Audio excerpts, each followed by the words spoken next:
the Great Russian, the chauvinist, in reality, the scoundrel and despoiler, which the typical Russian bureaucrat is.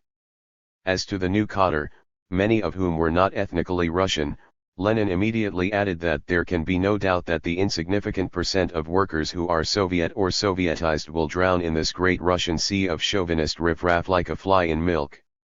As against those who dismiss the reality of this danger on the ground that the people's commissariats which deal with matters of national feeling and national education are autonomous, Lenin questioned whether it was possible in fact to keep the operations of these commissariats immune from great Russian domination and whether we have shown enough concern in adopting measures really to defend the people of other nationalities from the truly ethnically Russian der. In a follow-up memorandum, Lenin warned that the need for unity would be used by the Russian-dominated apparatus as a pretext for perpetuating its domination, and, therefore, great Russian domination, over the various non-Russian peoples.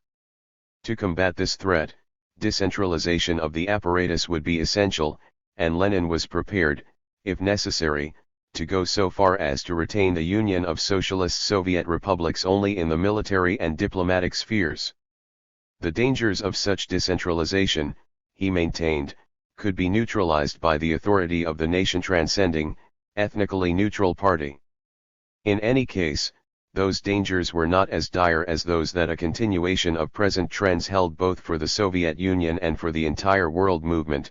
The harm which can befall our government from the absence of unification between the national apparatus and the Russian apparatus will be incomparably smaller, infinitely smaller, than that which can befall not only us but also the whole international, the hundreds of millions of the peoples of Asia who in the near future are to enter the stage of history in our wake.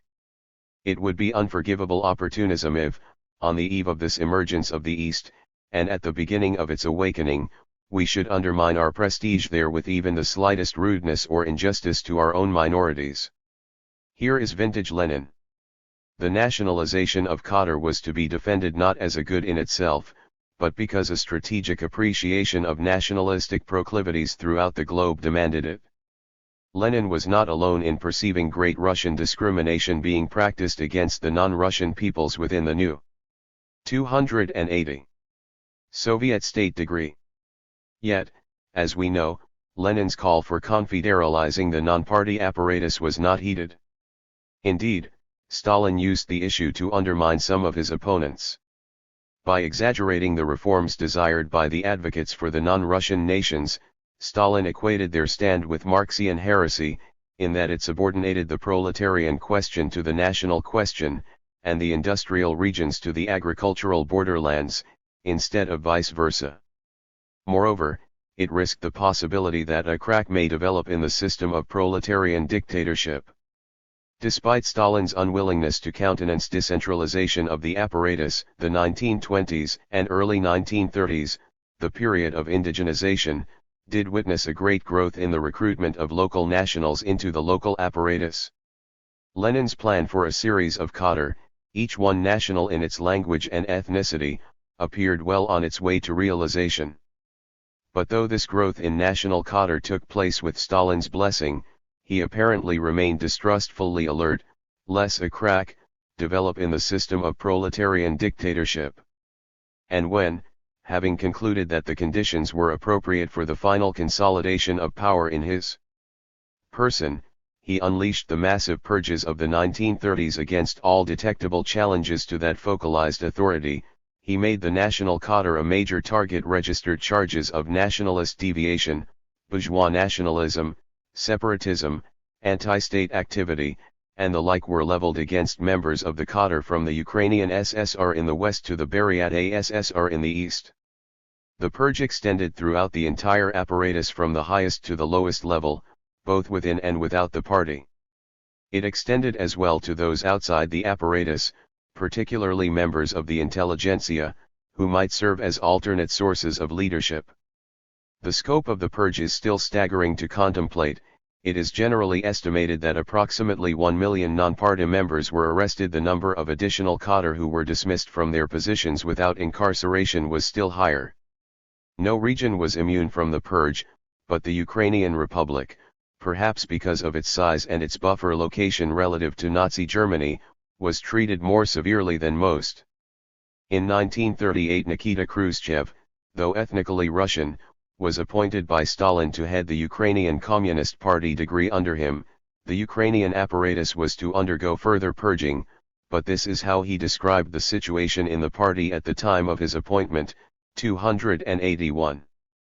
The party had been purged spotless. It seemed as though not one regional or executive committee secretary, not one secretary of the Council of People's Commissars, not even a single deputy was left. The party leadership was almost totally demolished. We had to start rebuilding from scratch. Though Khrushchev speaks here only of the party, the purge was equally severe upon the scientific, industrial, cultural, and academic cadre. Registered while Lenin's plan for a cadre, national in form, had not been realized in the era between the revolution and the Great Purge, it was never again to come so close to realization. With local leadership decimated, Russians and lesser numbers of other non-local peoples were placed in positions of responsibility. This practice of so-called borrowing from other national groups, combined with sporadic purges, which, though of a much less drastic scale than those of the 1930s, nevertheless served as a significant reminder of the dangers of nationalist deviation, characterized official personnel policy during the remainder of Stalin's rule. In the struggle for power following his death, Lavrenti Beria openly appealed to the resentment that Russian domination of the apparatus had incited among the non-Russian peoples. Under his prodding, the Presidium on June 22, 1953 resolved to put an end to the mutilation of Soviet nationality policy and specifically degree to organize the preparation, education, and wide selection for leadership positions of the members of local nationalities, to abandon the present practice of selecting leaders who are not of the local nationality, and to relieve individuals who do not have the command of the native language, and have them recalled by the PSUK, 1 degree although hidden from our understanding by the veil of secrecy that masks all Politburo infighting. This policy that enjoyed the momentary endorsement of the uppermost party organization and that, if implemented, would have led to a realization of the Leninist model led instead to the formation of a successful coalition against Beria by the other members of the Presidium. This is how Khrushchev described the matter. Beria stressed the principle of drawing the Republic leadership from the local population. It so happened that Beria's position on this question was correct and that it coincided with the position of the All-Union Central Committee, but he was taking this po. 282. Scission in order to further his own anti-party goals. He was preaching that the predominance of Russians in the leadership of the non-Russian republics had to be reversed.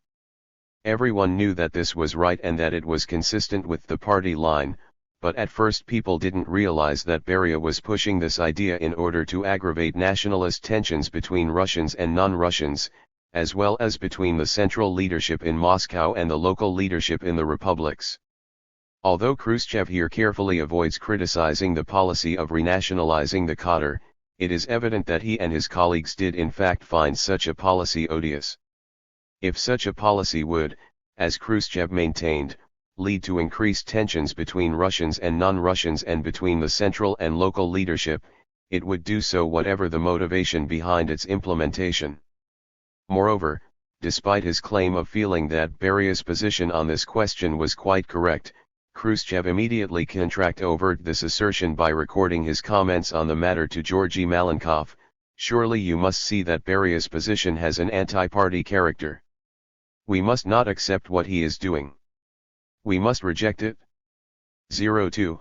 Although Beria's stand on the national cadre proved to be the immediate cause of his undoing within the privacy of Kremlin politics, the fact that the highest central authorities had acknowledged the injustice inherent in Russian domination of the nominally national apparatus and had in fact taken some steps to rectify the situation made an immediate return to the Stalinist status quo a most unlikely eventuality, particularly so because of the highly competitive struggle for power that marked the post-Stalin interregnum.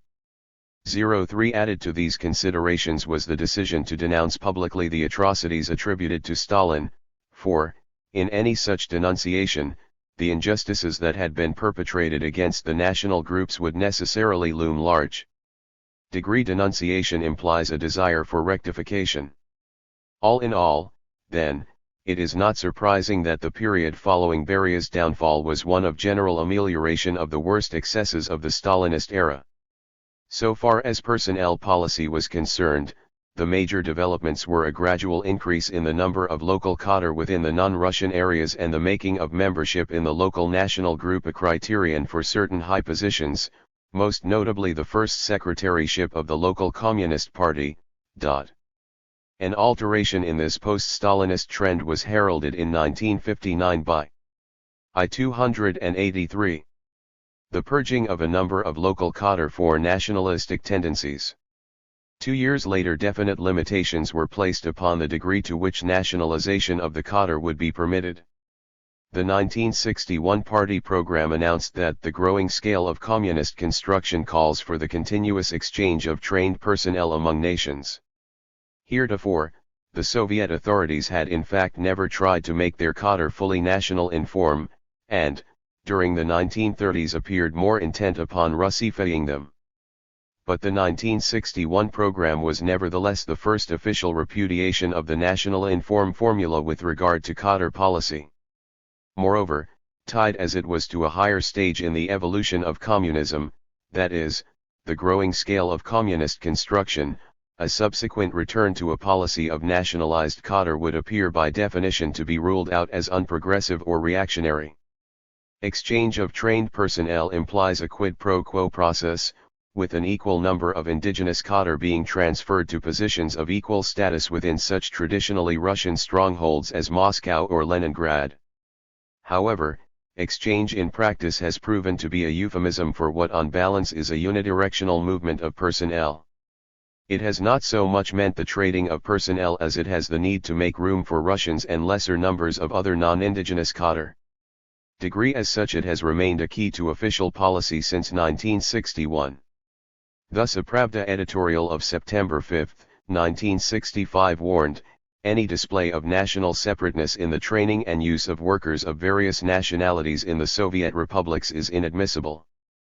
4 years later, on January 24, 1968, a Pravda article complained, one still encounters people who underestimate the great strength of the fraternal assistance and mutual aid among the peoples of our country and the significance of the exchange of cadres among the peoples of the USSR, people who sometimes express distrust for cadres of other nationalities and take a non-objective attitude toward other nationalities. Again, 2 years later, in still another Pravda article, readers were reminded that the inter-republic exchange of cadres remained a key element in the coming together of the Soviet nations. 1°7 These recurring references to the importance of cadre exchange serve to remind one and all that the nationalization of cadre cannot go too far. So, too, do the periodic purges of leaders on charges of local nationalism. However, even in tandem, the need to exchange cadre slogan and the purges do not constitute firm guide. 284 lines, thus leaving the central authorities with great latitude in determining when and where nationalization has gone too far. 0*, and, in fact, the degree of nationalization permitted by the authorities has varied substantially both with regard to place and time. The percentage of non-indigenous cadre within Armenia, for example, has been steadfastly less significant than the number within the Ukraine. Degree registered in the case of any national group, cadre policy is apt to be somewhat cyclical. A purge of local leaders on a charge of nationalist proclivities is usually followed by a drive to increase the exchange of cadre, followed in turn by a quiet redress in favor of local cadre which progresses until a new charge of nationalist proclivities heralds the beginning of yet another cycle. Degree assessing the ethnic composition of cadre is not an easy task. Even if the ethnic composition of the cadre operating within a single Union Republic were static, it would likely prove impossible to express that composition in precise numerical terms. The concept of cadre is so amorphously generic with regard to both sphere and level of authority as to resist quantification. However, though it too suffers from several inadequacies, the ethnic breakdown of membership in the Communist Party is probably the best single index to the ethnic composition of the cadre that is available. While many cadre are not members of the party, it is the case that most party members are cadre. Joining the party is broadly viewed by pragmatists as an avenue for getting ahead, that is to say, for being appointed to cadre status. Moreover, given the stake of the hierarchy in the existing distribution of power, those in authority can be expected to reward conformity and acceptance of the present power structure, and membership in the party is viewed by authorities as a positive endorsement of the status quo, commonly expressed as loyalty to the state. From this perspective, membership in the All-Union CP reflects great discrepancies in the ethno-national composition of the country's cadre. Registered Russians, who account for 52.4% of the total population, account for 60.6% of party membership. Otherwise, only the Georgians are significantly overrepresented, 1.4% of the population, 1.7% of the party. Armenians and the two non-Russian Slavic peoples, the Ukrainians and Belarusians, are represented fairly, but the other 10 nations with Union Republic status are all badly underrepresented.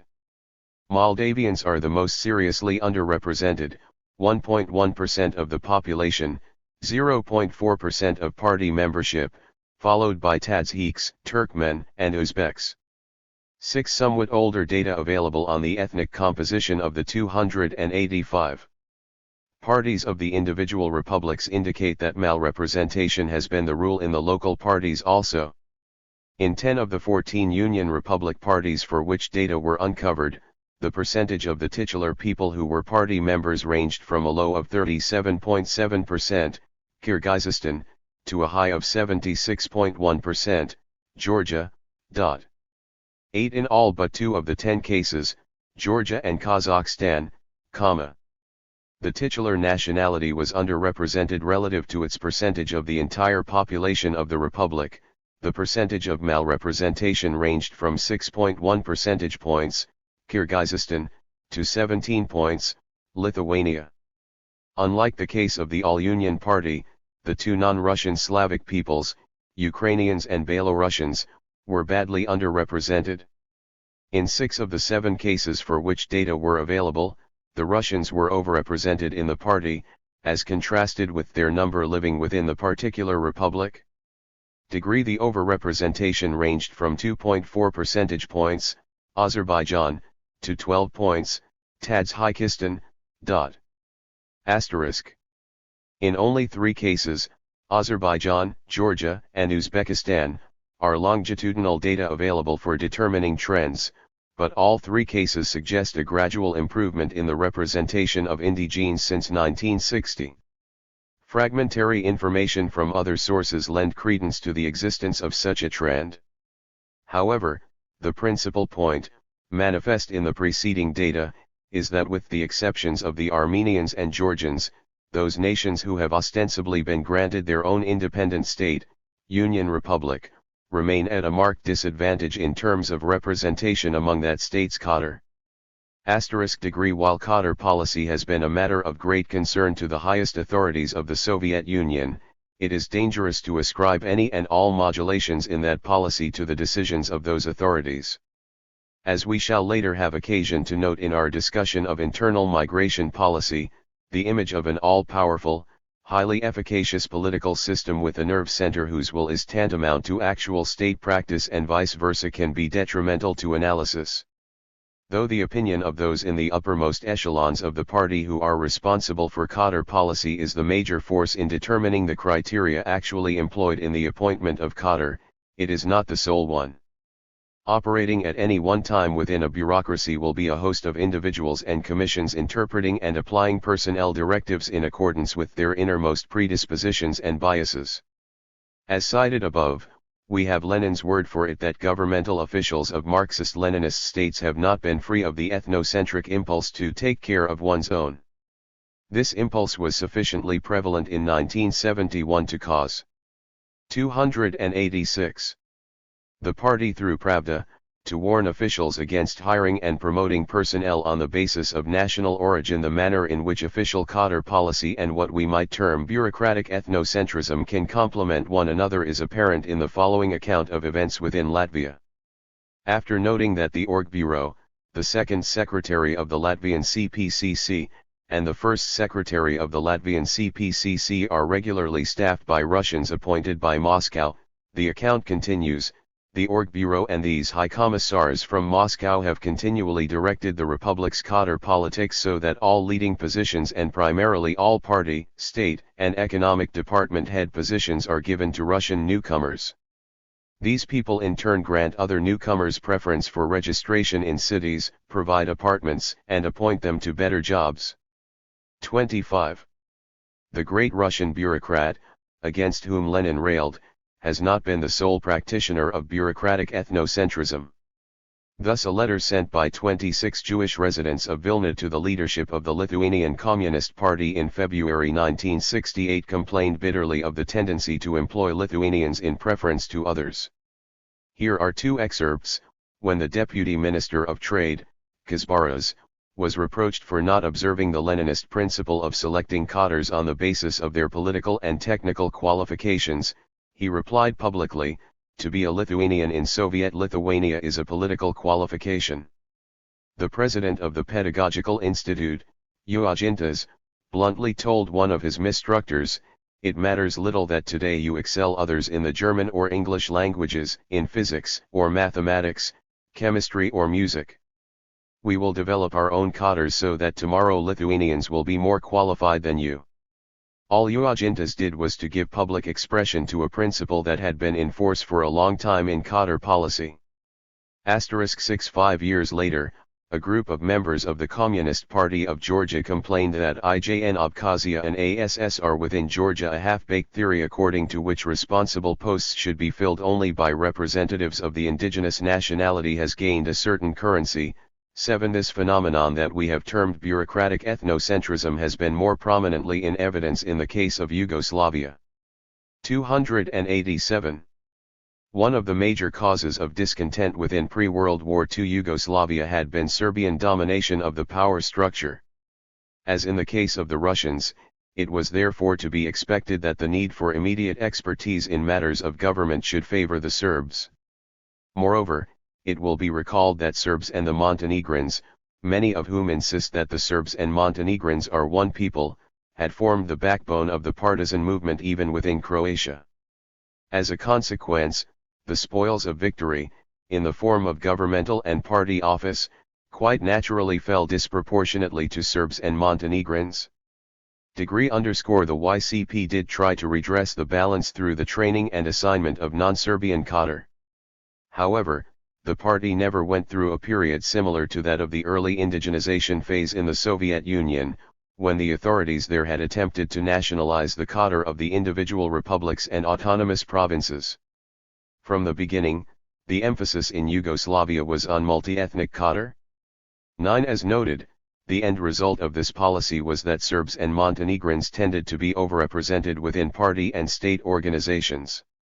There was an offsetting factor so far as Croats and Slovenes were concerned, in that their regions were far more industrialized and modernized than Serbia.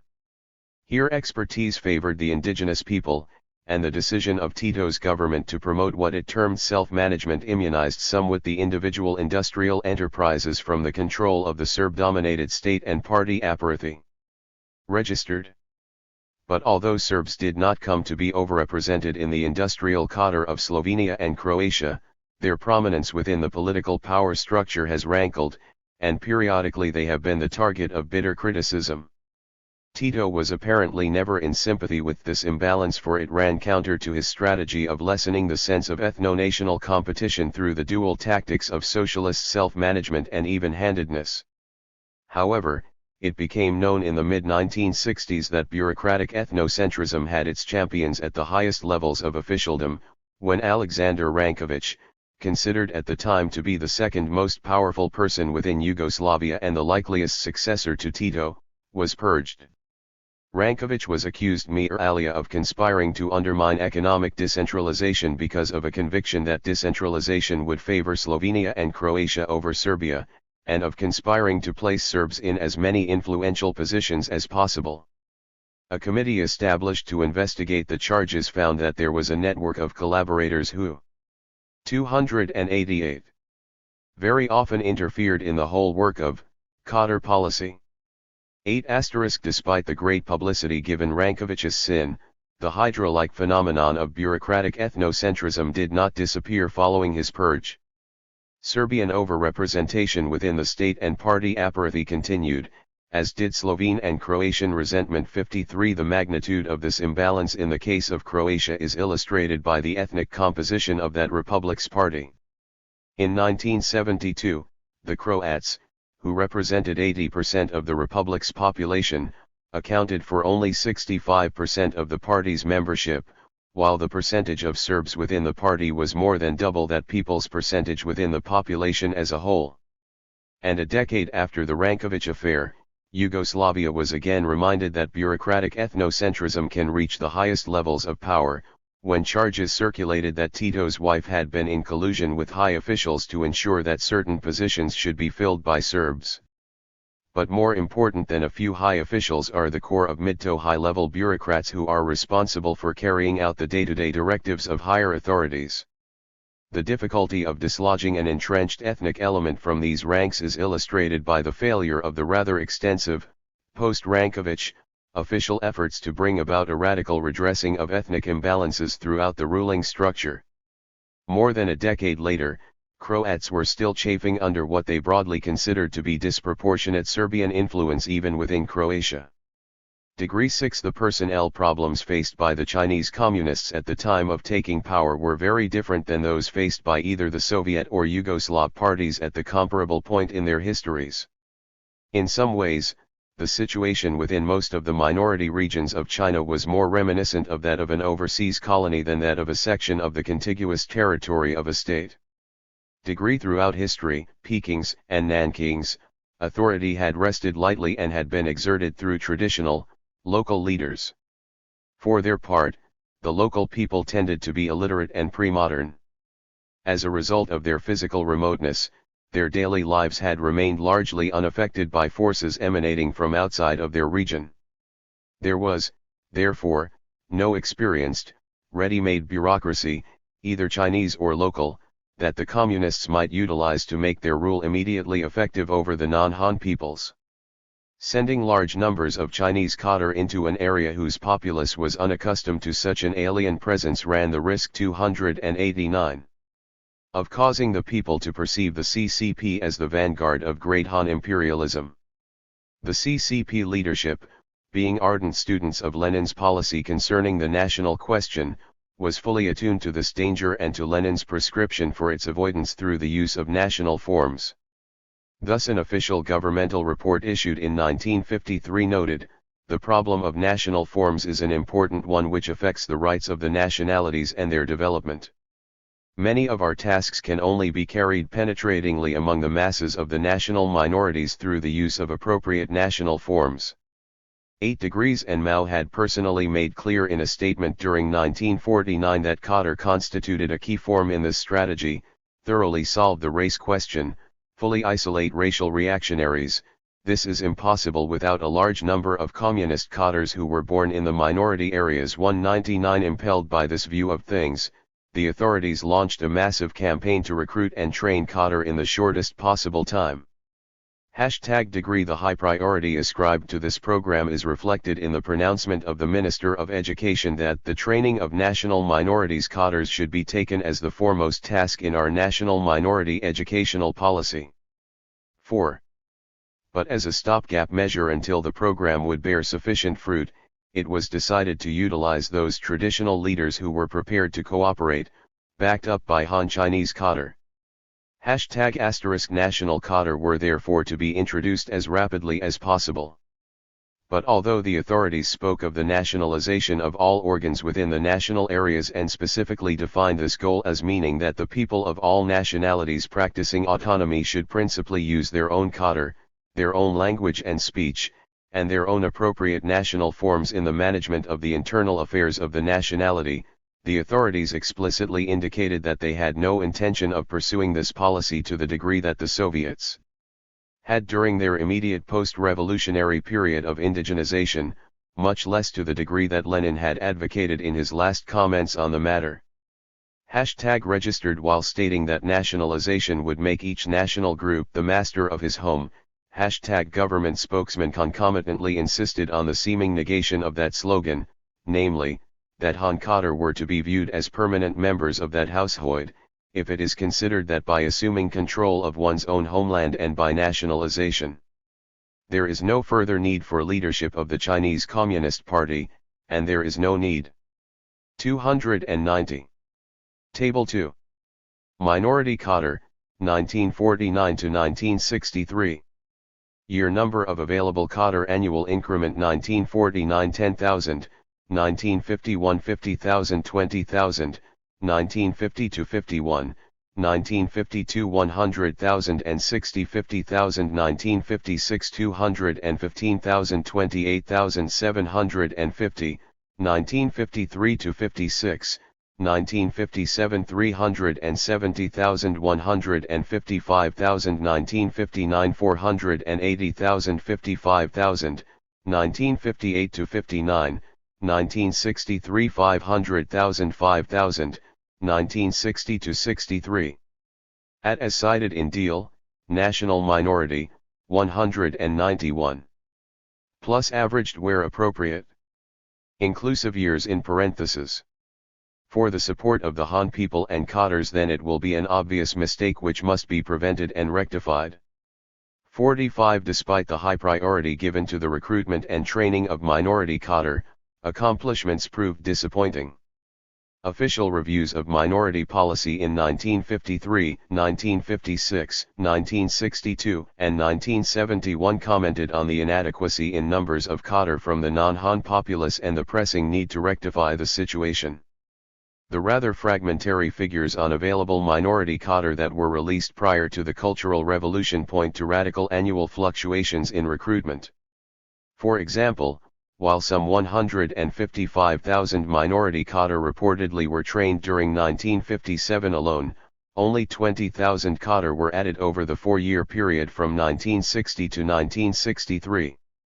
Whatever the causes of these great variations, the cumulative impact of the low output years had been devastating. As indicated in Table 2, the total number of minority Kader available in 1963, 500,000, represented approximately 1% of the total non-Han population, only a fraction of the number that would be necessary to man all of the Kader positions within the minority regions. Moreover, this total pool of Kader remained relatively constant well into the 1970s, in large part because the special institutes for the training of national minorities became casualties of the Cultural Revolution and were closed between 1966 and 1971. 46. The schools were reopened as part of a much broader campaign to expand markedly the pool of indigenous Kader. By late 1982 the Chinese press was boasting of the great strides that had been made. In the case of Tibet, for example, indigenous Kader were said to have grown from 200 in 1951 to 7,508 in 1965, to 20,023 in 1978 to 29,046 in 1981. 14. The use of quotas was encouraged in some areas in order to ensure proper representation for indigenous 291 Kader. 48. Authorities acknowledged, however, that indigenous Kader remained in short supply. The first secretary of the Xinjiang Regional Party, for example, noted in late 1982, "We must persistently implement the policy of vigorously training and promoting minority nationality Kaders. This is not only the requirement of instituting autonomy in nationality regions, it is also the key to solving China's nationality issue." Degree. The shortage of minority Kader has been reflected in Chinese Kader policy in 3 ways. 1. An absence of major purges. The minority Kader have not been totally free of purges. In 1957 and 1958, and again during the Cultural Revolution of the late 1960s, purges did in fact occur. Degree but not on a scale remotely approaching those in the Soviet Union.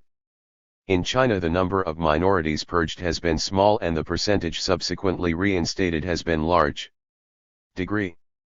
Considering the willingness of the authorities to assent to the denunciation of other individuals, including such luminaries as Liu Shaoqi and Lin Piao, and groups, including, during the Cultural Revolution, the Communist Party membership, it is evident that the relative immunity of non-Han cadre was not due to a lack of appreciation for the periodic purge as an implement of policy. 2. The continued utilization of traditional leaders. Although the use of traditional leaders was intended to be only an interim measure and was periodically attacked by the more radical wing of the party, the services of such people continued to be utilized into the post-cultural revolution period. This tenure was the more remarkable because it straddled numerous years during which massive numbers of Han cadre, with very badly needed expertise, were being purged throughout the Han area of China under such slogans as better read than expert. The ideological gymnastics necessary to maintain these class relics in office during periods when ideological purity, regardless of cost, was elsewhere Peking's order of the day attest to the inordinate need felt by the authorities for the services of these local leaders. 3. The imbalanced assignment of native cadre. Apparently as a means of maximizing the impact of the relatively small numbers of available national cadre, the authorities have assigned them disproportionately to highly visible offices at the grassroots level where contacts with the masses are most numerous, registered. The indigenous cadre are heavily concentrated at the village level, where they tend to occupy such highly visible positions as school teachers and members of the health service, as well as more showcase slots in state and party administration. The severe shortage of national cadre is suggested by the Dispro. 292. Proportionately fewer number, only 20% of the total native cadre as of 1963, who have been trained and assigned to the important but less visible industrial and agricultural sectors. 54. As in our previous cases, the cadre policy of the Czechoslovakian Communist Party has also been strongly influenced by the fact that the regions of the country historically varied substantially with regard to the level of urbanization, industrialization, literacy, and the like. Being more advantaged than the Slovaks in terms of formal education and technological tradition, as well as in numbers, the Czechs have tended to dominate all aspects of the apparatus, political, economic, and educational, from the state's origin in 1918. The short-lived, World War II, independent Slovak state represented only a temporary reprieve from this Czech dominance so far as the Slovak people were concerned. Czech preeminence quickly re-established itself in the post-war period and continued into the era of Communist Party control. Many Slovak communists had hoped for a truly federal structure in which Slovaks would have greater freedom from Czech domination, but this element was effectively silenced through a number of purges, ostensibly for bourgeois nationalism, during the early 1950s. The communist leadership did embark on an investment program that favored the less developed Slovakia, and a significant closing of the economic gap between Czechs and Slovaks was accomplished. However, since economic decisions continued to be made at Prague, and since Czechs had more experience in the management of industrial enterprises, top managerial posts tended to be filled by Czechs. Degree 5. In purely quantitative terms, however, the Slovaks appear to be better off than other minorities we have studied. The number of Czechs living within Slovakia has never been large. Slovaks account for approximately 85% of the population of Slovakia, and Magyars, Poles, and Ruthenians account for most of the remainder. Moreover, Slovak representation in the local wing of the Communist Party, the Slovak CP, quite accurately reflects Slovak strength within the Region 5. If the state and party apparathy were truly decentralized, then, the Slovak situation would be quantifiably quite reasonable. But we have earlier seen that the plans for a truly decentralized system that crystallized during 1968 were subsequently thwarted by Moscow's opposition. 8-degree figures that surfaced during 1968 offer an unusual glimpse of the degree to which Czechs had come to monopolize the statewide apparatus.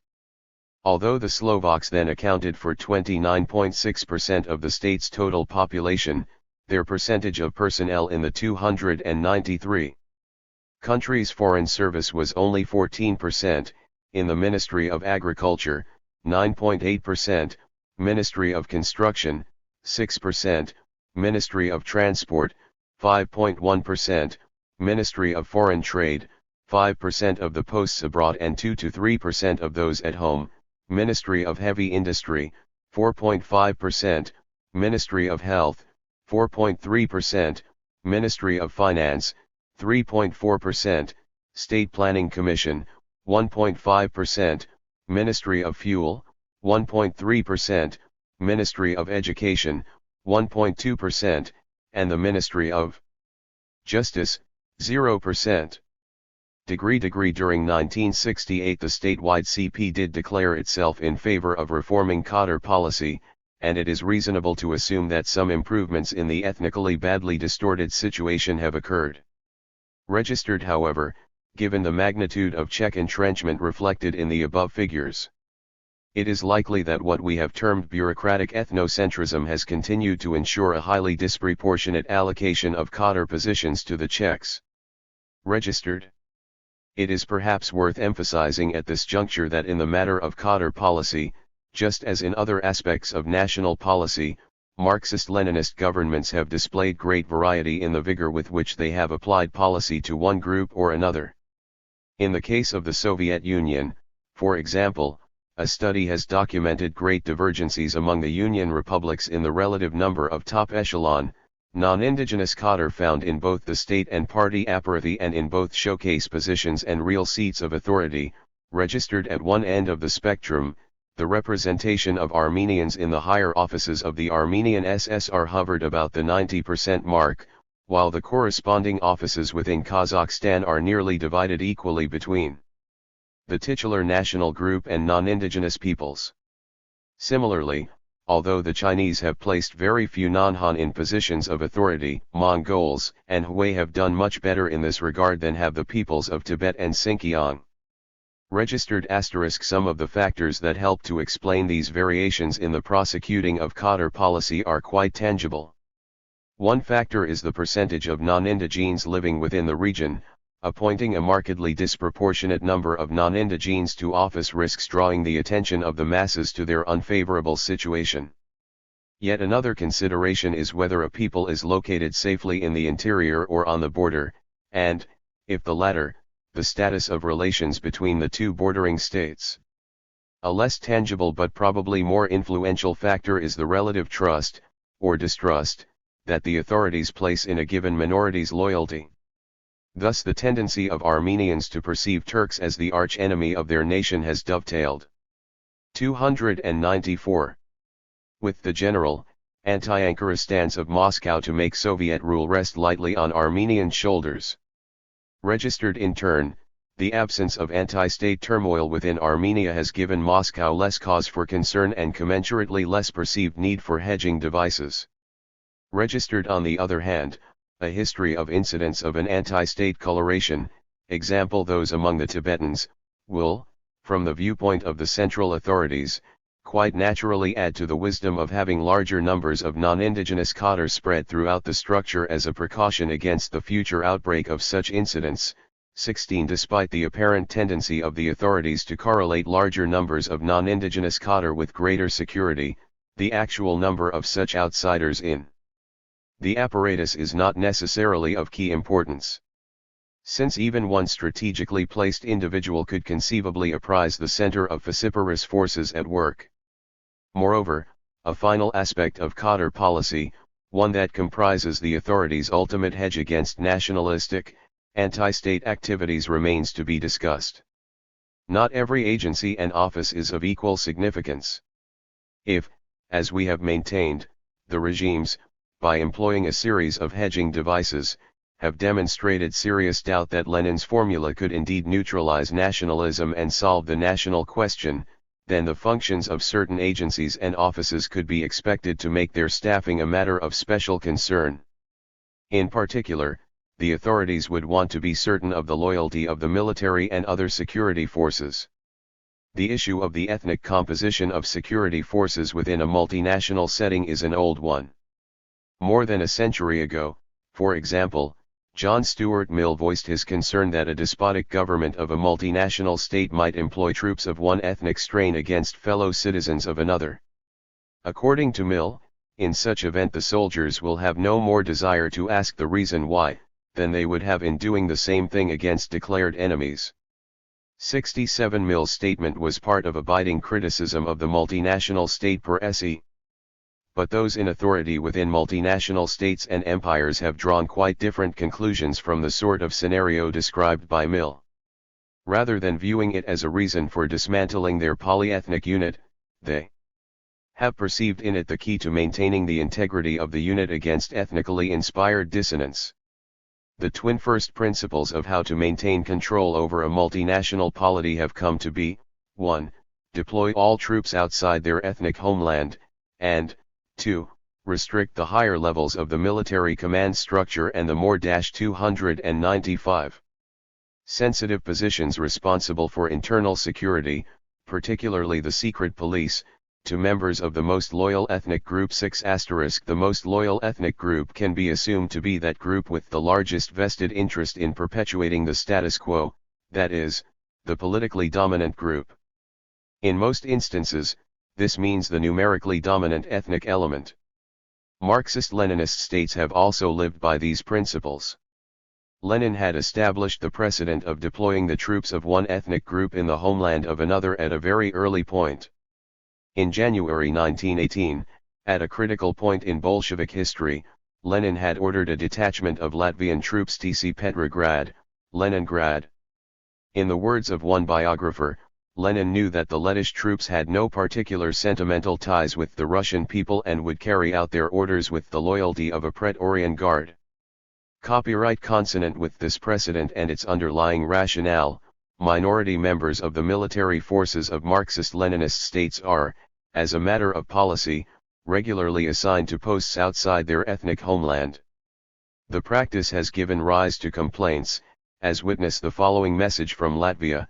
During World War II, 2 Latvian divisions and a special aviation battalion heroically fought as part of the Red Army. Today, however, there are no separate Latvian military units. Latvian youths in the military are purposely not assigned to the Russian units stationed in Latvia, but are scattered throughout the Soviet Union as far from Latvia as possible. 7. There may be an ethnic pattern involved in the deployment of troops that goes beyond simply assigning minorities outside of their homelands. The Soviet forces that quelled national unrest within Georgia in 1956 and within Lithuania in 1977 were composed principally of Asians. Since such personnel are readily distinguishable from Russians, their use as anti-national forces safeguards against popular resentment being aimed at Russians. There would be less chance of unfurling the banner, Russians, get out of the specific homeland, as happened, for example, within Uzbekistan in 1969.174. The policy of deploying troops outside of the homeland has also been a major source of irritation within Yugoslavia. When Ranković's behind-the-scenes efforts in support of cementing Serbian-Montenegrin control of the apparatus became public knowledge in the mid-1960s, the military authorities reluctantly consented to permit 25% of all recruits to be assigned to units within their 296 own republic. 5. In the early 1970s, angry Croatian spokesmen made known that this agreement was not being honored, and that only 15% of new recruits were being assigned locally. However, at this juncture, a short-lived period of overt, militant Croatian nationalism, many Croatians demanded far more than that a certain minority of recruits be permitted to serve their military service within the ethnic homeland. Some voices urged that the army be federalized, while extremists demanded no less than a separate Croatian army. The head of the student organization in the capital of Croatia is said to have publicly insisted that a state without its own army is not a state. 7. Proponents of this position might have found a precedent in the experience of the Soviet Union. In 1944, as part of a campaign to gain separate membership status in the United Nations for each of its Union republics, the Soviet government had been very intent on painting its Union republics as independent states. It therefore amended the Constitution of 1936, Article 18b, so that each Union republic has its own military formations. 76. In the Soviet case, the amendment proved all form and no content, and was not carried over into the Constitution of 1977. 79. But in the Soviet case, there were no pressing reasons for the government to contemplate actual decentralization of the armed forces. In contrast, a Soviet attack aimed at resubordinating Belgrade to Soviet influence had been the specter haunting Yugoslav authorities since the split in 1948, and the threat seemed much more imminent following the Soviet intervention in Czechoslovakia in 1968. With an insufficient army to constitute a credible deterrent against such an eventuality, the Yugoslav authorities stressed that the country's forces would in such case revert to guerrilla warfare. As exemplified by the rise to power of the Chinese and Vietnamese parties, guerrillas operate most effectively in their own ethnic environment, wherein they can anticipate receiving the sympathetic protection of the local people. Such a consideration would be particularly meaningful within Yugoslavia, where the deep-seated animosities between Serbs and Croats could be expected to prove, at least for some, more intense than their dislike of a Soviet intrusion. Finally, it could be assumed that Croats, Slovenes, etc., would fight most determinedly in defense of their own ethnic homelands. Yet despite such important considerations, the entreaties of the Croatians to decentralize the army along ethnic lines failed to elicit support among the highest authorities. The regime feared that locally recruited armies might provide the muscle for separatist movements. 297. The Minister of Defense warned that we must be alert in the full sense of the word when it comes to people who are working on splitting the Yugoslavs People's Army because they also want to split the country. Registered degree, and this warning was echoed by Tito in a speech of July 1971, in which he coupled a need for a decentralized, regional command structure to combat a potential invasion by superior forces with the caveat that if there is no unity, the nationwide defense may become an instrument of civil war. Registered. The leadership's response to this self-perceived dilemma was to create a territorial defense force, separate from the army, under the rubric of the General POP's defense. Self-defense units were created in every community, so an invading force would presumably be met by a guerrilla struggle conducted throughout the country by the citizens in arms. However, the citizens are in arms only while training. With the partial exception of border areas, the arms are kept under lock. One observer has found this manner of maintaining the territorial forces' arms a crucial weakness in the system, and he has added, obviously, the government is nervous about the substantial number of unregistered weapons for reasons that are not hard to guess. At the same time, it wants to have an armed citizenry. Registered. Judging by their unwillingness to arm the people's militia, as well as by their refusal to permit a majority of those in the regular forces to serve in their home republic, it would appear that the authorities have perceived the internal threat of nationalism as of more immediate concern than the external threat of Soviet intervention. 18. In addition to deploying troops outside of their ethnic homelands, Marxist-Leninist governments have also tended to staff the higher military offices and the secret police with members of the most loyal ethnic group. Not surprisingly, given the uneasiness with which governments greet disclosures concerning their security organizations, such data are extremely fragmentary. In the cases of China and Vietnam, detailed information is almost totally lacking. It can quite safely be assumed, however, that Han Chinese and ethnic Vietnamese, the Kin, each enjoy an effective monopoly within the security apparatus of their respective states. In either country, the government has relied virtually exclusively upon members of the dominant ethnic group to fill positions of real, in contradistinction to ostensible, responsibility throughout the society, and the sensitive area of security probably constitutes the single most unlikely exception to this policy. Registered degree, recalling the essential role played by minorities in the coming to power of the CCP and the 298 VCP, the subsequent lack of faith shown in these peoples by the communist leadership might appear unjustified. However, since the appeals made to the minorities during the revolution had been aimed at their nationalistic inclinations, the very history of success enjoyed by those appeals became with victory a vivid reminder that the minorities harbor anti-state, counter-revolutionary proclivities. These same policies emerge from the data available on other Marxist-Leninist states. Registered degree in each country, members of the most loyal ethnic group enjoy a disproportionate preeminence among the officer corps and the high command of the army, an agency which, as noted, is assigned a key role in matters of internal security. Registered 7. Thus one study established that as of 1972 all of the commanders-in-chief of the Soviet Union's military districts were Russian. Slavs, principally Russians, dominate the officers' corps and elite organizations such as the Strategic Rocket Forces. Central Asians are most apt to be assigned to construction or transportation units. 89. Yugoslavia shows a similar pattern.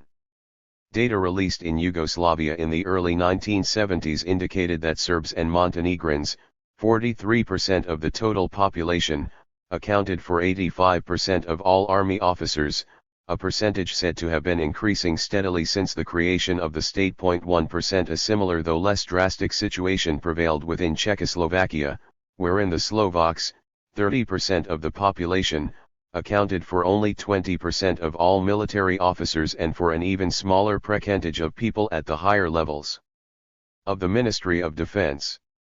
Information concerning the ethnic composition of the secret police is inherently difficult to uncover. However, it is known that within the Soviet Union, the head of the KGB for each of the Union republics is customarily a Russian. In the capital of Latvia, where the Lets accounted for 56.8% of the population, they reportedly accounted for only some 300 of the 1,500 personnel in the Ministry of Interior, the agency responsible for internal security. Degree 8. A most unusual glimpse of the ethnic composition of what was described as the leading personnel of the Ministry for Internal Affairs of Yugoslavia was offered in 1971. It revealed that Serbs and Montenegrins, 43% of the total population, accounted for 70%, 61 and 0.9%, respectively, of all such high officials within the ministry responsible for internal security. Moreover, although 73% of all Serbs live within the Republic of Serbia, only some 36% of the ethnically Serbian officials came from Serbia. The largest Serbian component, 43%, consisted of members of the Serbian minority within Croatia, and 299. The remaining 20% came from Bosnia. Registered. Thus the higher echelons responsible for internal security were not only disproportionately staffed with Serbs, but with Serbs who could be expected to harbor the most unrelenting fear and resentment toward Croats, and therefore the greatest determination to keep the Croats a submissive part of the Yugoslav state. Romania's design for keeping the Ministry of the Interior in the hands of a specific ethnic group has been more undisguised and more thorough. In the mid-1950s, during the period when Leninist national policy was being paid ostensible homage in the form of a Magyar autonomous region, Interior was one of the few ministries to be designated national. This designation meant that employment was restricted to those of ethnically Romanian heritage. The domination of the secret police by the state's preeminent national group has also been a factor within Czechoslovakia and was one of the many irritants that helped to trigger Slovak discontent during the 1960s. In response to Slovak pressures, Article 8 of the Constitutional Law of 1968 anticipated that under the new federal system internal order and state security would no longer be the exclusive prerogative of the central government. Rather, authority over it would be shared by the center and the two constituent republics. If implemented, this measure would truly have vested the Slovaks with a substantial measure of autonomy with regard to security within Slovakia. However, the high priority assigned by the Soviet leadership to an uncontestably centralized system for internal security was soon demonstrated, when, in 1970 under Soviet prodding, the entire authority for security was reinvested in the Federal Ministry of the Interior. When analyzing the degree to which the Marxist-Leninist states have employed Kader policy as a hedge against nationalist proclivities, there is one office whose function renders it more critical than that of the security apparatus, the person or persons with responsibility for implementing and monitoring Kader policy. Within Yugoslavia, for example, the great impact that Alexander Ranković was able to exert upon Kader policy flowed not so much from his influence over the secret police, whose role with regard to the national question is the essentially negative one of deterring national dissonance, as upon his position as party secretary in charge of Katar. Had Ranković been Croatian or a member of some other non-Serbian nationality, it is likely that Serbian domination of the state apparatus, including the security apparatus, would have been far less pronounced. 300.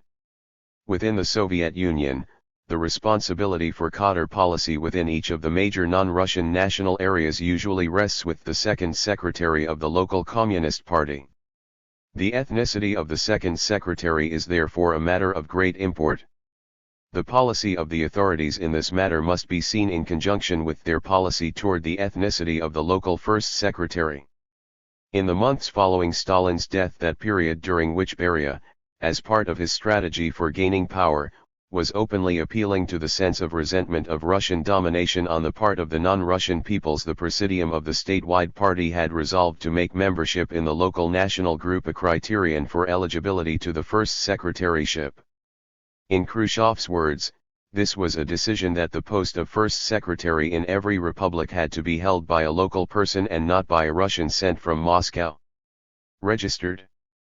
What Khrushchev did not acknowledge, however, was the decision, either made concomitantly or shortly thereafter, to neutralize any peril in such a practice by making the second secretaryship responsible for Katar policy and then making certain that a Russian was appointed to the position.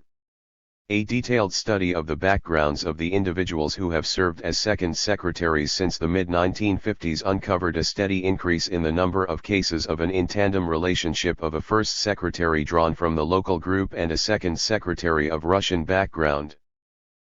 Moreover, the second secretaryship was never filled by someone from the local Russian settler community but by a Russian sent from Moscow. Further, the tour of duty of the outsider was for a relatively short period. All of these precautions are admirably designed to ensure that the second secretary would not form close personal ties or regional sympathies. Thus immunized, his control of Katar policy assured him the wherewithal to preclude any local leader, such as the first secretary, from developing an effective personal or national following. The redistribution and gerrymandering or national groups. The division of a state's territory into a number of distinct ethnic homelands poses serious problems to state integration. National groups tend to view their respective ethnic homeland as much more than territory. It is perceived by the group as its cultural hearth and, very often, as its geographic cradle. The result is an emotional, almost reverential attribution, evident in such familial metaphors. 301. As the fatherland, the motherland, the sacred soil of our ancestors, the native land, the homeland, land where my fathers died, and the like. In Bismarckian terminology, blood and soil become mixed. The national group is convinced that it has a unique and exclusive title to this piece of territory believed to be its cultural preserve, and an intrusion by aliens, even though those aliens be compatriots, is apt to meet with deep resentment. This exclusionary attitude, combined with the numerous reinforcing reminders of a distinctive national identity with which the homeland is laden, has caused the distribution of people into distinct ethnic territories to be a major barrier to acculturation and assimilation. And homelands have also provided fertile soil for the germination and maturation of the idea of national self-determination. Governments of multinational states have therefore traditionally attempted to blur their ethnic delineations. In contrast, Lenin's policy of regional autonomy required that the ethnic homelands be given greater prominence. As a dialectical step toward the eradication of national particularism, the various ethnic homelands were to be granted political status and territorial precision during the period of the flourishing of the nations. As in the cases of linguistic and Katar policy, however, Marxist governments in practice have demonstrated, by introducing hedging devices, a lack of faith. The wisdom of Lenin's program. In particular, they have manifested a desire to dilute the ethnic purity of the homelands. Dilution holds both short-term and long-term attractions to governments. In the short run, it lessens the risk of an ethnic homeland developing into an effective base for anti-state activities. For example, the fact that the Mongols today account for less than 10% of the population of the Inner Mongolian Autonomous Region makes it far less likely that an effective, indigenous movement to separate Inner Mongolia from China will develop than would be the case if the Mongols were a majority. Over the longer run, dilution should, at least theoretically, increase the likelihood of acculturation and assimilation by offsetting any tendency of the autonomous borders to encourage physical and cultural isolation. There are two fundamental strategies available to a government that is intent upon effecting the ethnic dilution of an administrative unit. The first of these, population redistribution, can be subdivided into three alternatives. The government can weaken the ethnic concentrate through policies aimed at bringing about 1. An in-migration of non-indigenes, 2. An out-migration of indigenes, thereby increasing the proportion of the population represented. 302. By minorities already present, or 3. Some combination of 1 and 2. The other fundamental strategy for effecting ethnic dilution involves gerrymandering, that is, the drawing of borders so as to circumvent their ostensible raison d'être. In the case of borders purportedly drawn to conform with ethnic distributions, gerrymandering consists of purposefully deviating from the geographic contours of the territory within which an ethno-national group predominates. The deviation might involve an expansion beyond the ethnic contours so as to incorporate alien persons, or it might involve purposefully falling short of those contours so as to leave a segment of the titular group outside. The consequences of the latter technique are magnified in the case of Marxist-Leninist states, because of the practice of tying national privileges, including the use of the national language, to residence within one's own titular unit. To achieve maximal impact, both types of gerrymandering can be used in concert, one part of the border excluding a segment of the national group and another part incorporating alien persons. Gerrymandering and redistribution can be viewed as alternatives. If people cannot be induced to move across a border, the same effect can be realized by moving the border.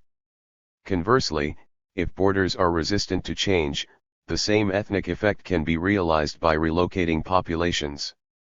There is, however, no reason why gerrymandering and redistribution cannot be used to supplement one another. And, in fact, Marxist-Leninist governments have made intensive use of both strategies. Resort to these strategies is self-evidently anti-Leninist, since the guiding principle for granting regional autonomy to compact national groups should be one people, one autonomous unit. Yet, as a result of gerrymandering and population redistribution, the ethnic homogeneity of the ostensibly ethnically delineated constituent units within Marxist-Leninist states has been severely compromised. The Soviet Union. The Soviets demonstrated a flair for gerrymandering from the outset. In the Central Asia area, for example, the authorities feared that excessively large and unmanageable, self-aware groups might evolve through the growth of a Bukharan, Turkic, and/or Muslim national identity. Therefore, after a short interlude during which the Soviets consolidated their power, the region's political borders were drawn so as to divide the inhabitants into a number of units, and thus encourage a sense of separate national identity on the part of the Kazakhs, Kyrgyz, Tadshiks, Turkmen, and Uzbeks, all peoples whose sense of national consciousness at that time was in a very inchoate state. By contrast, in the Caucasus the authorities were confronted with the Armenians and the Georgians, each of whom had a developed sense of national consciousness that had already manifested itself in separatist movements. This situation was therefore met with the opposite stratagem of grouping these two peoples, along with the Azerbaijani, into a single Transcaucasian Federated Republic, a solution that prevailed until 1936. Moreover, when this unit was dissolved into three union republics, the prevailing distribution of ethnic groups was quite evidently not a burning consideration. Some appreciation of the general lack of interest in creating ethnically homogeneous units that has characterized Soviet planning from the very beginning can be gleaned from the following data. In not a single union republic, as originally created, did the titular group account for 90% of the population. Within the 14 non-Russian union republics, the proportion of the total population represented by the titular group ranged from 49.4% to 88.7%, with a mean representation of 69.6% and a median of 69.3%. Degree. Concentrating exclusively on the Union republics would obscure the magnitude of initial gerrymandering. The RSFSR contains more than 3/4 of the country's territory and more than 1/2 of the country's population. It also contains 16 of the country's 20 ASSRs, whose combined population in 1970 accounted for 7.7% of the USSR's total population. At the time of the creation of these republics, Russians represented a majority of the population in at least 3 of them. Degree. In at least an additional 7 cases, there was no single ethnic group that accounted for a majority. The official titles of 3 of these republics contain the names of 2 distinct ethnic groups, thereby acknowledging a degree of ethnic heterogeneity. Degree. The title of another contained no ethno-national reference whatsoever, its highly heterogeneous population being grouped under the name of the region, Dagestan. But in 6 of the 12 republics bearing a single ethnic designation and therefore ostensibly designed to conform with that group's distribution, the group after whom the republic was named did not even represent a majority. Degree plus almost equally injurious to the principle of one nation, one autonomous unit was the large number of people left outside of 304. The republic bearing their designation. In the case of one of the 14 peoples given their own Union Republic, the Armenians, a majority of the nation remained outside. On the average, the excluded segment of all groups approximated 15% of the total. The mean was 14.5%, the median, 16.7%. Percent for those people ostensibly assigned their own republic within the RSFSR, the statistics were even more unfavorable. In the typical situation, approximately 1/3 of the group was left outside of the republic's borders, a mean of 33.2%, a median of 31.2%. In only 2 of the 12 autonomous republics were the borders so drawn as to incorporate more than 90% of the titular group's membership, and in 2 others they excluded a substantial majority of the titular group, 62.7% and 73.2%. Recalling that residence within one's own autonomous unit became a prerequisite for schooling conducted in one's native language, the impact of this initial gerrymandering upon the rate of acculturation must have been considerable. Subsequent redistribution of populations within the Soviet Union has further vitiated the image of the Soviet Union as a country whose internal borders reflect ethnic distributions. Particularly pronounced has been the impact of migrations by the state's dominant group. During the period between the creation of the Union Republics and 1959, the proportion of the population represented by Russians increased in 13 of the non-Russian Union Republics. In the 14th Union Republic, the Moldavian SSR, it remained stable.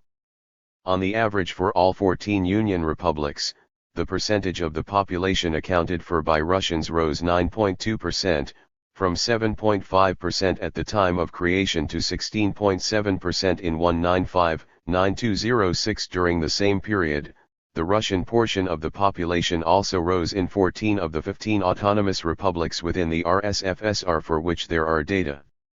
On the average for all 15 republics, the Russian portion of the total population rose a precipitous 15.1%, a jump from approximately 1/3 of the population, 32.1%, at the time of creation to approximately 1/2, 47.2%, by 1959.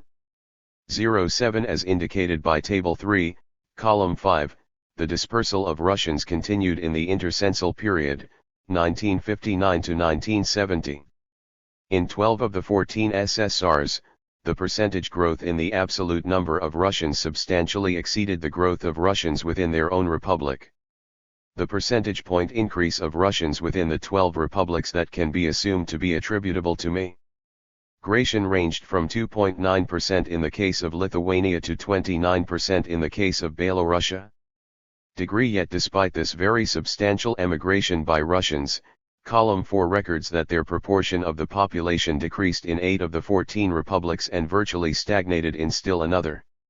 Only within the 6 westernmost republics did the Russian component increase its share of the total population. The principal explanation lies with the striking variations in the natural increase of peoples during the period, column 8. The Russians and the titular peoples of the republics located within the western sector of the USSR increased at a much slower rate than did the titular peoples of Asia and Transcaucasia. Degree 9 Elsewhere, the gap in the rate of natural increase between the Russians and the indigenous peoples proved insurmountable. Even when the figure for Russian immigration was added to the natural increase in the Russian community already present in a republic, the total was not sufficient to offset the natural increase of peoples such as the Azerbaijani, 49%, the Kazakhs, 46.3%, the Kyrgyz, 49.8%, the Tadshiks, 52.9%, the Turkmen, 52.2%, and the Uzbeks, 52.9%. Degree The gap between such figures and the 13.1% all-union growth rate of the Russians was simply too wide to be bridged by an otherwise quite impressive level of Russian immigration. Had it not been for the very substantial immigration of Russians during the period, the trend in the ratio of titular people to Russians would have been abruptly reversed. As it was, the 1960s proved a standoff, the Russian portion of the population of the average republic remaining remarkably constant. The mean percentage change was plus 0.2 points, the median, 0.5. The trends evident during the 1960s continued throughout the 1970s, Table 4. The net outmigration of Russians from the RSFSR continued, albeit at a reduced rate. The percentage of the entire Russian nation living outside of that republic increased by nearly 1 percentage point, from 16.5 to 17.4. As in the 1960s, the dispersion was quite broad. With the exception of the Kyrgyz SSR and the 3 Transcaucasian republics, all republics appear to have experienced in-migration of Russians. For the 10 republics experiencing in-migration, the percentage point increase in the absolute number of Russian inhabitants that can be attributed to migration during the 1970s ranged from 2.4% in the case of Kazakhstan to 15.7% in the case of Moldavia. For the 10 republics, the mean was 9.1% and the median was 8.3%. Once more, however, as in the 1960s, the Russian portion of the population decreased within a majority of the republics. Again, only in the 6 westernmost republics did it increase. Elsewhere, immigration was unable to offset the discrepancy between the natural increase of the Russians and the larger natural increase of the titular peoples. For all 14 republics, the percentage of the population represented by Russians underwent a mean decline of 0.2 points and a median decline of 0.8 points. The overall scene in 1979 with regard to Russians living within territories nominally assigned to non-Russians was as follows: Russians accounted for a substantial percentage, more than 7%, of the population of each of the Union republics other than Armenia. See Table 4, Column 4. The range was from 2.3% in the case of Armenia to 40.8% in the case of Kazakhstan. Even including Armenia, and excluding the Russian Republic, Russians accounted for a mean percentage of 16.7% of the population of the Union republics and a median percentage of 12.3%. As to the autonomous republics within the RSFSR, the percentage represented by Russians ranged from 14.7% to 73.5%, with a mean of 45 and a median of 44.1. In 5 of the 16 ASSRs, the Russians constituted an absolute majority, and in 4 others they were the largest single ethno-national group. Not all of this dispersion occurred after 1917. Russians had dispersed over large areas of the country under the Romanovs. However, there has been a dramatic increase in the dispersal of Russians since 1917. As we have seen, the percentage of Russians has grown in all 14 non-Russian Union republics since the revolution. Meanwhile, the Russian share of the population of traditionally Russian territory has decreased from an initial 86.2% to a 1970 figure of 77.3%. The magnitude of this redistribution is all the more striking because the migration has taken place within a society ostensibly committed to regional equalization. As noted earlier, the economic equalization of ethnic homelands was a fundamental aspect of Leninist national policy, and over the years Soviet leaders and writers have regularly cited figures purportedly demonstrating a closing of the gap between richer and poorer republics. The economic equalization of homelands would, of course, tend to freeze the existing ethnic distribution, rather than to encourage the greater mixing of peoples. If economic opportunities were in fact approximately the same throughout the Soviet Union, there would be no economic motivation to migrate from one's ethnic hearth. 9. Numerous claims to the contrary. The Soviets have stressed regional economic equalization as a primary goal. In the most intensive and sophisticated study of Soviet demographic patterns yet conducted, Lewis, Roland, and Clem establish that other considerations have weighed more heavily. Specifically, they note that the highest priority in allocating investments and in locating industries has been assigned to strategic considerations. And the second most important standard has been economic rationalization, in terms of the presence of raw materials, support industries, markets, infrastructure, and the like. For these yardsticks, while perfectly understandable and rational, have nothing to do with promoting the economic equalization of ethnic homelands. Moreover, even at the level of form rather than of substance, the goal of regional equality was discarded by early 1978. With the reaching of the stage of developed socialism that had been heralded by the 1977 Constitution, regional gaps were alleged to have been eliminated and the utmost efficiency of the whole economy made the single criterion for investment. One basic feature of economic development under developed socialism is that the policy of distributing the productive forces and investments no longer hinges on the need to eliminate the backwardness of the country's outlying regions, as in the early period of socialist construction, but on the need to ensure the utmost efficiency of the whole economy. Productive forces and investments are now being distributed taking account of the fact that the gaps between the development levels of the central areas and the outlying regions have been eliminated. It is only natural that, in the future, special attention will be focused on areas that are particularly important for boosting the economy of the whole country. 5. While there is no universally accepted standard for measuring regional economic discrepancies, the claim that interregional gaps had been eliminated within the Soviet Union would not survive even the most unsophisticated analysis. In 1970, for example, the per capita product of the wealthiest republic was more than 2 1/3 times that of the poorest. Copyright. But allowing that regional equalization had been achieved, the necessary consequences of the newly announced policy would be to recreate gaps.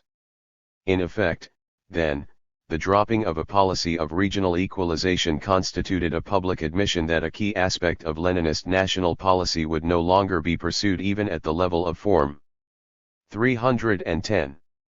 The fact that the Soviet authorities have not in practice encouraged regional equalization does not in itself establish that they have actively promoted ethnic diffusion.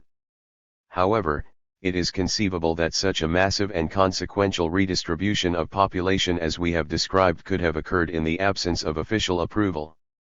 The infusion of large numbers of Russians into non-Russian homelands has clearly been viewed as desirable by the authorities, as indicated by the 1961 party program, the appearance of new industrial centers, the prospecting and development of mineral deposits, virgin land development, and the growth of all modes of transport increase the mobility of the population and promote greater intercourse between the peoples of the Soviet Union. People of many nationalities live together and work in harmony in the Soviet republics. The boundaries between the Union republics of the USSR are increasingly losing their former significance. Consonant with this plank in their program, the authorities have done discernibly little to combat the continuing influx of Russians into non-Russian areas. There has been no visible attempt made by the authorities to persuade Russians living outside of the RSFSR to relocate in labor shortage areas within that republic. On the contrary, recruitment policies have continued to favor the outmigration of Russians from the RSFSR, thus contributing further to the regional imbalances between labor supply and demand that they insist they are anxious to correct. Even in cases where a sufficient pool of skilled labor has been available within non-Russian republics, the authorities are known to have recruited Russians from outside. The government has also demonstrated little interest in redrawing the borders of autonomous units so as to offset the erosive, invalidating effects that gerrymandering and migration have exerted upon ostensibly ethnopolitical borders. For example, northern Kazakhstan has been a favored target of Russian migration, and rather minor adjustments in the Kazakhstan-RSFSR border in favor of the latter would transfer a large percentage of the Russian community presently within Kazakhstan to its ethnically appropriate republic. In this and numerous other analogous cases, the authorities have not chosen to undertake such adjustments, registered in the rare instances when alterations in the borders of the Union republics have taken place. Ethnic homogeneity has not necessarily been advanced thereby. Finally, although the official position of the government is that those nations possessing Union republics have been thereby enabled to quickly achieve national statehood and promote their own economy, culture, and language. And although the authorities, as a means of lending credence to this claim, have constitutionally granted to the Union republics the three most significant attributes of sovereignty, namely, the right to conduct foreign relations, to maintain their own armed forces, and even that ultimate right to withdraw from the Union, it is instructive that the republics have never been granted, even at the level of pure form, the lesser right, claimed by all truly sovereign states, to control immigration policy. Official acts of both omission and commission have thus condoned, intensified, and perpetuated ethnic heterogeneity in the non-Russian units. This is not to say that migratory patterns have always faithfully reflected the wishes of the central authorities. Increasingly during the late 1970s, Soviet scholars and members of the government bureaucracy bemoaned the absence of a single, integrated, rational migration policy. Economic progress was being impeded by severe labor shortages in the eastern and northern sectors of the RSFSR, while Russians continued to migrate to other republics with labor surpluses. The bright lights of the more cosmopolitan cities of the westernmost republics had continued to exert a magnetic pull upon Russian migrants, but a region of greater concern to the Soviet planners was Central Asia. Although the republics there contained the country's greatest pool of underutilized manpower, they had, as we have seen, continued to attract Russian migrants. Concern at the highest echelon of authority became clear at the 26th Party Congress in February 1981. In his report to the Congress, General Secretary Brezhnev noted that to this very day, people often prefer to go from the north to the south, or from the east to the west, although a rational deployment of production forces demands movements in the opposite directions. 23 Rather than emphasizing the need to curtail migration to Central Asia, however, Brezhnev emphasized the need for this region's indigenes to migrate to the regions of labor shortage. In Central Asia and a number of areas of the Caucasus there is, on the contrary, a surplus of manpower, especially in the countryside. That means that the population of these parts must be more actively involved in the development of the country's new territories. 4 While here speaking of the need for migration to parts of the RSFSR, in another part of his speech Brezhnev indicated that he did not intend that migration to the other republics should cease.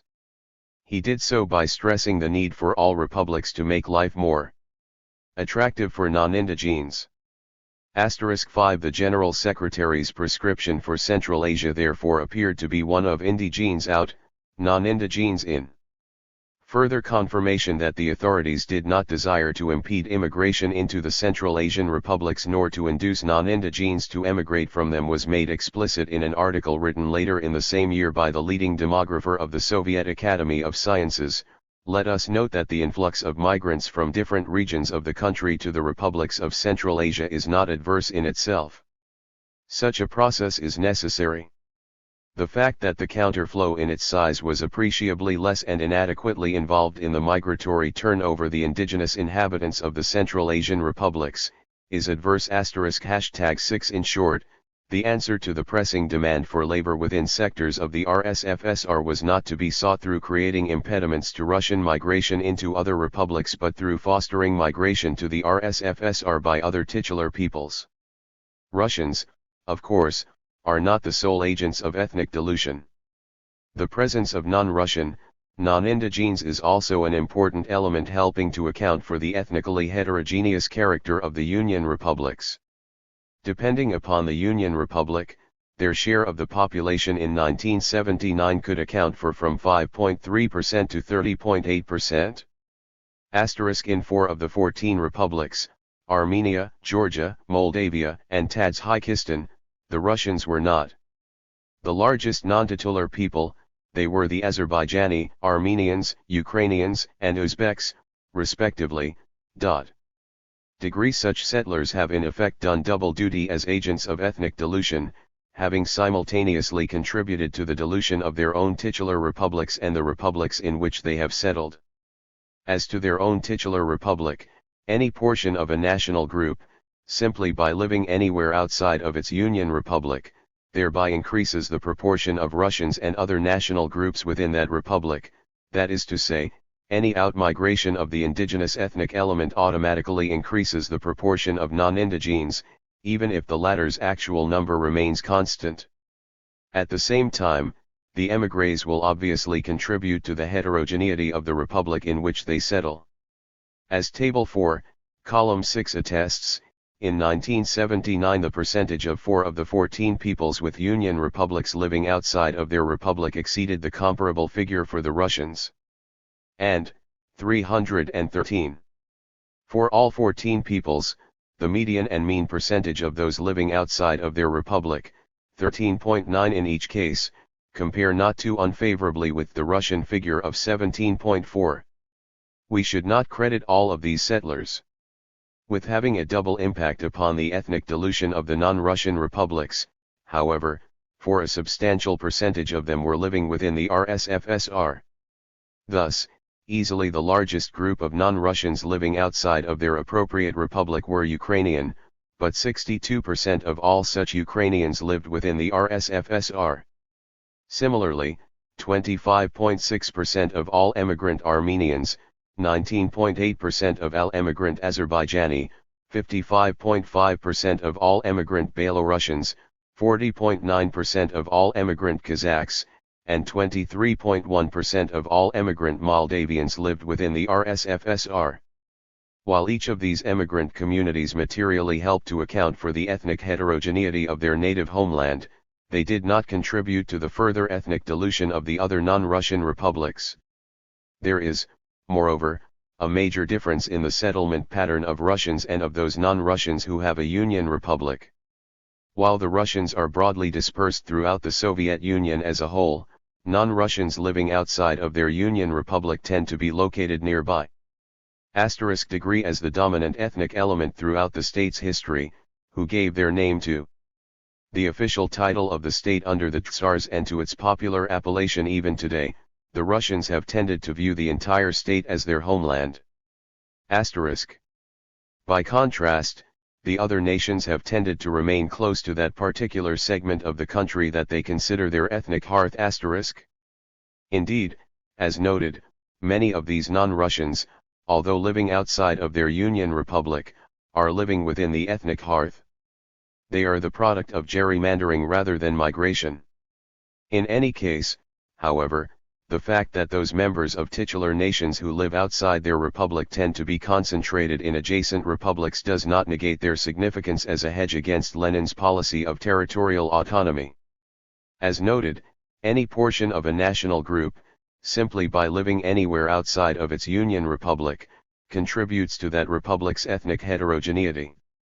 As to the republic of settlement, a minority drawn from the region is more apt to harbor deep suspicions and historic grievances against the titular nation than would Russian immigrants from outside the region. As a result, the former can be relied upon to keep an alert eye open to any symptom of ethnic autarky on the part of the titular group. And if, as a result of the division of a people into 314 two republics, an irredentist note should be introduced into the relations of the two titular groups, so much the better.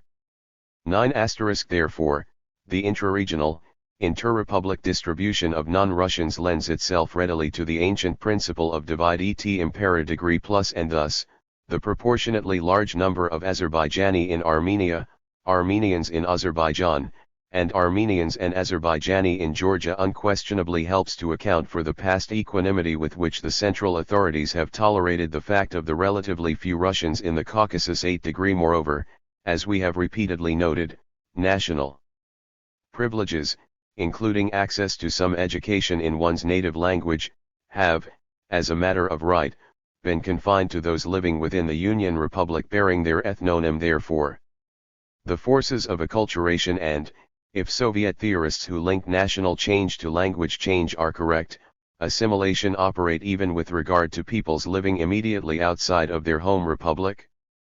The acculturation consequences of living outside of one's republic were rather graphically described in early 1972 in a letter addressed to the communist parties of several states outside the Soviet Union by a group living within the Latvian SSR who described themselves as 17 Latvian communists. Although their letter was primarily a protest against what was perceived as the Russification of the titular group, the writers quite candidly acknowledged that non-Latvian, non-Russian peoples suffered from a still more unfavorable status. Those Lithuanians, Estonians, Jews, Germans, Poles, and other minorities, except Russians, residing in Latvian territory do not have their ethnic heritages at all respected. Until 1940, until the establishment of Soviet rule, in Latvia these minorities had their own elementary and secondary schools where they studied in their own language. They issued their own language newspapers, magazines, books, they had their own clubs, theaters, and other cultural and educational institutions. Now, in disregard of pertinent Marxist-Leninist principles dealing with ethnic questions, and contrary to the statements of USSR leaders that ethnic problems in the Soviet Union have been solved and that each nationality has been guaranteed complete freedom and equality, nothing of that kind is evident. In every republic the Russians have everything, people native to their republics have something, but others nothing at all. 5 * Soviet specialists have neither been blind to the acculturational impact of dwelling outside of one's homeland nor hesitant to 315. Describe the impact as assimilation. In the words of the director of the Institute of Ethnography of the Soviet Academy of Sciences, ethnic assimilation evolved naturally during the Soviet period owing to the territorial mixing of the various national groups and the increase in economic, cultural, and other links. Assimilation processes, however, mainly involve territorially dispersed groups, Jews, Moldavians, Karels, etc., and groups of individuals settled in territories occupied by a different nationality. On the whole, peoples living within their own union or autonomous republics as a rule steadfastly preserve their mother tongue and their sense of national identity. Degree 9 non-Russians living outside of their own republics thus tend to become Russified and, in turn, to act in a sense as surrogate Russians for the further Russification of the republic in which they are domiciled. 4 degrees recently, another important difference emerged between Russians and non-Russians living outside of their appropriate Union Republic. Whereas a net influx of Russians into other republics continued during the 2 decades from 1959 to 1979, this did not hold true for 12 of the other 14 titular peoples.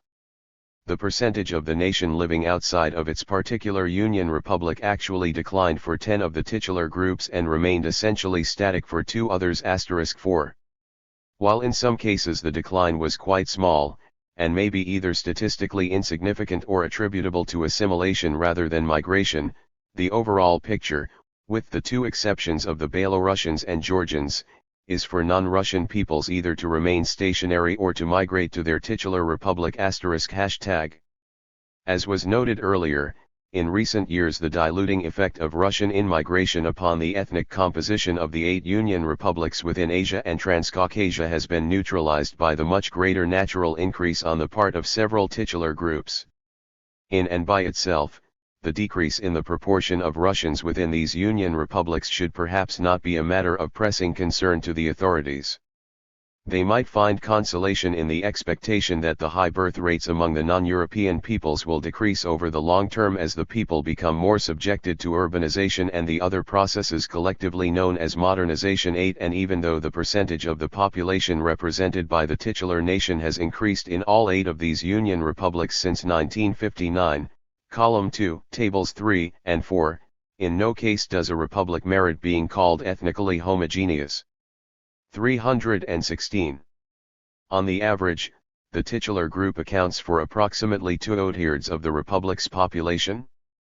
Asterisk hashtag in no case does it account for over 90% of the total population, and in 2 cases it fails to account for a majority. On the other hand, the gap in the natural increase of Russians compared with the titular peoples of Transcaucasia and Asia is impressive, 6.5% versus an average of 26.4% during the 1970 to 1979 period, and is unlikely to narrow appreciably in the near future. When coupled with a decline in the relative number of non-Russian peoples living outside of their respective republics, the resulting overall demographic trend should be a matter of concern to those desirous of maintaining ethnic heterogeneity within the Union republics. Given the unlikelihood of a radical decrease in the growth rate of the Transcaucasian and Asian titular peoples in the near future, the trend toward ethnic homogeneity that characterized every Transcaucasian and Central Asian Union republic in the 1959 to 1979 period appears destined to continue. There are 3 means by which the authorities could slow the move toward ethnic homogenizing of the Union republics. 1. Increased gerrymandering. 2. Inducing a still greater proportion of Russians to live outside of the RSFSR, and/or 3. Reversing the trend among the titular nations by inducing or directing large numbers to migrate from their respective republic.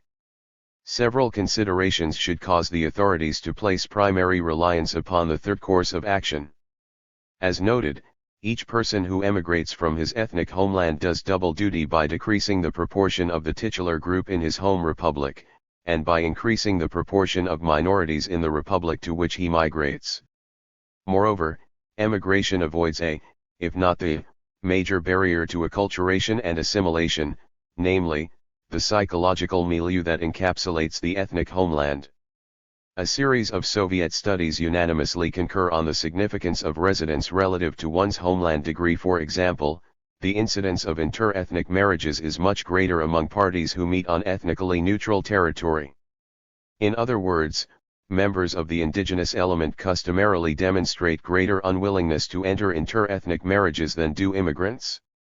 47. Moreover, when the child of an ethnically mixed family chooses his/her national identity, which a person must do at the age of 16 as part of the application for an internal passport, the most influential factor, when present, is the ethnic homeland.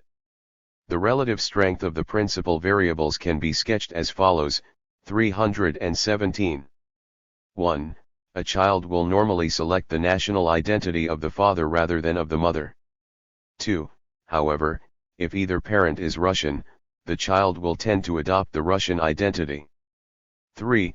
But even though the father is Russian, that is, even though situations 1 and 2 reinforce one another, if the family lives in the homeland of the mother, then the child will tend to select the nationhood of the mother. #8. In short, severing non-Russians from their homeland substantially increases the likelihood of their assimilation. Therefore, encouraging outmigration of non-Russians recommends itself for both short-range, the double impact effect, and long-range, assimilation, reasons. To foster this outmigration, the Soviet authorities have a broad arsenal of potential weapons. In extremis, the government could conceivably resort to naked coercion. If convinced that the advantages were sufficient to risk tarnishing the carefully nurtured public image of a fraternal family of nations voluntarily united on the principle of national self-determination, the government might elect to effect rapid, radical alterations on the ethnic map through simple edict backed up by force. Thus, in retaliation for real or exaggerated anti-state activities during World War II, the Bakhar, Chechen, Crimean, Tatar, Ingush, Kalmyk, Karachay, and Volga Germans were all forcibly ejected from their homelands and deported well to the east under orders from Stalin. 4°. However, actions of this type are undisguisably at odds with Leninist national policy, and resort to such extreme methods as a rule has been eschewed. 5°. Aside from naked coercion, there are several devices that the authorities can press into service as means of influencing population distribution. One potentially very powerful lever stems from the obligation of all students at institutes of higher learning and at technical and vocational schools to spend 3 years following graduation in a governmentally assigned position anywhere within the Soviet Union. In practice, enforcement of this obligation has been extremely lax. Students have demonstrated an ingenious talent for finagling assignment in a desirable area, usually one's ethnic homeland, or for otherwise circumventing the requirement. But, with tighter controls, this program could become a major agent of ethnic diffusion. In 1974, 2.8 million new graduates came under this requirement. Presuming that these figures were apportioned equitably among national groups, the government had the legal right to order more than 400,000 Ukrainians out of their republic for a period of 3 years. 55 If we treat the annual number of 318 graduates as a constant, actually the number is growing. 1.2 million Ukrainians could be on outside assignment at any one time.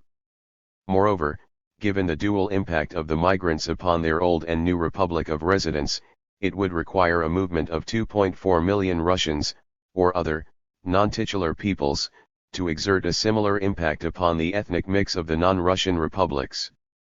If we apply this reasoning to all non-Russians living within their respective titular Union Republic, it becomes evident that more than 2.5 million non-Russians could legally be assigned outside of their republic at any one time, thus having an impact comparable to a migration of over 5 million Russians. 5 And all this still ignores the qualitative factor, for the young and well-educated would be the most likely source of national leaders. The absence from the homeland of the young national elite would materially decrease the likelihood of a nationalist movement arising. In addition to the post-graduation requirement, 2 other noteworthy means remain for bringing about ethnic redistribution. Indeed, the actual degree of ethnic redistribution that has been realized within the Soviet Union is greater than the census data indicate, in that the census reports prisoners and those on military duty at their last civilian address rather than at the site of their assignment. The distortion caused by this practice is particularly pronounced in the case of members of the state's large military establishment. We will recall that minority personnel on military duty are posted outside their homeland as a matter of established policy. The number of persons on active military duty in 1975 has been estimated at over 3.5 million. 5 Again, assuming an equitable apportionment among nations, 1.1 million non-Russian service people were posted outside of their republic. Not all of the service people would exert what we have called a double impact, because 31 divisions were stationed outside of the USSR in Eastern Europe and a disproportionate number of the remaining divisions were in the RSFSR, particularly along the Chinese border. Nevertheless, hundreds of thousands presumably did have such a doubling effect. Moreover, military posting leads to some permanent resettlement outside of one's republic, and this development is clearly endorsed by the authorities who offer encouragements to take one's discharge at the site of one's final post. 6 It is apparently also general policy to incarcerate persons alleged to have committed serious crimes against the state within prisons that are located outside of the prisoners' republics. This practice evoked the following satirical comment from a Ukrainian dissident: 319. Ukraine, according to its constitution, is also a sovereign state which even has representatives in the United Nations. Her courts sentence thousands of Ukrainian citizens and send them to be detained beyond her borders, a policy unparalleled in history. Perhaps Ukraine, like the Principality of Monaco, has no room for camps? Room was found for 7 million Russians, but for Ukrainian political prisoners there is no room in their native land. 57 The number of contemporary detainees is not known. At one time, the total ran to several millions, but it is unquestionably lower today. 758 In any case, In this category, numbers are of secondary importance to some of the individuals grouped thereunder. Among the prisoners are the social activists who have overtly denied the state in the name of their nation. The authorities evidently feel that the symbolic influence of such national martyrs is less when they are incarcerated some distance from the ethnic homeland. We have thus far discussed means by which the authorities can bring about migrations that they desire. In addition, they have tools for dissuading migration that is deemed undesirable. Most noteworthy is the requirement that settlement in a locale requires prior permission from the authorities, registration with the police, and the entering of proof that one has abided by this procedure in the internal passport which is carried by all Soviet citizens and which must be presented upon demand. *5. Although at first glance all such devices might appear purely negative in their impact upon migration, they may in fact be means for redirecting the migrational urge into governmentally approved channels. Thus, if rural youth, desirous of moving to a city, are denied access to cities within their homeland, they are, as a consequence, apt to migrate to a city outside of their homeland, rather than to smother the urge to live in an urban environment.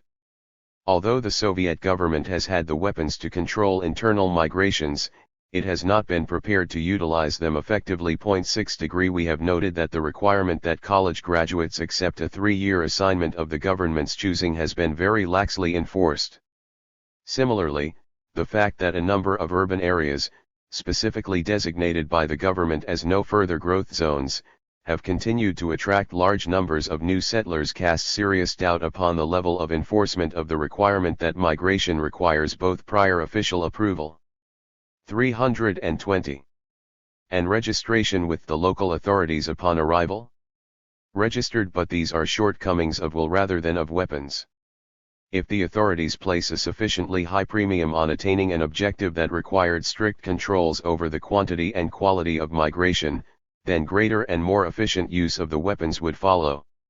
Snuffing in advance any ethno-nationally inspired dangers inherent in Lenin's policy of autonomy for compact ethnic groups by diluting the ethnic composition of the republics has been such a primary objective from the beginning. And thus far the means employed have been sufficient to the task. Extant policies have sufficed to induce impressive numbers of Russians to migrate into non-Russian areas. This continuing migration, combined with the after-effects of earlier gerrymandering, imbues the republics with a high degree of ethnic heterogeneity even today.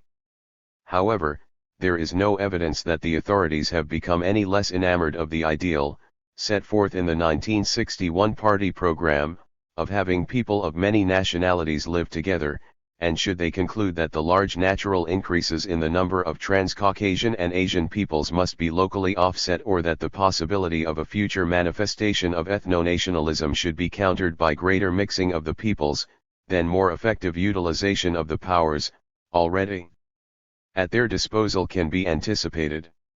As noted, Brezhnev's speech at the 26th Party Congress in 1981 appeared to herald just such a development.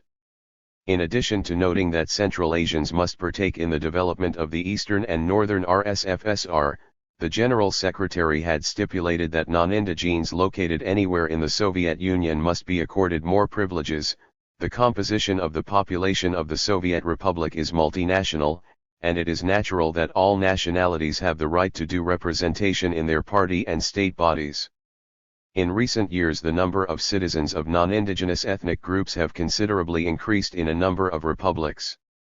They have their specific requirements in the spheres of language, culture, and everyday life. 6. Given the fact that Russians were certainly not unduly underprivileged with regard to representation, status, and language, the General Secretary's comment presumably referred to non-Russian émigrés and was prompted by a desire to counter the recent tendency for them to return to their homeland. Registered the spate of follow-up conferences and publications designed 321. To clarify the points on migration that had been made at the 26th Congress made evident that the ruling apparatus had indeed signaled its intention to make migratory processes more responsive to its will. 76 * An article by the editor of Communist, for example, suggested that the government enforce its right to direct graduates of institutes of higher learning to serve for a period in any sector of the country, the acute need for personnel of a number of sectors of the national economy and of some regions of the country, especially those being newly developed, was noted at the 26th CPSU Congress. It is no secret to anyone that a portion of the student youth, including those of higher education institutions, are disposed to work only in the customary national environment. And nothing bad would happen if the graduates of technicums and higher educational institutions, no matter what nationality they are, after their studies would go wherever they are actually needed and where they would acquire not only practical experience in the received specialty, but also an additional supply of proletarian internationalism. Copyright. Perhaps the most comprehensive outline of the emerging policy appeared in a book appropriately entitled Law and Demographic Processes in the USSR. 6 degrees. The author, after depicting migratory activity over the previous 2 decades as haphazard and non-rational, insisted that Soviet law must be utilized to ensure that demographic patterns serve the needs of Soviet society. He repeated Brezhnev's edict that large numbers of people from Central Asia must be shifted to the labor-short eastern and northern sectors of the RSFSR. 67 Among the administrative tools that he felt should prove particularly helpful in bringing about this and other desirable migration patterns were the aforementioned internal passports and resident permits required of all citizens. He further noted the recent tendency for Armenian and other non-Russian émigrés to return to their titular republics, and, in conformity with the directives of the 26th Congress, maintained that this trend must be countered. Also in conformity with the directives of the Congress, the author asserted that the law must encourage family size to remain within a range of 4 to 5 in number, a formula that would have the effect of encouraging larger families among Russians and other European peoples, while encouraging smaller families among Asians. 6 degree. The author also maintained that any attempt to increase investment within a region in order to employ a local 322 labor surplus, at a time when there were labor shortages in other regions, constituted a violation of Article 16 of the Constitution, which stipulated, in the author's words, that the USSR economy constitutes a single national economic complex, which encompasses all the sectors of production, including labor resources within the country. From this perspective, any attempt to circumvent or resist interregional migration could be branded as anti-state activity. China. The practice of circumventing the possible perils inherent in a system of autonomous units through gerrymandering and the redistribution of population has been more conspicuously demonstrated in the case of China. The CPR's less camouflaged approach reflects a much more favorable statistical situation and a greater willingness to take radical action to achieve a desired end. The ethnic demography of China is quantitatively so different from that of the Soviet Union as perhaps to bring into play the Marxist law of the transformation of quantity into quality, a paraphrase of which might read that at some point a sufficient quantitative difference transforms itself into qualitative difference. With the most loyal nation, the Han, accounting for 94% of the total population, as contrasted with the 52% figure for the Russians in the Soviet Union, and with an absolute excess of Han available in overpopulated China, the Han number some 7 to 8 times the number of Russians and more than the total population of any state, excluding the PRC itself. The Chinese authorities have had at their disposal the means for thoroughly diluting the non-Han homelands. And with their proven penchant for essaying radical surgery, as witness the great leap forward in the late 1950s and the cultural revolution of the late 1960s, it would be surprising if the CCP shied away from taking advantage of the Han's numerical superiority. The less concealed character of Chinese practices is due to the scope and character of their activities rather than to candor. As earlier noted, the Chinese insist that they are undeviating practitioners of Leninist national policy, and a major dimension of the polemics between Peking and Moscow has involved charges, countercharges, and denials concerning apostasy on the national question. Indeed, though Chinese actions have been less concealed, Peking has provided far less satisfactory statistical data on population distribution than has Moscow. At best the data tend to be 323. Very old and are usually of dubious validity. For example, a 1965 Chinese publication indicated that Uyghurs accounted for 78.8% of the population of the Xinjiang Uyghur AR and that Tibetans accounted for 94.5% of the population of the Tibetan AR, although in each case the titular group was by this time rapidly moving toward minority status. 6 degrees gerrymandering has been consistently practiced by the CCP from the outset. As mentioned, the first autonomous region was that of Inner Mongolia, created in 1947 while the struggle for supremacy over China was still in progress. As originally delineated, the AR housed 2 to 4 times as many Han as it did Mongols. In 1955 the authorities added the predominantly Han provinces of Suiyin and Chahar, Huihat, and part of a third, Ningxia, thereby increasing the ratio of Han over Mongols to 8 to 1. In 1969 the AR's territory was just as abruptly decreased by approximately one-third, as huge segments of territory were severed from both its eastern and western flanks. Erstwhile Mongolian inhabitants of their own AR found themselves part of either Heilongjiang, Kirin, Liaoning, or Kansu province, or, more paradoxically, part of the Ningxia Hui AR. See Map 1. The partition not only further numerically disadvantaged those Mongols within the truncated AR, but left a majority living outside its borders.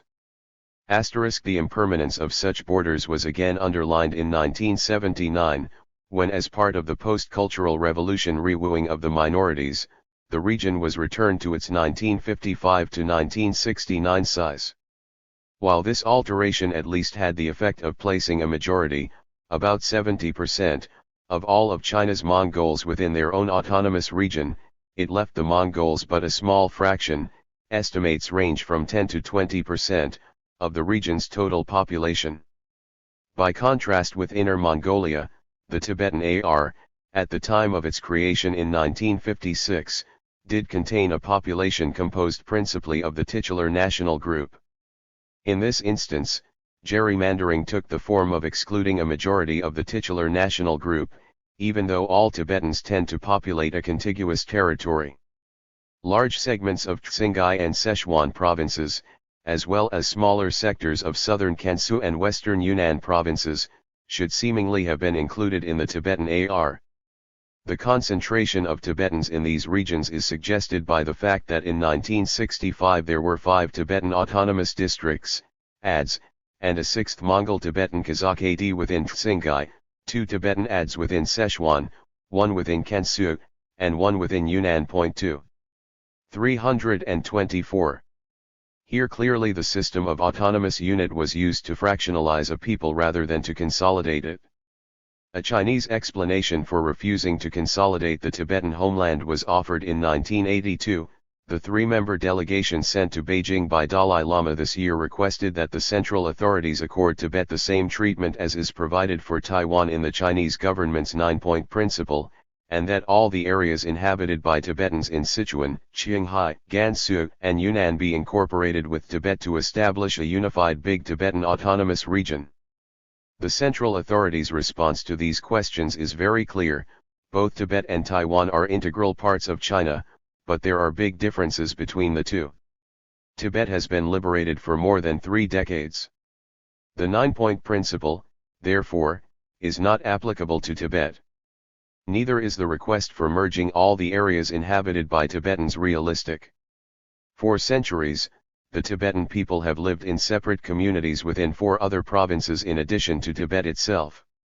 Just like other Minority nationalities in China, they exercise national regional autonomy and are organized into an autonomous region, several autonomous prefectures and autonomous counties.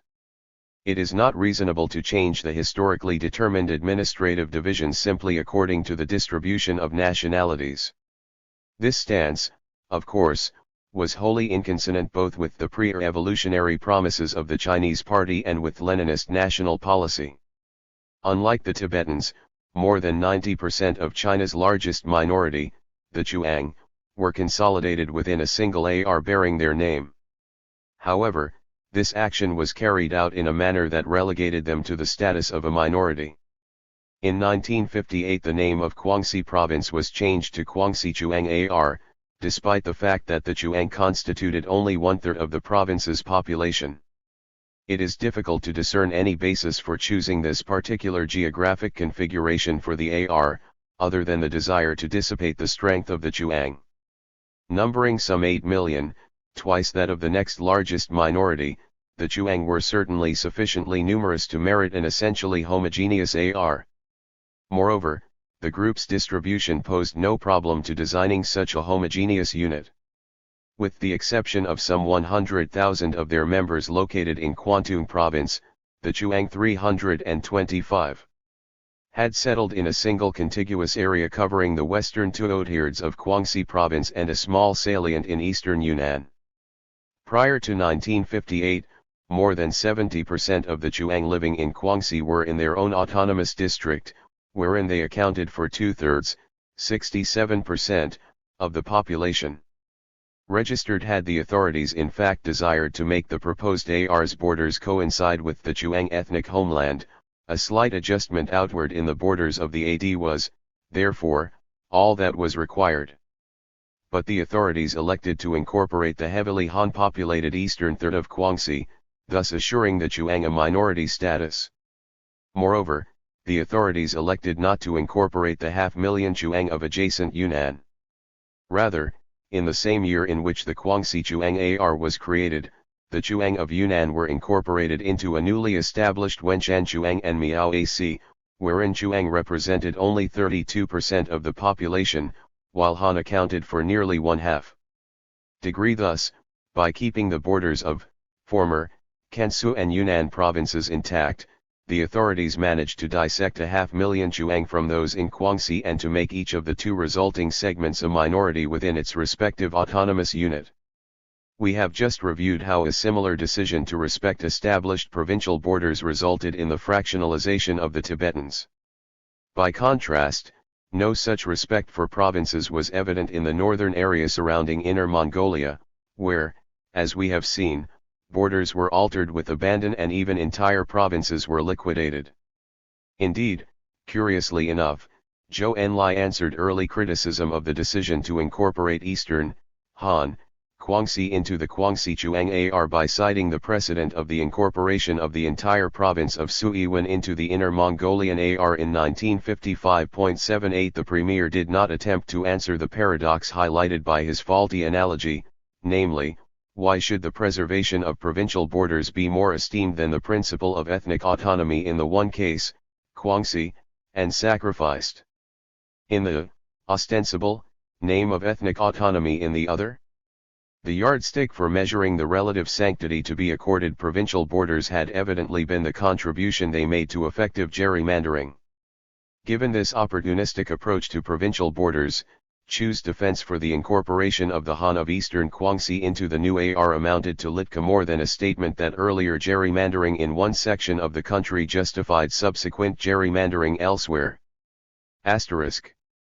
Overall, the decision to replace the Chuang Autonomous Division within Guangxi with the Guangxi 326 Chuang Autonomous Region points both to the importance of gerrymandering in CCP thinking and the rather narrow line between an autonomous district and a region.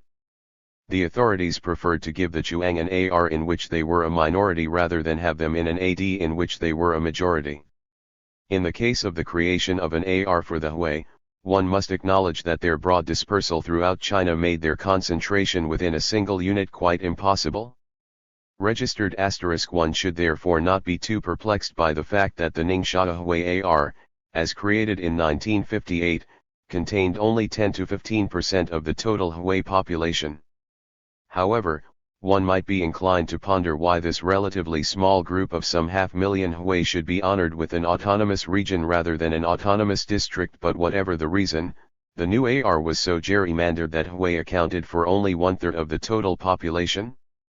64 An additional act of gerrymandering was executed in 1969, when the AR was extended to the Mongolian border through the appropriation of a rather substantial section of former Inner Mongolian territory.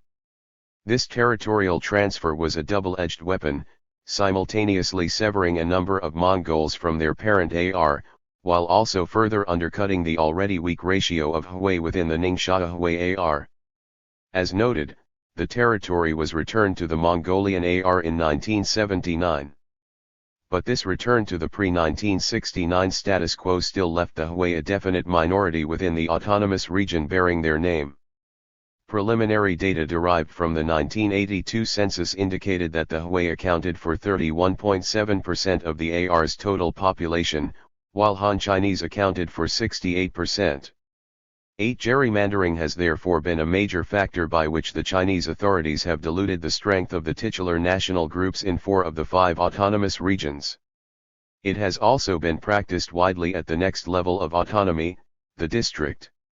In 1965, the official designation of 7 of the 29 ADs contained the names of 2 ethnic groups and 1 bore the names of 3. Moreover, all ADs contained at least 2 significant ethnic groups, what the Chinese source called constituent nationalities, and 1 contained 17. The median number of constituent nationalities per autonomous district was 7 and the mean was 8.286, nor did gerrymandering end with the district. Even at the smallest level of autonomous unit, the county, there were 8 that bore the name of 2 ethnic groups. 3 others were apparently still more ethnically complex, they bore no ethnic designation, each 827. Being officially referred to simply as a multinationality autonomous county. Gerrymandering has thus been widely practiced. But in diluting the ethnic composition of autonomous units, the authorities have not relied solely upon this tactic. Migration policy has also been a major factor. Most noteworthy in this regard has been the resettlement of millions of Han in minority regions. Official encouragement of Han migration into traditionally non-Han areas began shortly after the CCP's victory. In 1951, the director of the Nationalities Affairs Commission described such movements as beneficial both to nationalities' solidarity and to the construction of the autonomous regions. 2 degrees prior to the Great Leap Forward, however, the number of migrants was not too substantial. 6 degrees, but so far as that program's impact upon ethnic redistribution was concerned, it might well have been termed the Great Leap Westward. In October 1958, the authorities initiated a policy of massive resettlement of young Han in the steppe area. Particular stress was to be placed on Inner Mongolia, Kansu, Ningxia, which ironically would be renamed Ningxia Hui AR less than 2 weeks after this policy was announced, Xinjiang Uyghur AR, and Xinghai.8 with the partial exception of Kansu. These were the homeland regions of the non-Han peoples. Though Tibet was absent from this list, Chinese press reports at this time heralded an expansion of that region's population from the current 1 million to 10 million by 1965, thereby confirming that massive in-migration by Han was planned. Degree. The only important non-Han homelands into which a large-scale influx of Han was not contemplated were in the southern provinces of Guangxi, Quechua, and Yunnan. These exclusions were apparently attributable to the authorities' conviction that those regions already contained a satisfactory number of Han for implementing national policy. Asterisk. This campaign to resettle Han in western areas was officially called Shaofang, literally, send down, a rubric that suggests its mandatory character. The program survived both the Great Leap and the Cultural Revolution, undergoing a particular surge during the latter when universities were closed and students were transported by the trainload to rural areas where, according to Mao, they were to be re-educated by the peasants. Peking Radio reported the number of those resettled in the 7 years between 1968 and 1975 at 10 million and anticipated that another 2 million would be added each year. Degree. The portion that settled in the non-Han areas, 328, was not given, but it can safely be assumed that it was substantial. Indeed, during this period, the majority status of the only 2 peoples who had ever enjoyed that role in their own AR, the Tibetans and the Uyghurs, was threatened if not eclipsed. As early as 1969, the CPSU's theoretical journal, Communist, had maintained that Tibetans now accounted for but 1/3 of the population of Tibet. This figure may badly underestimate the percentage of Tibetans, just as Peking's 1972 figure of 90% probably grossly exaggerated it. 0.2%. One less partial demographer, After noting that the percentage of Chinese had been persistently increasing, remained undecided whether the break-even point had been reached by the late 1960s. 29 degree in any case, given the rather small Tibetan population of 1.2 million, the large numbers of Han resettled in the interior, the special importance ascribed by Peking to settling their border areas with the most loyal nation, and repeated reports of Han migration to Tibet, it would appear likely that if the break-even point had been approached in the late 1960s, then it must surely have been crossed by the mid-1970s. 9. There is somewhat more agreement on the ethnic changes that have occurred within Xinjiang. Beginning with a percentage of only 3 to 5% of the province's population in 1949, migration of Han raised their percentage to 40% around 1980. As a result, the Uyghurs had lost their majority status. By making the Uyghur AR coextensive with Xinjiang province, the authorities had incorporated significant numbers of other non-Han peoples within the AR.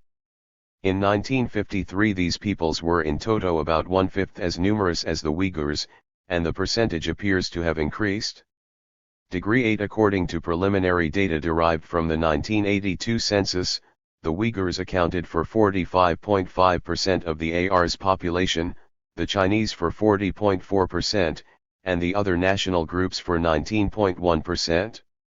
9 degrees. If the large military forces were included, the Chinese might well be the largest element. 2 degree. Moving non-Han out of their homeland does not appear to have played an important role in Peking's population policies.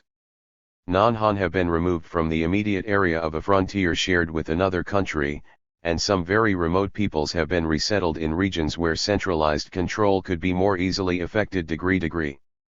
But in such cases, resettlement appears to have occurred within the same general region of the country, that is to say, within the same ethnic homeland. It is quite possible that the planners have perceived no need to redistribute large numbers of minority peoples throughout the country, because they have more 329 than the necessary number of excess Han to accomplish a safe dilution of non-Han through unidirectional migration. Moreover, the center's sense of security in this matter should certainly be strengthened by the realization that the world's largest army operates principally in the frontier regions. Thus, in addition to our earlier calculations concerning the number of Han in traditionally non-Han areas, we must add potentially as many as 3.6 million uniformed individuals who were further diluting the non-Han population. 3 degree. In summary, then, a policy of extensive gerrymandering and migration has made the titular national group a certain minority in 4 of the 5 autonomous regions and a most probable minority in the other. Furthermore, these same techniques have been carried over to the next lower level of administrative unit, the autonomous district. According to Chinese data, in only 8 of the 29 autonomous districts existing in 1965 did the titular group represent a majority of the population. In 2 others, the titular group reportedly accounted for precisely 50%. This left 19 of 29 districts in which the titular element was a minority. Degree. Moreover, 5 of 8 exceptions were districts principally populated by Tibetans. All 5 were part of the contiguous Tibetan homeland and should logically have been made part of an enlarged Tibetan AR. They, too, are therefore the result of hedging against the principle of autonomy rather than of honoring it. And in one of the remaining 3 possible exceptions, the dominantly, 56.3% of the district's population, had to share the ethnic designation of the district with the Miao, even though the Miao accounted for only 2% of the population registered. Thus, out of 34 autonomous regions and districts within China, we are reduced to 2 that could possibly be said to reflect Lenin's plan to grant territorial autonomy to concentrated peoples. In one of these, the titular group represented a bare majority, 56.4%, and in the other 81.4%. Neither would therefore qualify as ethnically homogeneous. Registered autonomous and minority status bear a close relationship within China. Yugoslavia. In contrast with both the Soviet Union and China, the internal borders of Yugoslavia have remained quite stable under communist rule. Any evidence of significant gerrymandering by Bell. 330. grade must therefore be sought in the actions of the YCP at the time of the Federation's formation. We will recall that 5 of the 6 newly created republics were each ostensibly designed to satisfy the desire of one of the major Slavic peoples for its own state. In all 5 of these new republics, the titular group accounted for a majority, although the degree of ethnic homogeneity varied considerably. See Table 5, Column 2. Only in Slovenia and Montenegro did the titular group exceed 90% of the population. Elsewhere the most significant minorities were the Albanians and Hungarians within Serbia, where they respectively accounted for 8.1 and 6.6% of the population, the Albanians within Macedonia, 17%, and the Serbs within Croatia, 14.5%. The last of these regional minorities indisputably held the most significance for any scheme of a united Yugoslavia. Serb-Croat rivalry had been the cancer of the pre-war state. Even the monarchy's late-hour grant of autonomy in 1939 had not been enough to immunize the Croats against Hitler's subsequent bribe of a Croatian state unencumbered by any ties to the Serbs. Within this new state of Croatia, Serbs found themselves the target of officially condoned, if not sponsored, pogroms, a heinous testament to the Croats' desire to rid the homeland of an alien presence. Given this very recent series of events, there arises the question of why the YCP leadership did not show more interest in reducing or eliminating the Serbian minority within the area designated by them to become a Croatian republic. Certainly the preservation of the status quo ante bellum was not the result of oversight or an act of omission, for the status of the minority within Croatia was one of several pressing matters involving ethnic distributions in the new state that demanded decisive action on the part of the leaders. Many of these issues arose from the large number of Serbian refugees who had fled war zones, occupation forces, and/or genocide by compatriots, the last largely, but far from entirely, at the hands of the Croats. In addition to the question of permitting the return of Serbs to Croatia, the authorities were also faced with the issue of Serbs desiring to return to Vojvodina and Macedonia. With regard to the latter, the authorities were still vacillating well into the spring of 1945, first prohibiting a return and later reversing themselves degree. Their final decision to allow Serbs to return to Macedonia was likely influenced by the need to bring their position on Macedonia into line with that on Croatia, for there is no evidence that the possibility of prohibiting Serbs from returning to Croatia was ever entertained. And again, this was not simply a case of oversight, for those Serbs desirous of returning to Croatia were carefully processed through the Ministry of Transportation in Belgrade. 08 The authorities therefore chose not to avail themselves of an excellent opportunity to diminish substantially if not eradicate the Serbian minority within Croatia through resettlement. Resettlement could have been justified as a desire to avoid any possibility of a recurrence of the inter-ethnic bloodletting of the wartime period, as well as a desire to make the proposed republics true nation-states. It also could have been justified in terms of the party's 1934 commitment to the expulsion of Serb occupiers, Serb troops, officials, and policemen, as well as Serb Chetniks, from Croatia, Slovenia, Dalmatia, Vojvodina, Bosnia, Montenegro, Macedonia, and Kosovo. At a more politically pragmatic level, it could have been justified as necessary on other grounds, for this opportunity to make Croatia more ethnically homogeneous presented itself precisely at a time when the authorities were searching for hundreds of thousands of people to quickly resettle lands formerly in the hands of Germans and Hungarians within Vojvodina*.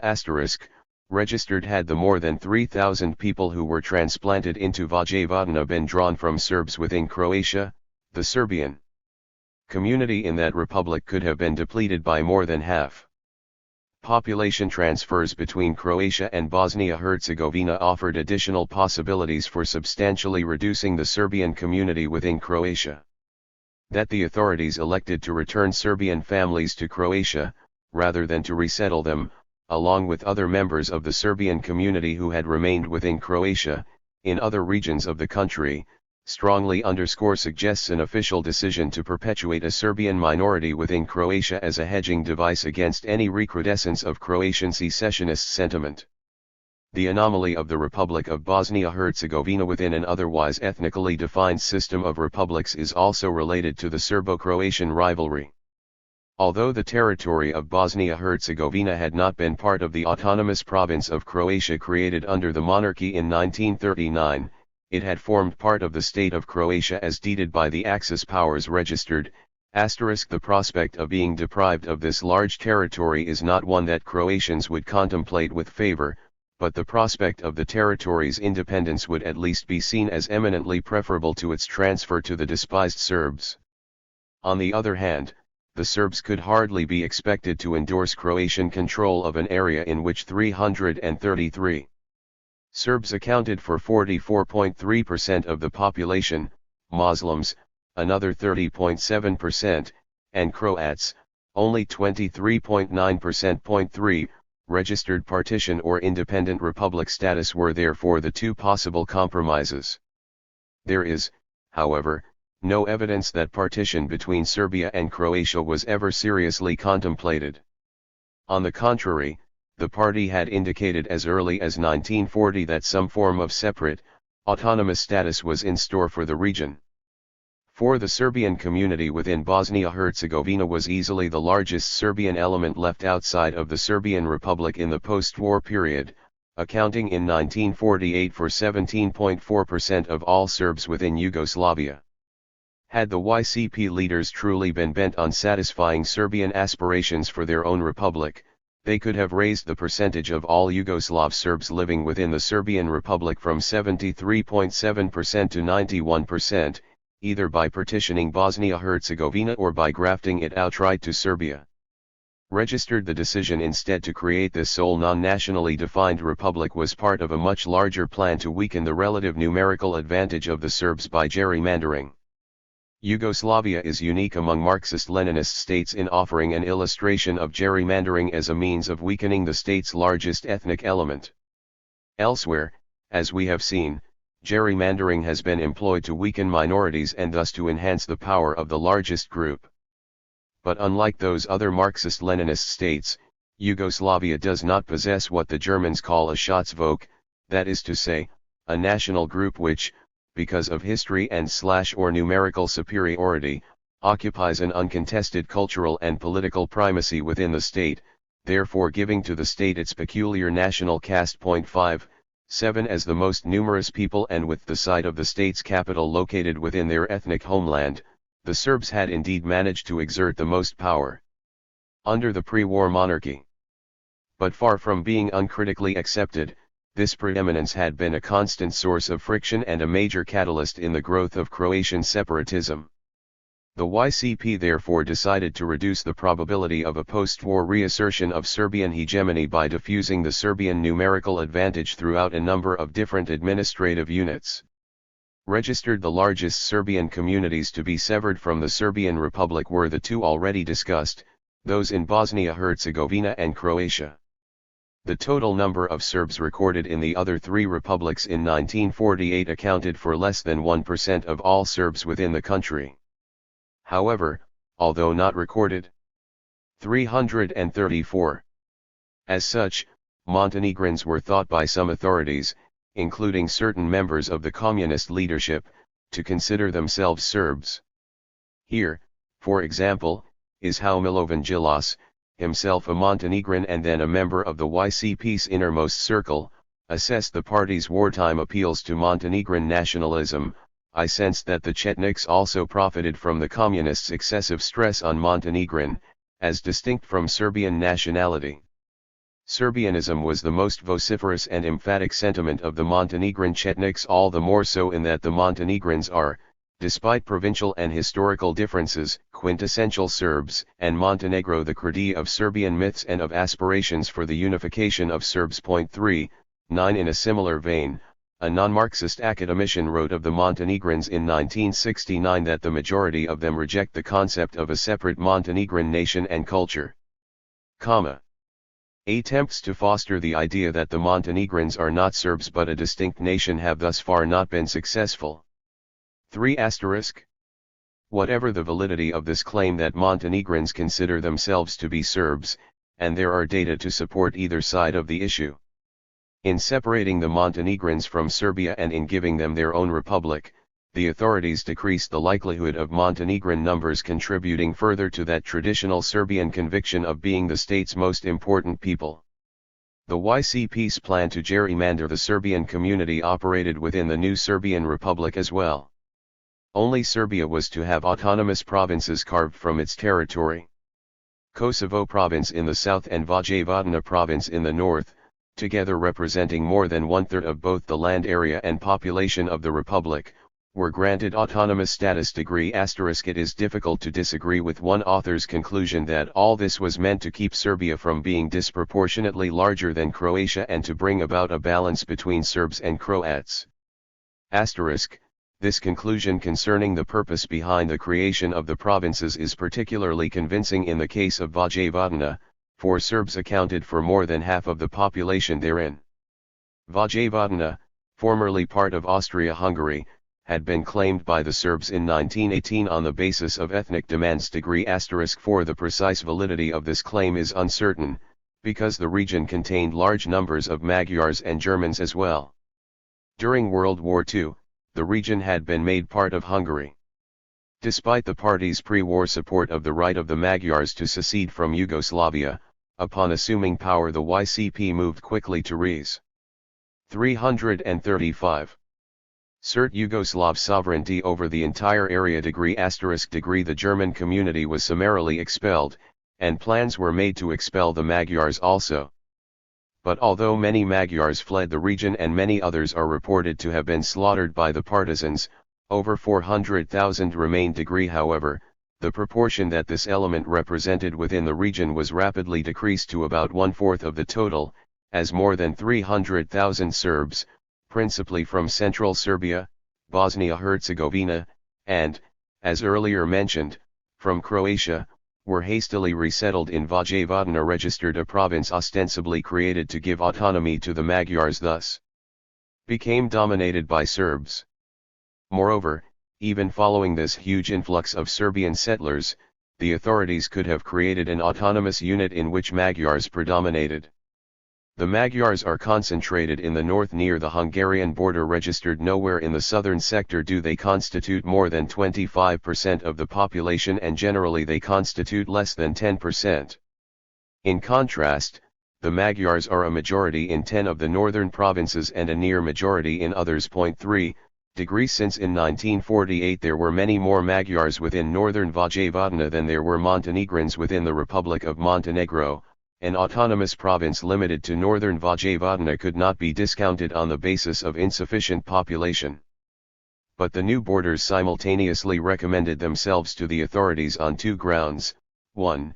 They made the Magyars a very manageable minority and squelched in advance any Hungarian irredentist claim to Vojvodina, and, 2. They reduced the Serbian community within Serbia proper by nearly one-fifth, 1.1 million in 1981. There was a stronger prima facie case for granting autonomy to Kosovo province, in that Albanians had comprised two-thirds of the region's population at the end of the war. Although part of pre-war Yugoslavia, Kosovo had been ceded to Albania by the Axis powers. The YCP had called for an independent and united Albania in 1928, and had further called for the expulsion of Serbs from Kosovo in 1934, but neither of these promises was honored after World War II. The grant of autonomy to Kosovo following its reannexation was probably motivated in part by a desire to placate the Albanian inhabitants who had resisted reincorporation into Yugoslavia with arms, and also in part to make union with the Yugoslavian Federation a more attractive eventuality for Albanians still outside Yugoslavia, but it also served the authorities' aim of decreasing the number of Serbs within Serbia proper. Nearly 200,000 Serbs lived within the borders of the new autonomous unit. Significantly, most of them could have been quite easily excluded from 336. For, as in the case of Vojvodina, Kosovo's frontiers were so drawn as to incorporate districts, abutting Serbia proper, in which Serbs overwhelmingly predominated. Moreover, a rather large area immediately across the Kosovo-Macedonian border was excluded from the autonomous region, despite the clear predominance of Albanians therein. It appears, then, that in drawing the borders of the autonomous provinces, the authorities were guided more by the desire to create minorities and politically dilute the Serbs than they were by the desire to give political expression to ethnic homelands. This structuring of republics and provinces so as to undermine the foundation of Serbian chauvinism and, what is the other side of the same coin, to reassure the non-Serbian communities that domination by any ethnic group was a thing of the past sheds important light on the trend toward equal representation for each republic and province that occurred within the executive branches of both the party and state apparatus during the early 1970s. 3% degree. This trend was broadly seen as bolstering the autonomy of the national groups. But, as we have seen, this equating of republic/province with the nation is much too simple. It presumes, 1. That the republics/provinces are essentially ethnically homogeneous nation-states, 2. That a given national group is concentrated nearly exclusively within a given republic, and 3. That the titular national group within a republic/province dominates the power structure and exerts exclusive authority over delegates to federal and party posts. Gerrymandering has largely invalidated 1, and 2, and cadre policy and party discipline has been designed to thwart 3. Again, a more evident reason for granting equal status to each republic was to weaken Serbian influence and thus allay non-Serbian anxieties. 7 Equal status in effect gave each republic/province 12.5% representation, resulting in a gross underrepresentation for a people, the Serbs, accounting at the time for 40% of the population. Moreover, a representative from Serbia proper could not speak for the 42% of all Serbs living in Kosovo, Vojvodina, or one of the other republics. Serbs themselves quickly perceived the trend as inimical to Serbian interests and voiced strong dissent. 2% degree. With the single exception of the large post-war resettlement in Vojvodina, programmed migrations do not appear to have played an important role in governmental policies. During its first 2 decades in power, the YCP was intent upon achieving the economic equalization of all regions through intensive investment in the more backward republics. As earlier noted, such a policy, if successful, 337, tends to freeze existing ethnic patterns rather than to encourage interregional migrations. However, the policy did not succeed in narrowing the gaps among regions and was dropped in favor of gearing investment to maximal likely return. Although this latter type of policy does induce migration from the poorer to the richer regions, its impact upon ethnic redistribution is that of a side effect rather than a primary aim. The actual number of people who have been involved in an inter-republic/interprovincial migration in post-war Yugoslavia is quite impressive. In 1961, 1,358,000 individuals, 7.3% of Yugoslavia's total population, were living in a republic or autonomous province other than the one in which they were born. The rate of such migration continued to increase over the next decade, although at a dwindling tempo. In 1971 there were 1,685,000 individuals, 8.2% of the population, who had changed their republic/province. 34 degree. The impact that these migrations, combined with differential natural growth rates, exerted upon the ethnic heterogeneity of the republics over the first third of a century of the YCP's rule can be seen by contrasting columns 2 and 4 in Table 5.54. The biggest loss in numerical superiority was suffered by the Montenegrins, who dropped from 90.7% to 68.5% of Montenegro's total population. This drastic alteration was brought about by extensive Montenegrin outmigration to Serbia. The absolute number of Montenegrins within Montenegro actually decreased between 1953 and 1971, 54 degree. This left only Slovenia with an incontestable claim to being a national area. However, the percentage of Slovenes had undergone a noteworthy decrease from 97 to 90.5%, and, as the most economically advanced republic, it was drawing increasing numbers of immigrants during the early 1980s. Should this trend continue, Yugoslavia would soon be devoid of any ethnically homogeneous units. It is doubtful that such a development would prove to be of much concern to the authorities, for diffusion of groups across administrative borders, Table 5, columns 3 and 5, and suffusion of groups within any single unit, columns 2 and 4, had been employed as a hedging device by the YCP since the inception of the Federation. 54. Czechoslovakia.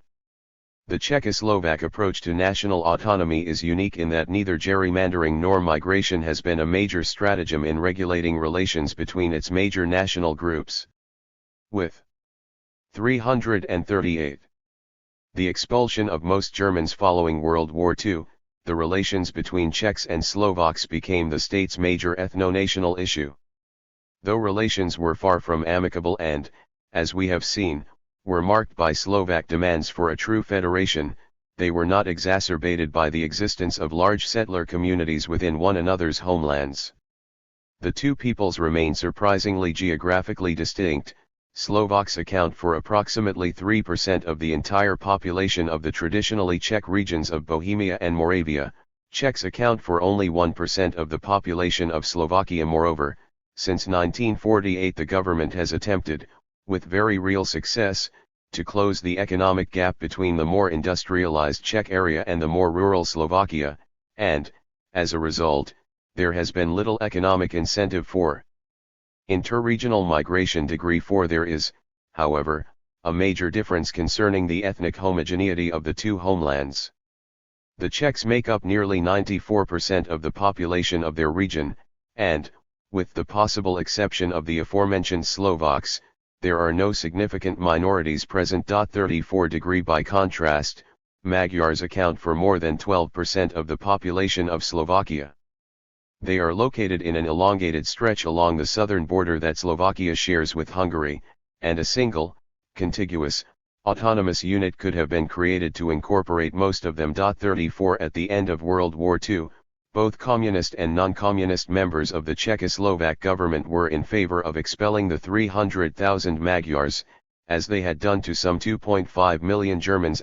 48. The Hungarian government, however, refused to cooperate unless the territory inhabited by their kin in Czechoslovakia was also to come under Hungarian sovereignty. Barring this territorial grant, the Hungarian authorities insisted that the Magyars of Slovakia be granted an autonomous region, a proposal in turn rejected by Czechoslovakia both before and after the effective monopolization of power by the Communists in 1948. Shortly after taking control, the Communists redistricted the country. Slovakia was divided into 6 provinces, so drawn that the Magyar community fell within 5 of the 6 and did not constitute a majority in any. Nor was there any special allowance made for the Magyars at the next lower level of administration, the district. Nevertheless, Magyars were a majority within 6 districts. In 1960 a second redistricting occurred, which reduced the number of provinces from 6 to 3.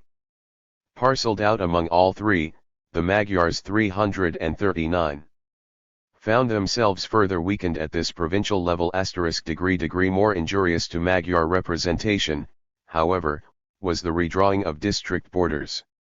Districts were so joined that the number in which Magyars predominated fell from 6 to 2.35. There is little question but that the Magyar community popularly perceived all of this as an exercise in gerrymandering. In the freer atmosphere of 1968, the semi-official Magyar organization, the Cultural Association of Hungarian Workers in Czechoslovakia, publicly complained about what it termed the mixed nationality districts. The new districts established in the 1960 territorial reorganization are hindering rapprochement and fraternal coexistence between nations and nationalities.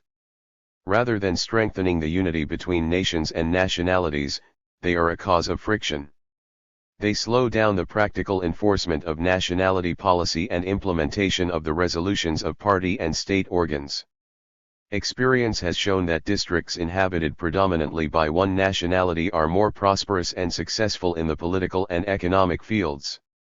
The further improvement of political and economic life, and the settlement of the nationalities question and the guaranteeing of their equality, make necessary the establishment of compact units homogeneous from the point of view of nationality in areas inhabited by the nationalities, through reorganization of districts along appropriate geographic lines. 5. This demand for a territorial reorganization received support from Budapest.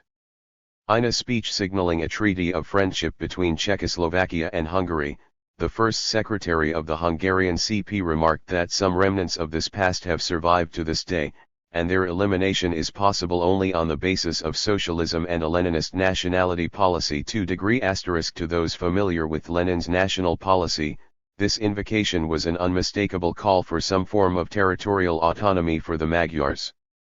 Although all of this pressure for Magyar autonomy was exerted at a time when Slovaks were themselves intensely involved in a campaign to win greater freedom from Prague and the Czech populace, their response to Magyar aspirations was totally unsympathetic. 2 Magyar loyalty was brought into question, and the request for redistricting was branded as nationalistic and irredentist. 555 Following the Soviet intervention and the dismissal of Dubček, there was talk for a time of altering administrative borders in a 340 manner more agreeable to the Magyar minority, but nothing further came of it. Czechoslovakia completes our list of states that ostensibly conform to the Leninist precept of territorial autonomy for compact national groups. We will recall that the only other 2 states to experiment with such a system, Romania and Vietnam, subsequently jettisoned it. But even during their brief experimentation, the authorities in each of these 2 states introduced hedging devices similar to those encountered in the cases of the USSR, China, Yugoslavia, and Czechoslovakia. Romania was the more hesitant of the 2 states to experiment with territorial autonomy. Despite being under communist control since 1944 and despite the enactment of a Marxist-Leninist constitution in 1948, the state had no autonomous unit prior to 1952. The system of regions into which the country was divided before 1952 had purportedly been drawn without regard to ethnic distributions. 455 Whether or not this was the case, the end result was such as to rather effectively gerrymander the more than 1.5 million Magyars. Moreover, when what was to prove the rather abbreviated grant of territorial autonomy was made in 1952, it applied only to a small part of the total area populated by Magyars. There are basically 2 sectors of the country in which Magyars predominate. One is centered in the middle of the state and is surrounded by Romanian-dominated territory, the other stretches along the Hungarian-Romanian border and is therefore the most susceptible to irredentism. Magyars in the latter area have consistently been denied autonomous status and, in addition, have consistently been denied majority status in any administrative unit. The borders of such units were altered, in some cases quite radically, in 1950, 1952, 1960, and 1968. But following all of these reorganizations, the Magyars living near Hungary saw their strength dissipated throughout anywhere from 3 to 7 administrative units. 57 Romania's sole concession to the concept of territorial autonomy was therefore limited to an area far removed from the state's frontiers. The Magyar Autonomous Region was established by the 1952 Constitution. As originally delineated, Magyars accounted for 77% of its population, but nearly 2/3, 64.4%, of I-341.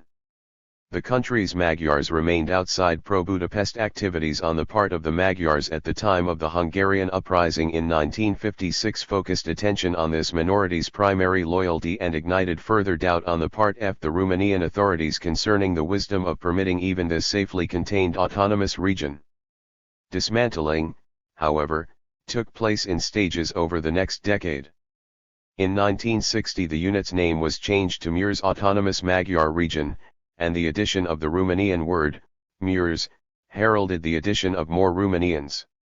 In a flagrant case of gerrymandering, 2 districts in which Magyars were strong majorities, 85.3% and 90.2%, were detached from the region, while 3 other districts, in which they were definite minorities, 25.6%, 22.1%, and 13.7%, were added. The overall result of this gerrymandering was to increase the proportion of Romanians within the autonomous region by 15%, from 20% to 35%, and to decrease the proportion of Magyars by precisely the same amount, 77% to 62%. As an augury of further things to come, a reference to the autonomous region as the territory occupied by the compact Magyar Zekler population was deleted from the Romanian constitution. The region was entirely eliminated under the Territorial Reorganization Act of 1968. Somewhat ironically, its demise was an outgrowth of a redistricting plan that President Ceausescu had pledged would recognize the national composition of the population. We have already learned that this criterion was not applied to the Magyars along the borders with Hungary. As to those living in or near the former autonomous region, the new redistricting plan itself underwent a substantive change. At first, a single county, incorporating all of the area's principal concentrations of Magyars had been promised. Later it was decided to divide this interior community between two counties. Although Magyars were a decisive majority in each of the two resulting counties, 79 and 88%, it appears that the decision to create two rather than one administrative unit was predicated upon a desire to fragment the Magyar community, thereby denying it a single focus or rallying point for concerted activity. The decision is certainly not traceable to a concern that the originally proposed, single county would be disproportionately large. Its population would, in fact, have approximated the countrywide average and would have been substantially less than that of several other counties. As it was, the 342 counties actually created ranked 35th and 39th in size out of a total of 39 such units. Even though Magyars were thus gerrymandered into two small counties in which they were a majority, into 7 others in which they were an important minority, and into still another 7 in which they were present in noteworthy numbers, their territorial concentration continued to worry the authorities. Over the next decade there were increasing complaints from leaders of the Magyar minority concerning governmentally sponsored efforts to resettle Romanians in traditionally Magyar regions and to entice Magyars to move to Romanian and German districts degree. Vietnam. Our remaining case of a Marxist-Leninist party that experimented with territorial autonomy is the Vietnamese Communist Party. It did so at a time when its sovereignty covered only the northern half of Vietnam and at a time when it was necessary to convince the highland people of South Vietnam, as well as those of eastern Laos and northeastern Cambodia, that total victory by the Communists would bring independence or at least autonomy in its wake. Registered degree consonant with this propagandist requirement, the VCP created its HRST autonomous region within a year of the withdrawal of French forces. And in announcing its creation, Ho Chi Minh stressed that the Timeo autonomous region was a prototype to which all peoples could aspire. The compatriots in the Northwest have the particular honor of having their autonomous region established first. Hence, they have the particular task of striving to set an example to other autonomous regions which will be formed one after the other. Degree. The party's subsequent actions appeared to bear out Ho's words, for a second and a third region were created in each of the 2 following years. Given the bi-ethnic title of the first autonomous region, there was reason for immediate skepticism concerning its purpose as set forth by Ho. The aim of the founding of the Timeo autonomous region is to enable the brother nationalities gradually to run all their own activities so as rapidly to develop their economy and culture and realize equality among nationalities in all respects. It was not at all made clear why members of a national group would be any more enabled to run all their own activities in a multi-ethnic autonomous region than they would in an otherwise unitary multi-ethnic state. In point of fact, the Timeo AR was far more 343 ethnically complex than even its bi-ethnic title suggested. 25 officially recognized national groups were included within its frontiers. 36 The second autonomous region to be created, the Viet Bac North AR, was also ethnically omnifarious, containing 14 different ethnic groups. 5 No figures on the ethno-national composition of the third autonomous region, the Lao Hien AR, were located, but the area that it occupied was one of intense ethnic diversity, and it can safely be assumed that it too was ethnically very heterogeneous. 3 Registered the pockmarked ethnic map of non-Vietnamese North Vietnam would tax the most well-intentioned cartographer assigned the task of drawing ethnically homogeneous regions, but the autonomous regions sanctioned by the VCP bore scant resemblance to the type of unit Lenin had envisaged when he referred to territorial autonomy for compact national groups. The scale on which the autonomous regions were constructed, the first two to be created alone accounted for 40% of North Vietnam's total territory, dictated in advance that they would not reflect ethnic distributions.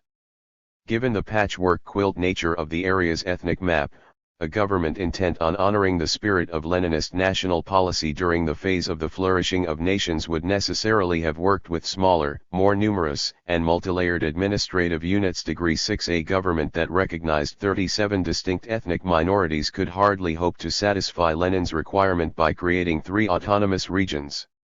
Subsequent events were to demonstrate that the VCP had little respect for Lenin's view of territorial autonomy as an important ingredient for resolving the national question. That the VCP leadership perceived autonomy solely in terms of its propaganda impact upon minorities beyond its immediate control became evident in 1975. Hardly had the VCP's victory over the entire territory of Vietnam taken place, when the autonomous regions within North Vietnam were declared extinct. Registered the first official announcement of their abolition asserted that the decision had been made with the approval of the Highland people who considered it a reasonable measure. 8 While it is very questionable whether the Highland peoples were in fact consulted in advance, it is probably true that the minorities had not developed a sense of intimate identification with and loyalty to these multi-ethnic autonomous regions and, as a result, did not grievously mourn their passing. Nevertheless, Hanoi felt compelled to rewrite history. Deleting all references to a 344 Tonami from the selected works of Ho Chi Minh. In the words of a former member of the VCP Inner Circle, in order to cover up their crime of abolishing the autonomous regions and oppressing the minority nationalities, they have deleted President Ho's articles on the Northwest Autonomous Region and the Northern Vietnam Autonomous Region and his speeches to the people of various nationalities. 9 The VCP has also engaged in population redistribution on a gigantic scale. As in the case of the Chinese and Romanian parties, VCP leaders have displayed anxiety over the fact that the state's borderlands were populated by minorities. 3 Indigenes out and most loyal nation in became a two-pronged means of rectifying the situation even prior to victory over the South. By 1972, more than 70% of all the mountain peoples who formerly engaged in what was officially called nomadic agriculture had been resettled in lowland communities. 7 Meanwhile, more than 1 million Vietnamese had been moved into the North and Northwest autonomous regions, where they constituted more than one-third of the population.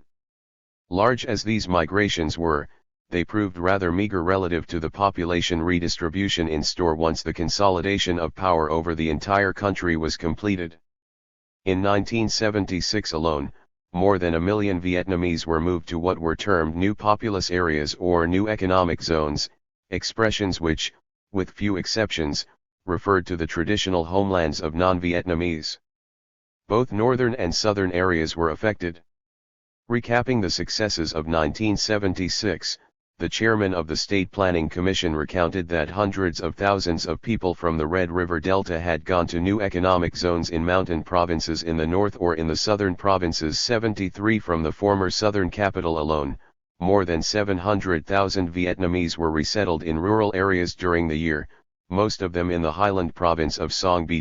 7 Still greater reshuffling of peoples was called for by the 1976-1985 year plan.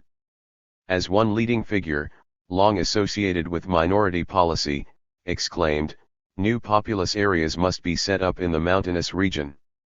This project would be aided by the erection of a road network throughout the remote border areas. 97 Specifically, the plan called for the movement of 4 million people out of the crowded plains between 1977 and 1980. Meanwhile, 700,000 Montagnards engaged in swidden agriculture in the south.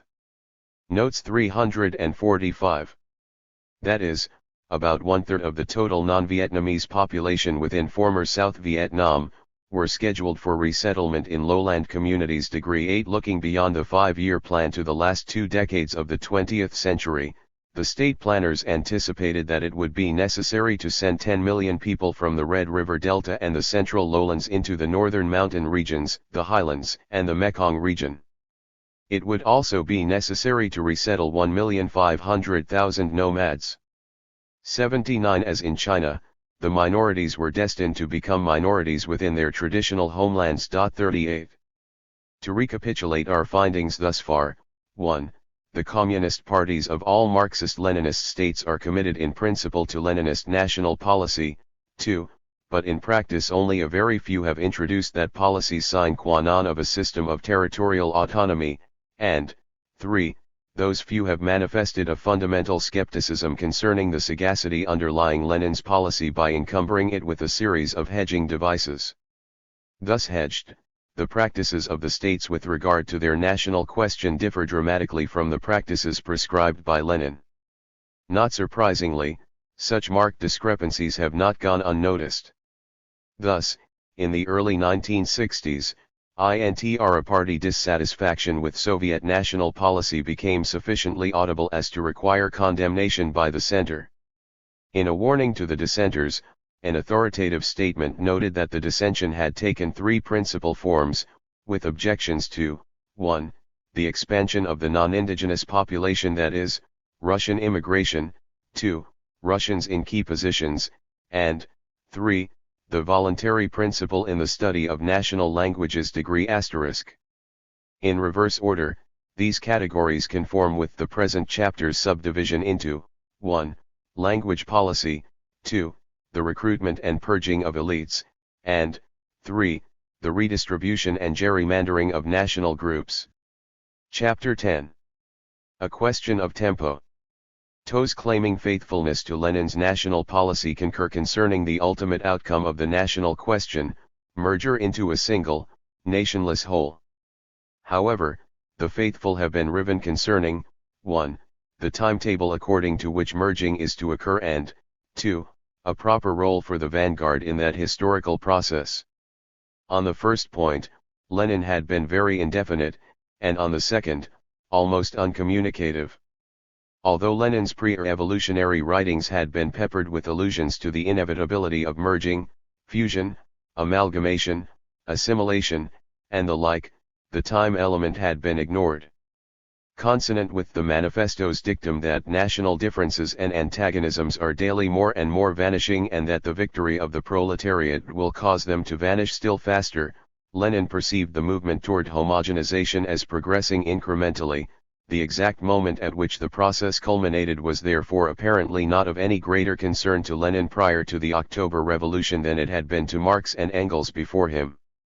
From the changed, post-revolutionary position of the decision-maker, Lenin had made a passing reference to the probability that national and state differences will continue to exist for a very, very long time even after the dictatorship of the proletariat had been established on a world scale. But this statement was made in the euphoric days when worldwide revolution was believed imminent. Beyond advising that the process of homogenization would be a drawn-out one, it offered scant hint as to the timetable of that process's likely evolution within a Marxist society that was in turn within a world in which capitalism proved unexpectedly tenacious. This unanswered question of tempo is inseparable from the issue of a role for the vanguard. Lenin had envisaged a natural coming together of the nations as memories of national oppression faded. Beyond ensuring the equality and flourishing of nations, this process would seem to prohibit any tinkering by the state. And indeed, periodic speeches by Marxist-Leninist leaders describe the manner. A 389. In which the dialectically antithetical vectors of flourishing and merging interact as an objective process toward which the party's basic line is one of laissez-faire. In the words of Soviet First Secretary Brezhnev, the further drawing together of the nations and nationalities of our country is an objective process. The party is against the forcing of this process. There is no need for this, since the progress is dictated by the course of our Soviet life. At the same time, the party regards as impermissible any attempt whatsoever to hold back the process of the drawing together of nations, to obstruct it on any pretext or artificiality to reinforce national isolation, because this would be at variance with the general direction of the development of our society, the Communists' international ideals and ideology and the ideas of communist construction registered the line between not forcing the objective process of drawing together on the one hand, and ensuring that any attempt whatsoever to hold back the process will be dealt with as impermissible on the other hand, represents a flimsy line indeed. An attempt to defend any aspect of the flourishing of nations, for example, the retention of the national language in schools or the retention of a particular autonomous unit, could be, and on numerous occasions has been, perceived as obstructing the merging process. The artificiality of this division had earlier formed the nub of a harsh criticism of a speech that had been delivered in 1961 by Brezhnev's predecessor, Nikita Khrushchev. The critic, too Ukrainian, whose criticism was later distributed among members of the highest echelon of the Ukrainian party, took particular aim at Khrushchev's statements to the effect that communists will not conserve and perpetuate national distinctions. We will support the objective process of the increasingly closer rapprochement of nations and nationalities proceeding under the conditions of communist construction on a voluntary and democratic basis. The criticism noted, first of all, an objective process is a process that takes place by itself, independently of human intentions, but a process directed by the party and the state, and this is said by Khrushchev and in countless official publications on the subject.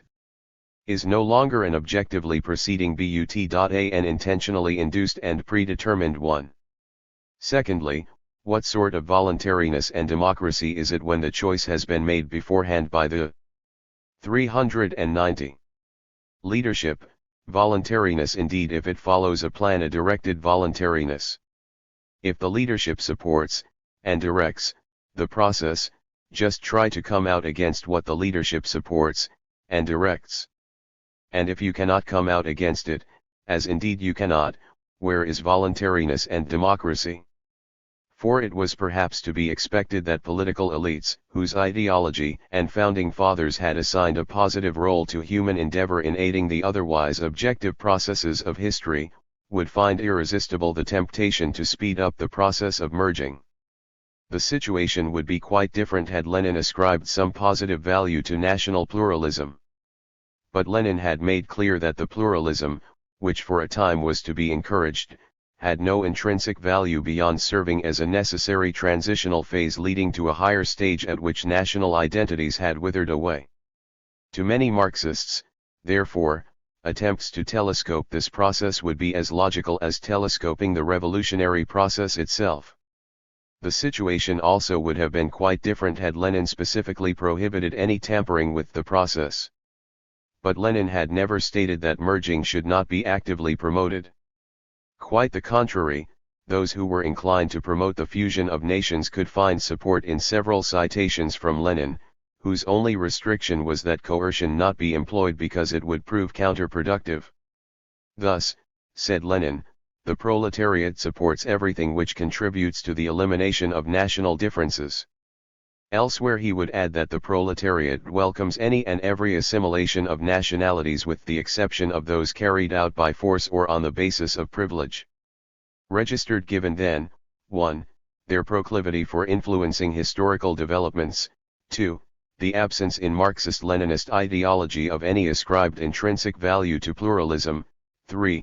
That ideology's designation of the elimination of national differences as belonging to a higher order of things, and 4.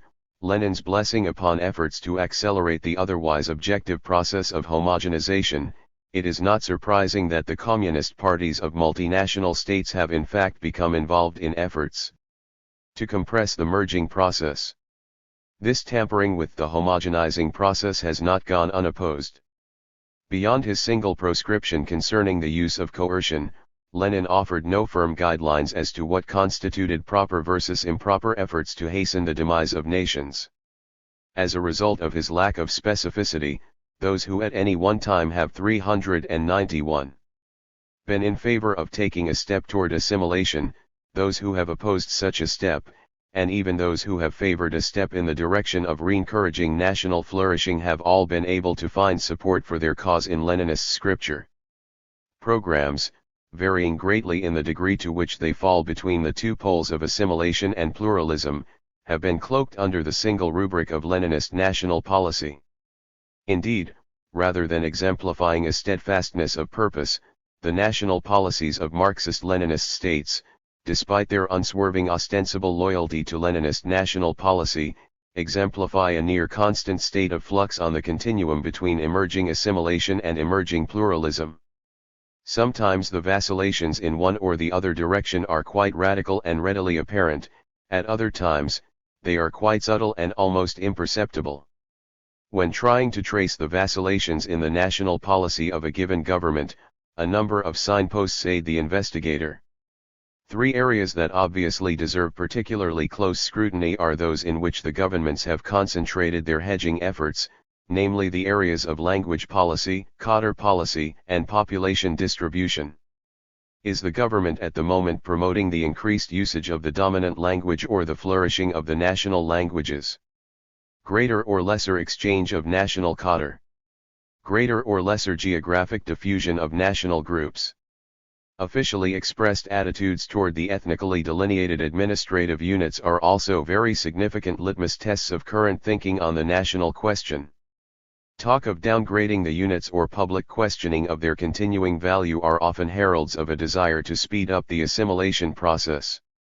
Equally revealing can be the current official view of a pre-communist national hero such as the Kazakh, Kanizari Kasimov, or the Mongol.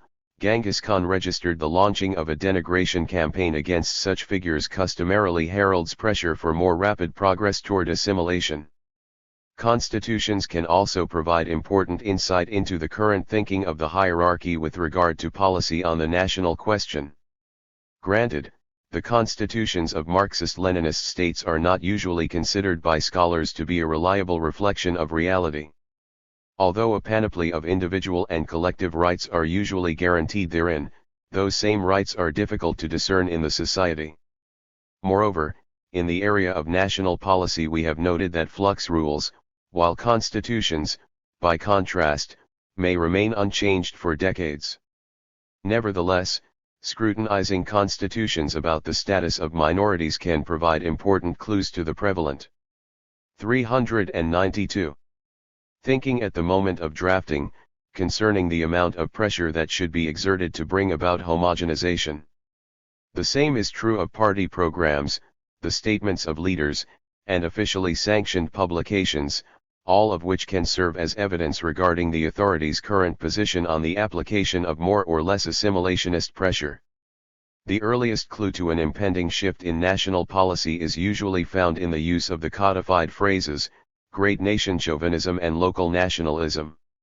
Great nation chauvinism ostensibly refers to the penchant of a state's dominant ethnic element to act arrogantly toward minorities. Depending upon the state, it is therefore apt to be more specifically called Great Russian Chauvinism, Great Han Chauvinism, Great Serb Chauvinism, etc. Local nationalism ostensibly refers to nationalism among a minority. Although these meanings are never totally absent, Great Nation Chauvinism is more accurately understood in the Marxist lexicon as a shorthand for those who are pressing the merger of nations too rapidly, while local nationalism is a surrogate for a charge of too strongly defending the right of nations to continue flourishing. Therefore, if great nation chauvinism is described as the enemy of the moment, officialdom favors a slackening of the pressure for assimilation. If local nationalism is the principal enemy, more pressure for assimilation is in the offing. Tuesday Soviet Union. Under the sway of Stalin, who, following the revolution, had become the party's recognized authority and leading spokesman on the national question, the early resolutions of the Soviet Communist Party made passing references to both types of what they called harmful deviations, but indicated that great nation chauvinism was more harmful than local nationalism. Thus a resolution adopted at the party's 10th Congress in 1921 noted in part: on the one hand, the great Russian communists working in these non-Russian regions, not infrequently minimize the importance of national peculiarities in party and Soviet work, or else ignore them altogether. Which leads to a deviation from communism towards the dominant power spirit, the colonizing spirit, the spirit of great Russian chauvinism. On the other hand, the native communists, not infrequently exaggerate the importance of national peculiarities in party and Soviet work. 393. Which leads to a deviation from communism towards bourgeois democratic nationalism. The Congress, emphatically condemning both these deviations as harmful and dangerous to the cause of communism, deems it necessary to point out the particular danger and the particular harm of the first deviation, the deviation towards great power spirit, the colonizing spirit. The Congress therefore considers that one of the main tasks of the party in the border regions is to eliminate the nationalist, and particularly the colonizer, vacillations among the communists. Again in 1923, the party adopted a resolution drafted by Stalin which referred to the need to combat both chauvinism and local nationalism, but made it the first immediate task of our party to wage determined warfare on the survivals of Great Russian chauvinism. Registered lest someone should miss the point or question the seriousness of the party's intention in this matter, the resolution elsewhere again reminded everyone that the leadership was condemning both these deviations as harmful and dangerous to the cause of communism, and drawing the attention of the members of the party to the particular danger of the deviation towards Great Russian chauvinism. Registered moreover, in his accompanying address to the Congress, Stalin denounced Great Russian chauvinism in terms usually reserved for such enemies as imperialism or revisionism. Great power chauvinism is growing in our country daily and hourly. Great power chauvinism, the rankest kind of nationalism, which strives to obliterate all that is not Russian, to gather all the threads of administration into the hands of Russians and to crush everything that is not Russian. Great Russian chauvinism, which creeps along without face or form, insinuating itself drop by drop, changing the mind and soul of our political workers, so that one can hardly recognize them. It is this danger, comrades, that we must lay at rest at all costs. That is the first, and the most dangerous, factor hindering the amalgamation of the peoples and republics into a single union. It must be understood that if a force like Great Russian chauvinism begins to flourish and gets its way, farewell to the confidence of the formerly oppressed peoples, we shall never secure collaboration within a single union, and we shall never have a union of republics. The general thrust of Stalin's speeches during this early period of Soviet rule found expression also in actual Soviet policies. This 394. It will be recalled, was the period of indigenization, during which the flourishing of the nations was actively prosecuted by the government. However, even during the indigenization period, Stalin made clear that the stress upon Great Russian chauvinism should not lead to complacency concerning the threat of local nationalism. In his famous 1925 speech, in which he introduced the notion of national in form but socialist, proletarian, in content, he inveighed against the danger of an exaggeration of local peculiarities, while making no reference to chauvinism. The oversight was apparently significant. Stalin subsequently exemplified a growing distrust of non-Russians, and a number of people were executed or imprisoned during the late 1920s for complaining about Russian political and/or cultural hegemony. Despite this backsliding, Stalin did not immediately cease his support for the flourishing of nations. Indeed, his most extreme statement concerning the long-ranged character of assimilation was made in 1929. Differentiating between bourgeois and socialist nations, Stalin noted that it was only the former that disappears under socialism. Then, after citing Lenin's 1920 statement to the effect that national and state differences will continue to exist for a very, very long time even after the dictatorship of the proletariat has been established on a world scale, Stalin added, "From these passages it is evident that Lenin does not assign the process of the dying away of national differences and the merging of nations to the period of the victory of socialism in one country, but exclusively to the period after the establishment of the dictatorship of the proletariat on a world scale, that is, to the period of the victory of socialism in all countries, when the foundations of a world socialist economy have already been laid." The passage of Lenin, to which Stalin here alludes, was a passing comment extracted from a lengthy pamphlet that otherwise had nothing to say concerning the national question. Standing alone as it does, it is susceptible to diverse interpretations, and forms a rather slender reed to support conclusions concerning Lenin's anticipated schedule for the merging of nations. As earlier noted, the statement was made in 1920 when a successful world revolution was believed to be near at hand. The theme of the pamphlet from which it was extracted, Left-Wing Communism and Infantile Disorder, was that doctrinaire Marxists must adopt flexible tactics, so as not to abort the impending victory. Given this optimism, Lenin's passing statement that national peculiarities would survive the worldwide victory of 395. Socialism was little more than a restatement of his conviction that assimilation could not be accomplished overnight. Had Lenin lived to see his faith in the immediacy of revolutions proven badly misplaced, there is no reason to assume that he would have expected the process of the rapprochement of nations to adopt a static state of hold until such time as world revolution should in fact occur.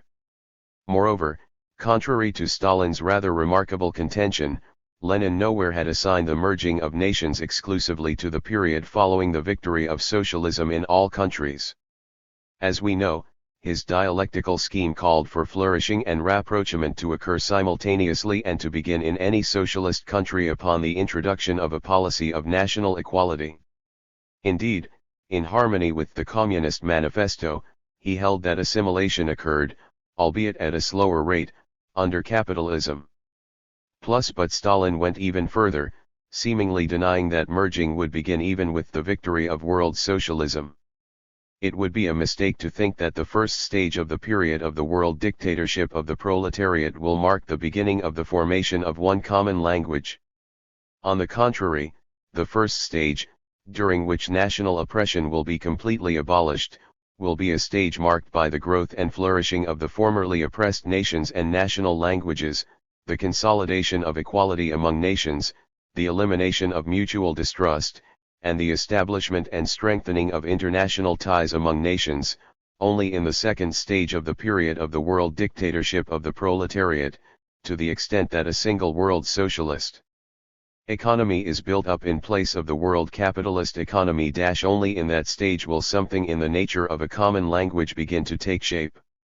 It is possible that, at first, not one world economic center will be formed, common to all nations and with one common language, but several zonal economic centers for separate groups of nations, with a separate common language for each group of nations, and that only later will these centers combine into one common world socialist economic center, with one language common to all the nations.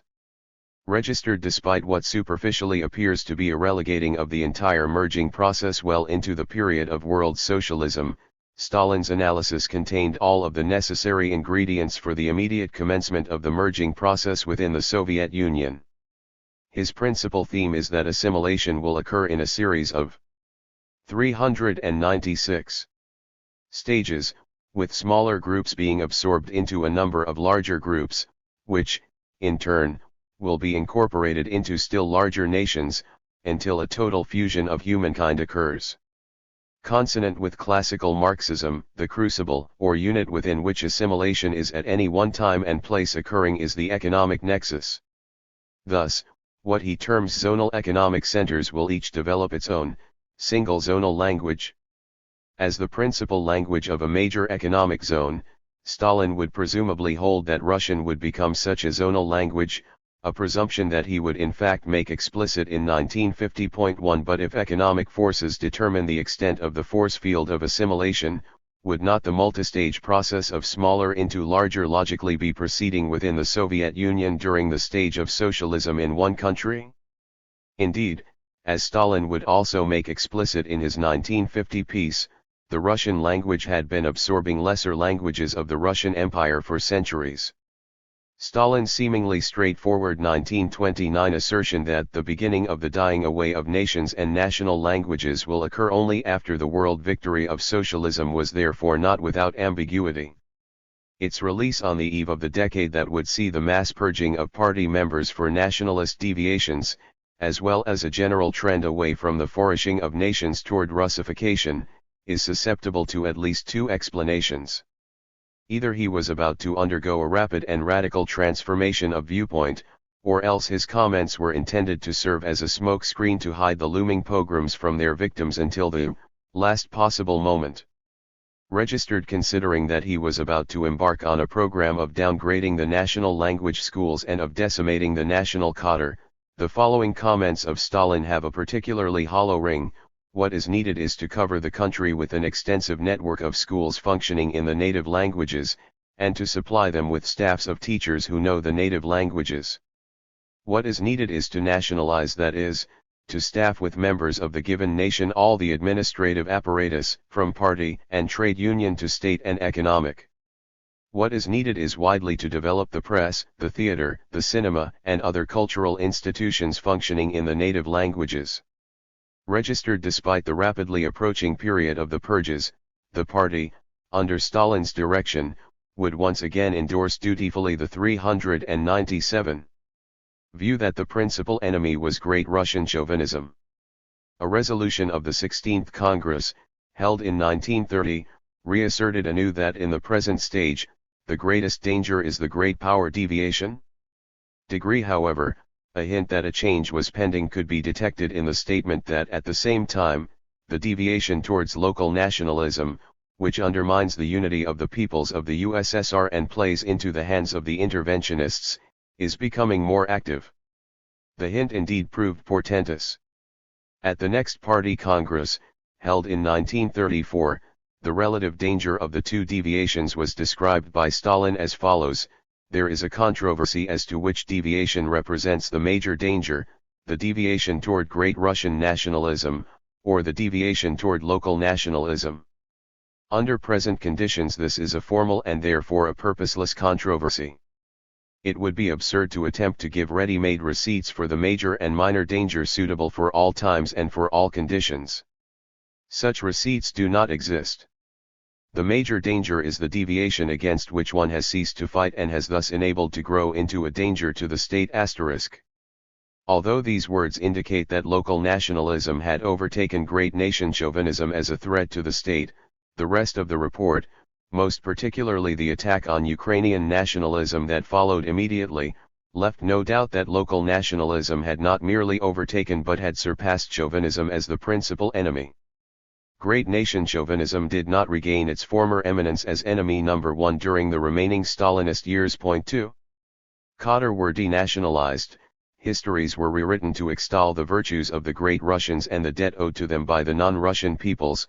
The use of the Russian language was promoted in all social endeavors, attempts were made to bring scripts, grammars, and vocabularies of non-Russian languages into the greatest possible harmony with Russian, the citizenry was regularly warned against nationalist deviations, and officials spoke increasingly of the new, supranationalist Soviet man who had evolved. In short, the trend became lopsidedly in favor of assimilation. We have previously reviewed how, following Stalin's death, first Beria and then Khrushchev set out to reverse this trend. Under Beria's influence, the party's Central Committee resolved in 1953 to end the mutilation of Soviet nationality policy, criticism of past. 398.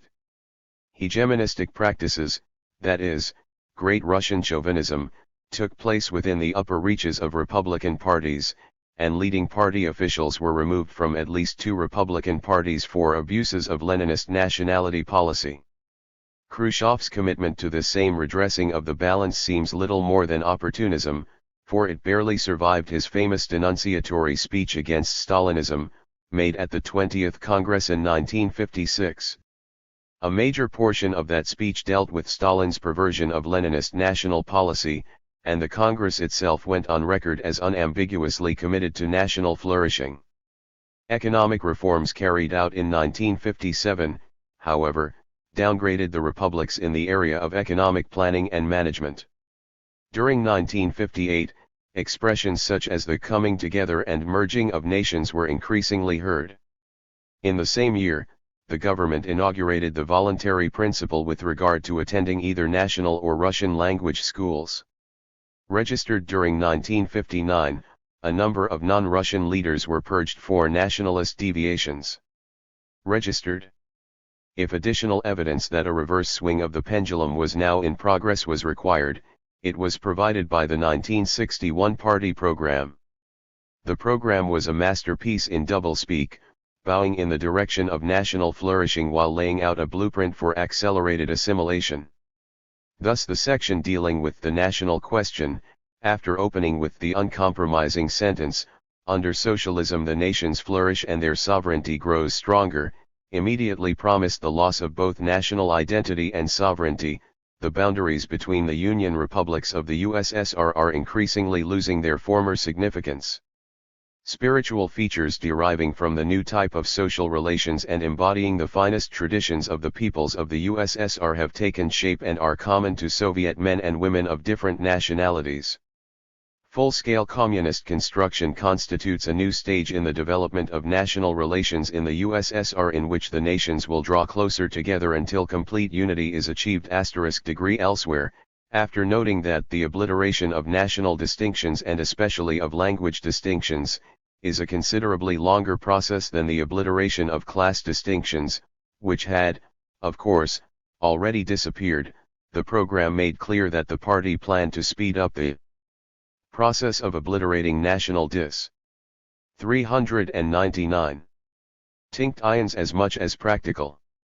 In the realm of economics, for example, the program noted that inter-republic economic organs may be set up.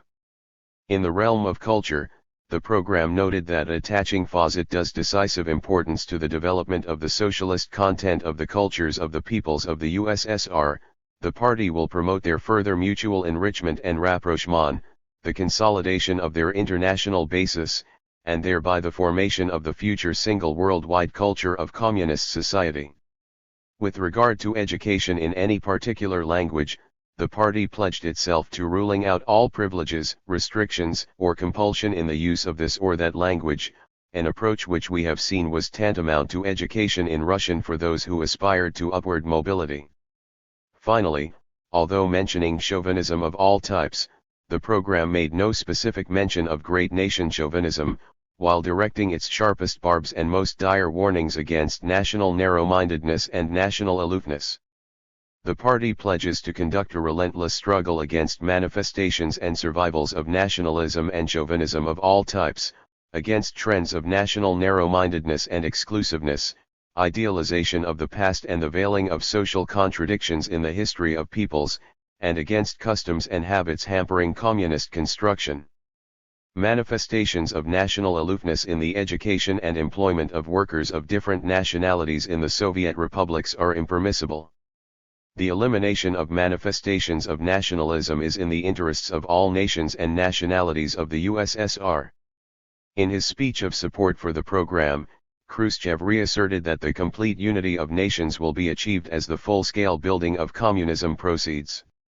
His seemingly contradictory comment to the effect that even after communism has in the main been built, it will be premature to declare a fusion of nations was probably not viewed by the leadership as a prophecy of a long, drawn-out process, for the early 1960s were halcyon days when the economic gap between the Soviet and United States economies was believed to be closing rapidly and the formal advent of communism within the Soviet Union was believed to be only 2 decades away.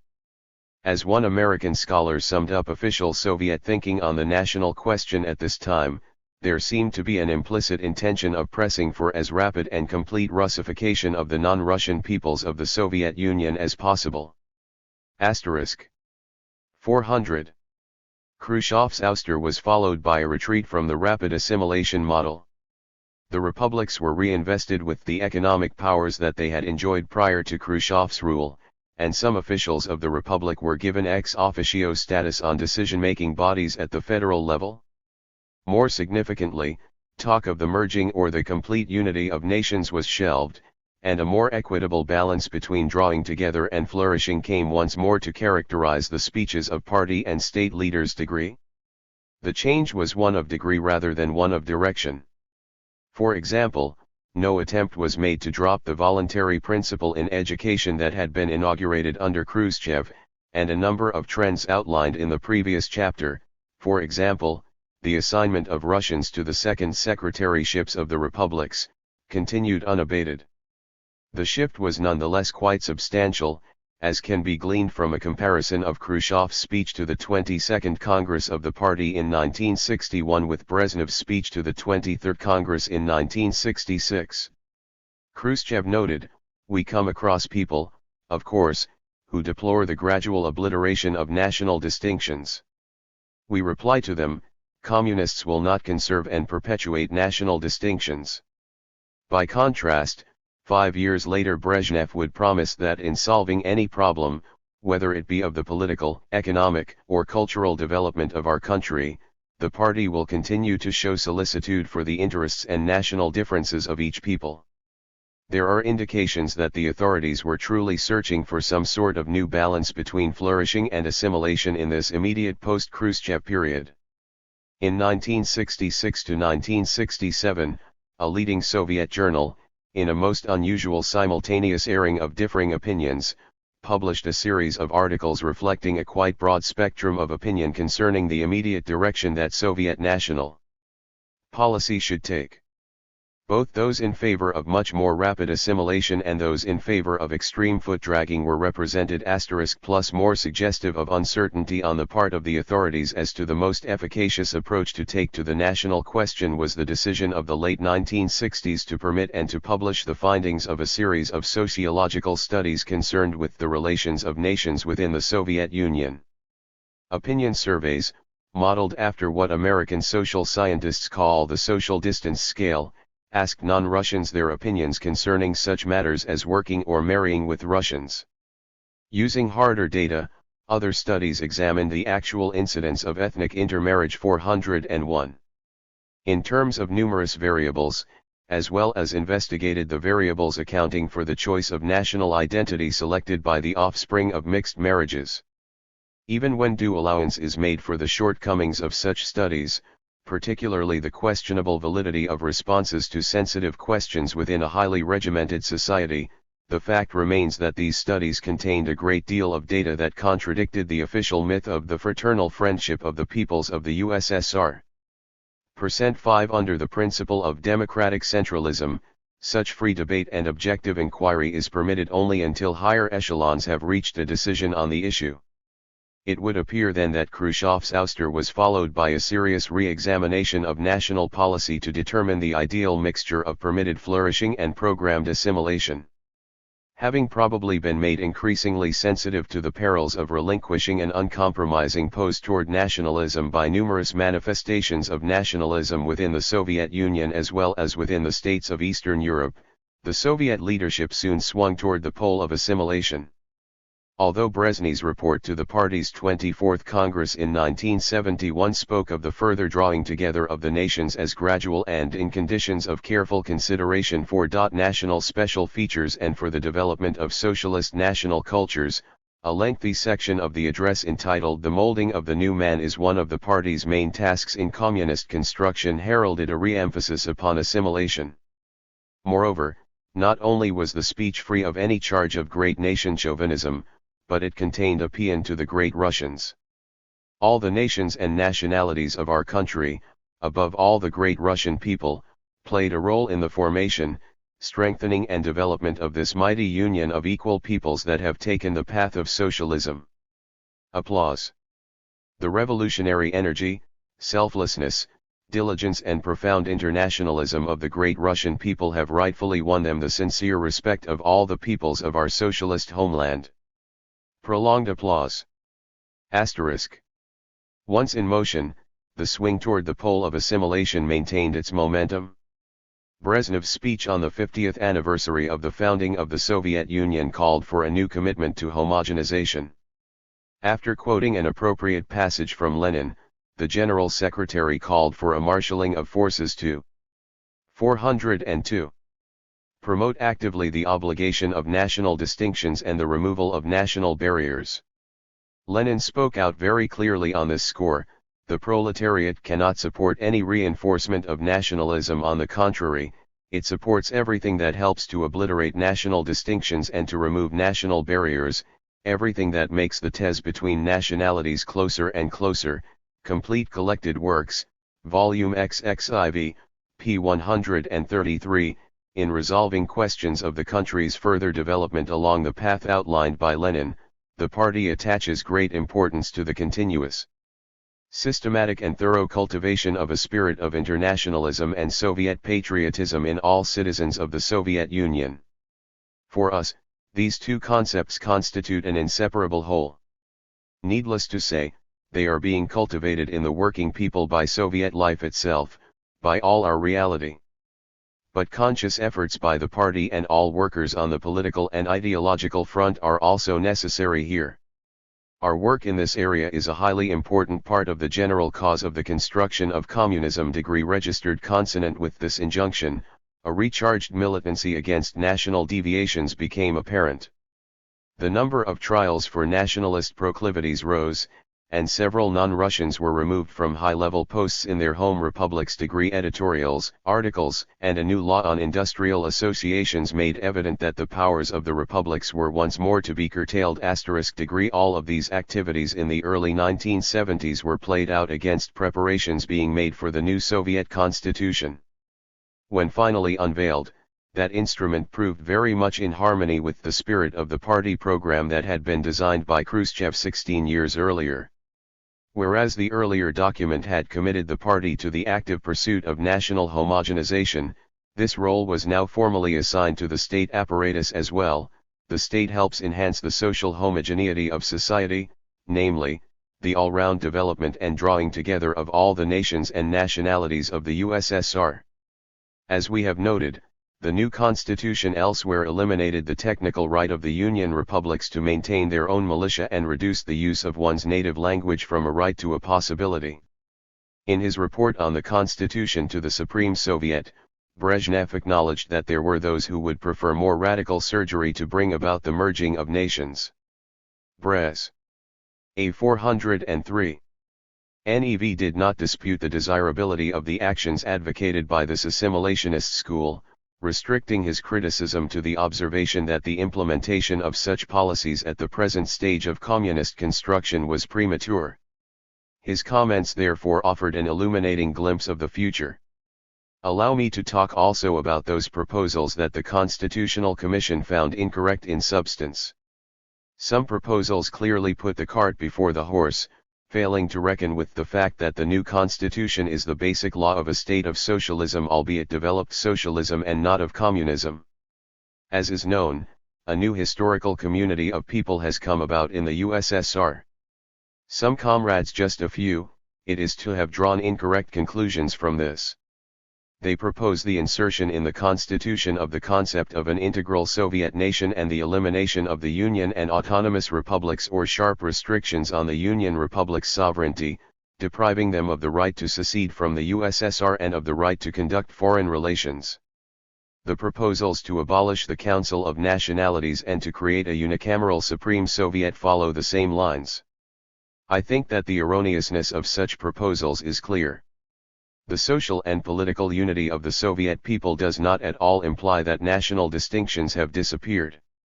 Thanks to the consistent implementation of the Leninist nationalities policy, we have, in building socialism, at the same time for the first time in history successfully resolved the nationalities question.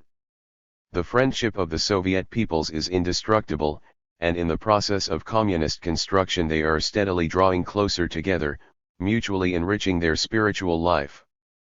But we would be embarking on a dangerous path if we were to begin artificially to force the subjective process of the drawing together of nations. V.I. Lenin persistently warned against this, and we shall not depart from his behests. Applause.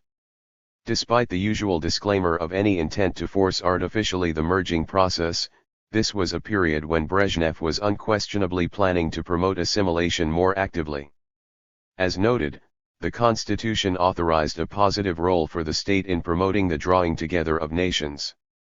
Moreover, although in his speech Brezhnev had explicitly denied that a Soviet nation was yet a reality, in an article published the following month he suggested that the homogenizing trend among Soviet peoples was reaching that 404 titty into quality point at which those traits held in common would become of decisive importance.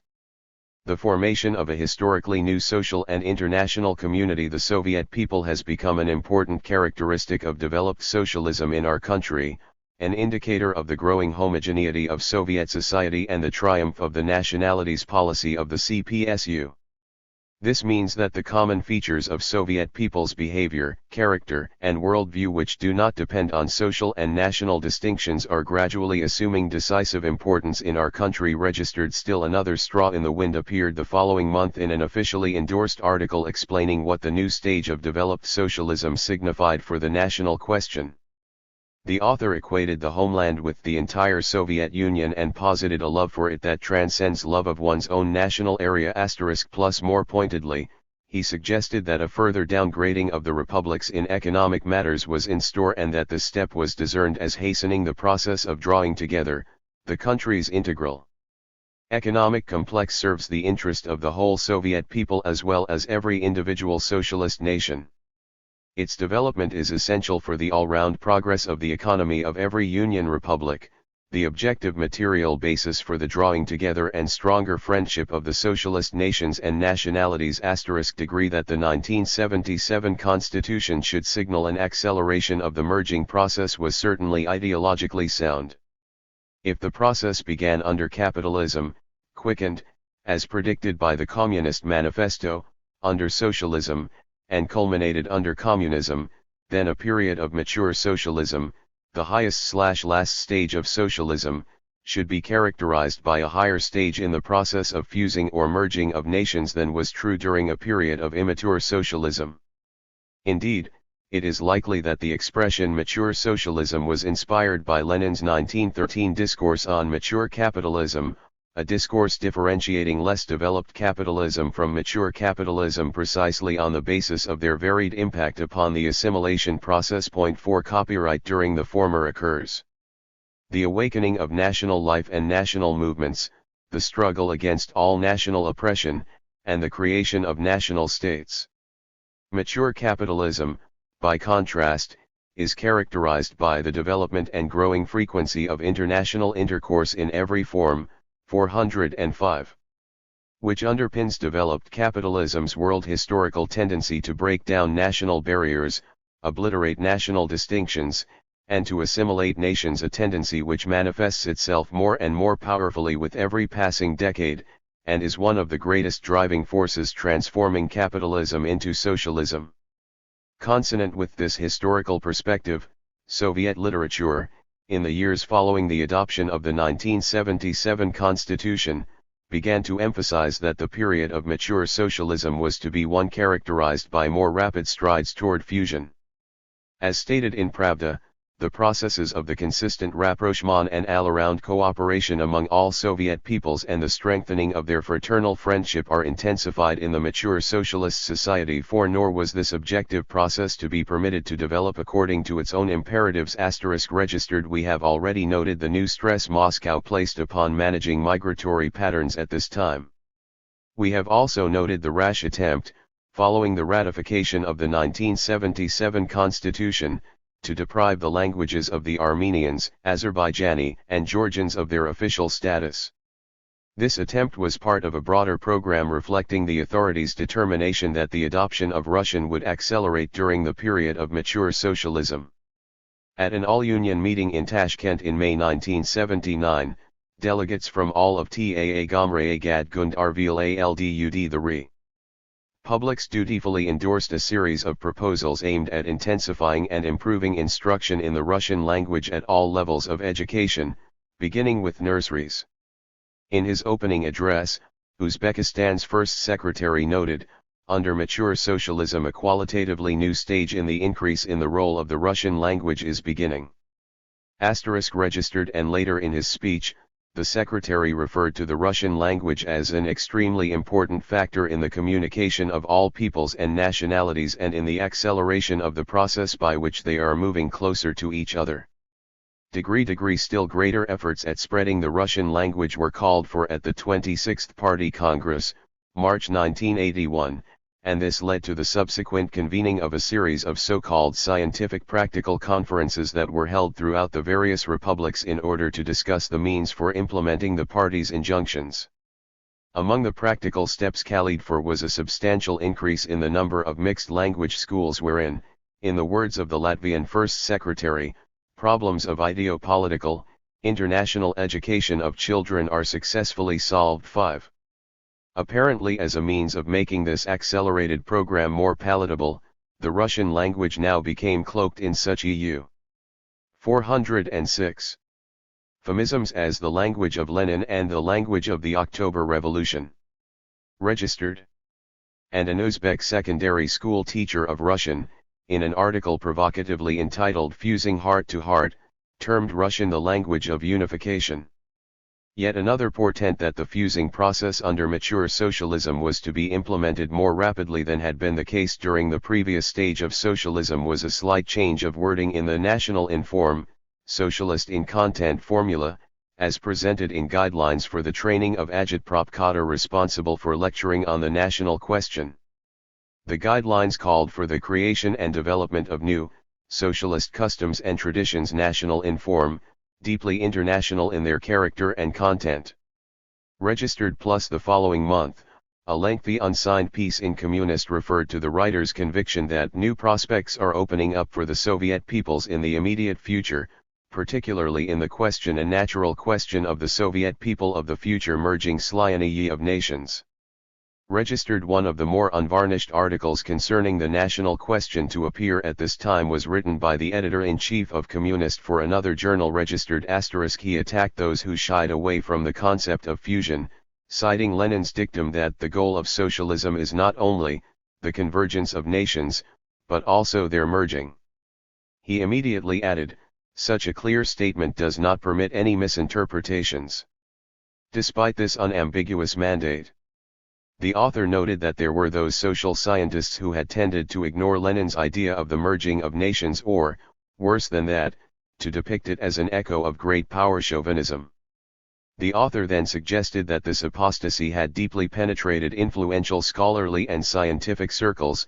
If we speak frankly, just a few years ago the comrades, who had insisted on the development of this idea of merger in an unabridged form and its comparison with practice, got into a difficult situation in some scientific collectives and editorial boards and were forced to overcome a certain psychological resistance. He acknowledged that defenders of merger had not been helped by those who had prophesied that merger would mean the eradication of all racial distinctions. Nations would disappear, but physical differences, while undergoing substantial changes, would never be totally eradicated. With regard to the tempo of the merging process, the author cited Brezhnev's comments concerning the party's opposition to both the artificial obliterating and exaggerating of national peculiarities, and he also cited the party's assertion that the obliteration 407 of national differences, especially linguistic differences, is a considerably longer process than the obliteration of class boundaries. On the other hand, he urged social scientists to analyze constantly the factors touching on the national question and to offer timely practical conclusions. He added, the problems, which are growing ripe in this sphere, should not take us by surprise or be shelved. Emphasis added. Overall then, the article was a clear call to social scientists to aid the process of fusion. Registered. Brezhnev's death on November 10, 1982, does not appear to have occasioned a turning away from the emphasis upon fusion in the period of mature socialism.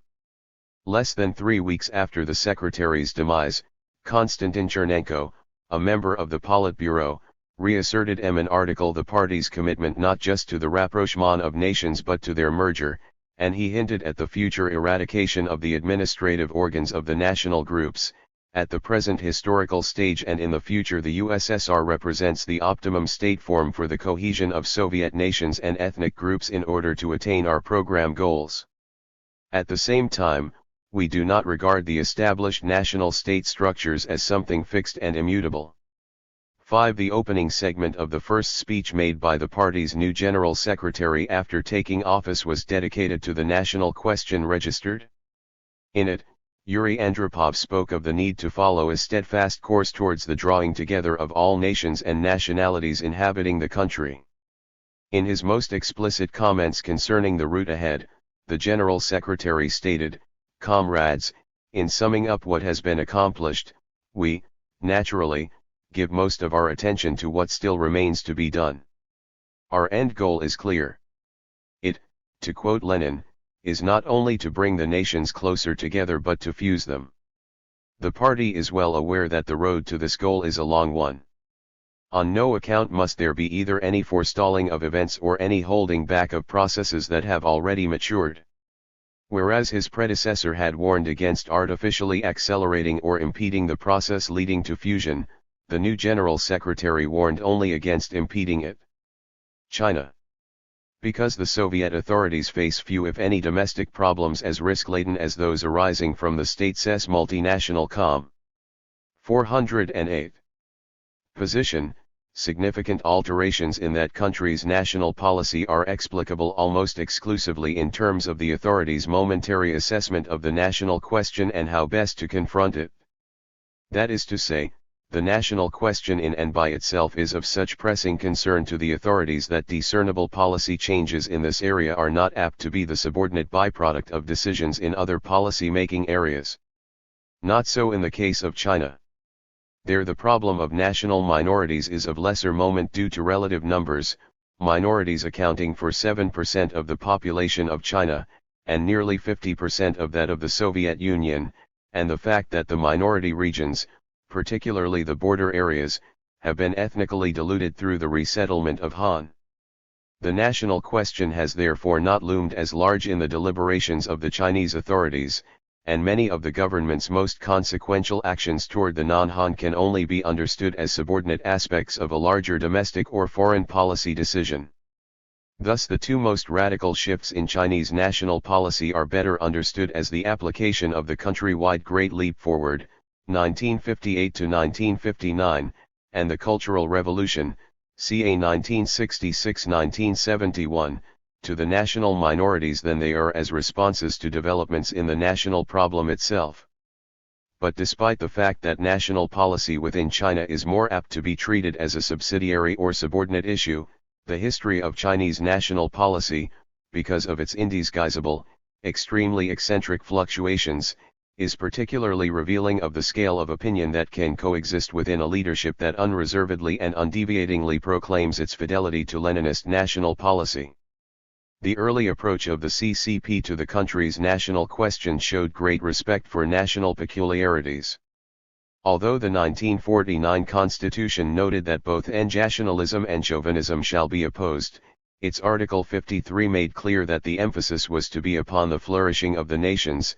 All national minorities shall have freedom to develop their spoken and written languages, to preserve or reform their traditions, customs, and religious beliefs.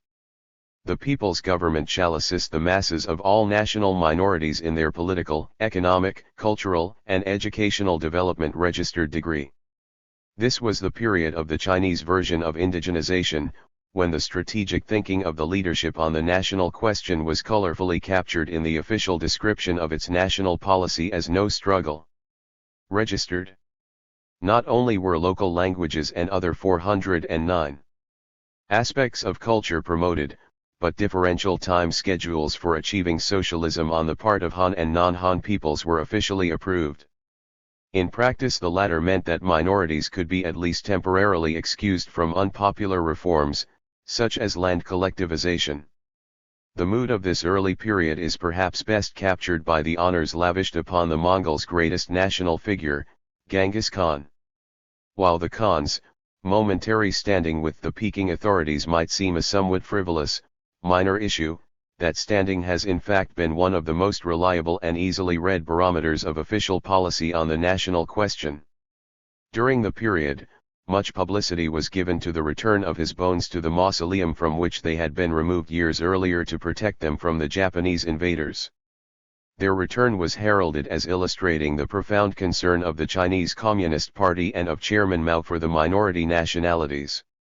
Registered, this period of courtship would survive from 1949 to 1957, but subtle shifts within the period are detectable. Thus, although an official summary of the experience of the first 4 years of national policy at first glance appears to swing further in the direction of the flourishing of nations than had the 1949 Constitution, in that it proclaimed that Great Hainism at the moment constitutes the major danger for the proper relationships among various nationalities. The overall thrust of the document was in fact in the other direction. Registered it prescribed active assistance for those who desired to learn Han rather than their own language, and cautioned those who believed that autonomy would lead to the elimination of Han Khader and settlers from minority regions. 6*, while noting the tactical advantage of carrying out the party's tasks through the use of appropriate national forms, it unambiguously warned that respect for national forms is not to be carried to the stage of the preservation of even such forms which obstruct the progress and development of the nationality.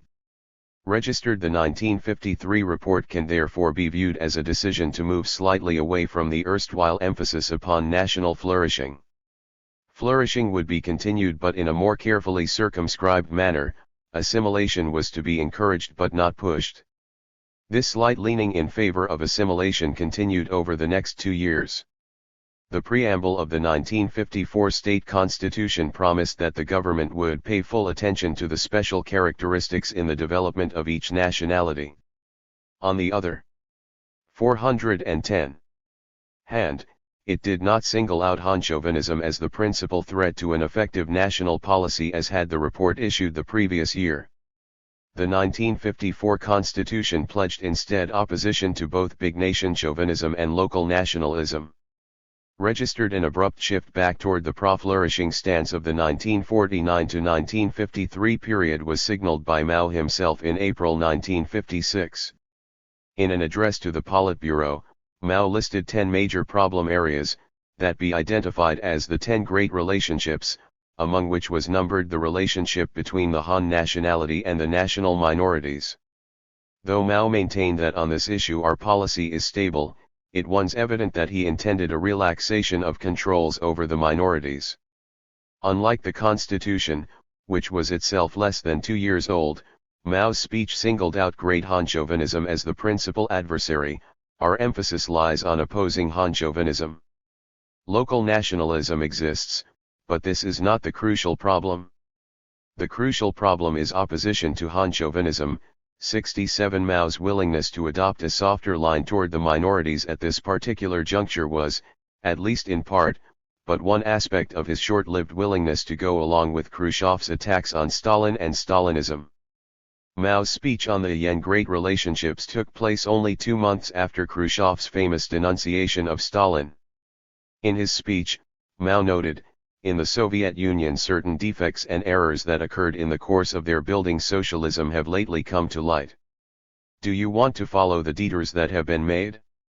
It was by drawing lessons from their experience that we were able to avoid certain detours in the past, and there is all the more reason for us to do so now. Registered, in particular, Mao singled out past Soviet errors about the treatment of the peasants and national minorities.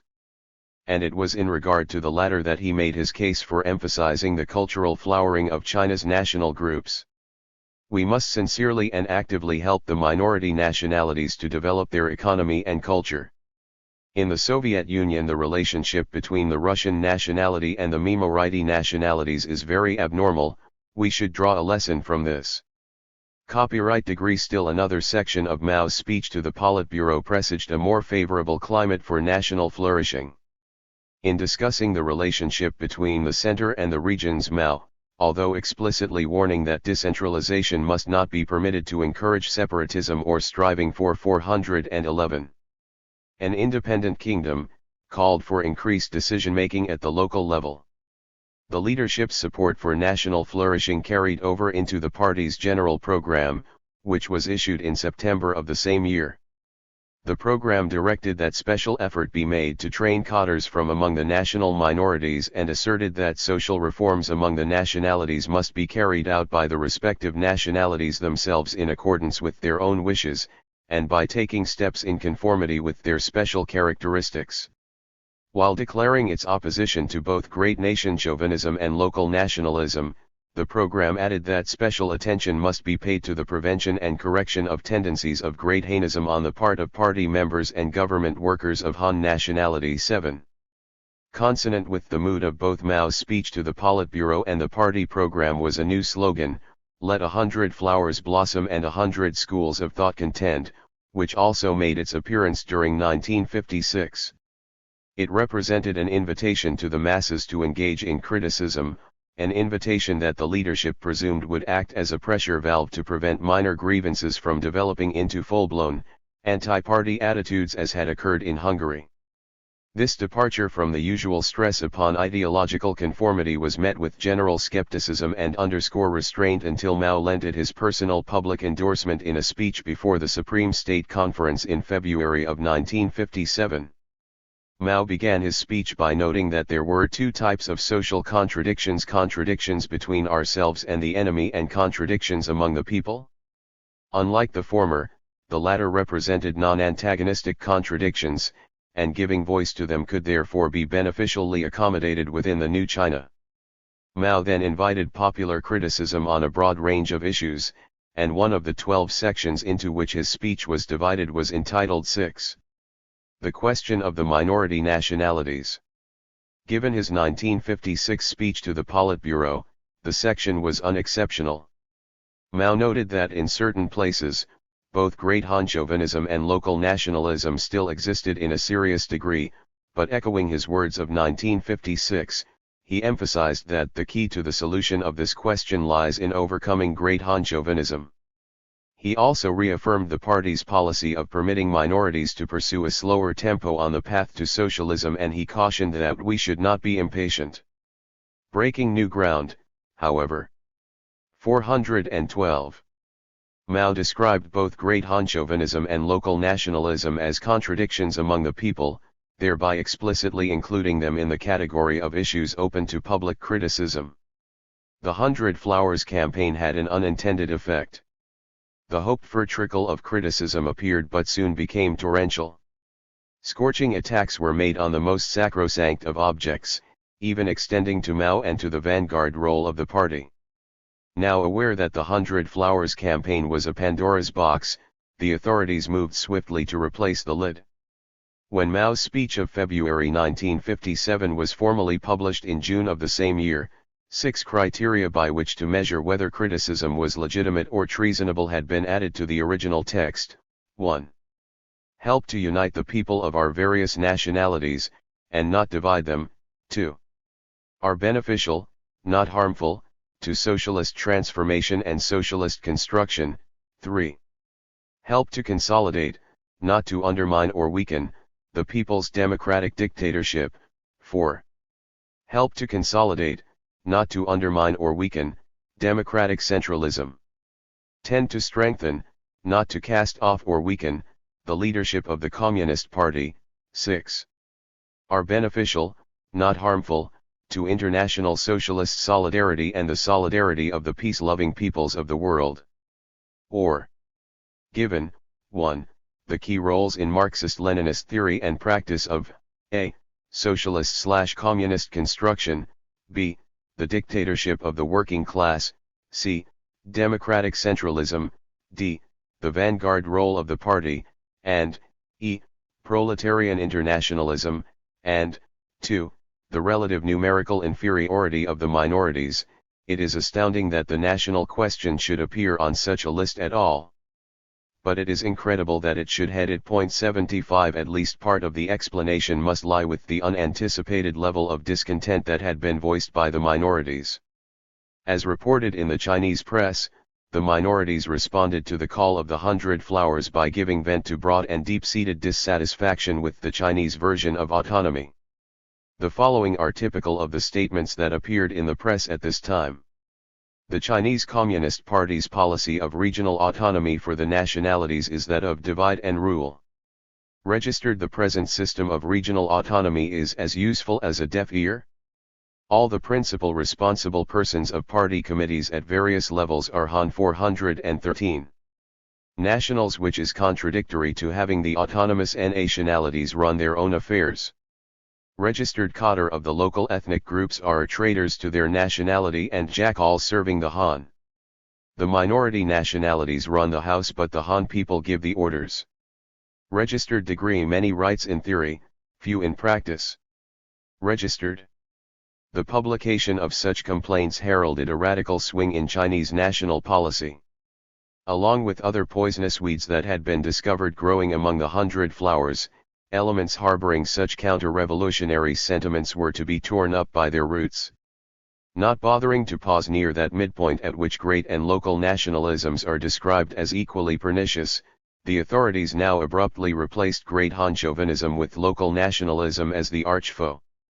At a meeting of the Nationalities Affairs Commission held in November 1957, the principal speaker dwelled exclusively on the threat of local nationalism. This brand of nationalism was said to have permeated the highest ranks of the party apparatus in the various minority regions, and it was further declared that in certain areas there even exists to a grave extent the separatist tendency, the tendency towards secession from the big family of the motherland.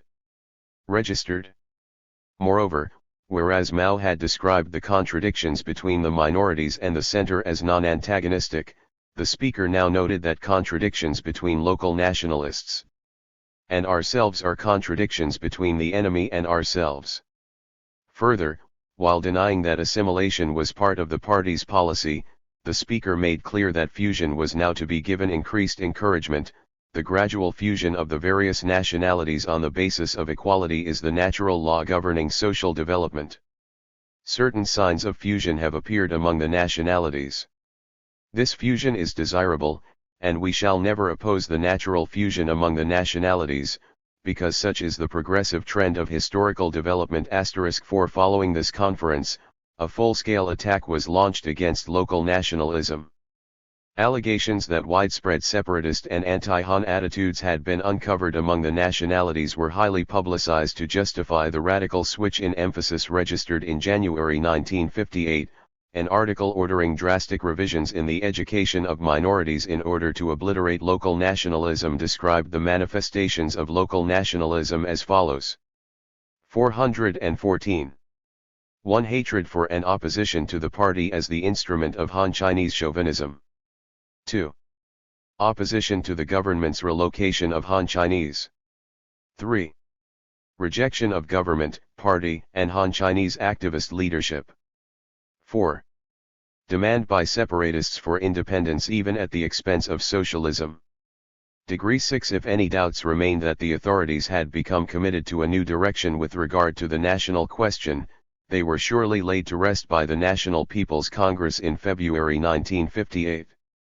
There, a joint statement signed by 19 delegates representing minority national groups was read, whose motif was accurately reflected in its title: "The building of socialism is impossible without opposition to local nationalism." Registered. The attack on local nationalism had not long been underway when the authorities launched the Great Leap Forward. As noted, the Great Leap was an all-embracing, country-wide program, and it can certainly not be attributed to official preoccupation with the national question. However, the post-100 Flowers assault upon the dangers of local nationalism did offer something of a bridge. Had characterized the 1949 to 1957 period and the effort to achieve nearly instantaneous assimilation that was to characterize the period of the Great Leap. As applied to the national question, the Great Leap can be thought of as an attempt to complete in one all-out, intensive effort the process described in the Communist Manifesto as national differences and antagonisms between peoples are daily more and more vanishing. In the words of one Chinese authority, the less differences among peoples, the faster development can be. Registered struggle was to be waged against all symptoms of non-Han, national individuality.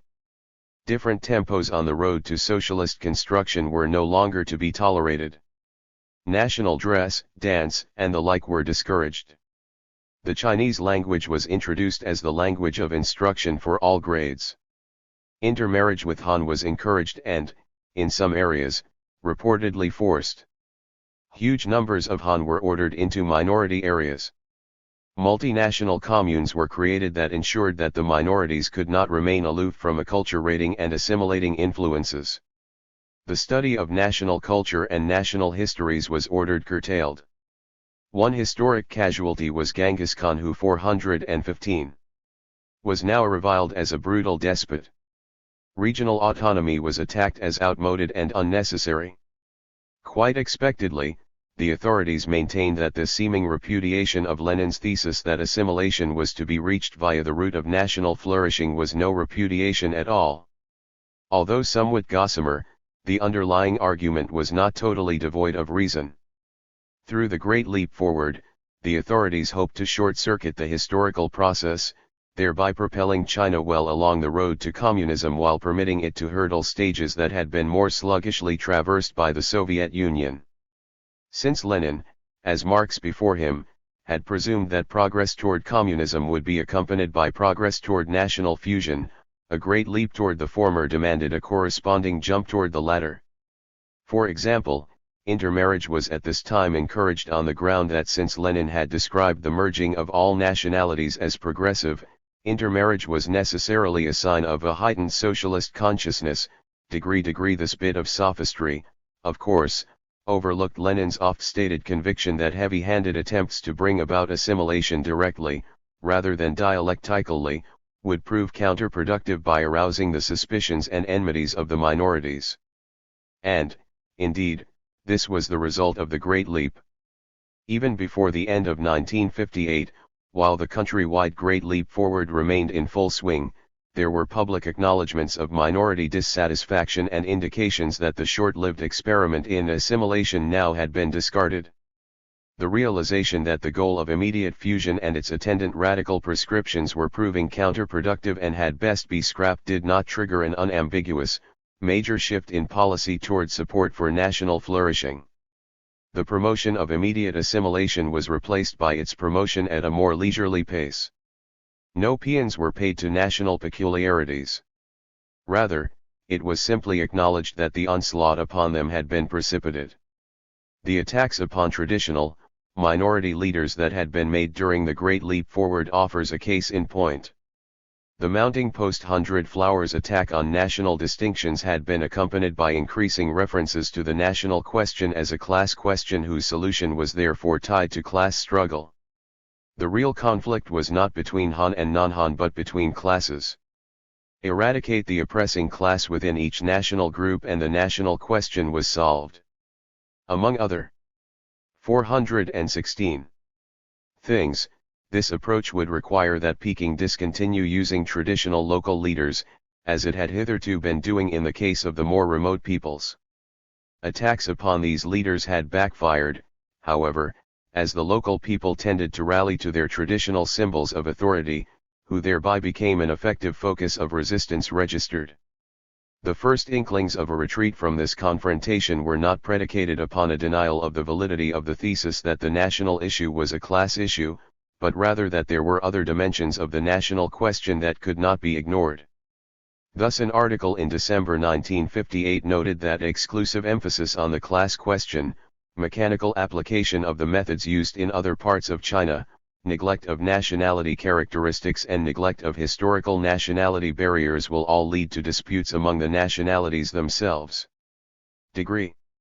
In the months that immediately followed, a series of articles blamed the excessive attacks made on minority leaders and institutions on overzealous Han cadre, who allegedly had not really understood the party's policy on the national question and who, in some cases, had been guilty of great Han chauvinism. The words of one article, "Go slowly and relax a bit," best captured the predominant guiding standard of this period of retreat. Trademark the word predominant rather than exclusive must be used to describe policy at this juncture, because from the inception of the Great Leap Forward to well after Mao's death in 1976, it is evident that at least two factions, one pressing for a total scrapping of Lenin's dialectical formula for achieving national fusion and the other urging a slower approach, more in keeping with Lenin's precepts, were vying for predominance. While the former clearly had the upper hand during the early stages of the Great Leap, even this period of preeminence was not devoid of ambiguity. Consider, for example, the matter of regional autonomy. Consonant with the goal of rapid assimilation, voices had been raised demanding an end to the autonomous status of minorities. Yet contrary to this demand, grants of ostensible autonomy to peoples actually increased during the period. Indeed, the number of autonomous regions within the country was doubled during 1958 with the creation of the Guangxi Chuang Ar in March and the Ningxi Hui Ar in October.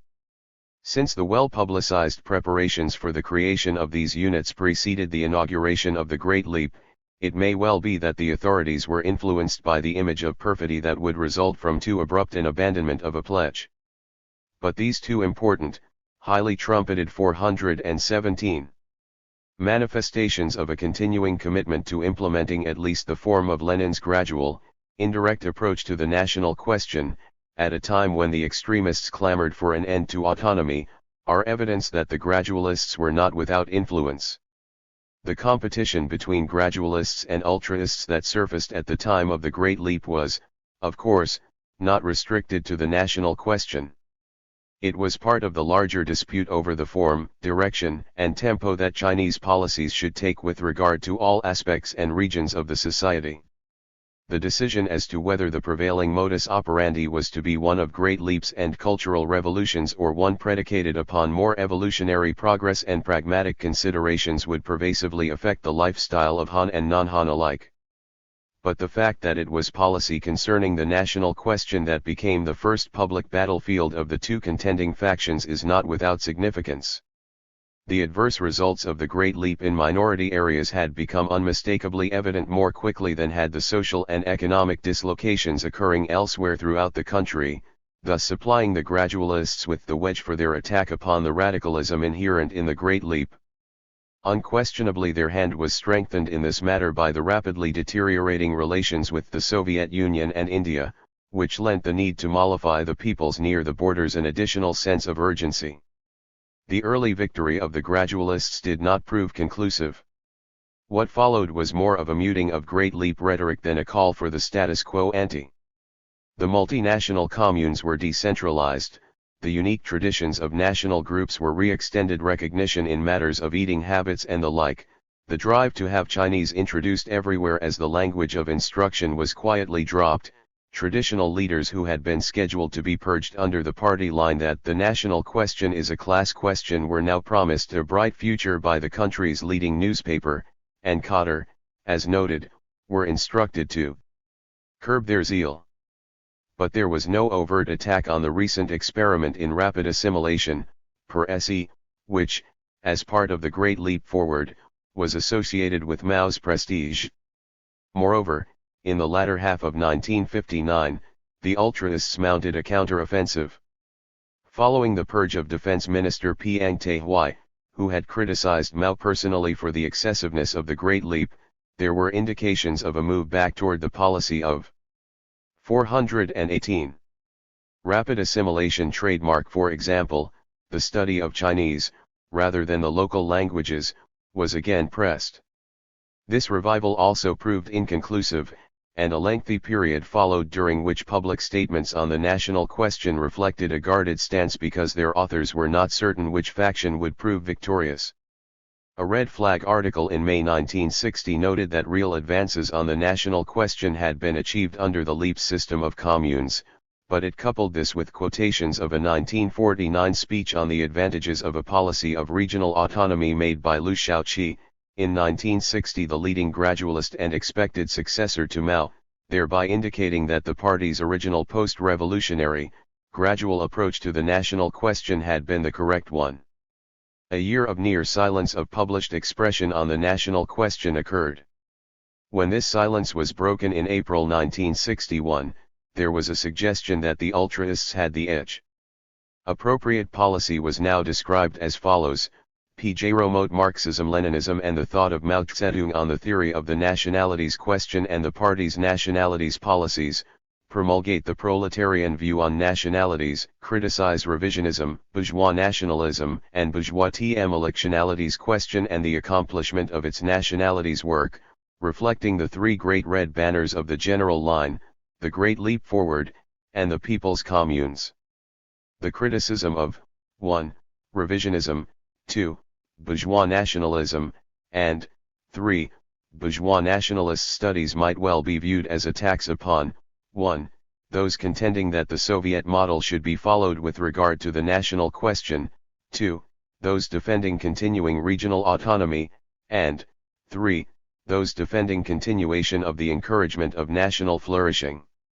However, the obliquity of the criticism and the absence of the customary, less ambiguous word indicators, such as class struggle and local nationalism, suggest a persisting uncertainty over the outcome of the struggle. 9 And indeed, late in 1961, only a few months after the publication of this article, another piece, appearing in the same journal, made clear that the gradualists had once more won the day.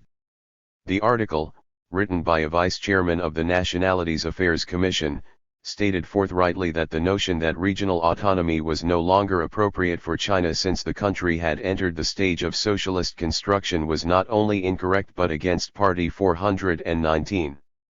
Policy. National flourishing was declared to be back in vogue. Administrative organs of the autonomous units were instructed to use the local language in all documents except those intended for countrywide use, and Hankoder were told to improve their facility in the local language through intensive study. The traditional elites were not to undergo a purge and, in a picturesque command, Kader were told that in dealing with the ruling elites of the minorities they were to use the technique of gentle winds and light rains, presumably in preference to the cyclonic winds and torrential downpour that had characterized the treatment of the elites during the Great Leap. The new emphasis upon gradualism was propagated through numerous articles and speeches and was given visible support by the party's highest luminaries, short of Mao himself, when Liu Shaoqi, Zhou Enlai, Chu Tai, and Teng Xiaoping attended a conference on the national question held in Peking in the spring of 1962. Their attendance demonstrated the importance they ascribed to publicizing and implementing the new go-slow policy. A major reason for their concern was that the party's inconclusive backing down from the excessively pro-assimilationist stance of the Great Leap had failed to quell turmoil in the minority regions. Unrest had continued among the Tibetans, and Kazakhs had engaged in a major revolt. Mongols, among whom dissatisfaction had also surfaced, were given a special assurance that national flourishing was back in style when Genghis Khan was removed from the list of villains in time for an official commemoration of his 800th birthday. The gradualists maintained their predominance throughout 1962 and 1963, but a statement attributed to Mao on August 8, 1963, heralded yet another twist in policy on the national question. In the final analysis, stated Mao, a national struggle is a question of class struggle. Registered the description of national struggle as a form of class struggle, a canon of the Great Leap period, had fallen into disuse in the post-Leap period. But now references to the linkage began to appear with increasing frequency. And the June 1964 issue of the party's principal theoretic journal, Red Flag, carried an article by the vice-chairman of the Nationalities Affairs Commission entitled The Present-Day Nationalities Question in Our Country and the Class Struggle. 0 degrees, yet, while the title reflected a revitalization in the fortunes of the ultraists, its contents indicated that they had not achieved preeminence. The article was marred by serious inconsistencies, the result. 420. Of trying to straddle the two opposing viewpoints. But on balance, it reflected a bias in favor of the gradualist position. Extensive lip service was paid to the proposition that the national question is a class question and can only be solved by the defeat of the feudal and bourgeois classes of each nation who always put their own class interests above those of the people of the whole nationality. 1 degree. But somewhat ingeniously, the linking of national and class struggle was now used to defend regional autonomy and the survival of national peculiarities, on the ground that class and not cultural differences were the wellspring of antagonism among nations. More difficult to understand is how the perception of the national question as an aspect of class struggle could be made compatible with the author's insistence that our party's work among the upper strata of the minority nationalities is to win them over to the anti-imperialist, patriotic United Front. Degree. The class struggle approach should logically have demanded the upper strata's elimination, rather than the position that the establishment by the party of a united front with the upper strata of the minority nationalities serves the revolutionary cause of the workers, peasants, and other laboring people as well as the socialist revolution and socialist construction. Copyright The only matter on which the article appeared to side with the ultraists was the question of whether Han chauvinism or local nationalism represented the principal threat. We will recall that the post-Leap gradualists placed primary blame for minority discontent upon the overzealousness of Han Cotter, thus nominating Han chauvinism as the greater evil. By contrast, the 1964 article, while noting that both phenomena are class contradictions and therefore fundamentally irreconcilable with socialism and the proletarian view of nationality, reserved further criticism for local chauvinism. In recent years, in many minority nationality areas, local nationalists have become very active. Working hand in glove with the imperialists, foreign reactionaries, modern revisionists, and the counter-revolutionaries within the country, they have used all means to stir up antagonism between the nationalities and vainly attempted to break the unity of the motherland and restore the system of oppression and exploitation. Their main attack has been directed against the unity of the motherland, solidarity among the nationalities, party leadership, and the socialist cause, their slogan being against the Han, for independence, and no reform. Thus the contradiction between the local nationalists 421 and the people of the various nationalities has become a contradiction between ourselves and the enemy. The heavier criticism thus heaped upon local nationalists could be viewed as a harmless sop to the ultraists and one that would be acceptable to the gradualists since it was aimed at those particular leaders of the Kazakhs, Tibetans, Hui, and other groups who had actually staged revolts against Peking, rather than being aimed at the upper strata in general. In any case, this vacillating document ultimately makes clear its author's overall predilection by concluding with a timetable for assimilation that the gradualists would surely applaud. As the common cause of socialism of all the nationalities of the motherland develops, agreement between them will become greater and greater while differences between them will become less and less. This is an immutable law of social development and an indication of progress. However, during the entire long period of socialist society, national characteristics and differences will continue to exist. It is only after the realization of communism and elimination of classes, with the gradual fading away and merging together of nationalities, that these characteristics and differences will fade away. Copyright subsequent events were to establish that the strategy of the gradualists paying formal homage to Mao's statement that in the final analysis, a national question is a question of class struggle, while concomitantly pursuing a gradualist policy was fated to fail. Indeed, the author of the article, Liu Xiechun, was destined for later purging because of his failure to follow a correct Maoist policy on the national question. However, the strength of the gradualists within the highest reaches of the party at this time is demonstrated by their ability to resist, for more than 2 years after its utterance, the radicalism inherent in Mao's 1963 statement linking national and class questions. Throughout 1964 and 1965, formal deference to the statement remained an empty gesture, exerting virtually no impact upon actual policy. But all this changed abruptly with the inception of the Great Proletarian Cultural Revolution in 1966. 8. A key theme of the Cultural Revolution was the attack upon the four olds, identified as customs, ideas, culture, and habits. While the campaign was waged countrywide, an assault upon traditional customs, culture, and habits portended greater consequences for minorities than it did for Han, in that it would necessarily herald 422. The end of national flourishing. Regional autonomy, toleration of national differences, different tempos for achieving socialism, and cooperation with traditional local leaders were all now violently attacked, and demands for proceeding with immediate assimilation were again raised.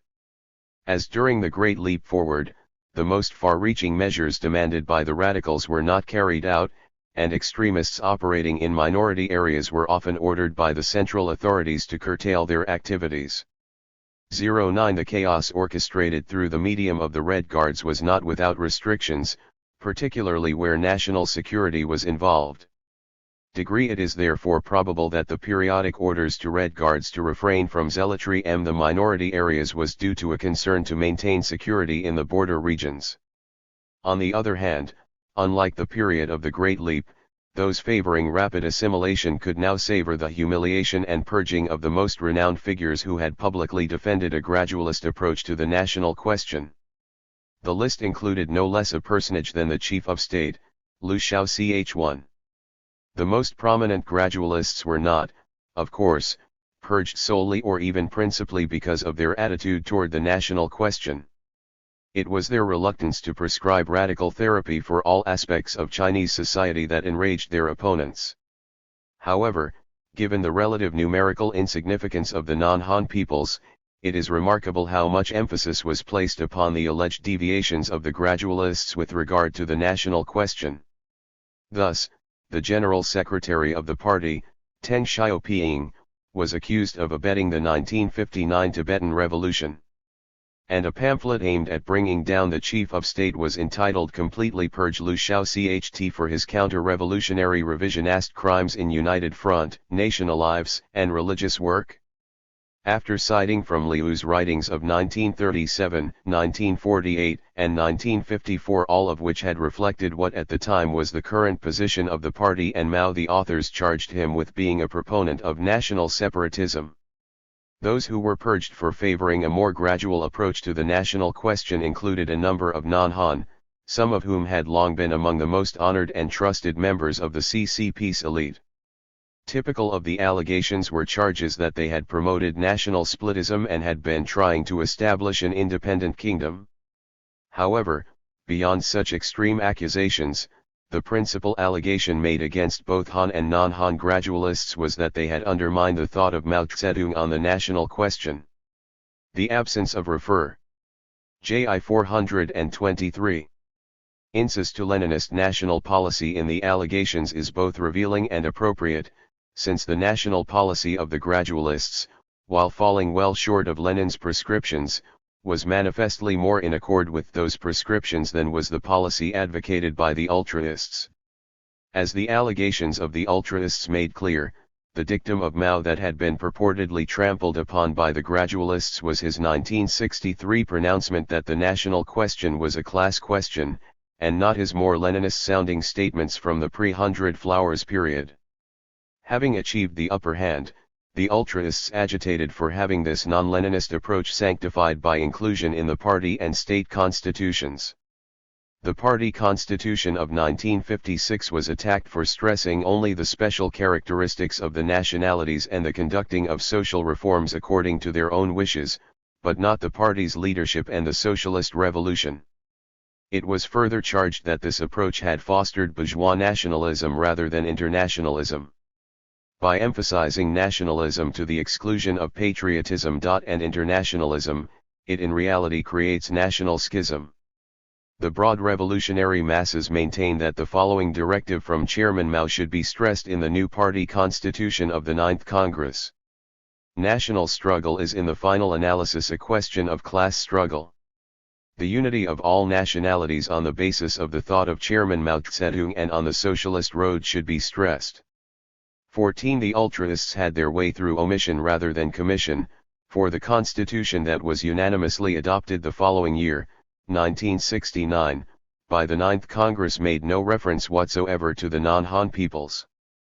When contrasted with the previous party constitutions pledged to make special efforts to raise the status of the national minorities, help them to attain self-government, endeavor to train cadres from among the national minorities, etc., this silence clearly betokened assimilation. A draft state constitution, circulated during 1970, reflected the worsening plight of the minorities, although it did not go as far in this direction as the more extreme radicals would have liked. It did, for example, recognize the existence of autonomous regions, even though it did so only in a passage emphasizing that the regions were inalienable parts of a unified, multinational state.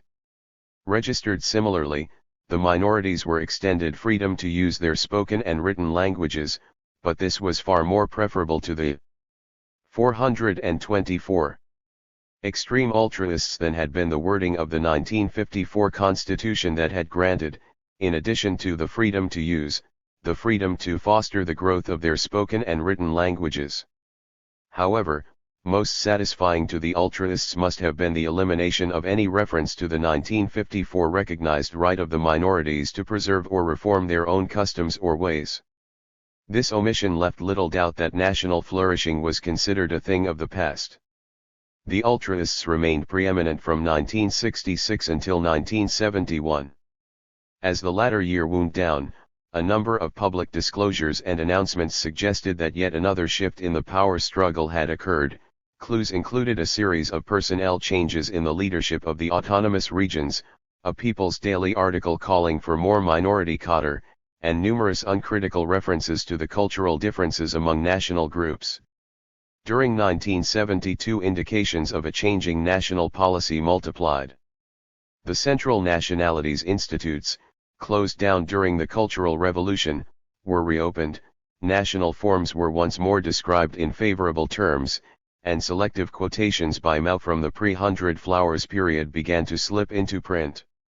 Even more symptomatic of a shift was the re-elevation to good standing of Deng Xiaoping, along with a number of non-Han leaders such as Olenfo who had been purged during the Cultural Revolution. The reinstatement of these gradualists was made official by their presence at the 10th Party Congress, held in the summer of 1973. And yet, a party constitution passed at this Congress ignored the minorities almost as much as had the party's 1969 constitution. They were only mentioned in a statement requiring the party to lead the people of all nationalities of our country in carrying out the three great revolutionary movements of class struggle, the struggle for production, and scientific experiment. This rather cavalier treatment of the national question, combined with the reference to class struggle, would appear a throwback to the period of the Cultural Revolution. And it may be an indication that the gradualists had not yet consolidated power. On the other hand, it may indicate a desire to placate Mao, or at least not to draw attention to the fact that a number of his ideas were now officially discredited. Quite aside from the potential impact upon the outcome of the power struggle, denigrating Mao could have dangerous repercussions for any ruling clique, gradualist or ultraist. During the Cultural Revolution, Mao's words, as revealed through the famous Little Red Book of Quotations from Chairman Mao, had 425 been elevated to immutable truths that the populace was expected to memorize as sources of inspiration for overcoming all problems. A sudden discrediting of what had hitherto been treated as divinely inspired, Holy Writ could exert an inestimable impact upon the populace at large. Not surprisingly, then, references to Mao's statement linking class and national struggle, so ubiquitous from 1965 through 1971, had quietly merely sunk from public view during 1972. And when, following the 10th Party Congress, the gradualists stepped up their attack upon the national policy that had been pursued during the Cultural Revolution, Mao was spared. For example, the post-mortem attack upon Lin Piao, who, during the Cultural Revolution, had been the principal wielder of day-to-day power and, at the time, Mao's designated successor, criticized Lin for undermining the party's position on the national question, while making no reference to Mao's intellectual contribution to this aberration. Consonant with this desire to avoid direct criticism of Mao, when the authorities decided to publicly repudiate his national struggle equals class struggle thesis, they employed the Soviet Union as a surrogate culprit. In an article entitled Analysis of Soviet Revisionists' Policy of National Rapprochement, it was asserted that national distinctions would long survive the eradication of classes, viewed from the long-term historical development the integration of nations and the extinction of nation conform to the law of historical development. But Marxist-Leninists maintain that the elimination of classes will come first, followed by the elimination of the state and finally that of nations. Lenin pointed out that mankind can arrive at the inevitable integration of nations only through a transition period of the complete emancipation of all oppressed nations. Referring to Lenin's attitude towards the problem of nationalities, the great Marxist-Leninist Stalin pointed out that Lenin never said that national differences must disappear and that national language must merge into one common language within the borders of that single state before the victory of socialism on a world scale.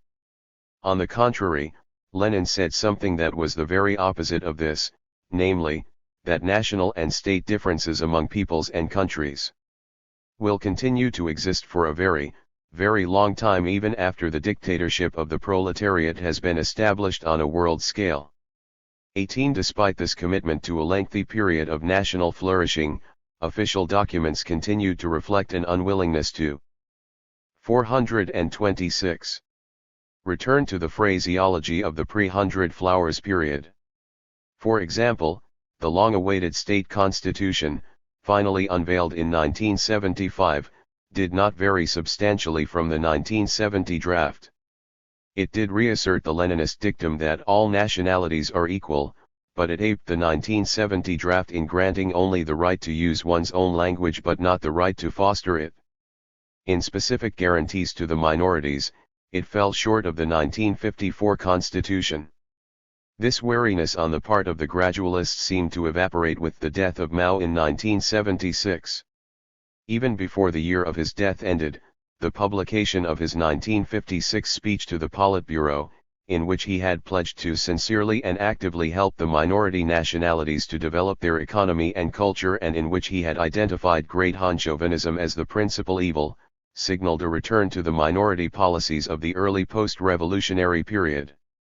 Paeans to national flourishing now became common, and when plans were announced for yet another state constitution, this one designed to mark the complete victory of the gradualists over the ultraists, the minorities could sanguinely anticipate that the new constitution would be a marked improvement over that of 1975. At the opening session of the Fifth National Congress, convened in early 1978 to approve the new constitution, Premier Hua Qiawang re-established great nationality chauvinism as the principal enemy, affirmed that regional national autonomy must be conscientiously implemented, pledged to try very hard to train cadres from minority nationalities, to guarantee without fail the rights of minority peoples to equality and autonomy, and to stress the use and development of the spoken and written languages of the minority nationalities. The new constitution underlined the renewed significance ascribed to the minorities. The preamble alone contained 2 references to all our nationalities and another to all the nationalities. Article 4 confirmed the equality of all nations and the right of regional autonomy for compact communities. In addition, unlike the 1975 constitution, the new document conferred upon the minorities not just the freedom to use their own languages but the freedom to use and develop their own spoken and written languages. It further signaled an official return to the flourishing of nations by granting to minorities the freedom to preserve or reform their own customs and ways. In addition, Article 40 pledged the higher organs of the state to take into full consideration the characteristics and needs of the various minority nationalities, and to make a major effort to train cadres of the minority nationalities. 427. Over the months and years that followed, the gradualist approach appeared secure. Degree on September 29, 1979, in the course of delivering the official speech in celebration of the 30th anniversary of the formation of the People's Republic, the speaker, after criticizing the excessiveness of the Great Leap and the Cultural Revolution, stated that Mao's 1956 speech on the 10 major relationships, the major documents of the 1956 Party Congress, and Mao's 1957 speech on the correct handling of contradictions among the people together offered the guiding principles for socialist revolution and socialist construction in our country. Recall that Mao in his 1956 speech had identified opposition to Han chauvinism as the cornerstone of national policy, that the 1956 party program had declared that special attention must be paid to the prevention of Great Hanism, and that Mao's 1957 speech had also stressed the need for overcoming Great Han chauvinism. Other auguries of a return to pre-Great Leap policies followed. In October 1979 the Nationalities Committee of the National People's Congress, which had been abolished during the Cultural Revolution, reconvened.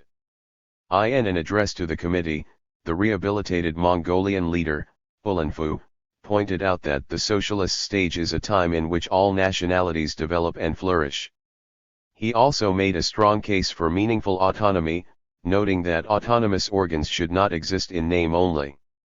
3 At a more practical level, Mosques were reopened, university examinations were offered for the first time in the local languages, although the first year for any accepted minority candidates would be one of intensive Chinese study, and a number of non-Han were appointed to high, if largely showcase, positions. *+ In early 1980, Red Flag and all major newspapers carried a speech by the deceased Zhou Enlai, a legacy that was now characterized as an article, which expounds the national policy of the Chinese Communist Party, and is a Marxist work of immediate significance. 25 The speech, reportedly delivered on August 4, 1957, was said to have been refused publication in 1958, the period of the Great Leap Forward, and had been subsequently suppressed for over 20 years. 6 In general, the content of the speech was in tune with the 1978 Constitution.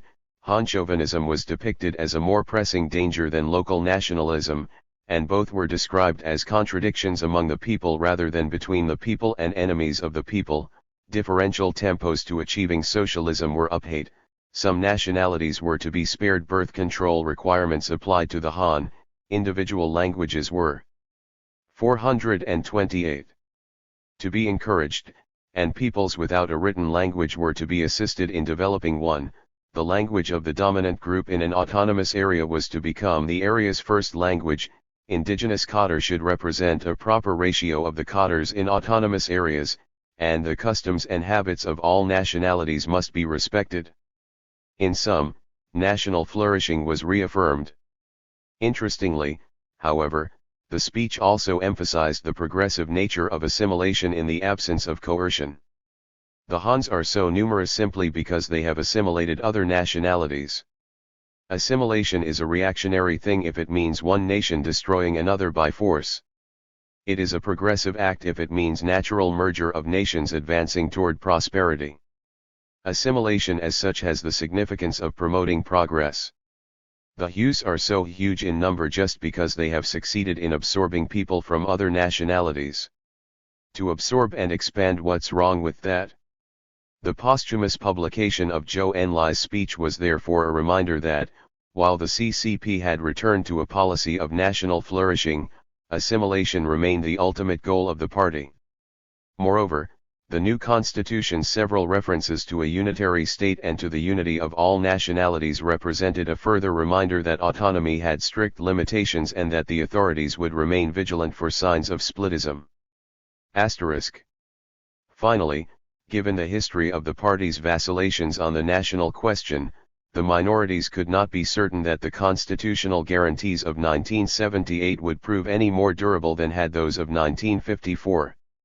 Indeed, the ephemeral nature of the 1978 guarantees was highlighted the following year, when articles and big character posters written by the editor of an unofficial journal were declared to constitute counter-revolutionary crimes, despite the defendants' invocation of Article 45 of the new Constitution, which stipulated that citizens enjoy freedom of speech, correspondence, the press, assembly, association, and the freedom to strike, and have the right to speak out freely, air their views freely, hold great debates and write big character posters.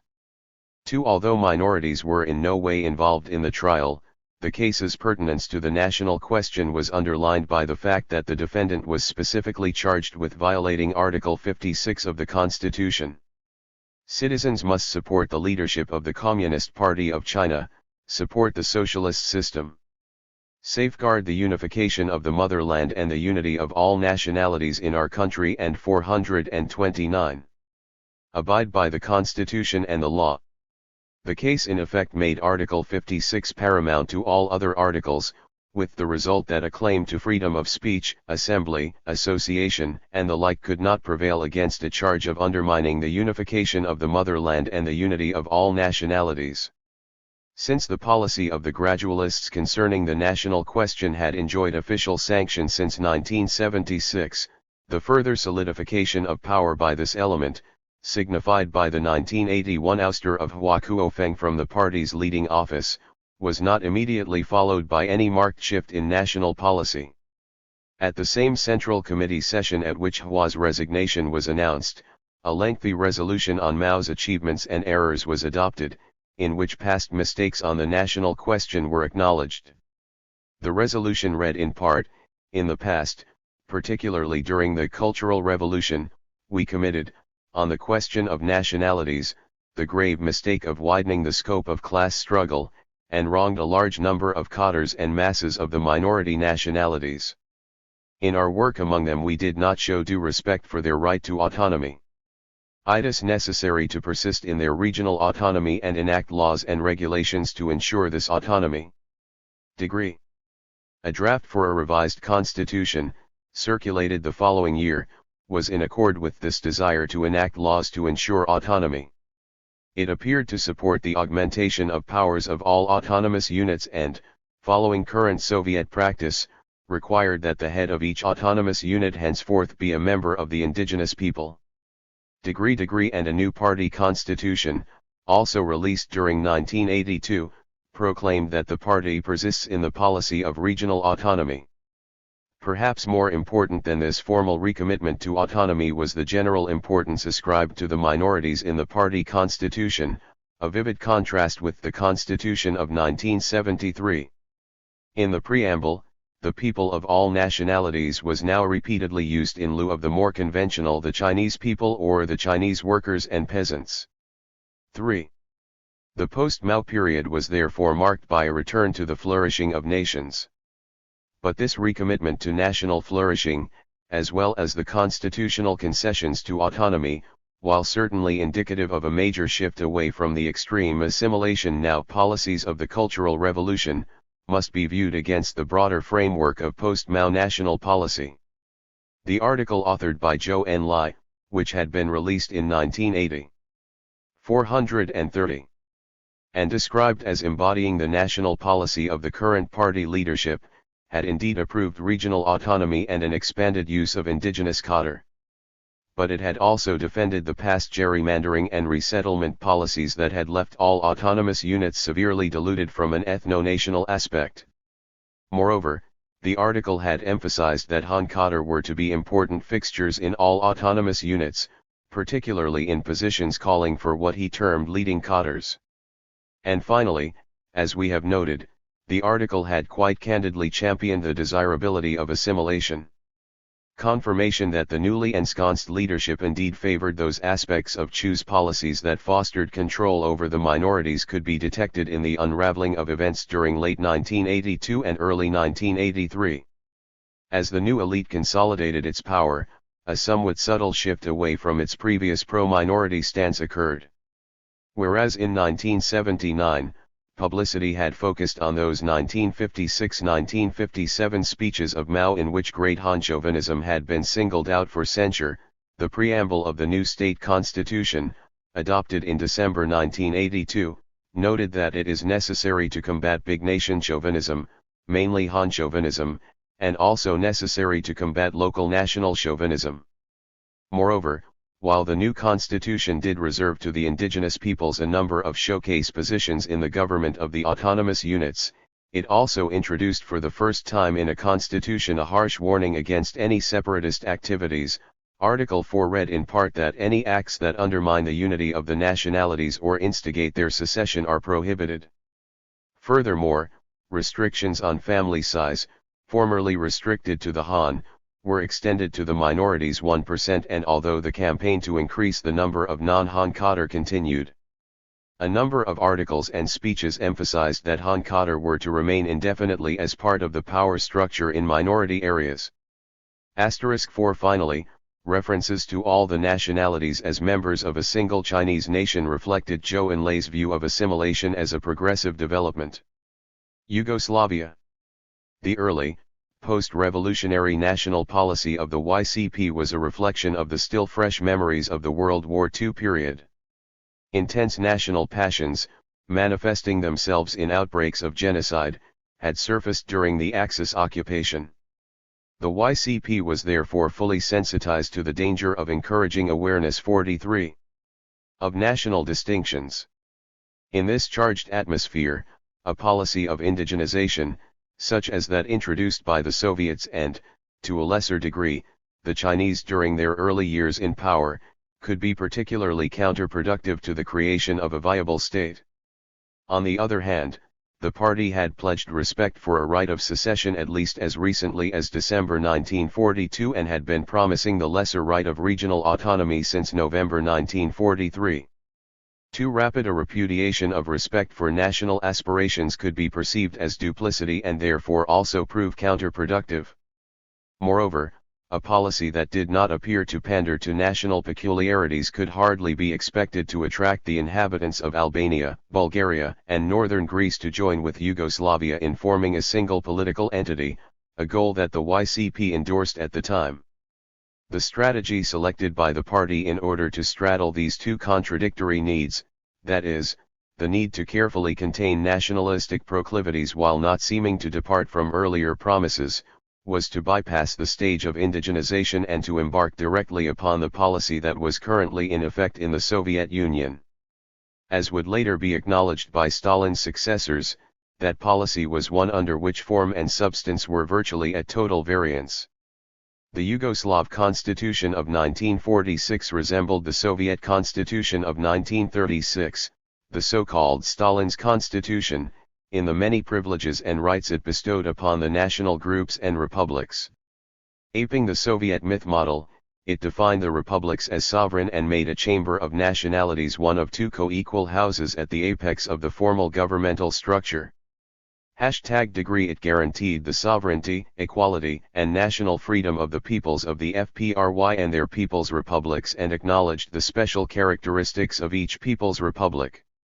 87 But, as in the case of Stalin's constitution, these constitutional tributes to the concept of national flourishing amounted to little more than a mask for a highly centralized system. A more accurate indicator of the intentions of the authorities at this time was the adoption of a coat of arms in the center of which 5 torches are laid obliquely, their several flames merging into one single flame. The discrepancy between forms and reality during this early period was so blatant that when the authorities called for a revision of the first constitution, some members of the redrafting commission did not fear to describe the federal structure as being merely a facade, constitutional guarantees to the contrary, with the republics having few if any powers. 3 degrees. 432. Unlike the cases of the Soviet and Chinese parties, then, the YCP embarked immediately upon a policy weighted heavily in favor of integration rather than national flourishing. Moreover, it is evident that the decision to favor integration was not due simply to Soviet insistence, for, following Yugoslavia's expulsion from the Cominform and the corresponding loss in popularity enjoyed by Soviet models, the goal of assimilation became less camouflaged. A new constitution, the Constitutional Law of 1953, eliminated all references to the sovereignty of the republics. Moving farther from the Soviet model, it also demoted the Council of Nationalities to a subordinate part of the House that had hitherto been its co-equal.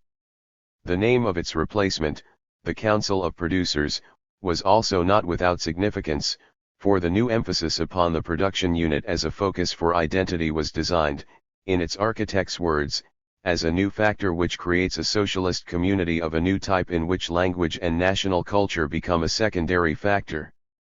40 Consciousness of membership in the enterprise was seen as a method of diminishing national consciousness, thereby promoting a natural merger of peoples.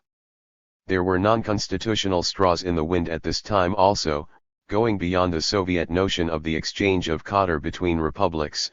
A Yugoslav campaign was launched in the early 1950s to have artists, performers, writers, and the like partake in inter-republic exchange programs. Presumably the authorities hoped that breaking down cultural isolation would hasten the development of a single culture. Another indication that assimilation was being encouraged became evident with the 1953 census. Unlike that of 1948, the new census offered the option of listing one's national identity as Yugoslav. By contrast, censuses in the Soviet Union had never offered the option of a nation-transcending identity such as Soviet or the non-ethnic spelling of Russian. Still another portent was the increasing frequency with which nationalist proclivities were attacked beginning in 1953, party membership, the creative arts, and education, including textbooks, were particularly criticized. Asterisk. A still more ominous omen of looming assimilation, at least so far as the Croats were concerned, was the 1954 declaration that Serbian, Montenegrin, and Croatian constituted a single language, accompanied by the announcement of the formation of a committee to prepare a single dictionary reflecting this unity. The impact of this assimilationist pressure was most visible in the case of nationalities, that is, those without republic status, the 433. Consolidation of their schools with those in which Serbian/Croatian was the language of instruction underwent a rapid growth during the 1950s. In other schools, the number of years of instruction in Serbian/Croatian underwent a progressive increase.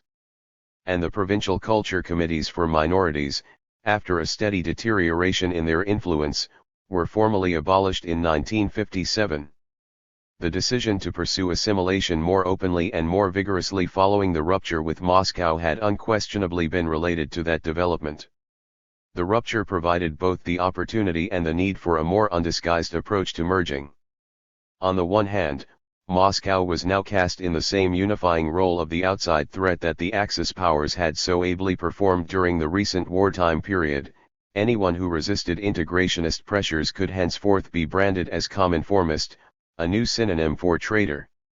At the same time, the new adversary role played by the Soviet Union highlighted the danger of national divisions within Yugoslavia.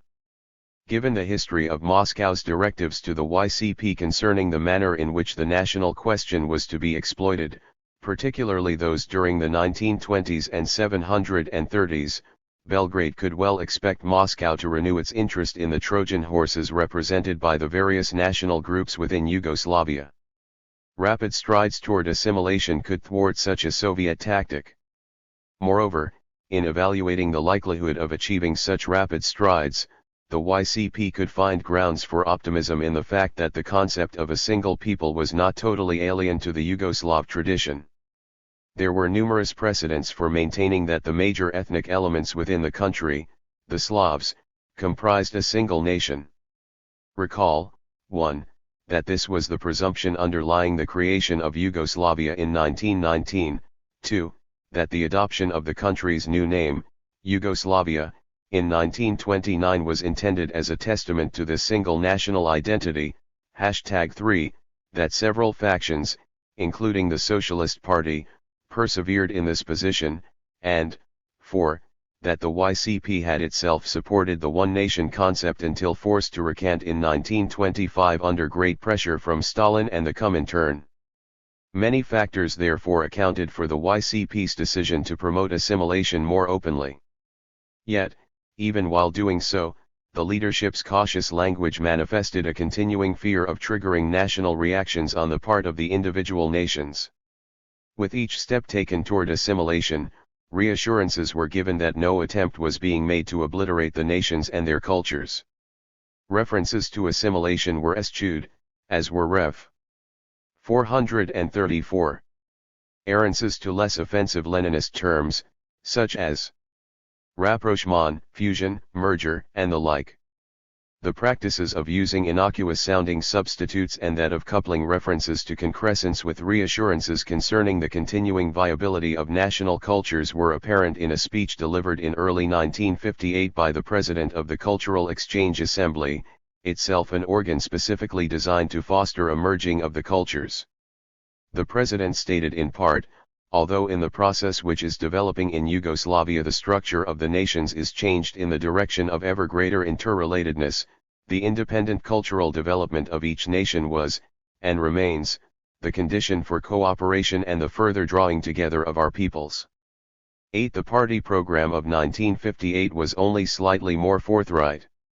It noted with evident satisfaction the growth of a socialist Yugoslav consciousness and elsewhere averred support for the steady consolidation of the brotherhood and unity of the peoples of Yugoslavia. 44. Still elsewhere, however, it advanced the customary assurances that there was no intention to obliterate the nations and their republics. Despite the program's verbal equivocation, in invoking a socialist Yugoslav consciousness, the YCP leadership displayed a growing willingness to acknowledge publicly the course of action that it had been actively pursuing for some years. It was hardly a coincidence that a Yugoslav consciousness, elevated to the level of an established ASM by the coining of the term Yugoslavianism, Jugoslavenstvo, was also a key element in a work written by the YCP's leading theoretician, Edvard Kardelj, and published in the same year as the party program. Although defenders of the prerogatives of the individual national groups would later find statements in the work that they would find compatible with their own cause, the overall thrust of the document was definitely intended as a justification for, and a prophecy of, assimilation. Kardelj avoided laying out a precise timetable for the disappearance of national groups, but he definitely predicted their demise. Just as the nation appeared on the basis of the specific division of labor in the epoch of capitalism, so will it disappear gradually from the historical stage as a definite social historical category with the appearance of new forms and dimensions of the social division of labor which the socialist, that is, communist social order will bring. Kardelj then referred to the disappearance of nations as an objective, but one that cannot be attained by an imposed or artificial merger of language and culture, as Stalin thought, but by the further development of 435 productive forces and a higher level of human civilization, adapted to these new productive forces of humanity. 47 Kardelj's objection to Stalinist tactics was not due to any fondness for national distinctions. Following Lenin's lead, he opposed blatant attempts at assimilation because of a belief that they would prove counterproductive. People would not become denationalized through being denied their language, he asserted, but through a perceived need, nurtured by changes in socio-economic relations, for membership in a larger community, one transcending their national group. In short, national distinctions were to be tolerated for a time, but since, under socialism, nations no longer had a progressive socio-economic role to perform, they were destined to disappear. The foregoing, of course, is all good Leninism, and Leninist terminology, such as rapprochement and merger, is liberally interspersed throughout Kardelj's work. In further harmony with Lenin and Stalin, Kardelj also indicated that while the process of merging is a worldwide one, it will proceed by stages through ever larger regional groups. One of these way units would be Yugoslavian. If this were all he had to say, Kardelj's scenario would be compatible with a very slow rate of assimilation leading to the obliteration of local nations within a regional group identity only at some very remote future date. However, by employing the view that the South Slavs are intimately related, Kardelj was able to project a telescoped schedule for amalgamation. There is no doubt that the ethnic and cultural kinship of the Yugoslav peoples is a very important factor in their rapprochement. This very factor, even in the past, was one of the driving forces in the struggle for their unification.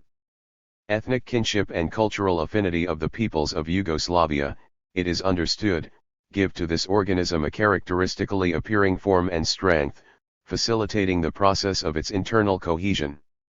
5 Kardelj acknowledged that this ethnic and cultural kinship was only one of the driving forces leading to a single organism. Otherwise, he noted, the rapprochement would have already occurred. Consonant with Marxist theory, socio-economic forces were pinpointed as the principal factor. But, because of the particularly tight ethnic and cultural kinship of the South Slavs, the new socio-economic forces would be able to bring about the merger of the nations of Yugoslavia much more quickly than would otherwise be the case. By thus returning to a position quite close to that held by the YCP prior to 1925, that is, that the Croats, Macedonians, 436, Montenegrins, Serbs, and Slovenes were offshoots of a single stem, Kardelj was able to predict/justify an accelerated merging. The official position of the authorities was therefore, 1. That a Yugoslavian consciousness was developing and this was a progressive and desirable development, and, 2. That this new sense of group consciousness did not represent a threat to the survival of the individual cultures. At a more realistic level, the launching of Jugoslavenstvo was both a signal that increased pro-assimilationist activity was in prospect, and a trial balloon to test reaction to such integration. With regard to the former, an early intimation of an impending stress upon integration was offered at the Seventh Party Congress in 1958. There, a rather innocuous phrase that could be interpreted to permit the individual republic wings of the party some very limited discretion in decision-making was rescinded in the name of keeping the party a united organization. Registered. Moreover, following the publication of the party's 1958 program, with its official blessing upon an emerging Yugoslav consciousness, a series of articles advocating a single Yugoslav culture began to appear. Yet another development was the 1960 appearance of the dictionary predicated upon the oneness of the Croatian, Montenegrin, and Serbian languages. The 1961 census also reflected a benign official view toward a Yugoslavian identity. We have noted that the 1953 census permitted people to describe their national identity as Yugoslavian and that the overwhelming number of people assigned this designation were the Muslims. But even though Muslim had subsequently been designated a national category for the purposes of the census, the 1961 census still retained the category of Yugoslav. Tito lent his own weighty prestige to Jugoslavenstvo in early 1962, when in a speech he spoke of the need for a uniform socialist culture. On the other hand, the launching of the Jugoslavenstvo campaign provoked a serious backlash. Official complaints of foot-dragging concerning the authorities' call for cultural cooperation were numerous, and charges of parochial nationalism became common. Although the authorities continued to support Jugoslavenstvo, an early concession to the growing reaction could be seen in a draft constitution, circulated in 1961, that would no longer permit a person to use the category of Yugoslav to describe his/her national identity. Greater than for still another measure of the seriousness with which the authorities perceived the growing national reaction was offered in late 1961 when opposition to Yugoslavenstvo was somewhat legitimized by the airing of an open exchange of views between a pro-437 opponent and an opponent of Yugoslavism in the party's official newspaper, Borba. The opponent was quite outspoken, accusing certain centralists who do not know what republics and what people are of attempting to eliminate the republics. He also made a ringing defense of nations as something far more than only capitalist or bourgeois phenomena and more than a number of particular economic, geographical, and cultural characteristics. 155. Not surprisingly, the issue of Serbian hegemony was also raised in the course of the debate that appeared in Borba. Nor was it surprising that the proponent of Jugoslavenstvo was Serbian, while the opponent, a Slovene, was not. Serbs were disproportionately found among the advocates of a Yugoslav consciousness, and opponents tended to perceive in it a resurrection of pre-war Great Serbian chauvinism. The old animosities that had been the bane of pre-war Yugoslavia and the motive power behind the genocidal horrors of the wartime period were resurfacing, giving the authorities cause for grave concern. In May 1962 Tito remarked that it is simply revolting when one sees how chauvinism is beginning to spread among our youths.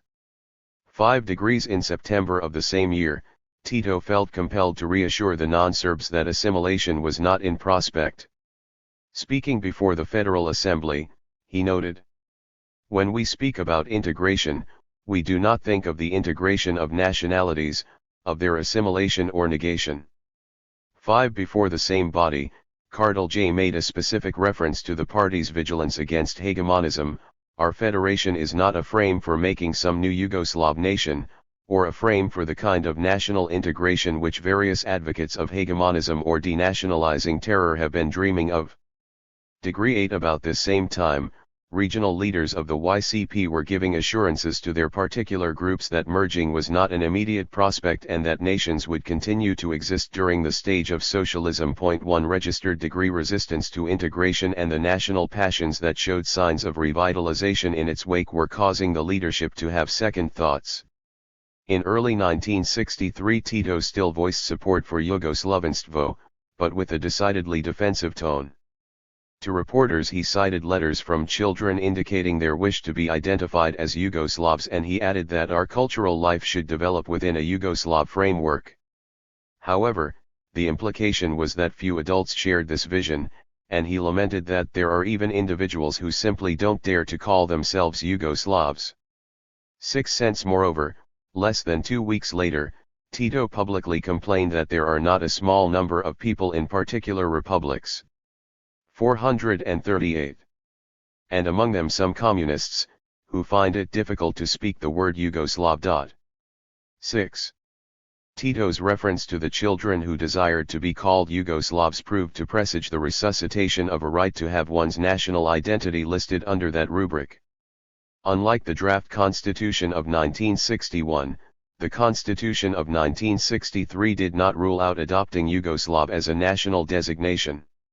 Indeed, despite the increasing indicators that Tito and Kardelj were having second thoughts about the wisdom of stressing Yugoslavenstvo, the 1963 Constitution was, if anything, more heavily weighted in favor of integration than had been the constitutional law of 1953. The weak status of the republics was maintained, and the principal governmental symbol of nationhood, the Council of Nationalities, already demoted to serving as a subordinate part of one of the two houses comprising the federal legislature, found its prestige further sapped when no change was made in its subordinate status despite the transformation of the legislature from a two-house into a five-house organization. But then the pendulum reversed direction. Sometime between final approval of the 1963 Constitution and the Eighth Party Congress that convened in December 1964, the growing doubts of Tito and Kardelj persuaded them to throw their weight behind those who opposed the integration drive. Absent from the Eighth Congress were all references to Yugoslavenstvo. Indeed, if one were to judge solely by the speeches of Tito and Kardelj, they had never entertained such a notion.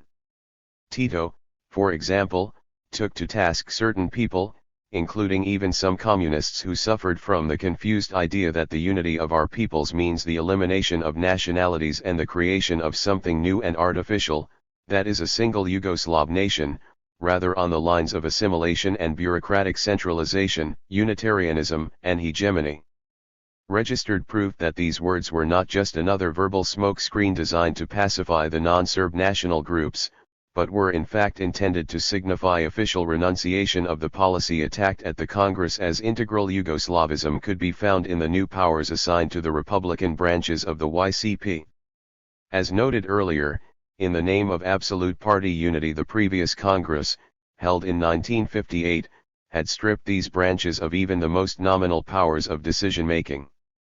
But now each of the branches was empowered to convene its own Congress prior to any Congress of the entire YCP, a procedure that would seemingly ensure that each republic's delegation would arrive at the countrywide Congress with a national stance on all important issues staked out in advance. 439. Moreover, each Republican branch of the party was now empowered to determine the policies, positions, and tasks of the League of Communists of the Socialist Republic in harmony with the policy of the League of Communists of Yugoslavia. Copyright *** a speech at the Congress, elaborating upon these new powers, explained that the purpose was to express more precisely the independence of the League of Communists in the Socialist Republics on the basis of the national character of the economic development of the republics. 64 developments in the wake of the Eighth Congress further underline the commitment of Tito and Kardelj to a new direction in policy. The shift in 1965 from a command to a market economy was acknowledged by Kardelj to be linked to the national question. Copyright centralized planning had nurtured local nationalism, as growing complaints concerning the distribution of scarce resources among republics and autonomous provinces were readily translatable into an escalating sense of ethnic high dudgeon. The answer was believed to lie in decentralization, or what Kardelj had termed at the Eighth Congress the deterritorialization of economic decision-making. Still another indication of Tito's commitment to the new policy occurred in 1966, when the purge of his erstwhile heir apparent, Alexander Ranković, was made the occasion to brand him and, by implication, all who resisted the new decentralization program, as great Serbian chauvinists. This specific charge against Ranković might have been unfair. Little evidence for this charge was publicized, and Ranković had, in fact, made a speech earlier in the year that was critical of Serbian nationalism. However, he was certainly a centrist who had resisted decentralization, and it is a measure of the priority that Tito and Kardelj ascribed to the new policy that they were prepared to fan distrust of Serbian chauvinism in order to ensure compliance with the program. Centrists, hegemonists, and Unitarians now became synonymous with great Serbian chauvinists, and it was evident at this juncture that great nation chauvinism had replaced local nationalism as the archfoe. Throughout the remainder of the 1960s and the 1970s, institutional changes appear to have increasingly strengthened the autonomy of the nations. Registered 6 constitutional amendments between 1967 and 1971 upgraded materially the powers of the Council of Nationalities, and the Constitution of 1974 re-established that council as one of the 2 houses of the federal legislature. The concept of one republic, or province, one vote was introduced as the principle. 440. Of representation in the executive branch of the federal government and in the presidium of the party. At the time of Tito's death in 1980, national autonomy had certainly become far more realized than it had at any point during the 1945 to 1964 period. The national policy first articulated at the 8th Party Congress held in 1964 therefore certainly represented a radical change in design. But did it represent a change of purpose or simply a change in the choice of means? In a speech delivered at the time of Ranković's purging, Tito was quoted as saying, "It is impossible to create a single nation here." Some scholars have found in this and similar utterances a full renunciation of the ultimate goal of assimilation, registered, but such a conclusion appears unwarranted. In the Marxist-Leninist lexicon, it would indeed be impossible to create a new nation within the Yugoslavian Socialist Society, since nations arise only under capitalism. A new Yugoslav people, just as the new Soviet man, would necessarily be a higher order of things than a nation. Denials of attempts to create a new nation in a post-capitalist society are therefore not meaningful. Moreover, the authorities took pains to dramatize that decentralization should not be construed to indicate any slackening of the unrelenting war against national propensities. Thus, during early 1966 great publicity was given to the trial and conviction of a group charged with organizing a Croatian liberation movement. And only 2 weeks before Tito's statement concerning the impossibility of creating a single Yugoslav nation, he had, in the course of otherwise acclaiming the inherently liberal character of the decentralization movement, pointedly warned that we will not be liberal towards various separatist and nationalist trends. 68. The open break with the policy of Jugoslavenstvo, which the YCP had pursued with varying degrees of candidness between 1945 and 1964, was therefore not, at least in the eyes of Tito and Kardelj, an admission that the forces of local nationalism had emerged victorious. On the contrary, dropping the campaign for Yugoslavianism had come to be viewed as a necessary first step to dampen nationalism. Kardelj's speech at the 8th Congress had depicted local nationalism as having fed on the specter of great Serbian chauvinism, dressed up, in the eyes of local nationalists, in the garb of Jugoslavenstvo. As noted, Kardelj had also perceived centralized planning as having fostered nationalism, centralization, whether of the economic or psychological, Jugoslavenstvo, variety was therefore scrapped. Atomization would bring about the deterritorialization of the well springs of national rivalry and thereby wean the 44. Population away from perceiving issues in ethno-national terms. Registered, the anticipated result would be a weakening of national consciousness. 70. More indicative of the leadership's long-range perspective than occasional statements concerning the impossibility of creating a single nation was their unwillingness, some hedging terminology to the contrary, to forswear either the inevitability or the desirability of ultimate assimilation. Thus in late 1966, only a few months after Ranković's purge, at a time when the anti-Jugoslavenstvo campaign was at its height, Tito spoke approvingly of the founders of the Yugoslav Academy of Sciences and Art for their commitment to rapprochement among South Slav peoples. The general tendency at this time, however, was to hedge on the issue. For example, a 1967 pamphlet by a person vested with important responsibilities for national policy, aped Tito in remarking that it would be impossible to seek to create a uniform Yugoslav nation.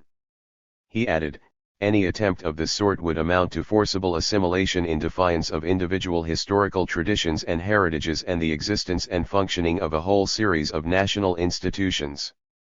Any attempt to create a uniform Yugoslav nation would rouse the problem of a uniform Yugoslav language and of the creation of unified cultural and other institutions. Consequently, such a possibility belongs to an already completely superseded past. It might have been possible only in the 19th century, at the time of the emergence of the great European nations, of a still underdeveloped state of enlightenment and cultural, educational, and other national institutions. If one glosses over the Marxist view of nations as products of the capitalist era, and the fact that the 19th century was everywhere part of that era, the passage certainly appears to be an unambiguous renunciation of Lenin's predictions concerning the coming together and fusion of nations. However, in the conclusion of the pamphlet, significantly entitled The Prospects, a quite different scenario is sketched. The development of the material base of socialism should contribute to the universal enrichment of all working people and all national collectivities, reducing the disparities existing in the economic development of individual national and other areas and mitigating the contradictions that stem therefrom. This will make for an increasingly dynamic and comprehensive development of 442. The social superstructure in education, culture, artistic creation, social services, and in all other sectors of life for each people and national minority, the general improvement of the material base of society should also make for a quicker emancipation of social relations from all statist, bureaucratic and administrative vestiges, leading to the strengthening of social self-government by way of an increasing participation of the direct producers and wide circles of citizens in decision making on all social questions. This at the same time will make possible an increasing rapprochement between the peoples of Yugoslavia on voluntary basis, through integration and other forms of association, not however, in terms of the assimilation of the few and undeveloped by the better developed, but in terms of a growing need of the richer and more comprehensively active social and national environments for expanding cooperation and mutual exchange as equal and equivalent partners. 7. This is a view of the future that Lenin could surely have endorsed. Another Yugoslav specialist on the national question peppered a 1975 article on the question with references to Lenin, but limited his comments concerning ultimate assimilation to very guarded references such as just as the working class could not automatically abolish itself as a class, it cannot abolish overnight the nation as well. For by contrast, much more frank references to the coming obliteration of nations appeared in a party-endorsed series of articles published in 1976. Written by the Secretary of the Executive Committee of the YCP Central Committee Presidium, unambiguously entitled "And the Communist and Workers' Movement," and given prominence in the party organ Borba, there appears little question but that the series was ascribed utmost significance by the leadership. Supporting his points with numerous invocations of the name of Lenin, the author suggested that the process of obliteration is already underway, because socialism in its social and political economic sense and content is developing during the process when the classes, the nations, the state, and commodity production are being rendered obsolete.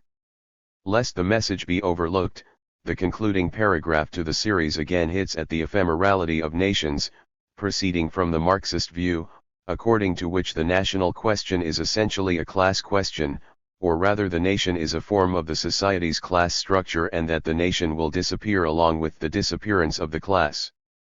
1 comes 443. To the acceptable conclusion that the contradictions of the class and national interest will be accompanied by socialism until its disappearance as a categorical structure of society. This new candidness on the part of the party suggests a shift of official opinion in favor of playing down national flourishing and offering more encouragement to assimilation. However, the articles as several references to the total obliteration of national peculiarities only with the achievement of communism ruled out a shift sufficiently radical to re-embrace the program of Yugoslavenstvo. In addition, then, to establishing that the change in policy initiated in 1964 was one of strategy but not of goal. The newly found willingness of the party to publicize its faith in the inevitability of the merging of nations reminds us that policy on the national question was in flux throughout. Although, in contrast with the many severe vacillations in policy experienced by the Soviet Union and China, Yugoslavia had undergone only one overall tipping of the balance between the two approaches of encouraging either national flourishing or more direct assimilation. Forces in favor of each approach were continually active. Sometimes the resulting changes in emphasis were visible, as when Tito, stung into action by the national agitation within Croatia in the early 1970s, purged the party of nationalists and recentralized control even while retaining the form of republican, and therefore national, representation within the Presidium. At other times, shifts have been camouflaged. 8. But the most overt evidence that Jugoslavenstvo had not fallen completely out of grace with the leadership even after that concept had been officially discarded is that as late as 1969, polls were being conducted to test attitudes concerning the desirability of renewed efforts to overcome national differences and to create a unitary Yugoslav nation. The suspiciously highly favorable attitudes reported towards such efforts suggest that the polls were designed more to prepare the public to accept a return to Jugoslavenstvo than to record actual opinions. 79. Those favoring Jugoslavenstvo may have been heartened by an unexpected jump in the number of people who declared their identity as Yugoslavian in the 1981 election. However, although the increase led to broad speculation and incrimination, including charges that the figures had been falsified by centrists, the total number of declared Yugoslavians represented only 5% of the population. Meanwhile, members of the Serbian community continued to bemoan the trend toward disintegration following 444. Tito's death and, in so doing, made clear their preference for a reintegrating movement. 8 degrees. Czechoslovakia. There are a number of parallels between the histories of the Slovaks and the Croats. At the time of the concurrent creation of their states, Czechoslovakia and Yugoslavia, respectively, each was considered to share a single nationhood with the state's predominant people. In each case, a sense of separate nationhood ripened during the interwar period. In each case, the country's Communist Party, pursuant to orders from the Comintern, came, during the 1920s, to recognize and support this separate nationhood. Registered. But also in each case, this strategic appeal to nationalism was largely aborted by the presence of an alternative, non-communist party. Registered. In each case, the state's bourgeois government had tried in the late 1930s to quell the growing national aspirations of the group by conferring a large measure of autonomy. And in a final parallel, this palliative had failed in both instances, as each people, under Nazi aegis, formed an independent state during World War II. From the viewpoint of designing a national policy that struck the most effective balance between encouraging assimilation and national flourishing, the Czechoslovak Party, at the time of assuming power, 1948, therefore faced the same paradox as had the Yugoslav Party, in 1945. On the one hand, there was the close cultural affinity and a myth of shared ancestry between the Czechs and Slovaks. As we have seen in the case of the Yugoslav authorities, such a relationship could be reasonably perceived as making assimilation a relatively modest undertaking that should be pressed. On the other hand, recent decades had seen the growth of an undisguised sense of unique nationhood on the part of the Slovaks, as well as manifestations of strong separatist sentiments. Lenin's prescription for this syndrome was, of course, a lengthy period of national flourishing. As in our other country studies, actual policy was to undergo fluctuations between these two paths. During the 1945 to 1948 period, before the party had achieved domination, the leadership of the Slavic wing of the Communist Party had advocated a substantial measure of autonomy for Slovakia in nearly all spheres, including the military. This stance was to cost them dearly, for following the consolidation of communist power, the leadership of the more powerful and centrist-minded Czech wing of the party used this indiscretion to subject the Slovak 445. Wing to a thoroughgoing purge on the charge of harboring bourgeois national sentiments. The Stalin-like purge blended well with the overall national policy of the party. Not surprisingly, the party had immediately adopted the then current model of the Soviet Union, namely, one of promoting assimilation while paying lip service to national autonomy. The purge, which had probably run its full course, ameliorated soon after the denunciation of Stalin in 1956. But the policy of encouraging assimilation survived Stalinism. The 1958 Party Congress called for the completion of the Cultural Revolution and the strengthening of the unity of the peoples. Asterisk. Close on the heels of this intimation that even nominal national flourishing was coming to an end came the 1960 Constitution, which gerrymandered Slovakia into 3 territorial components, each made responsible to Prague, and which nearly stripped Slovak institutions of what little autonomy they had enjoyed. The accelerated timetable for achieving assimilation was also reflected in the publications of party theorists. In the words of one scholar, these works quite incautiously predicted the development of a homogeneous, cohesive, and assimilated national community within 1 generation. For this projection was based on the classical Marxist assumption that an integrated economic society leads to an integrated people, but the party was assigned a most active role. On the negative side, First Secretary Novotny called for the waging of intolerant struggle against demonstrations of any nationalism and, on the side of positive action, he called for the obliterating of all national distinctions through the mass intermarriage of Slovaks with Czechs. 8 degrees Gustav Husak, a Slovak leader who had been purged for bourgeois nationalism in the 1950s but who was to become the CZCP's first secretary following the Soviet intervention in 1968, was seemingly not far from the mark when he described the intentions of the party's leadership at this time as the degradation of a Slovak nation. 186 We have perceived the dangers in such a blatant espousal of rapid assimilation elsewhere. In China the authorities had been forced to retreat hastily from the rapid assimilation posture of the Great Leap Forward and the Cultural Revolution in the face of resistance on the part of minorities.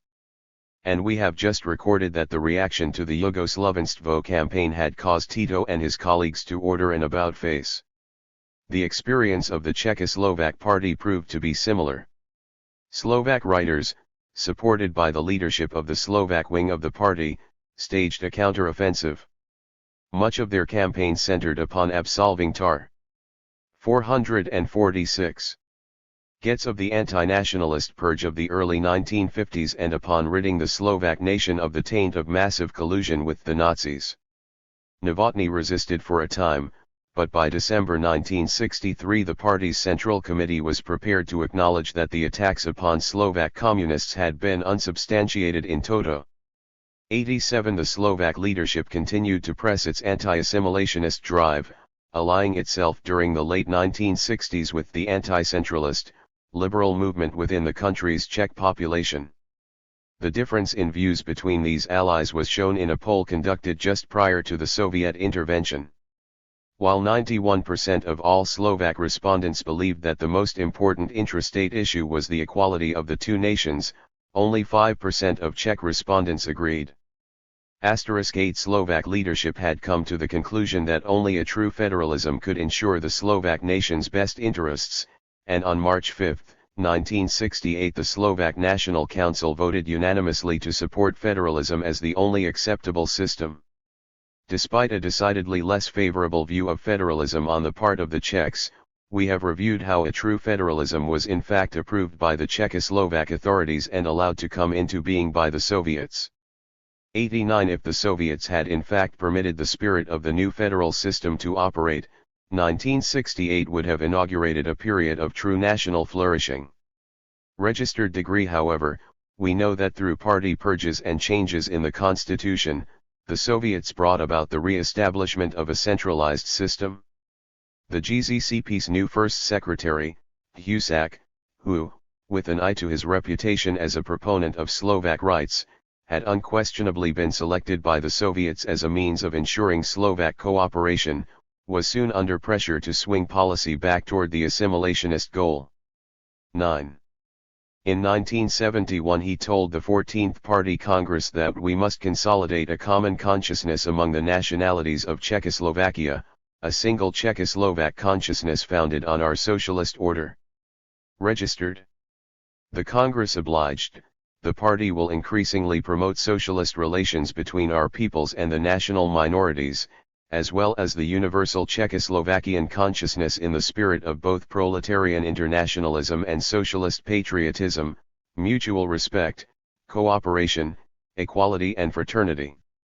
It will fight determinately to extinguish all expressions of nationalism and socialism. Percent. This official endorsement of Czechoslovakism was not followed by a radical raising of the level of assimilationist pressure, and at 447.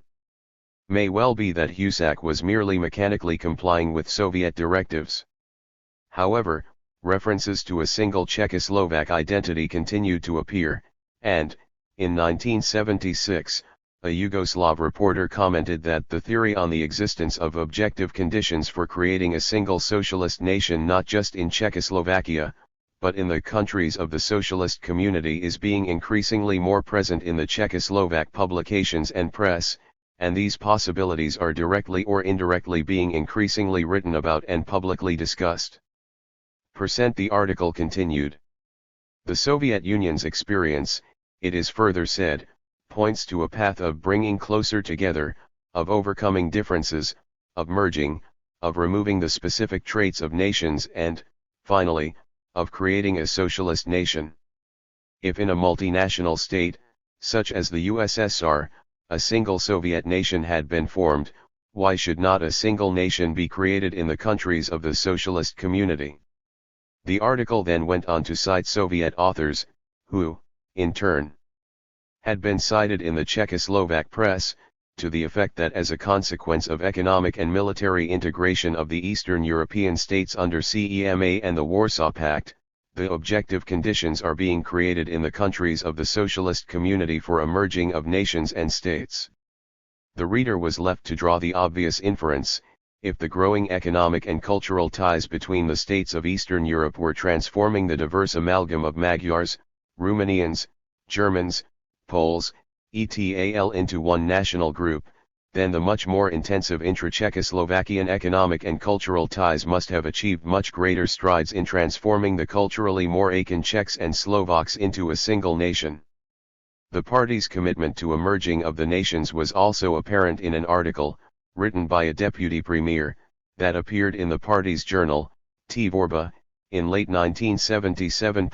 After citing that portion of Brezhnev's speech on the 1977 Soviet Constitution in which the General Secretary had said that the Constitution did not signify the disappearance of national differences yet, the article added, "The new USSR Constitution, which reflects the highest stage of socialism's development, is a constitution of a society of mature socialist relations, expresses also the long-range tendencies of our constitutional development. We are going in a good, correct direction." 448. Developments elsewhere. Czechoslovakia was evidently not the sole country to be urged by Moscow during the 1970s to adopt a policy of rapid assimilation under the rubric of a single socialist nation.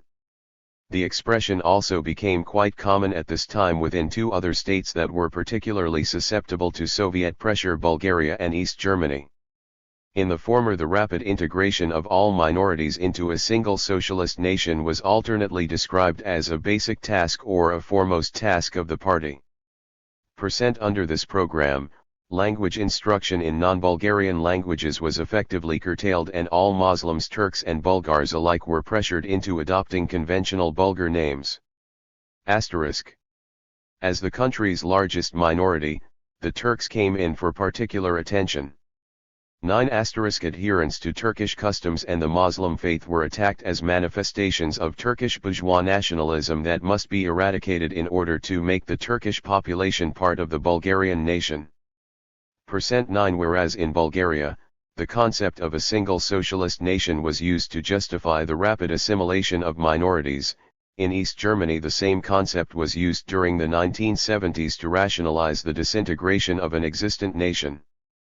Prior to 1970, the Communist Party of East Germany, the SED, had depicted itself as the vanguard of the entire German nation, and a steadfast goal of the SED had been a reunited Germany in a socialist state of the German nation to degree. However, at the Eighth Party Congress in 1971, SED General Secretary Honecker denounced as mere rhetoric the so-called unity of the German nation, maintaining that a new type of nation, the socialist nation, had come into being in East Germany. 0. While the renunciation of reunification represented a clear departure from previous East German policy, the reference to a socialist nation, in and of itself, was quite consonant with Marxist-Leninist terminology and need not have heralded a significant change of attitude with regard to national identity. However, an article that appeared during early 1974 in Einheit, the publication of the SED Central Committee, demonstrated that the concept of a socialist nation could have the most profound consequences for national identity in a situation in which a nation became politically divided between a Marxist-Leninist and a bourgeois state. Degree. After setting forth the classical Marxist proposition that the forces of production, most particularly the economic nexus and the relationship 449. Of the socio-economic classes operating within that nexus, are more important in determining the geographic contours of a nation than are ethnic factors such as language, cultural history, and ethnopsychology. The author of the article concluded that if the primary factors are altered for part of a nation, the national consciousness of that part will also alter. No longer will the two share a common sense of nationhood. And since the economic nexus and the socio-political unit coincide most nearly with the state, it follows that when a nation is divided into socialist and bourgeois states, two separate sets of national identity will develop. The line of argument was not entirely new. As early as 1929, Stalin had noted that the bourgeois nation disappears with the coming of the socialist revolution and is replaced by the socialist nation. 3. But beyond a few comments to the effect that attitudes among socialist nations are fraternal and beatific, as contrasted with the competitive and oppressive relations that characterize the relations among bourgeois nations, little clarification concerning the magnitude or specifics of the difference between the two classifications of nations had been advanced. The lack of specificity concerning vital distinctions between socialist and bourgeois nations suggests that the concept of the socialist nation had been introduced by Stalin as a pragmatic response to developments rather than to a deep conviction that vital distinctions in fact existed. Introduction of the term had been a necessary consequence of the admission that nations were to continue into the socialist era. That is to say, just as it had been deemed expedient to differentiate other factors, such as the state, economics, ethics, etc., within a Marxist-Leninist society from counterparts in a capitalist society by affixing the adjective socialist to them, so too were nations in a Marxist-Leninist society to be distinguished. Socialist nationhood was merely a phase through which the nation must pass on its way to eradication. It was at best the nation at a higher stage of history. It could not be an entirely new nation, since nations, according to Marx, were created only during the capitalist stage. The best evidence that Marxist-Leninist leaders had heretofore not ascribed any vital peculiarities to socialist nations is that in those many cases in which a political border divided a nation between a bourgeois and a socialist state, the latter's government had not maintained that the two segments had thereby been transformed into two totally different phenomena. Rather, the common nationhood of the two segments was stressed as a means of influencing. 450. The transborder element and of convincing it that it should join the socialist state. Thus, under Stalin, the bourgeois Azerbaijani, Finns, Uyghurs, Ukrainians, etc. were appealed to in terms of their kinship with the segment of their nation residing within the USSR. We have reviewed how Ho Chi Minh and his successors appealed between 1954 and 1975 to the common nationhood existing between the Vietnamese of bourgeois South Vietnam and socialist North Vietnam. The Communist Party of China remains committed to reabsorbing the bourgeois people of Taiwan into the Great Han family. And 30 years after the division of Korea, General Secretary Kim Il-sung would proclaim, "Reunifying our divided country is the greatest national duty and the most important revolutionary task for our party and people." The country's reunification is a unanimous ardent desire of all our nation. Our people have lived as a homogeneous nation in the same land for thousands of years. They have one spoken and written language, and their history and cultural traditions are the same. Our country has no national minority. That any people who have lived as a homogeneous nation in a unified state for ages should be divided into two in our times, is impermissible either from the viewpoint of the communist ideas or from the standpoint of the nationalist ideas.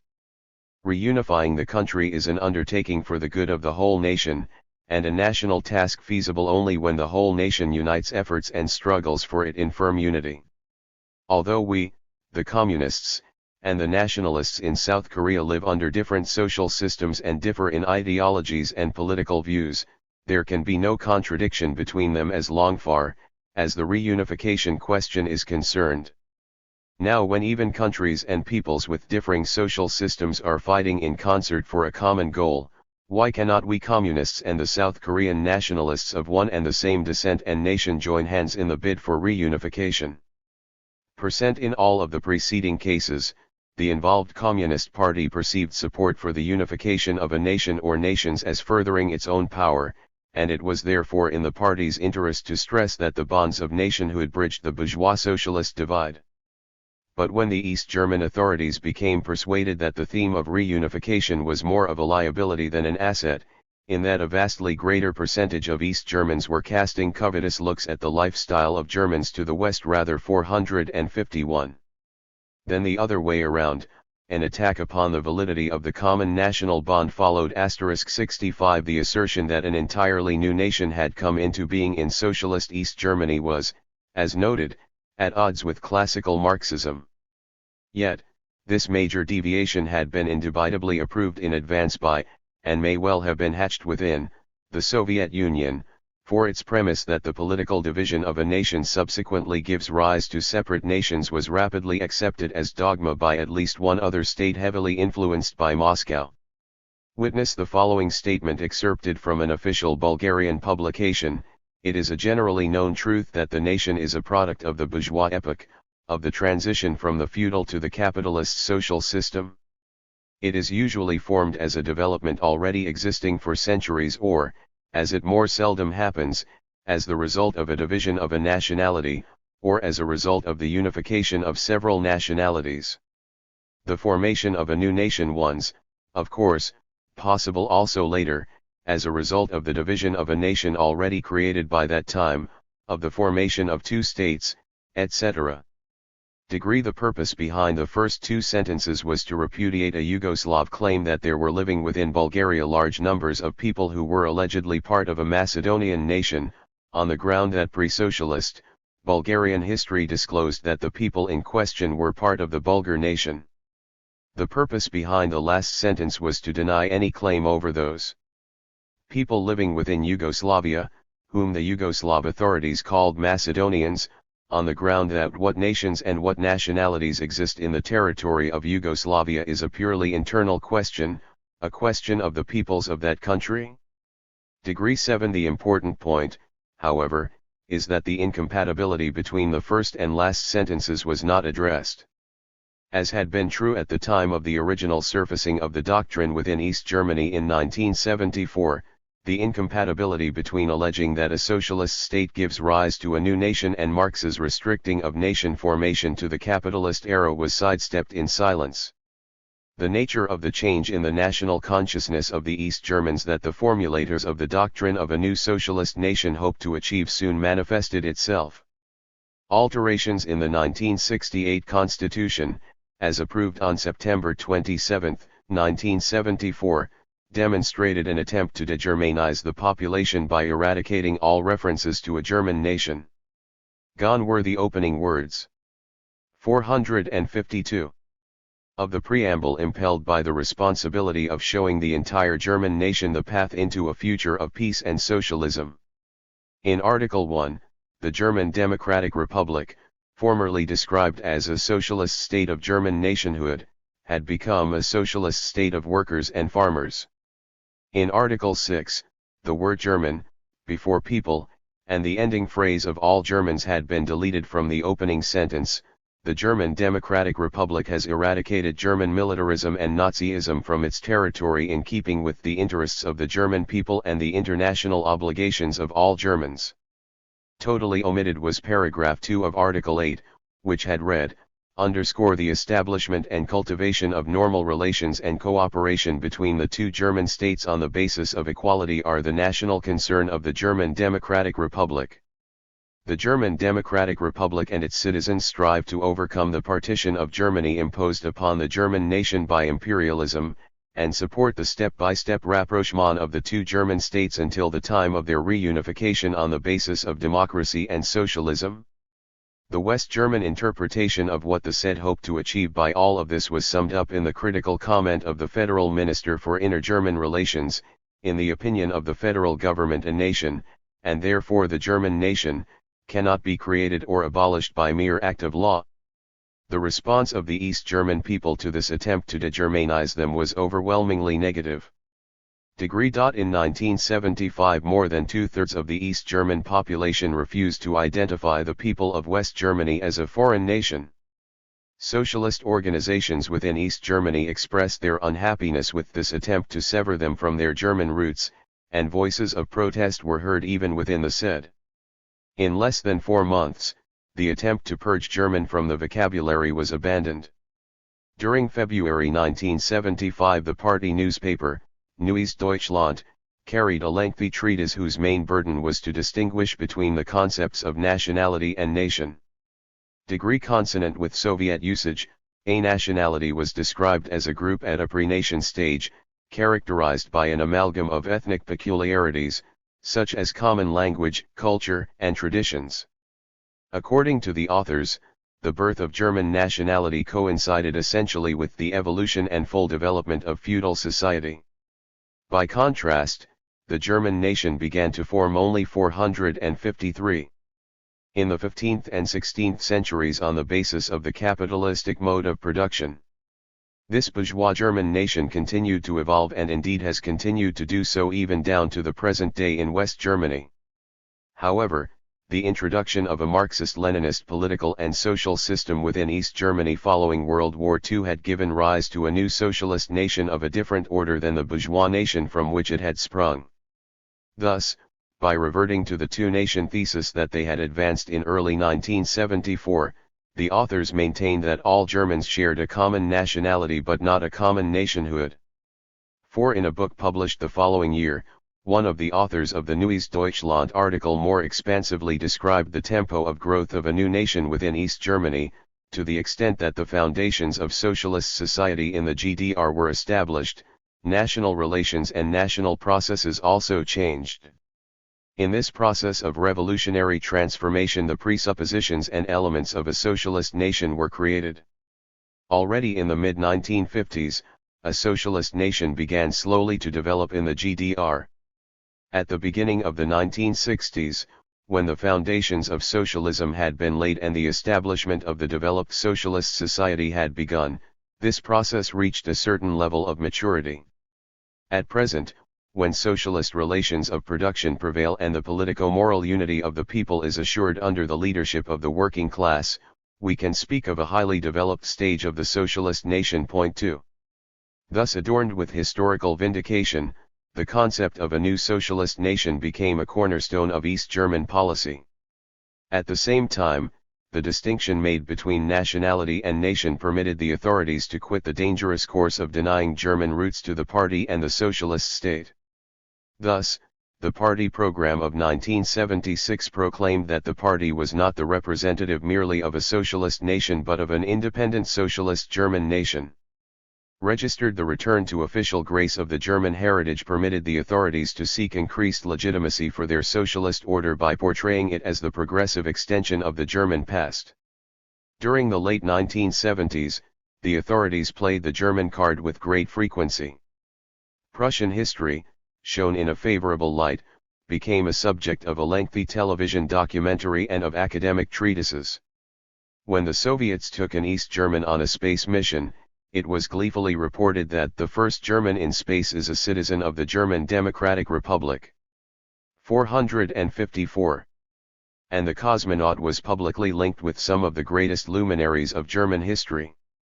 The concept of one socialist German nation had the attractive possibility of permitting the said to have it both ways: 1. An opportunity to deny a German nationalism shared with West Germans that had led East Germans to view the East German state as artificial, imposed, and ephemeral; 2. An opportunity nevertheless to appeal to the German nationalism of its populace as a means of shoring up the party's popularity. By wedding Marxism-Leninism to German nationalism in this manner, the said hoped to achieve a legitimacy in the eyes of their subjects that had hitherto largely escaped them. Registered along with Bulgaria, Czechoslovakia, and East Germany, Vietnam was one of the states most sensitized to Moscow's influence during the late 1970s. Here too the notion of a single socialist nation became the slogan of the day. Hardly had the struggle ceased in the South when Premier Pham Van Dong announced that reunification was necessary in the name of a single country, a single people, and a single economy. Asterisk, registered. We have earlier reviewed how the slogan selected for a reunified Vietnam was "Vietnam is one country, the Vietnamese are one people," a phrase extracted from a speech by Ho Chi Minh in which he had evoked the baseless myth of a single ancestry common to all of the peoples of Vietnam. 2 degrees consonant with this myth, although not with reality, nation now came to be equated with the entire people. And yet, the term nationality continued to be applied to the Cham, Chinese, Khmer, Montagnard and other non-Kin, ethnically Vietnamese, peoples. For example, in a 1976 speech specifically addressed to the problem of minorities, the Vice Minister of Culture described the state's population in the following terms: "Dear comrades, the unified Vietnamese nation is a great family of both ethnic majority and minority nationalities." In short, at one and the same time, a differentiation between the concepts of nation and nationality that was being advanced in East Germany to support a case for one nationality but two nations was being employed in Vietnam to support a case for several nationalities but one nation. Armed with the myth of a single Vietnamese nation, Hanoi proclaimed a policy of assimilation. During October 1976, at what was termed a Southern Cultural Conference on the Development of the Cultural Movement in the Mountain Areas, the Vice Minister of Culture announced plans for the assimilation of what he described as the approximately 30 nationalities with different languages, 455 customs and habits, and with a population of 2.5 million living in the mountain areas, deltas, coastal areas and border zones. 2*5 He noted in part, "It is necessary to eradicate all the outmoded customs and superstitions which the Americans and puppets sought to develop and spread among the ethnic minority nationalities, while gradually bringing the new culture to each area inhabited by the people of each ethnic minority nationality in accordance with their ability to assimilate this new culture. The state has the duty to bring new, progressive culture to these people, guide them in engaging in new cultural activities, eliminate the vestiges of the former regime's enslaving culture, increase cultural exchanges among various nationalities throughout the country, assimilate what is good and beautiful in the cultures of these nationalities in order to build a new culture with socialist objectives and Vietnamese national characteristics." 4 In a similar vein, VCP First Secretary Le Duan informed the party's Fourth Congress that the party's policy on nationalities consists in creating conditions for the complete eradication of all differences in economic and cultural knowledge between the ethnic minority and majority people.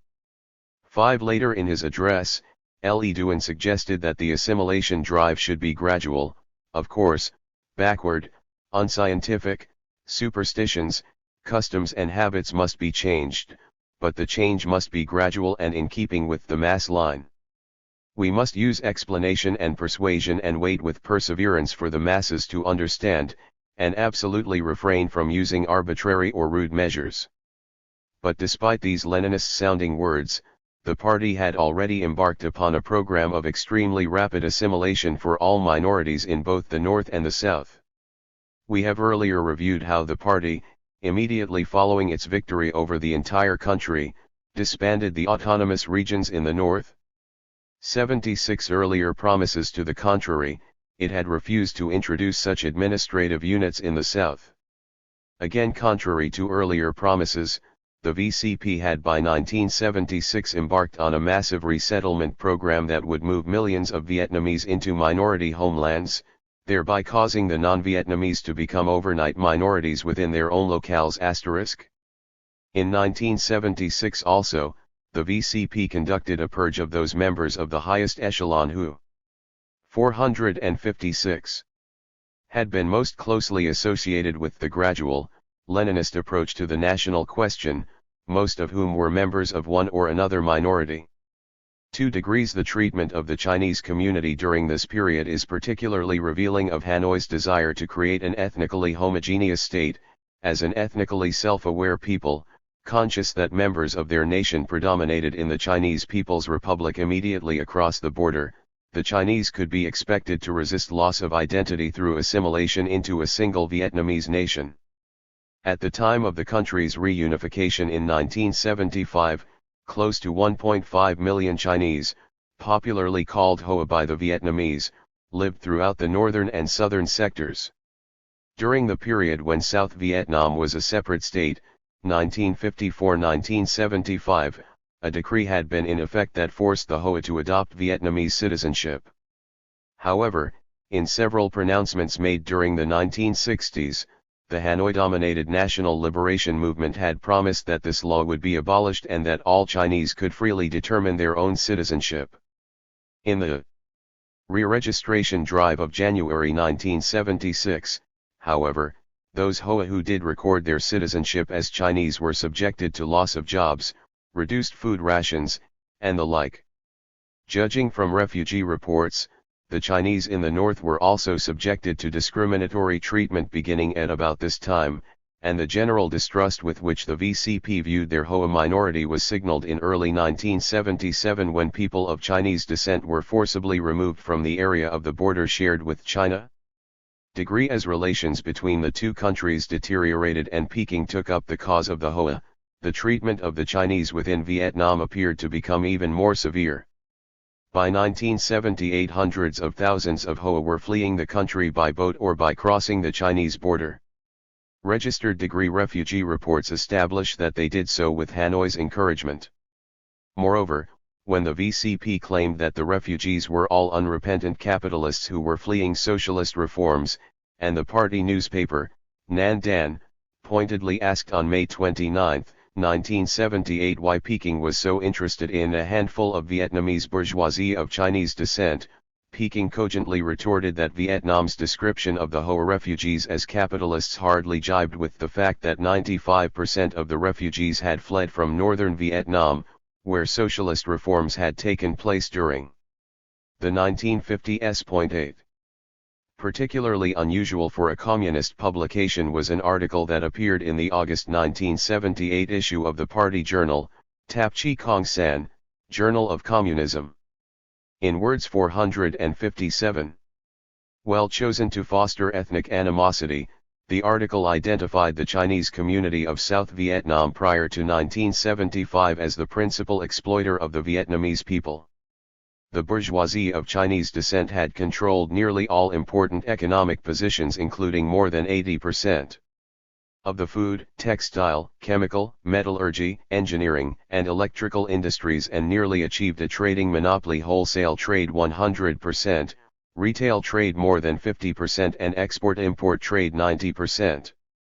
They completely controlled the purchase of rice and paddy. They could manipulate prices. They built a closed world based on blood relations. This was truly a state within a state.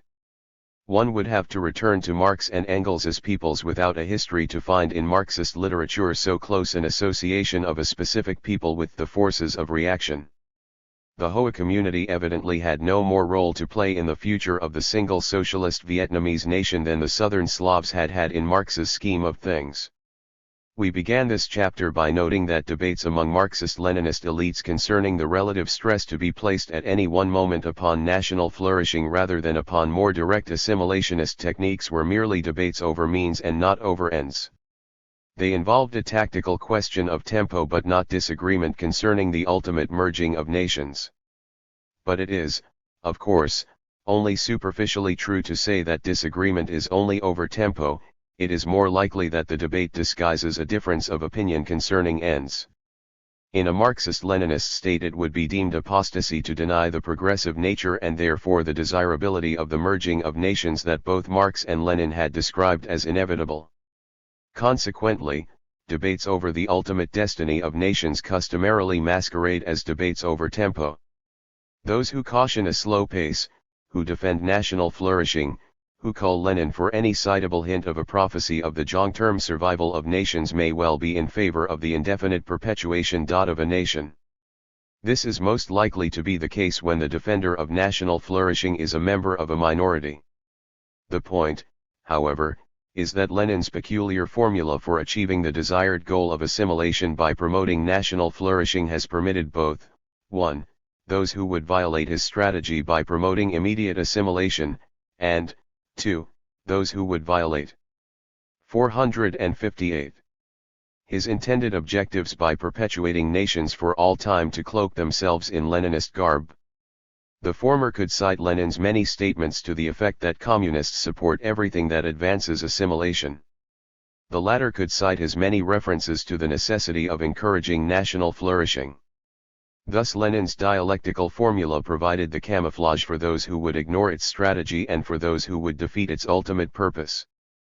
But this is only one of the inherent shortcomings of Lenin's national policy. Chapter 11. And national in content. Leninism versus practice. The Leninist claim to have discovered the formula for expunging nationalism can be evaluated from several perspectives. If evaluated from the perspective of the results of the policies actually followed by one or another Marxist-Leninist state, then Leninist national policy has failed as a strategy for the quelling of nationalism. Numerous incidents, periodic trials of people accused of nationalist deviations, and what few opinion surveys are available attest to the presence of vigorous nationalism. Indeed, even while maintaining that they have solved their national question by the application of Leninist national policy, party leaders have often acknowledged that nationalism remains and often the principal obstruction to the building of communism. Thus the party program of the Communist Party of the Soviet Union proclaims, nationalism is the chief political and ideological weapon used by international reaction and the remnants of the domestic reactionary forces against the unity of the socialist countries. Nationalist sentiments and national narrow-mindedness do not disappear automatically with the establishment of the social system. Nationalist prejudice and survivals of former national strife are a province in which resistance to social progress may be most protracted and stubborn, bitter and insidious. The Communists consider it their prime duty to educate the working people in a spirit of internationalism, socialist patriotism, and intolerance of all possible manifestations of nationalism and chauvinism. The paradox inherent in calling for vigilance against nationalism well after the national question ostensibly has been solved was apparent at the celebration of the 50th anniversary of the Soviet Union. In listing the principal accomplishments of the Soviet experience, General Secretary Brezhnev emphasized the total solving of the national question as a major attainment. 478. In summing up the heroic accomplishments of the last half-century, we have every reason to say that the nationalities question, in the form in which it came down to us from the past, has been resolved completely, resolved definitively and irrevocably. Stormy applause. This achievement can rightfully be ranked among such victories in the construction of a new society in the USSR as industrialization, collectivization, and the Cultural Revolution. A great brotherhood of people of labor, people who are united, regardless of national origin, by a community of class interests and goals, has come into being and has gained strength in our country. It has developed relations unprecedented in history, relations that we can rightfully call the Leninist friendship of peoples. Applause.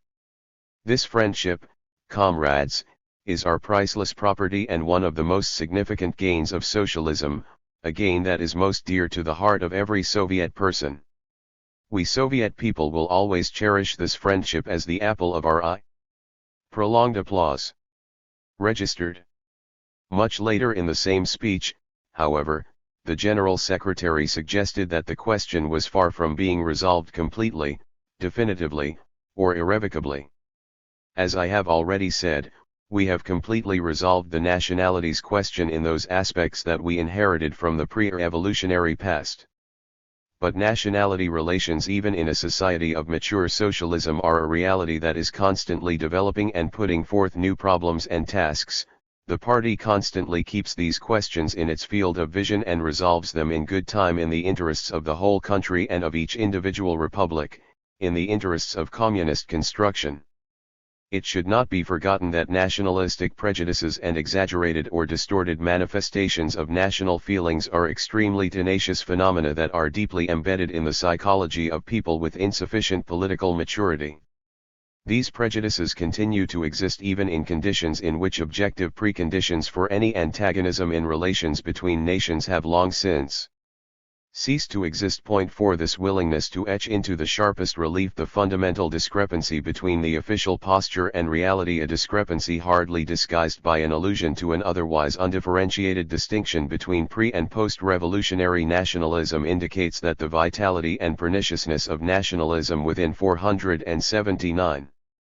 The Soviet Union were perceived by the General Secretary as having reached a point at which pretending that nationalism was not present constituted a greater risk than did the damage that might flow from puncturing the official myth of having solved the national question. Registered multinational Marxist-Leninist states have certainly not been unique in experiencing national unrest.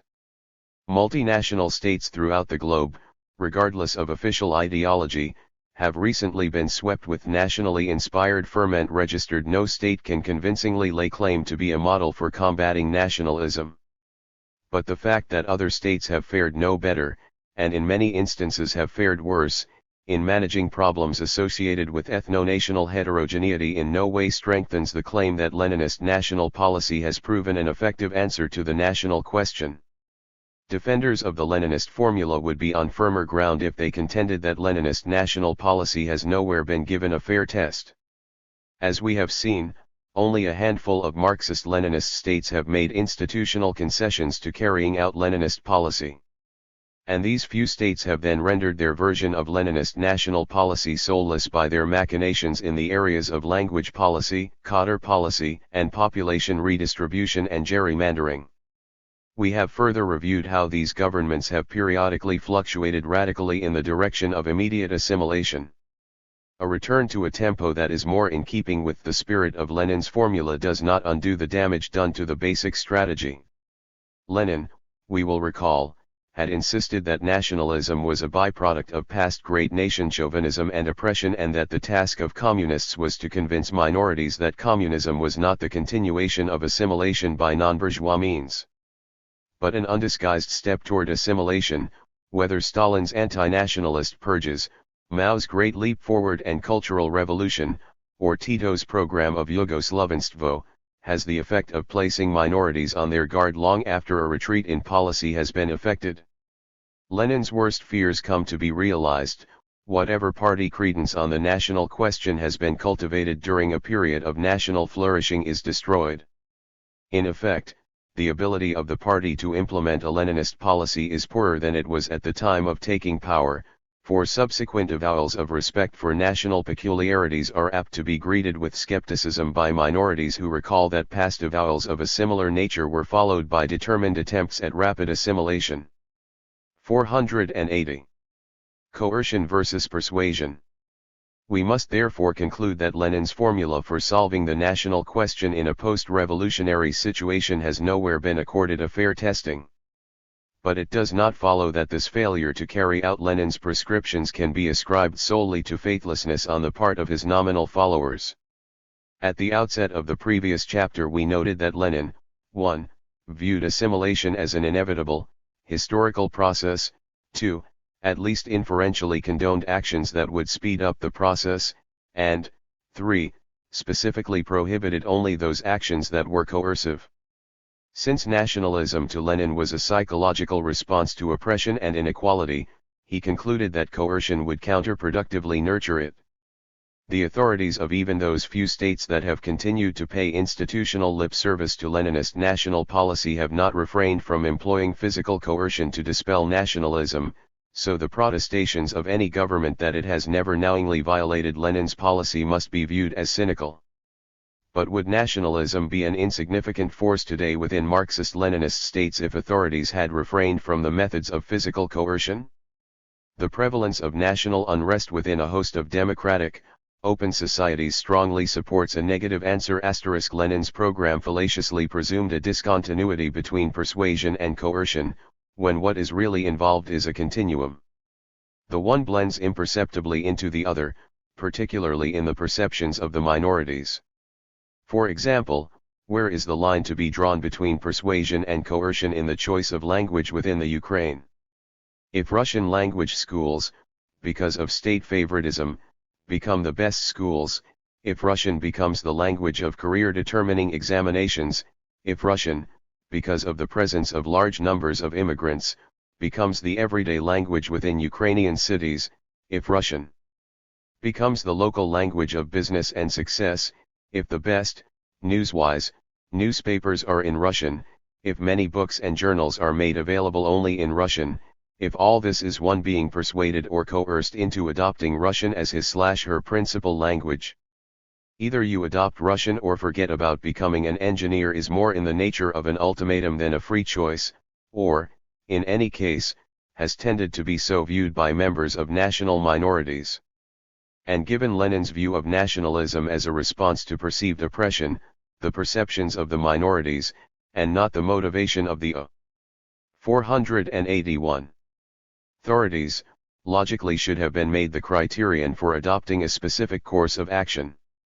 It is indeed difficult to imagine what type of governmental action, whose purpose is to speed the coming of assimilation, would not be viewed as coercive by minorities. It is therefore probable that the actualization of Lenin's vision of overcoming national suspicions would require that the central government refrain from all such initiatives. Lenin appears to have come to this realization at a very late hour. Shortly before his death, he warned that a solution to the national question might require decentralization of decision-making to a point at which all matters other than military and foreign policy would become the prerogative of the individual republics. Registered Lenin's willingness to contemplate with equanimity such a decentralized structure is totally out of harmony with opinions expressed throughout all earlier periods of his life, and is at sharp odds both with the fundamental tenet of Marxism concerning the progressiveness and inevitability of ever larger, integrated, eco-political units, and with Lenin's personal disdain for federalism. This sole and very late departure from his otherwise steadfast advocacy of a highly centralized system should therefore not be assigned too much weight when assessing Lenin's convictions. Given Lenin's pragmatic leanings, it is safe to conclude that, had he lived, the need for a strong economy required both to establish a military-industrial complex that was able to withstand capitalist encirclement and to prove the rectitude of scientific Marxism by outperforming capitalist economies, would have reinforced his Marxist predilection for a large, highly centralized system. Strategic priorities, the freedom to allocate scarce investment capital in the geographically most rational manner, the free movement of labor and other factors of production, and the need for a lingua franca would all exert pressure for focalized planning and controls. What Lenin's aberration does accomplish is to draw attention to one of the dilemmas of Leninist national policy. If nationalism must be exorcised by convincing minorities that a new period of national equality has dawned, a period in which there is no place for coercive pressure to assimilate, and if nearly any decision involving language, education, the movement of peoples, and the geographic distribution of investments is apt to be viewed as violating the principle of national equality and/or the principle of non-coercive assimilation, how can Lenin's formula be compatible with the needs of an industrialized state, most particularly a Marxist-Leninist state? 482. That for ideological, structural, governmental ownership of the means of production, and competitive reasons places an inordinate emphasis upon centralized planning and control. Lenin's convictions concerning the proper way to quell nationalism appear to dictate a confederal system more decentralized than even the famed Swiss model rather than the system of focalized government that has been the rule in Marxist-Leninist states. Lenin's implicit condonation of all non-coercive efforts to bring about assimilation directly, non-dialectically, was logically at odds with his view of nationalism as a psychological phenomenon. The latter had accounted for his dialectical scheme for achieving assimilation via a period of the flourishing of nations. This scheme was based on a recognition that assimilation would require a lengthy period of constraint rather than of activism on the part of the authorities. The incompatibility between this dialectical strategy and support for non-coercive, direct assimilation would seem to be irreconcilable. It is conceivable that Lenin's general predilection for urging communists to take action to accelerate the development of progressive historical forces caused him to overlook this inconsistency. The success of the October Revolution confirmed Lenin's belief that revolutionary stages could be telescoped by proper action. But stage s come ue lo p by p appel aacll on. Dual revolutions and assimilation differ drastically in this regard. As noted, activity perceived by a minority as an attempt to induce assimilation will retard rather than compress the process. Lenin's failure to prohibit non-coercive activity aimed at achieving assimilation directly was therefore tantamount to counteracting all of the effort so laboriously expended on promoting the dialectical approach termed national flourishing. This most atypical lapse of strategic coherence on the part of Lenin is not easily explained away.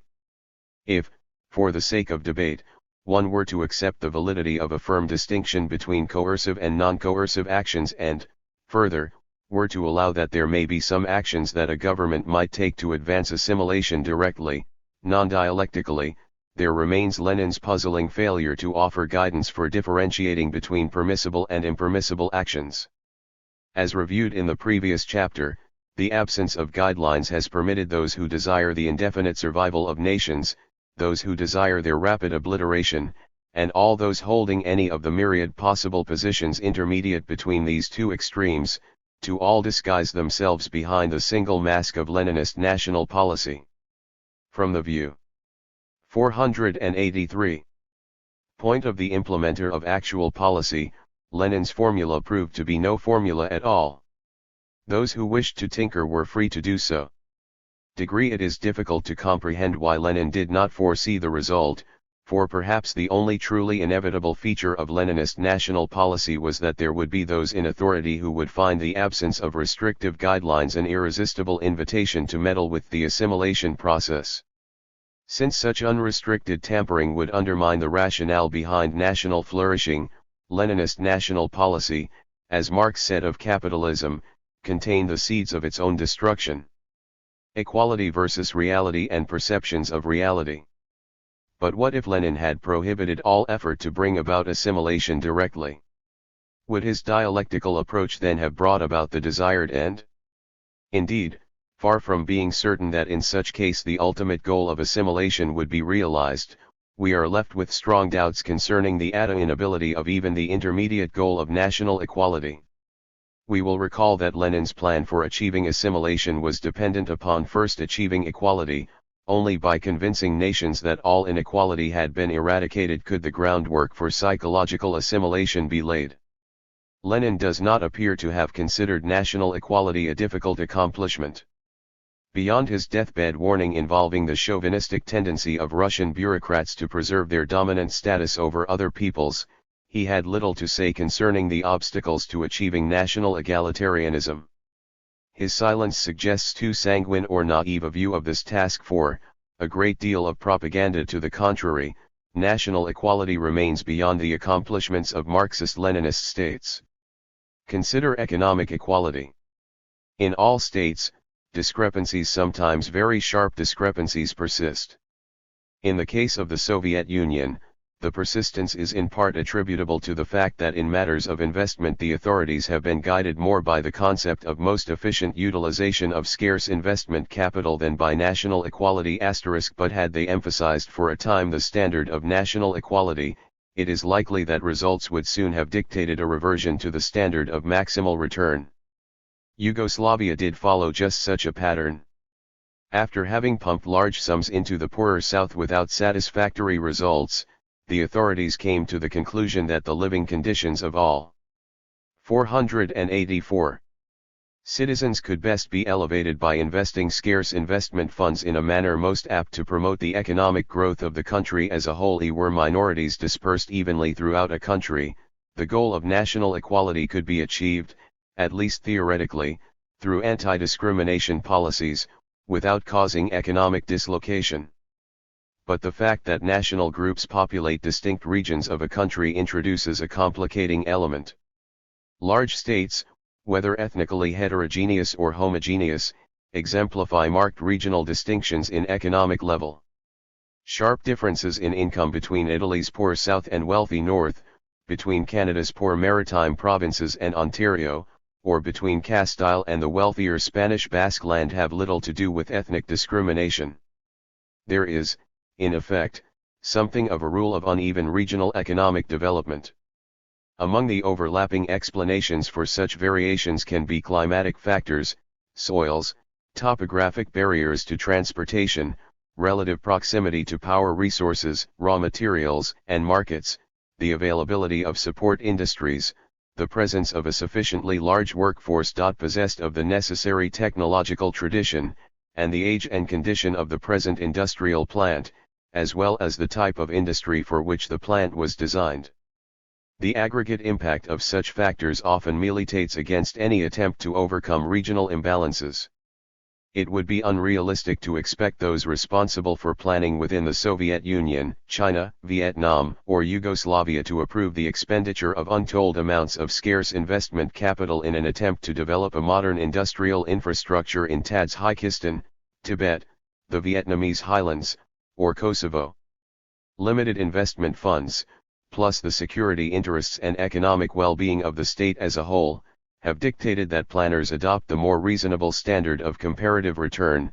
Firm evidence that we are not dealing here with something explicable simply in terms of favoritism for the state's dominant group is offered in the case of the Soviet Union by the fact that the inhabitants of Estonia, Latvia, and Lithuania, and probably those of Armenia and Georgia as well, enjoy a higher per capita income than do those living in the RSFSR.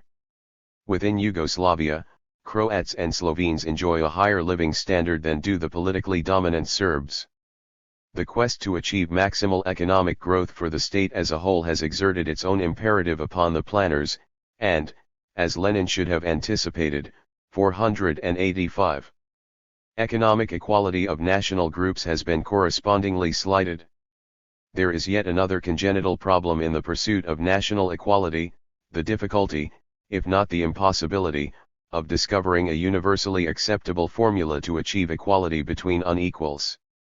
The question of whether seemingly fair equality of access to opportunity on the basis of individual merit does not perpetuate inequality among groups has become endemic to multi-ethnic states. Group quotas have been introduced into Marxist and non-Marxist states alike as a means of decreasing the proportion of a group or groups within the more desirable professions. Thus the percentage of Jewish students within Soviet institutes of higher learning has been cut as a matter of policy, ostensibly as a means of ensuring increased social mobility for other groups. Similarly, following the Cultural Revolution, the Chinese CP reverted to its practice of establishing quotas at universities for non-Han who would otherwise not qualify. Registered as anyone familiar with the debates concerning recent affirmative action programs in the United States, Malaysia, and elsewhere can attest, quotas are certain to be seen as unfair by those groups adversely affected by them. It can further be expected that any group that enjoys an advantage in income and living standards over another will insist that any formula that merely aims at closing the gap is simplistic and deficient. To them, the higher income is the result of greater effort and acumen, and a formula that does not recognize and reward such factors is inherently unequal. Thus the Slovenes of Yugoslavia, though enjoying the highest standard of living of any of the state's national groups, tend to be unhappy because they feel they would have an even higher income were it not for the fact that monies they have generated through their industriousness are quite unfairly used to raise living standards outside of Slovenia. The obstacles to achieving national equality are therefore seemingly insurmountable. but had Lenin nevertheless conjured and bequeathed some ingenious strategy for surmounting all of the preceding obstacles, he would still have encountered the gulf between reality and its perception. It is the latter, not the former, that has social consequences, and reality and perceptions are often at serious variance.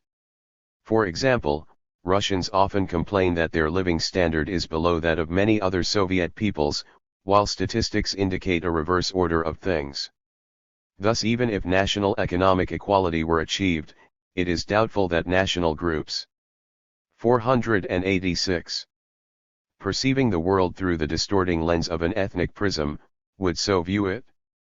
We conclude, therefore, that due to a number of complexities which Lenin failed to anticipate, national economic equality has not been achieved and is not apt to be achieved.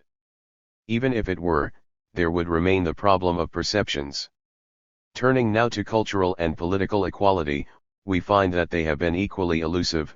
The gaps between the ideals of cultural and political equality on the one hand and reality on the other are particularly conspicuous in cases such as the Soviet Union, China, Romania, and Vietnam, in which a single national group enjoyed a clear numerical and cultural preeminence long before the coming of communism. Should not Lenin have anticipated such a development? In planning the revolutionary takeover of Tsarist Russia, he was envisioning communist control over a sprawling empire, one, that had resulted from the expansion of the Great Russians from their original hearth in Muscovy, 2, whose history was therefore principally the history of the Russian people, 3, whose capital, whether Moscow or St. Petersburg, had remained within the Great Russians' hearth, 4, in which Russians were the largest ethnic element, 5, in which Russian was the language of most of the population, the official language, and the only approximation of a countrywide lingua franca, 6, within which Russians had disproportionately manned the ruling apparatus and the elite structure generally, and 7, whose name, Empire of Russia, conferred official recognition of the cultural and political preeminence of the Russian people. In such an environment, was it not to be expected that as the bloodless abstraction termed the new Soviet man took flesh, he, she, should come increasingly to resemble a Russian? And that a socialist society that arose within Russia would be quite different from one arising within China, in that each society would exemplify a number of either Russian or Chinese characteristics. Lenin did anticipate that the new Soviet man would be Russian in speech. Presumably, he felt that since the Russian language had become the established language throughout most of the empire, the linguistic mold had already been cast.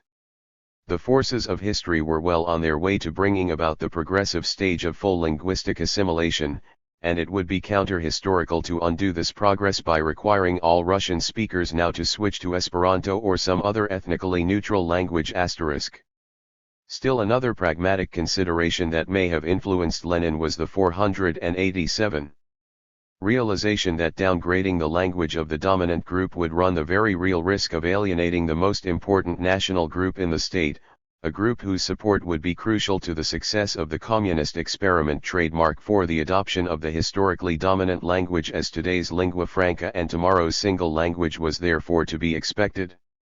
But where does this leave the principle of cultural equality?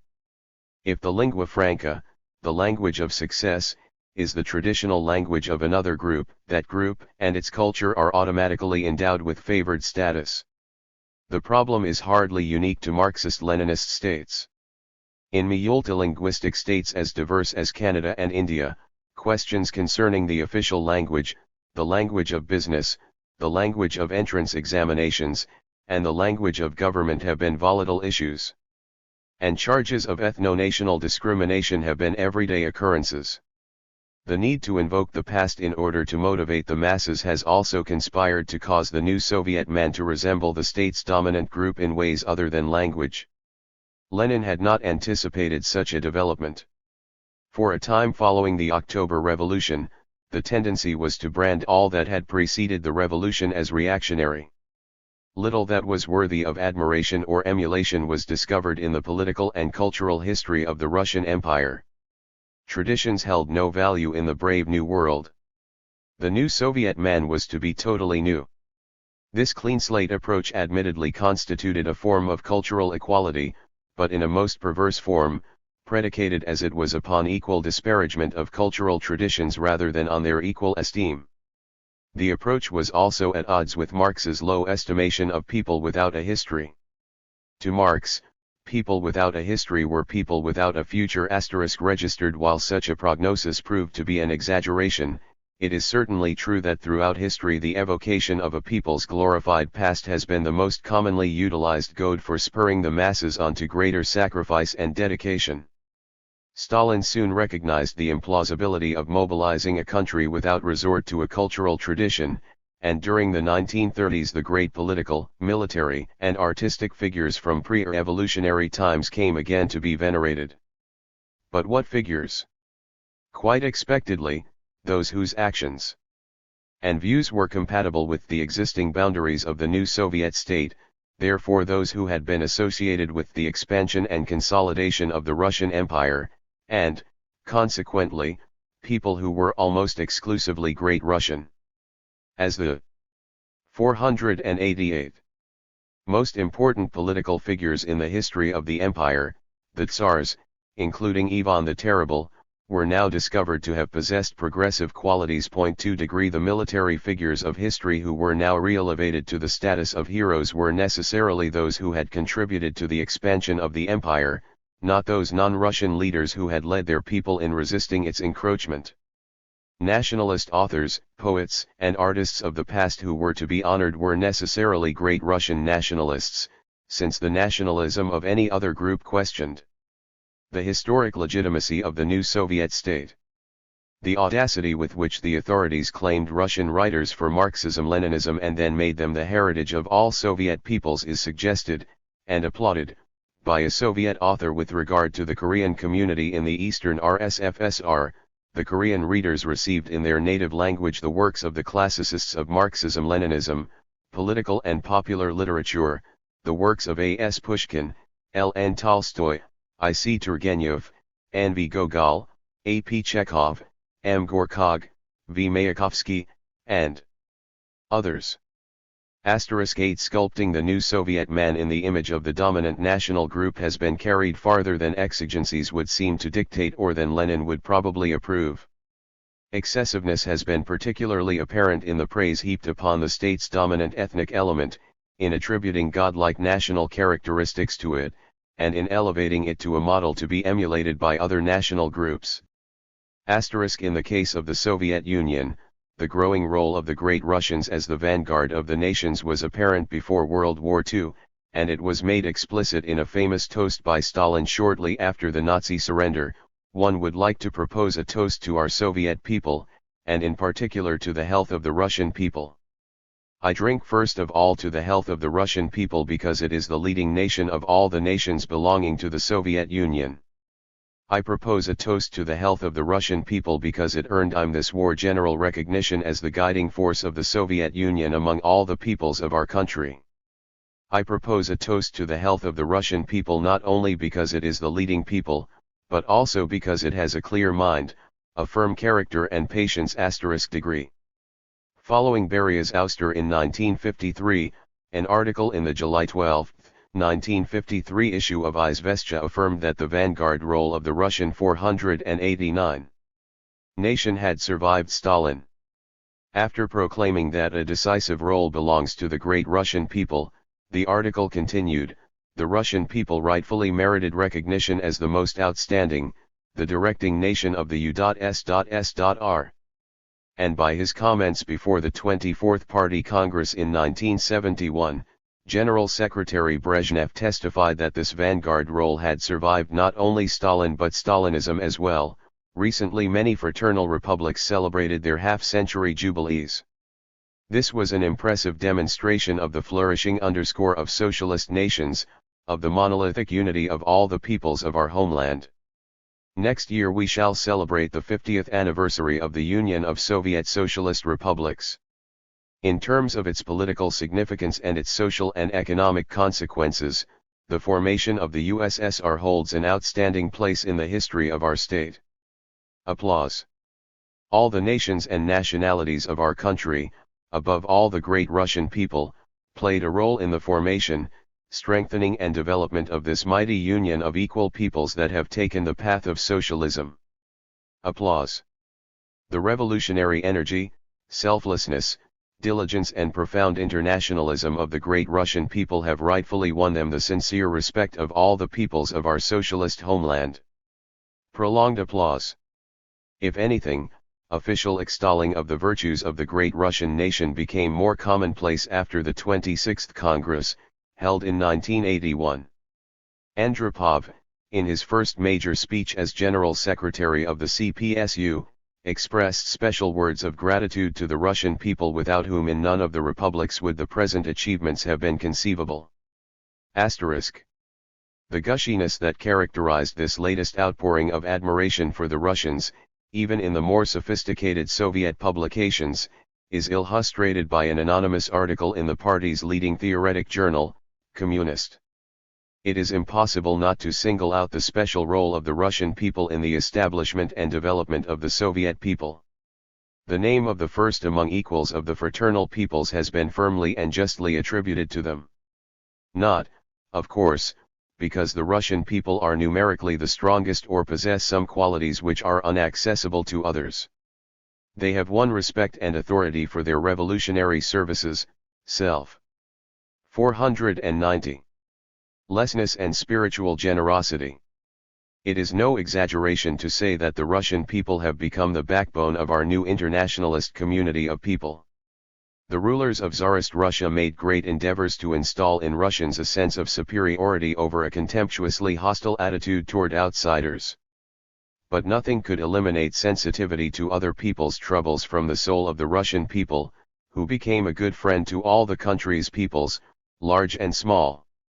The misanthropic ideas of chauvinism and racism never took root in practice on Russian soil, and super-patriotic intoxication never turned the heads of indigenous Russians.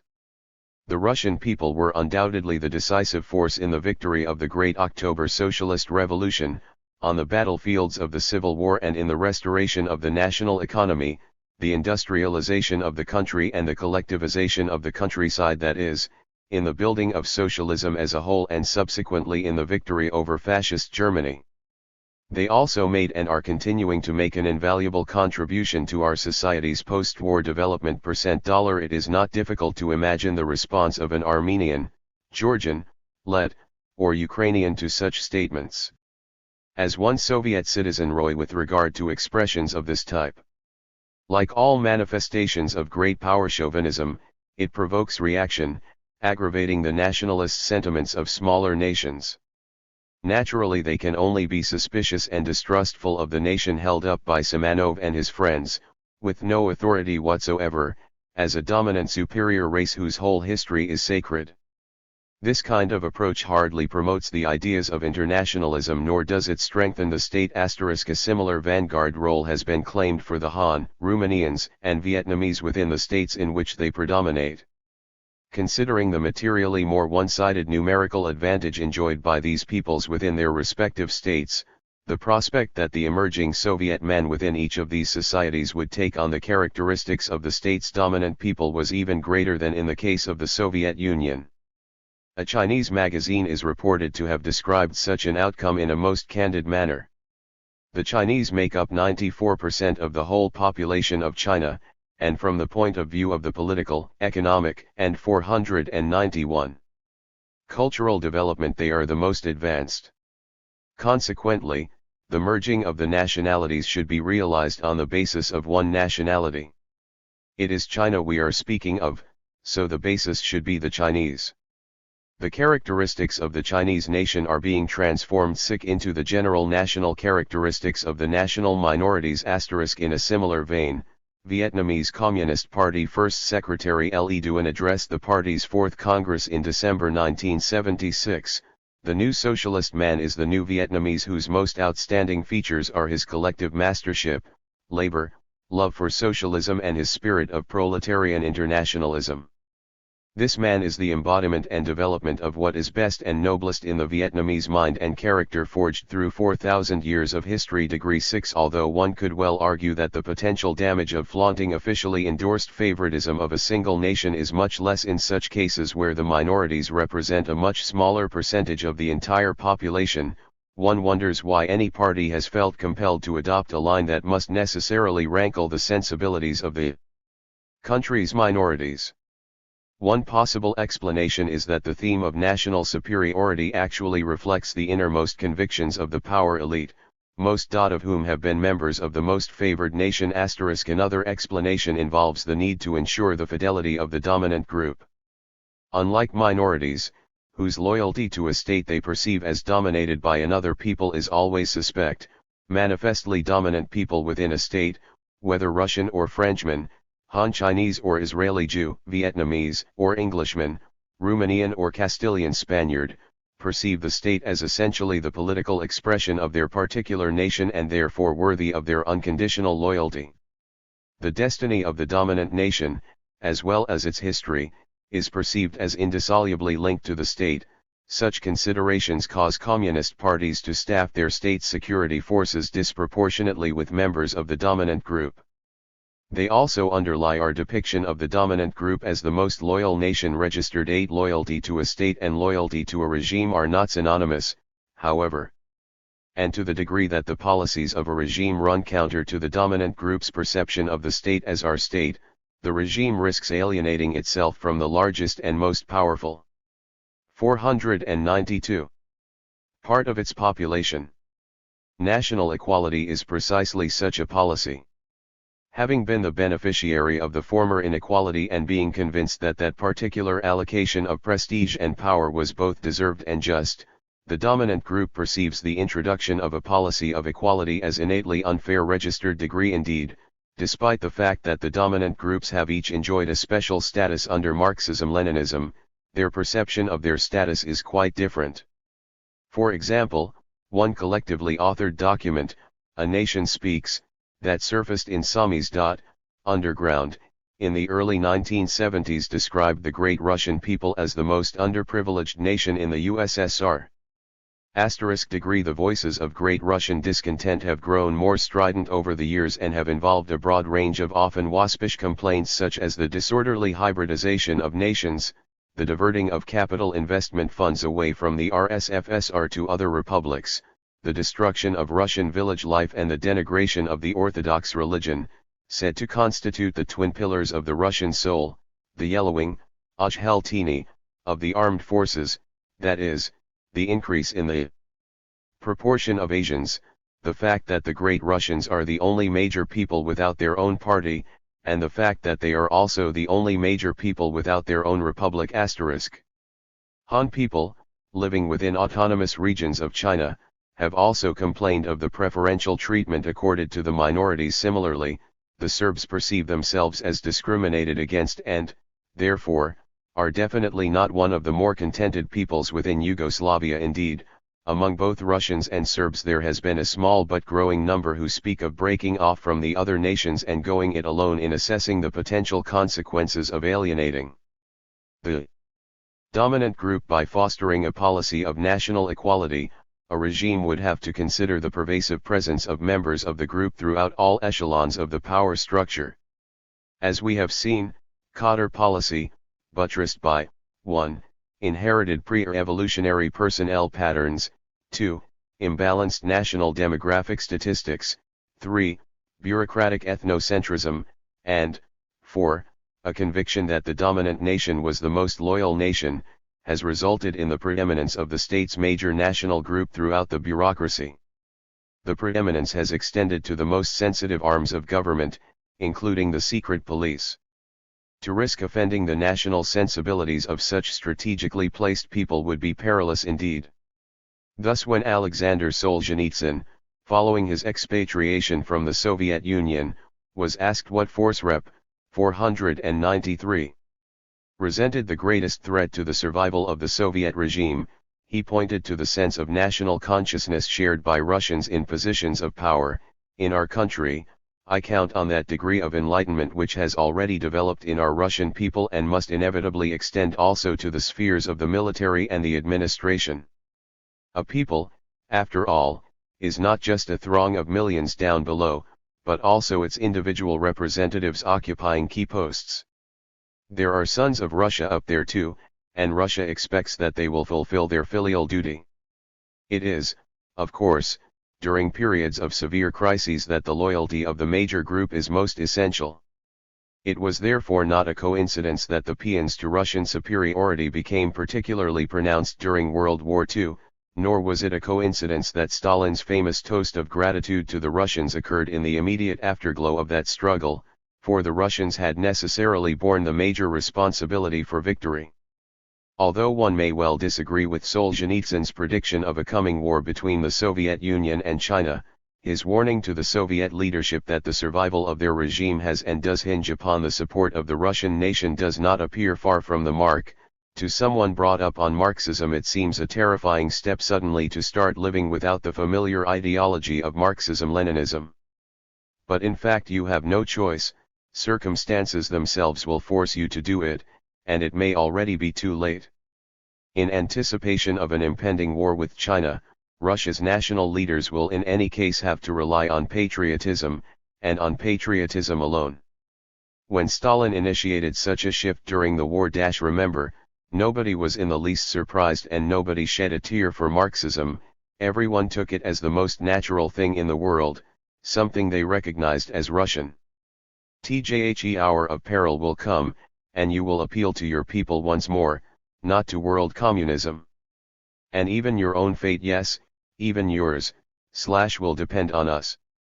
Advantageous numbers and positions of power enjoyed by the major group therefore encourage the regime to accord it the status of primus inter pares.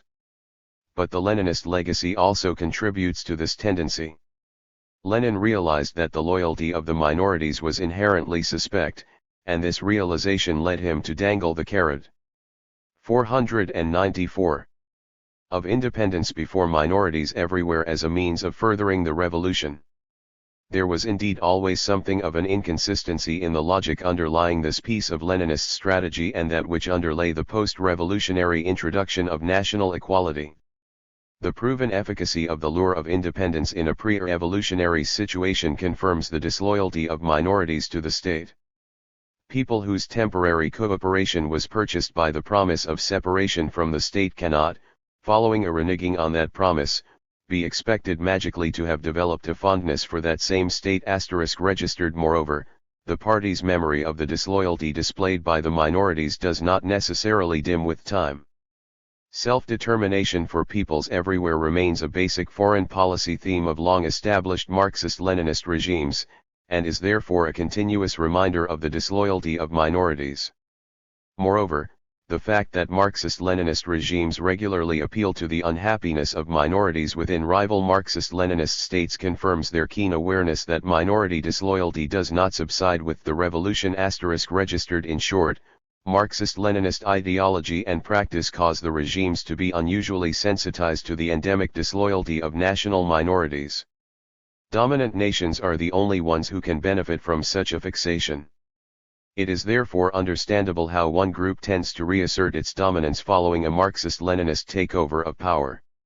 Lenin's optimism concerning the attainability of cultural and political equality might have been more justified if nations more closely approximated one another in size, education, cultural traditions, and the like. But nations are most unequal with regard to such considerations. And even had Lenin, Mao, Tito, et.al. been able to convince a traditionally dominant group that it should be prepared to surrender its vanguard status in the name of true equality, they would still have encountered a dilemma discussed earlier in connection with economic equality, namely, the difficulty of developing formulae designed to ensure equality among unequals. For example, the issue, raised earlier, of whether the principle of national equality is honored or violated by the introduction of quotas, as contrasted with a system based upon individual merit, is not confined to national economic equality. The ethnic composition of the political and cultural elites will also be heavily influenced if quotas are applied to university admissions, government service, and the like. Still another question involving an appropriate formula arises from the disparities in size among nations, this one involving Po. 495. Political representation. We have seen in the case of Yugoslavia how the formula one people, or republic, one vote was viewed as unfair by the numerically superior Serbs, while one person, one vote proved unacceptable to Croats, Slovenes, etc. Late in his life, Tito opted for the standard of one republic, one vote, but the growing disenchantment of the Serbs, to which we earlier alluded, indicates that the turmoil surrounding the two conflicting formulae is far from spent. 5. Finally, as in the case of economic equality, the overcoming of all of the previously mentioned obstacles to real equality in the political and cultural spheres would still leave Lenin confronting the problem of perceptions. Even if the principle of proportionality were strictly observed, the numerical superiority of the dominant group would make it the most heavily represented in positions of power and thus make it appear to minorities to be in control of the state and party apparatus. Moreover, the location of the capital within the homeland of the dominant group, which is true in all Marxist-Leninist states, adds to this perception. We have seen, however, that the dominant nation that does in fact enjoy advantageous status may nevertheless feel it suffers discrimination. That is to say, contrary to facts, the vanguard nation may perceive itself as the pariah nation. This being the case, it should not be surprising that less favored nations perceive the situation in Orwellian terms: all nations may be equal, but we conclude, therefore, that even the intermediate Leninist goals of economic, political, and cultural equality of nations defy realization. But for the purpose of more fully examining Lenin's legacy on the national question, let us presume that equality can be achieved and stabilized. 5. This would bring us to Lenin's differentiation between form and content. 5. Form versus content.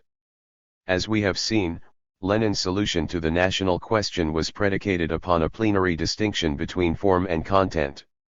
Only the form was to be national, the content must be exclusively socialist. But can such a plenary distinction between the two be upheld?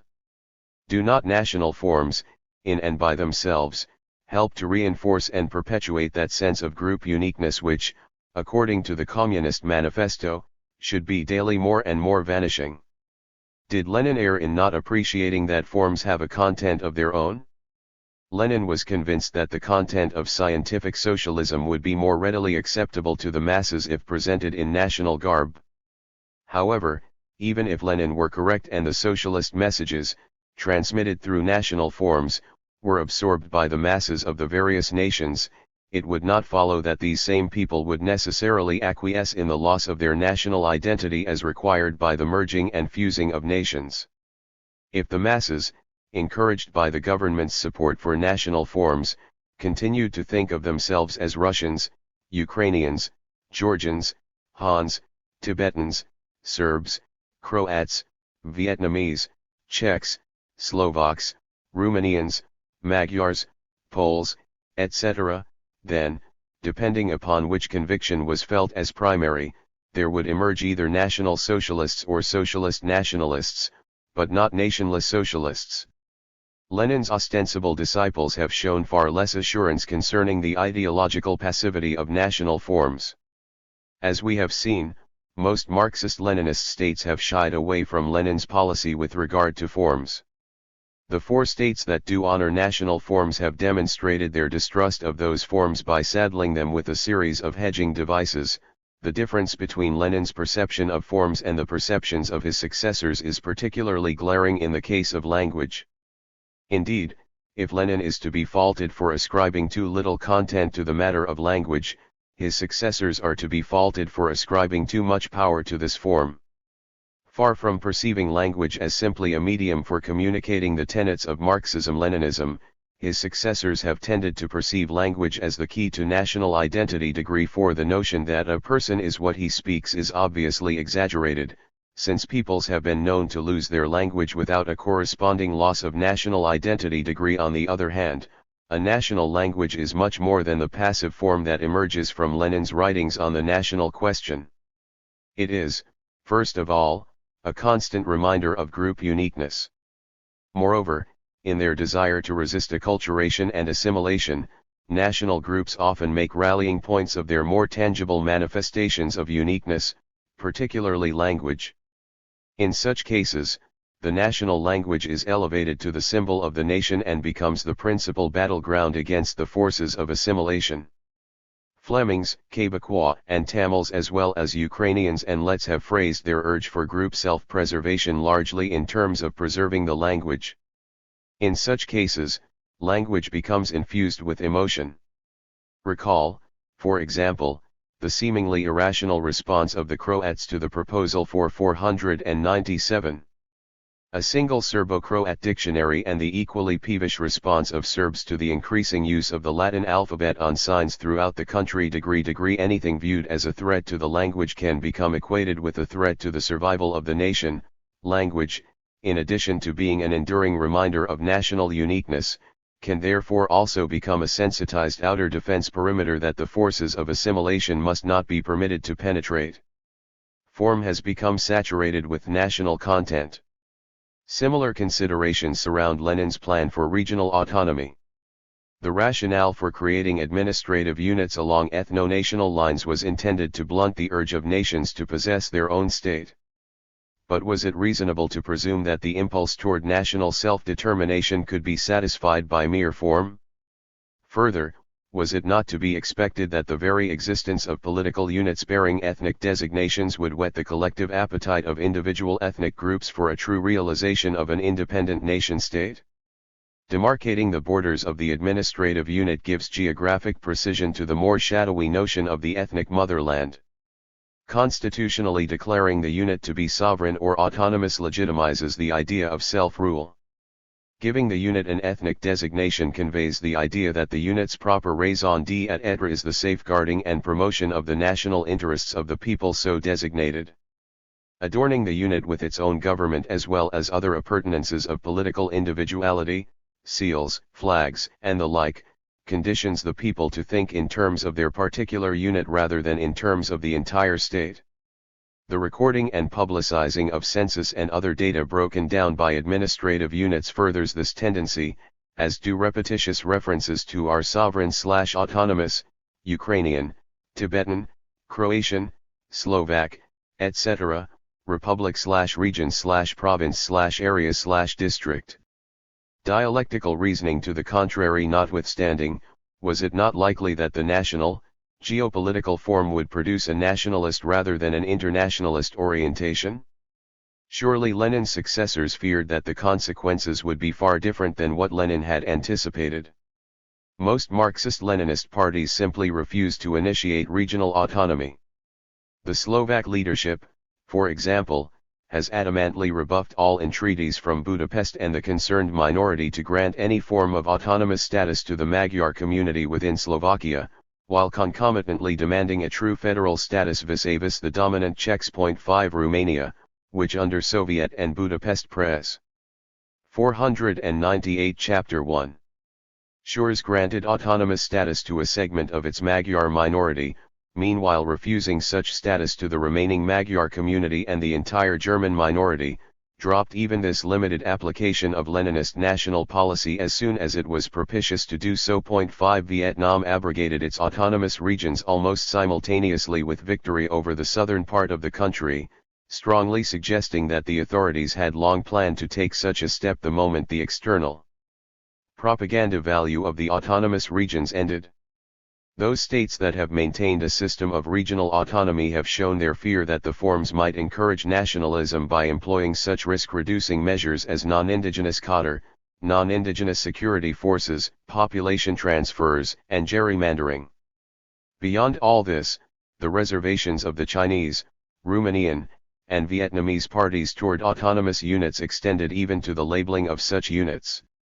From the outset, the Chinese leadership purposefully chose names that would play down the connection between the unit and a single ethnic group, either by including two or more ethnonyms in the unit's official title or by combining an ethnonym with an ethnically neutral geographic term. The authorities took for granted that naming a unit after a particular group would lead that group to conclude that it had an exclusive or primary interest in the unit. In turn, such sentiment would be more conducive to separatism than to recognizing the hegemony of the state and party apparatus. This is how Zhou Enlai phrased it in 1957, "We don't lay emphasis on the secession of nationalities. If we do now, imperialism will take advantage of this. Even though it will not succeed, it can add troubles to the cooperation among our nationalities." In Xinjiang, for instance, before liberation, when some reactionaries engaged in separatist activities to set up a so-called Eastern Turkestan, imperialism took advantage of it. In view of this, at the time of founding the Xinjiang Uyghur Autonomous Region, we did not approve of the name Uyghuristan. Xinjiang embraces not just the Uyghurs but 12 other nationalities as well. It is impossible to form a stand for each of the 13 nationalities. So the party and government, with the consent of our Xinjiang comrades, decided on the founding of the Xinjiang Uyghur Autonomous Region. As to the two characters Xinjiang, they just mean the new land, and do not connote aggression. The names Tibet and Inner Mongolia are names of 499. Both places and nationalities. These names, i.e., the matter of names, may sound a thing of minor importance, but they are very important in connection with the national regional autonomy in China, for they have the connotation of national cooperation. Registered Zhou did not explain why a smaller Uyghuristan AR that more closely reflected the ethnic distribution of the Uyghur people could not have been created instead of one that coincided with the borders of Xinjiang province. Or alternatively, why the large unit that was decided upon could not have been called Turkestan, or Eastern Turkestan, AR, a historical term that would have had special meaning to most of the non-Han peoples of the area, who, like the Uyghurs, were of Turkic background. As in the case of the Ningxia Hui AR and the Guangxichuang AR, the CCP preferred to include an ethnically neutral geographic word in the unit's title. 6° Chinese determination to avoid popular equating of a unit with one's own ethnic group carried over to the titling of the lesser levels of autonomous districts and counties as well. All were prefaced by a geographic term. Moreover, in the case of the autonomous districts, 7 designations contained 2 ethnonyms and 1 contained 3. Vian at the still smaller, Count Tai Le Lay L, Sty of the Fischelda. Ignations contain 2 ethnonyms, 2 contain 3, and 3 of the districts were simply called multinationality units, for example, the Lungsheng multinationality AH. Copyright. Similar concern for nomenclature was shown by the Romanian CP during the abbreviated period when it tolerated an autonomous region within its jurisdiction. As first established, the unit was known as the Magyar Autonomous Region. However, concomitant with its ethnic dilution through the redrawing of its borders in 1960, the unit was renamed the Murs Autonomous Hungarian Region. Murs, a Romanian word referring to a geographic region, held no emotional significance for Magyars. The Vietnamese CP acted in an analogous manner. At the time of its creation in 1955, the first autonomous unit, the Taimyo AR, bore the name of 2 ethnic groups. A second unit, created in 1956, bore no ethnic designation, simply being referred to as the North, Viet Bac, AR. A title so totally devoid of ethnic symbolism recommended itself to the leadership even over a multi-ethnic one, for in 1961 the Taimyo AR was renamed the Northwest, Tay Bac, AR. Even these alterations did not totally reassure the Romanian and Vietnamese 500 leaders, who, as we know, later did away completely with all autonomous units. Soviet and Yugoslav authorities have not shown a similar level of concern for the issue of what's in a name. Registered. However, they certainly offer other confirmation of their belief that regional autonomy inspires national particularism rather than a merging of nations, for in both states certain administrative units were created for the specific purpose of encouraging a separate nationalism by the people encased therein. For example, the Soviet authorities furnished the Kazakhs, Kyrgyz, Tadshiks, Turkmen, and Uzbeks with their own administrative units as a means of discouraging a larger movement of a Bukharan, Pan-Turkic, or Pan-Muslim complexion. Registered. Similarly, in creating a Macedonian republic, the Yugoslav authorities intended to strengthen a Macedonian identity at the expense of a possible Bulgar one. More recently, they have encouraged the growth of a Bosnian national consciousness, although Bosnia-Herzegovina was originally perceived as the only non-ethnically inspired republic in the federation. But the most significant illustration of the importance that both the authorities and the people ascribed to a republic surfaced during 1981 to 1982, when Albanians agitated to have Kosovo province elevated to republic status. The demand was vehemently criticized by the central authorities, who perceived such status as part of a planned sequence terminating with secession and union with Albania. The official reaction was given by a member of the party Presidium: a Republic of Kosovo is not possible within the framework of Yugoslavia, neither in terms of our constitution, nor in terms of Yugoslavia's national composition, nor in terms of what was achieved by the National Liberation War, especially in view of the fact that the establishment of a Republic of Kosovo in Yugoslavia would in essence mean the downfall of Yugoslavia. The qualms of those in power concerning the peril of regional autonomy were, of course, quite realistic. Rather than being beguiled by the forms, spokesmen for minorities quite predictably have emphasized discrepancies between form and content and have campaigned to bring the two into conformity. Thus, concluding what is probably the most comprehensive criticism of national policy to emerge from within the Soviet Union, a Ukrainian wrote of this desire to see the socialist Ukraine as truly existing and genuinely equal among the socialist family of nations, this feeling of a socialist 501. Ukraine as a national reality and not simply as an administrative geographic term and a bureaucratic stumbling block. Registered given this quite natural tendency of people to believe that they have a claim to all that is constitutionally guaranteed to them, it is not at all surprising to find dissident members of those peoples assigned a union republic within the Soviet Union often invoking the right of secession. Registered degree more surprising is that they should feel that they have the right, nowhere granted, to control immigration policy. As noted, Soviet authorities have acknowledged widespread objections to non-indigenous immigrants, particularly Russians. Rallies with the basic theme of Russian, go home. Read, leave our republic, have occurred. Registered in a number of instances, forces within the SSRs have been known to inveigh against increased investment for their republic because increased industrialization would lead to increased immigration. Registered nor has this conviction of a right to control immigration been limited to the constitutionally sovereign SSRs.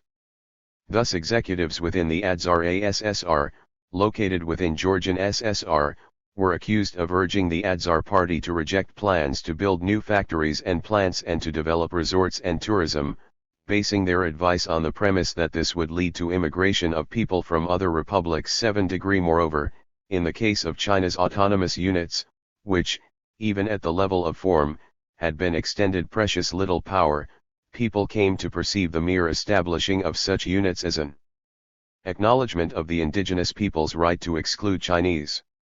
In 1953 the Nationalities Affairs Commission complained that in a number of areas there were those who considered that the enforcement of autonomy meant a separation from the Han Chinese, and that the Han Chinese would no longer be wanted in their region. The Chinese authorities were to find this linkage between autonomy and an implied right to ethnic isolation a difficult one to eradicate, for similar attitudes were expressed following the Great Leap and Cultural Revolution. We're here dealing not just with the natural tendency to demand that content come to reflect form, that is, to demand that that which has been promised be delivered. When the form is an autonomous, ethnically defined unit, expectations do not remain confined to specifically enumerated powers. Simply dwelling within one's autonomous ethnic unit, no matter how circumscribed the authorities declare the unit's powers to be, instills a sense of possession of fundamental proprietary rights. Form becomes the father of content. 502. The tendency to wish to rid the homeland of an alien presence is admittedly a near universal that has also surfaced in multinational states that have not introduced ethnically based administrative units. So too, secessionist movements have afflicted numerous unitary political systems. It might therefore be contended that Lenin's scheme of territorial autonomy cannot be faulted for having nurtured nationalism, since the result would have been the same in any event. The answer to such a contention is threefold. First, Lenin did not view nationalism as inevitable. His view of the autonomous form was not that of an essentially passive or harmless device, which he indifferently approved with the attitude that since it can do no additional harm, why not grant it as a sop to the minorities? He was ideologically opposed to any type of federalism or pluralism, but came to believe that the granting of territorial autonomy was a necessary device to blunt the nationalist urge. This it failed to do. Second, had Lenin not committed his more faithful legatees to the policy of territorial autonomy, it is quite likely that they would have broken the link between peoples and homeland, that psychological intermingling of Blut and soil that 19th-century German nationalists abbreviatedly sloganized into Blut und Boden. We have noted that Marxists are well aware that people outside of their homeland are most apt to assimilate. Given this awareness plus the uncompromisingly hostile view of nationalism held by true Marxist-Leninists, it is reasonable to presume that, if unfettered by Lenin's pro-autonomy scheme, leaders who ordered the elimination of the kulaks or who ordered the Cultural Revolution would not have blanched at ordering the mass relocation of peoples in order to maximize intermingling and minimize the notion of homelands. Indeed, Stalin did not hesitate to move entire peoples out of their homelands during World War I. Tito summarily expelled the Germans from Vojvodina and was prepared to do the same with Magyars. Mao ordered more than 10 million Han into non-Han regions, and deported minorities from the immediate border areas. But only the Vietnamese, after dropping their very limited system of regional autonomy, unsparingly applied the policy of indigenes out, others in. Lenin's recommendations concerning autonomy may well have prevented the parties of the Soviet Union, China, Yugoslavia, and Czechoslovakia from otherwise pursuing a policy of thorough geographic intermixing of peoples, thereby destroying once and for all the psychological vibrations emanating from contemplation of any homeland other than one coterminous with the state. Third, the fact that aversion to an alien presence in the ethnic 503 homeland is a universal in no way leads to the conclusion that the creation of ethnically based administrative units does not serve to awaken, catalyze, focus, or strengthen such sentiments. As noted, creating such units inter alia adds legitimacy to ethnopolitical claims, gives precision to the area and to the human and non-human resources over which a proprietary right is felt, and provides institutions and symbols that can both evoke and focus loyalties. As we have seen, all communist parties, by refusing to introduce the autonomous form, by dropping it, or by saddling it with an intensive system of risk-reducing devices, have acknowledged that the form feeds nationalism. We have thus far confined our discussion of form and content to the intrastate scene. It is evident, however, that the Leninist dichotomy between form and content was intended to govern the relations between the Soviet fatherland, the USSR, and any states that should subsequently become Marxist-Leninist. As laid out in a 1922 letter from Stalin to a still friendly Lenin, new additions to the socialist camp were to be permitted more sovereignty than the sovereign Union republics within the USSR. But not total sovereignty. And not for an indefinite period. For the nations which belong to old Russia, one can and must consider our Soviet type of federation to be expedient as a means to international unity. These nationalities either had no state of their own in the past, or have lost it long since. Hence the centralized Soviet type of federation can be adapted to them without any special friction. One cannot however say the same of nationalities which did not belong to old Russia but existed as independent states, developed a state of their own and which, if they become Soviet states, will be compelled by the force of facts to establish some kind of political relations with Soviet Russia, for example a future Soviet Germany, Soviet Poland, Soviet Hungary, or Soviet Finland. As soon as they have become Soviet states, these peoples who have their own state, their own army, their own finances, will hardly agree immediately to a federative union with Soviet Russia like the Bashkir or the Ukrainian Republic. One do not doubt that for these nationalities the most acceptable form of association would be a confederation of independent states. 5. In the case of new states, form, and content were to be in closer agreement than was true in the case of the republics within the USSR. However, while the gap might be smaller, in that the newly 504 socialized nations would, during a transitional period, have their own state, their own army, their own finances, there would still be a gap between their sovereign form and the reality of their inferior status vis-a-vis the Soviet Union.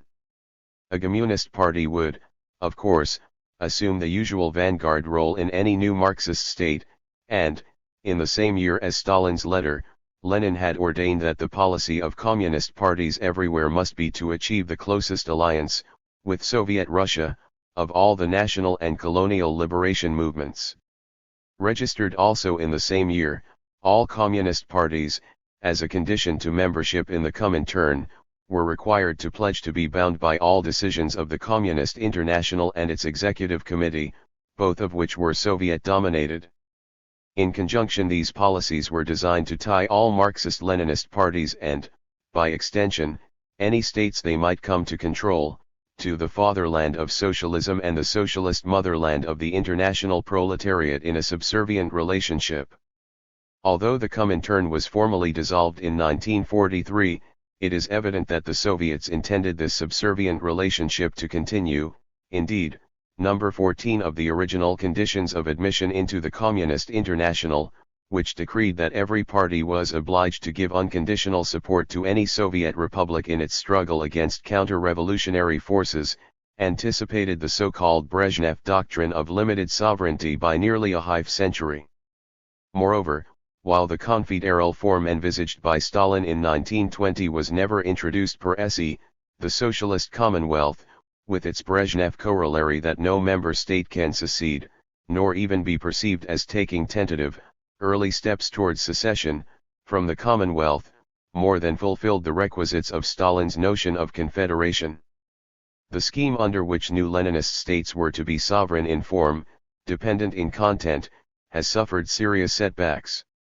Sparsely populated and landlocked Outer Mongolia, responsive to Soviet direction since the inception of a People's Republic there in the early 1920s, offered early grounds for Soviet optimism that the state form posed no innate challenge to Moscow's control, but since the advent of Leninist states in Eastern Europe and the Far East during the 1940s, challenges to this domination have proliferated. Believing he was bringing Tito to task, Stalin, in one of his greatest blunders, expelled Tito from the Cominform in 1948, only to find that he had thereby strengthened the resolve of the Yugoslav leadership to resist Moscow's domination, and that Titoism had become 505. A contagious symbol of independent Marxism-Leninism beyond the borders of Yugoslavia. Registered degree. Stalin otherwise managed to maintain a tight rein over the Eastern European states, but following his death agitation for greater state independence surfaced asterisk. The New Hope, as well as a candid reference to past relations between the Soviet Union and the states of Eastern Europe, was sounded by the Polish CP's first secretary, Władysław Gomułka, in October 1956. The mutual relations between the parties and states of the socialist camp do not and should not give any cause for any complications.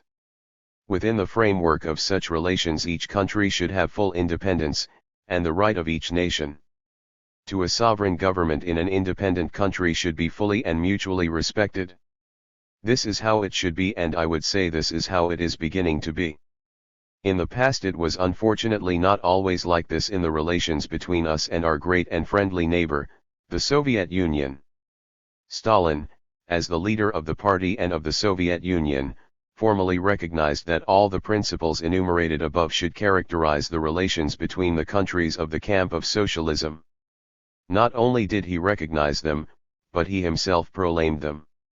In fact, however, these principles could not fit within the framework of what makes up the cult of personality registered. 10 days later, in a document paying the customary tributes to the principles of complete equality, of respect for territorial integrity, state independence and sovereignty, and of non-interference in one another's internal affairs, the Soviet Union announced it was sending troops into Budapest at the request of the Hungarian People's Government. Registered Hungary's flirtation with state independence was ended by Soviet tanks in a manner calculated to inform all socialist states that their sovereignty had very definite limitations. It was therefore somewhat paradoxical that Chinese leaders, whose deference to Moscow had always been decidedly restrained, gave total verbal support to the intervention. For this support was later to take on heavily ironic overtones, for the growing estrangement between Peking and Moscow that developed in the late 1950s and broke into the open in 1960 was to provide smaller Leninist states with new leverage for maneuver. Registered sharing a border with both states, North Korea was well positioned to take advantage of the competition, and Kim I-506 Sung proved adroit at doing so. His regime increasingly took on the stamp of independence. And in Eastern Europe, Albania, taking advantage of the Sino-Soviet rift and the buffer location of Yugoslavia, broke completely with the Soviet Union in 1960. Romania and Czechoslovakia also became the scenes of policies frowned upon by Moscow. Czechoslovakia's move toward greater state independence, as well as internal democratization, was squelched by Soviet forces in 1968. But even the proclamation of the Brezhnev Doctrine at that time did not deter the Romanian leadership. Nicolae Ceausescu adamantly refused to permit Soviet troops on Romanian territory under the Warsaw Pact, maintained good relations with China, and increasingly took other foreign policy positions that clashed with the policy of the Soviet Union. Afghanistan had ostensibly become an independent Marxist-Leninist state through a coup d'état in 1978, but, within a year, the Soviet Union felt compelled to commit large-scale forces to what proved to be a prolonged, countrywide, anti-guerrilla war in order to maintain a Leninist regime in power. The advent of independent labor unions within Poland focused attention on that country in late 1980. The Soviets quickly made clear their profound unhappiness with this development and tensions mounted. After increasing their military strength along Poland's borders, the Soviets drew attention to the enduring significance of the Czechoslovakia-related events of 1968, with particular emphasis upon the proclamation of the Brezhnev Doctrine of limited sovereignty. In their concerted, almost desperate appeal to the Polish people to refrain from activities that might increase the likelihood of a Soviet invasion, the Polish authorities were somewhat at a disadvantage in not being able to refer directly to such a possibility. Somewhat paradoxically, the code words became a threat, from an unidentified source, to the independence and sovereignty of the homeland, although the very need to avoid giving Moscow pretense for invoking the Brezhnev Doctrine was in itself a poignant reminder that whatever independence and sovereignty Poland enjoyed was confined to the limited form permissible under that doctrine.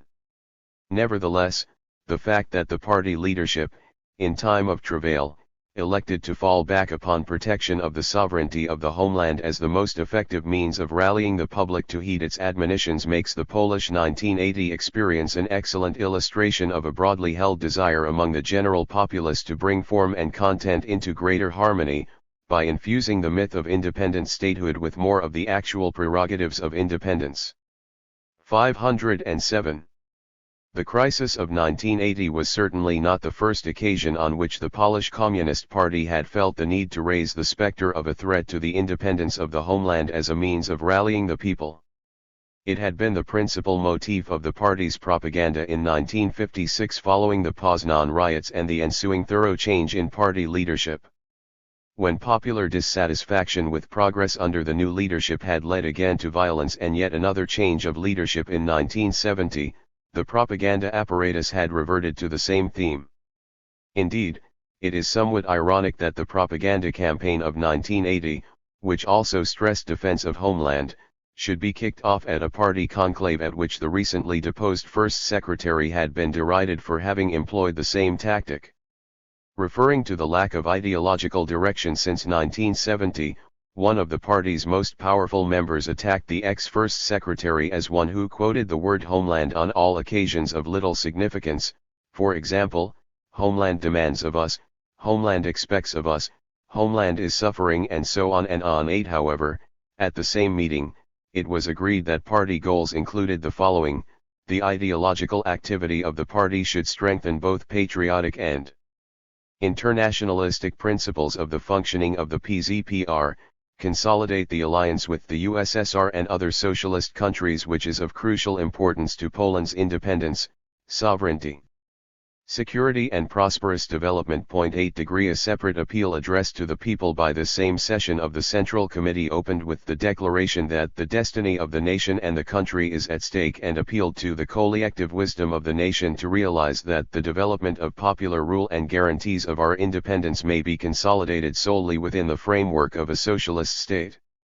Registered degree. These pronouncements were made with the knowledge that the Soviet authorities had called an emergency meeting of the Warsaw Pact in Moscow for the following day in order to discuss the Polish situation.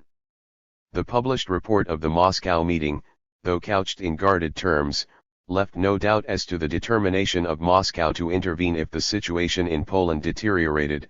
It was acknowledged that Socialist Poland, the Polish United Workers' Party and the Polish nation can count absolutely on the fraternal solidarity and support of the country's party to the Warsaw Pact. The PZPR representatives stressed that Poland had 508 been and would be a socialist state, a lasting link in the community of socialist countries registered.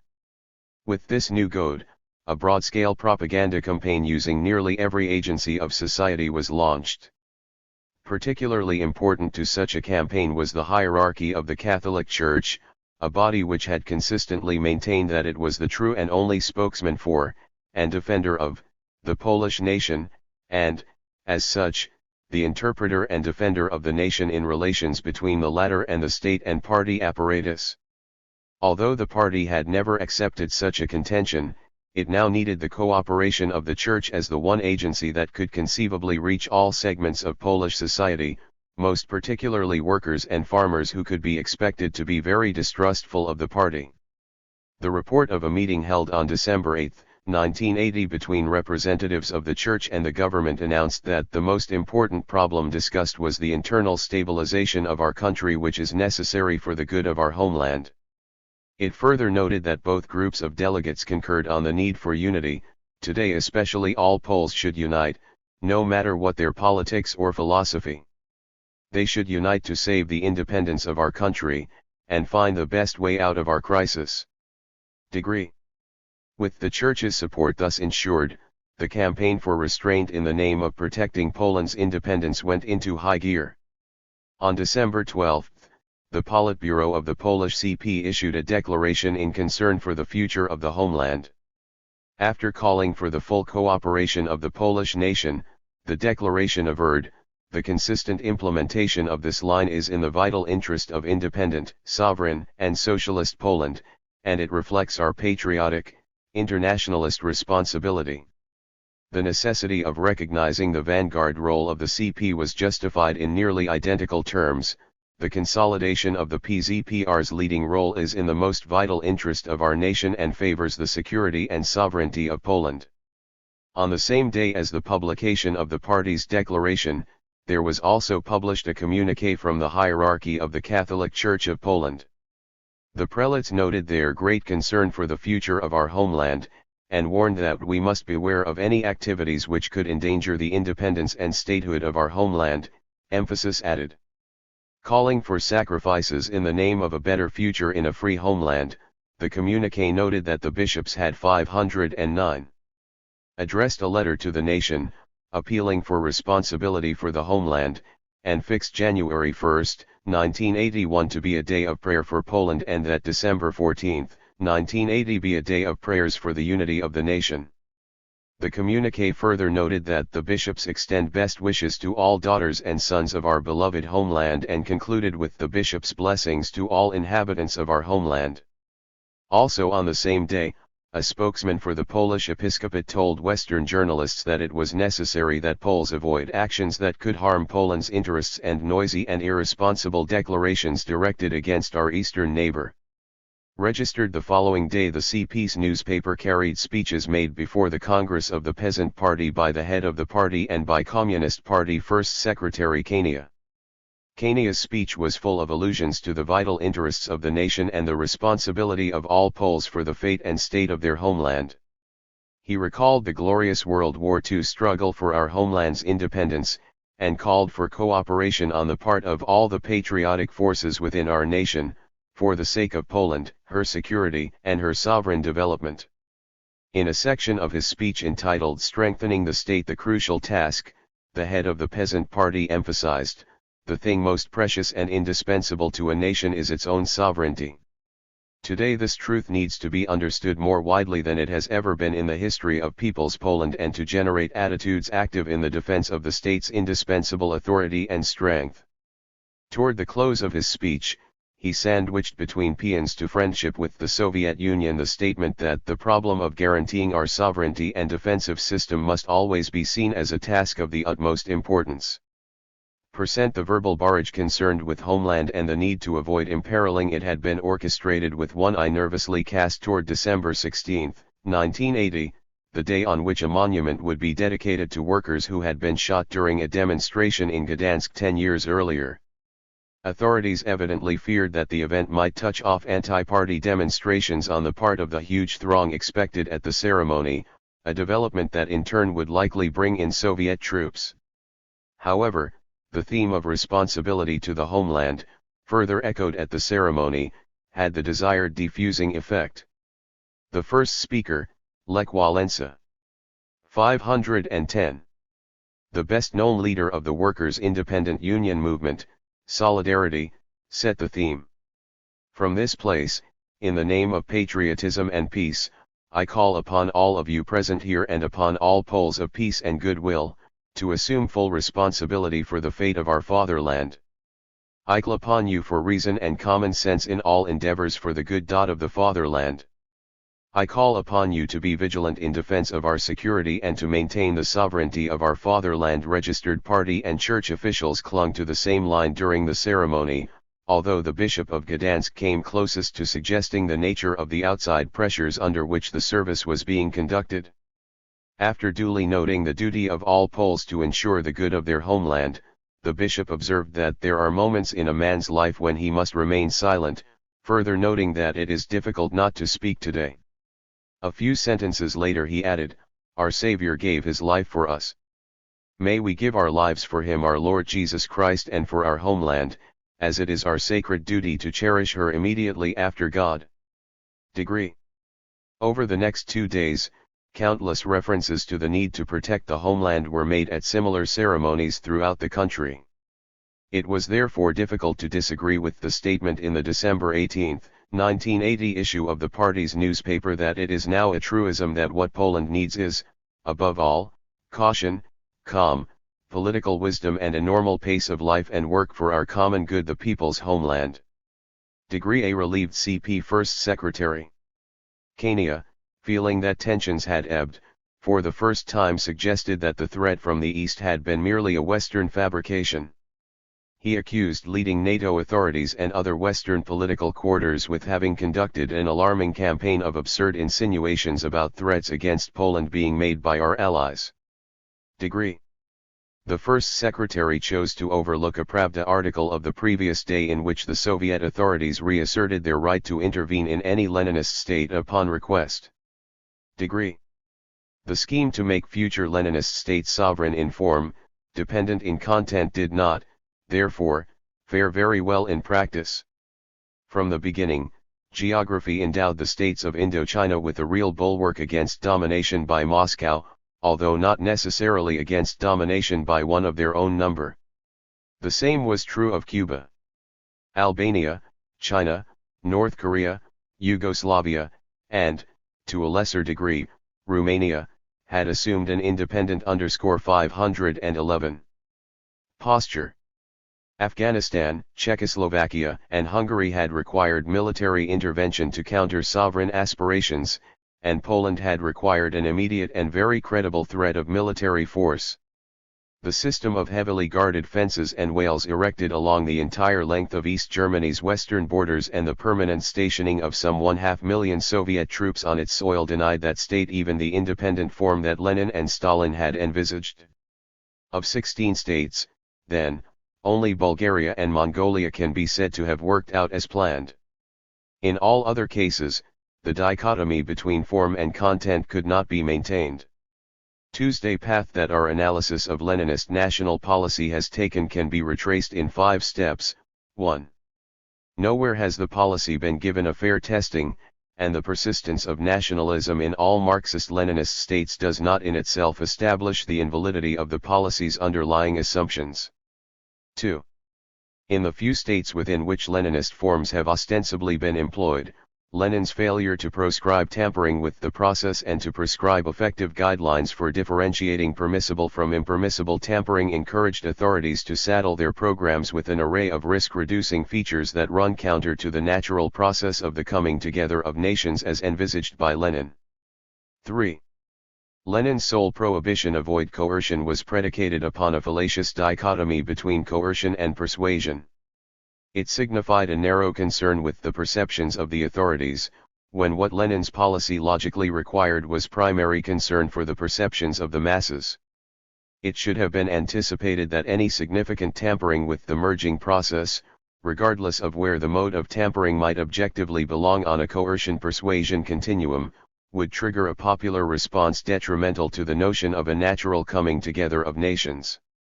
4. Even if Lenin had proscribed all tampering with the process, his intermediate, sine qua non goals of economic, cultural, and political equality would have resisted fulfillment. In the most unlikely event that these goals were objectively realized, the encounter with perceptions would still be there. 5. The cornerstone of Lenin's policy, national in form, socialist in content, was, in any case, faulty. National forms, particularly language and homeland, have a national content in and by themselves. Far from exerting a deadening effect upon nationalism, encouraging national forms reinforces that phenomenon. 512. As was earlier noted, Lenin's plan for neutralizing nationalism flowed from his conception of nationalism as the psychological consequence of past oppression. Copyright a period of equality was therefore essential in order to rid the masses of this ism that placed national consciousness above class consciousness. But a causal explanation closely tied to a sense of injustice and oppression would at best help to explain the nationalism of minorities. It has no explanatory power in the case of the nationalism of a dominant people such as the Russians, Han, Vietnamese, Serbs, Czechs, Magyars, Romanians, etc. It would be foolish and unfair to charge that Lenin was unaware of national proclivities on the part of dominant peoples. He must have been indelibly reminded that dominant people are in no way immune from such proclivities by his bitter disappointment in the early phases of World War I, when, contrary to his urgings and prognostications, English, French, German, and Russian members of the proletariat rallied to the national call. Moreover, Lenin occasionally referred in his writings and speeches to the nationalism of the oppressor nation. Much more commonly, however, he differentiated great nation chauvinism from oppressed nation nationalism, as though they were two distinct phenomena. And indeed, logically they would have to be different phenomena, if nationalism was to be obliterated by a period of equality. As we have seen, a move toward equalization would certainly not tend to pacify nations who had been the beneficiaries of inequality. Yet nowhere does Lenin, or Stalin, offer a formula for dissolving great nation chauvinism. In short, Lenin's formula for eradicating nationalism was developed against an inadequate concept of nationalism. The concept that shaped his work was at best a variety of nationalism, namely, minority nationalism. One can only surmise as to the reasons for Lenin's failure to contemplate the whole rather than a part. One factor may have been his remarkable strategic penchant for locating and concentrating upon the most vulnerable element.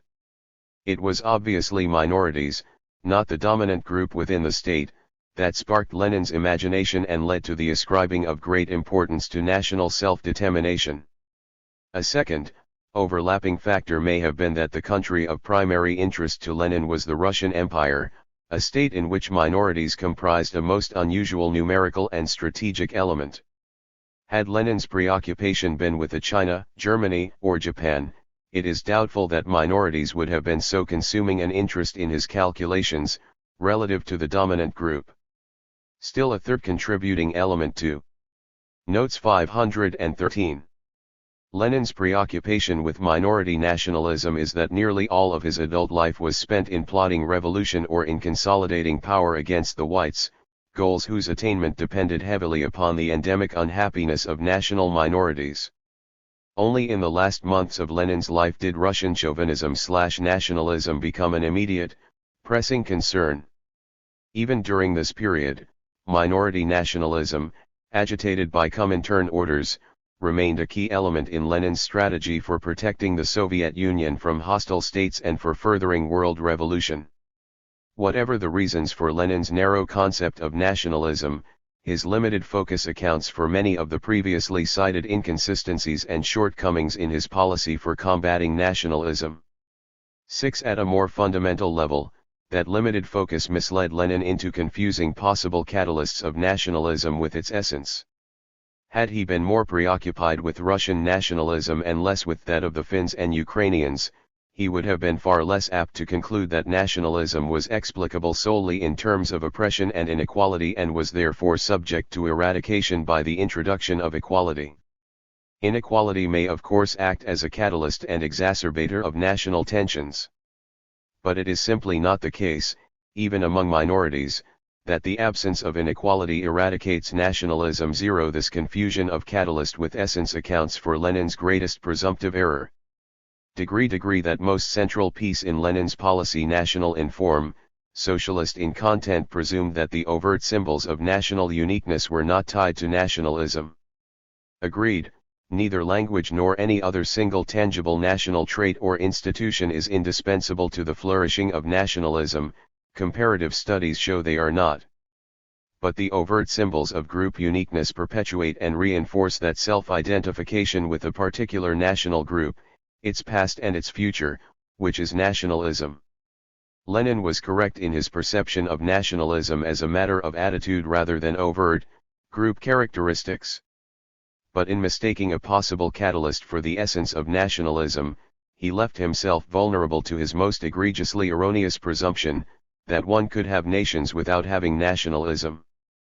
The unanticipated synthesis. Chapter 12. Keep the party centralized and free of all national proclivities. This third and final prescription of Lenin for solving the national question represented his ultimate trump card for ensuring that nationalism would be kept in check. No matter how often communists appeared to side with nationalism and self-determination in a pre-revolutionary situation, prescription number 1, or catered to national flourishing in a post-revolutionary situation, prescription number 2, there would be no likelihood that the Marxist movement would fall prey to national deviations if the party were organized according to the principle of strict centralization, democratic centralism, and if party membership remained conditional upon unswerving commitment to proletarian internationalism rather than to nationalism. It would be difficult to exaggerate the significance that Lenin attached to this prescription. Leonid Brezhnev was quite correct when he noted in his address commemorating the 50th anniversary of the formation of the Soviet Union, as is known, Lenin repeatedly emphasized the complexity of the approach to nationalities' problems and spoke of the need to show tolerance and tact toward national feelings, especially those of the smaller peoples, and the need gradually to foster a spirit of internationalism in these peoples. But Lenin always demanded from communists of all nationalities a clear and principled position on the nationalities question. He allowed no backsliding or indulgences on this point. Lenin always waged a relentless struggle against all manifestations of nationalism and great power chauvinism in the communists' ranks. Some of Lenin's most faithful heirs, including Brezhnev, would come to sense that his national policy was potentially very dangerous and required a series of precautionary devices. But to Lenin, a highly centralized, monolithic party composed of people who could be trusted to place the cause of proletarian internationalism ahead of national considerations was the sole precaution necessary. 534. Even his deathbed contemplation of a Soviet Union so decentralized as to leave Moscow responsible only for military and diplomatic matters, a scenario at total odds with Lenin's often expressed bias in favor of thoroughly integrated societies, was made palatable by his faith that a centralized, countrywide party, untainted by nationalism, would be more than equal to the task of combating vociferous nationalisms registered, although comprising a single precautionary measure, Lenin's all-important third prescription actually contained two readily distinguishable types of command. 1. Keep the party centralized, was organizational in character and should prove easy to implement. The other, keep the party's membership free of the taint of nationalism, being ideological in nature, could be more difficult to honor. And indeed, although Lenin perceived the two commands as comprising a single strategic whole *, there has been great variation in the degree to which the two have been observed in practice. They therefore merit separate comment. Keeping the party centralized. Lenin's command to keep the party centralized was totally in accord with his earliest writings on party organization. Years before developing a profound interest in the national question, and in a tract having nothing to do with that question, Lenin had insisted that the organizational principle for the party must be iron discipline organized in the most centralized manner. Registered all that was subsequently added to this principle, with specific regard to combating nationalism within the ranks of the vanguard, was the prohibition that the party not be organized along national lines. The catalyst for this stand was the Jewish Bund, which, prior to the revolution, was pushing for cultural autonomy outside the party, along the lines recommended by the Austrian socialists, Bauer and Renner, and for a federation along national lines within the party. With Lenin's approval, Stalin in his 1913 tract unequivocally expressed their firm opposition to both proposals. With specific regard to the organization of the party, Stalin observed, the Bund demands that the Social Democratic Party should in its organizational structure introduce demarcation according to nationalities. Organizational federalism harbors the elements of disintegration and separatism. The Bund is heading for separatism. We know whither the division of workers 535 along national lines leads. The disintegration of a united workers' party, the division of trade unions along national lines, aggravation of national friction, national strike breaking, complete demoralization within the ranks of social democracy, such are the fruits of organizational federalism. When the workers are organized according to nationality, they segregate themselves within their national shells, fenced off from each other by organizational partitions. The stress is laid not on what is common to the workers but on what distinguishes them from each other. In this type of organization, the worker is primarily a member of his nation, Jew, Pole, and so on. It is not surprising that national federalism in organization inculcates in the workers a spirit of national aloofness registered. The subsequent division of the Communist Party of the Soviet Union into Republican wings, that is, a Ukrainian party, a Lithuanian party, etc., might superficially appear to contradict this pre-revolutionary stand of Lenin and Stalin. In fact, however, these branches are but another illustration of the Leninist dichotomy between form and content.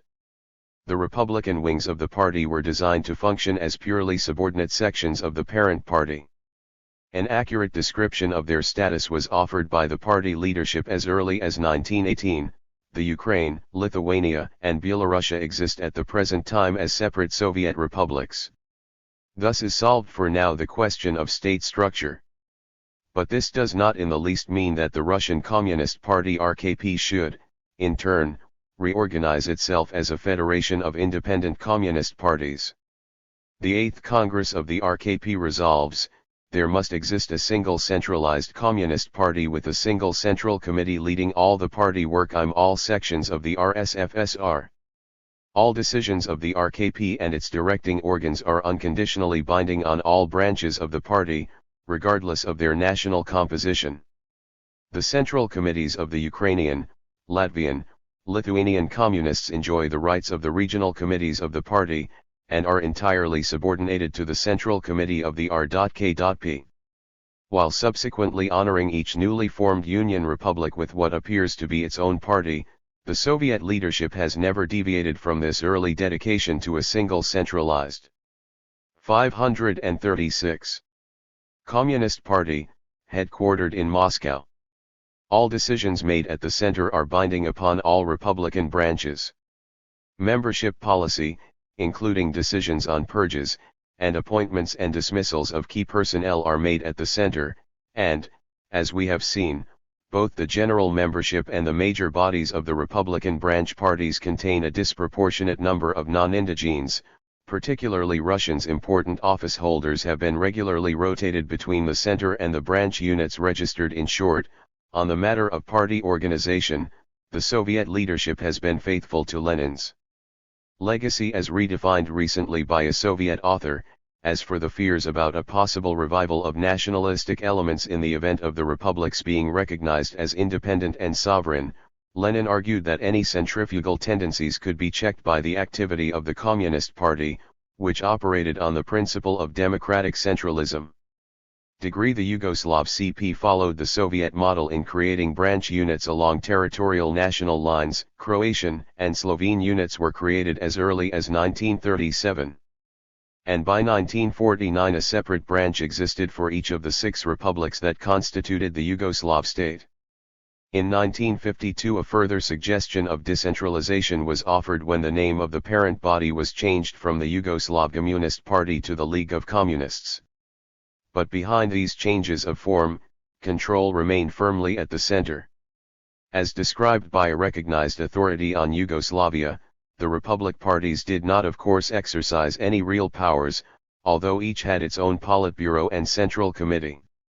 With party controls almost 100% effective throughout the country, any tendency to adopt a nationalist position, in the government or elsewhere, could be quickly brought under control. Centralization of decision-making remained the rule throughout the 1950s. Even a purely nominal concession involving the vesting of some limited power of decision-making in the republics, which was endorsed by the Sixth Party Congress in 1952, was repealed by the very next Congress, meeting in 1958. However, matters took a turn during the 1960s when Tito and Kardelj came to the conclusion that centralization and conformity were not the proper way to combat nationalism. On the contrary, the Yugoslavenstvo campaign had sharpened ethno-national identity, and the centralized systems of economic decision-making had triggered a sense of calm. 537. Petition among the nations. The answer to nationalism was now to be sought in a thoroughgoing decentralization of the society and economy. But if this switch in policy was to be given a fair chance, some decentralization of the party would probably also be necessary. Serbian leaders could be expected to be most resistant to the changes, since both Yugoslavenstvo and the concentration of economic decision-making in the central state apparatus favored the Serbs. However, the central apparatus of the League of Communists, just as the central apparatus of the state, was a citadel of Serbian influence, and Ranković et al. Might well use this prime center of power to cripple the intended reforms. In an apparent effort to head off or to weaken any resistance from this quarter to the new policies, which they planned to inaugurate during 1965, Tito and Kardelj drafted a resolution that for the first time gave the Republican branches a measure of real authority in the decision-making process. It was dutifully endorsed by the Eighth Party Congress in 1964. Despite these precautions, effective resistance to the 1965 reforms did develop within the party. Calls for the need to observe party discipline evidently went unheeded, and the purge of Ranković and a number of his associates followed. With the most determined centrists thus eliminated, the federative principle was injected into the party at the highest level of power. At the Ninth Congress, held in 1969, an executive bureau was created, consisting, in addition to Tito, of 2 representatives from each republic and 1 from each autonomous republic. Registered moreover, the Republican branches were given the right to appoint their representatives to both the Presidium, the former Central Committee, and the newly created Executive Bureau. If the leadership had hoped that greater comity would result from the party's reorganization, they were to be disillusioned. When Tito announced in late 1970 his plan for a collective presidency of the state apparatus, the ensuing violent controversy, in which sides were chosen largely in accordance with national background, thoroughly pervaded the party's ranks. By early 1971 a split in the League of Communists had become a distinct possibility. 6. Acknowledging the danger, Tito declared in April that we shall not allow the emergence of factions pursuing different lines and that the line of the League of Communists is one in all the republics. In early May he specifically rejected the theory allegedly held by some members that the League of Communists should become only an alliance of 6 independent Republican parties, adding there is 538. Only one Yugoslav League of Communists and only one Yugoslav working class. 6. A statement made at about this same time by a member of the party's executive bureau demonstrated that indeed some of those in authority were convinced that the League of Communists had already become merely a loose alliance. We have evolved to a stage at which it is no longer thinkable that a Republican Party leadership could be removed by the Federal Party Center. Registered. The speaker was badly mistaken. Now aware of the gravity of the situation, Tito organized resistance to those favoring decentralization of the party, and, before the year was out, a purge of party leaders was underway in Croatia, Macedonia, Serbia, and Kosovo province. During 1972 the purge also spread to Bosnia-Herzegovina, Slovenia, and Vojvodina. People more amenable to centralized power replaced those who were dismissed. The party now moved to reassert Leninist principles of party organization. In September 1972, in a letter to all party units and members, Tito outlined the vital tasks that the party must perform. In an allusion to the need for further purges, the letter noted the necessity for certain steps to ensure a more resolute elimination from the ranks of the League of Communists of all those elements which are alien to the ideology and policy of the League of Communists, of all those who place their egotistic and group interests above the interests of the working class and self-managing socialist community. Calling also for the consistent, practical application of democratic centralism, the letter insisted that there must be determined opposition to the ideological and political disintegration of the LCY, to its conversion into a loose coalition of Republican and provincial organizations and to the division of the working class according to national and Republican criteria. In an interview following shortly on the heels of this letter, Tito confirmed his position. I see in the press that it still happens that the republics try to insulate themselves from the others as though the League of Communists were also some kind of federation, so that in each republic the party can operate quite independently, without consultation, without directives which are not to some people's liking. But things cannot go on this way. He added that all decisions must be made on the basis of a unitary ideological guidance and that the party must be a cohesive force. 539. Within each republic, and also the monolithic force of our socialist country. 5. In subsequent years, the party organization underwent an almost bewildering series of changes. Alterations approved by the 10th Congress in 1974 for representation in the party's highest reaches underwent substantial changes at the 11th Congress in 1978, and Tito's death in 1980 occasioned still other adjustments. For the constant factors throughout all this flux were the maintenance of a system of representation according to republic and autonomous province, and the concentration of real, in contradistinction to nominal, power to select the individual members of the highest organs at the top of the hierarchy. 25 While the former aimed at assuring all of the non-Serbs that the party would not again become Serb-dominated, as it had under Ranković, the latter was a protection against the infiltration of nationalists into inner sanctums of party power. But in any event, as Tito had demonstrated in his victorious struggle with the nationalist federalists, more important than the facade of structure is the effective principle of organization. At the party's 10th Congress in 1974, Tito again took the opportunity to emphasize that it had been the principle of democratic centralism that had defeated the evil of factionalism, and he pledged that for our party this will in the future, too, remain the basic principle given the faith that Tito placed in democratic centralism within the party as the ultimate instrument for preserving the Yugoslav state against the forces of nationalism.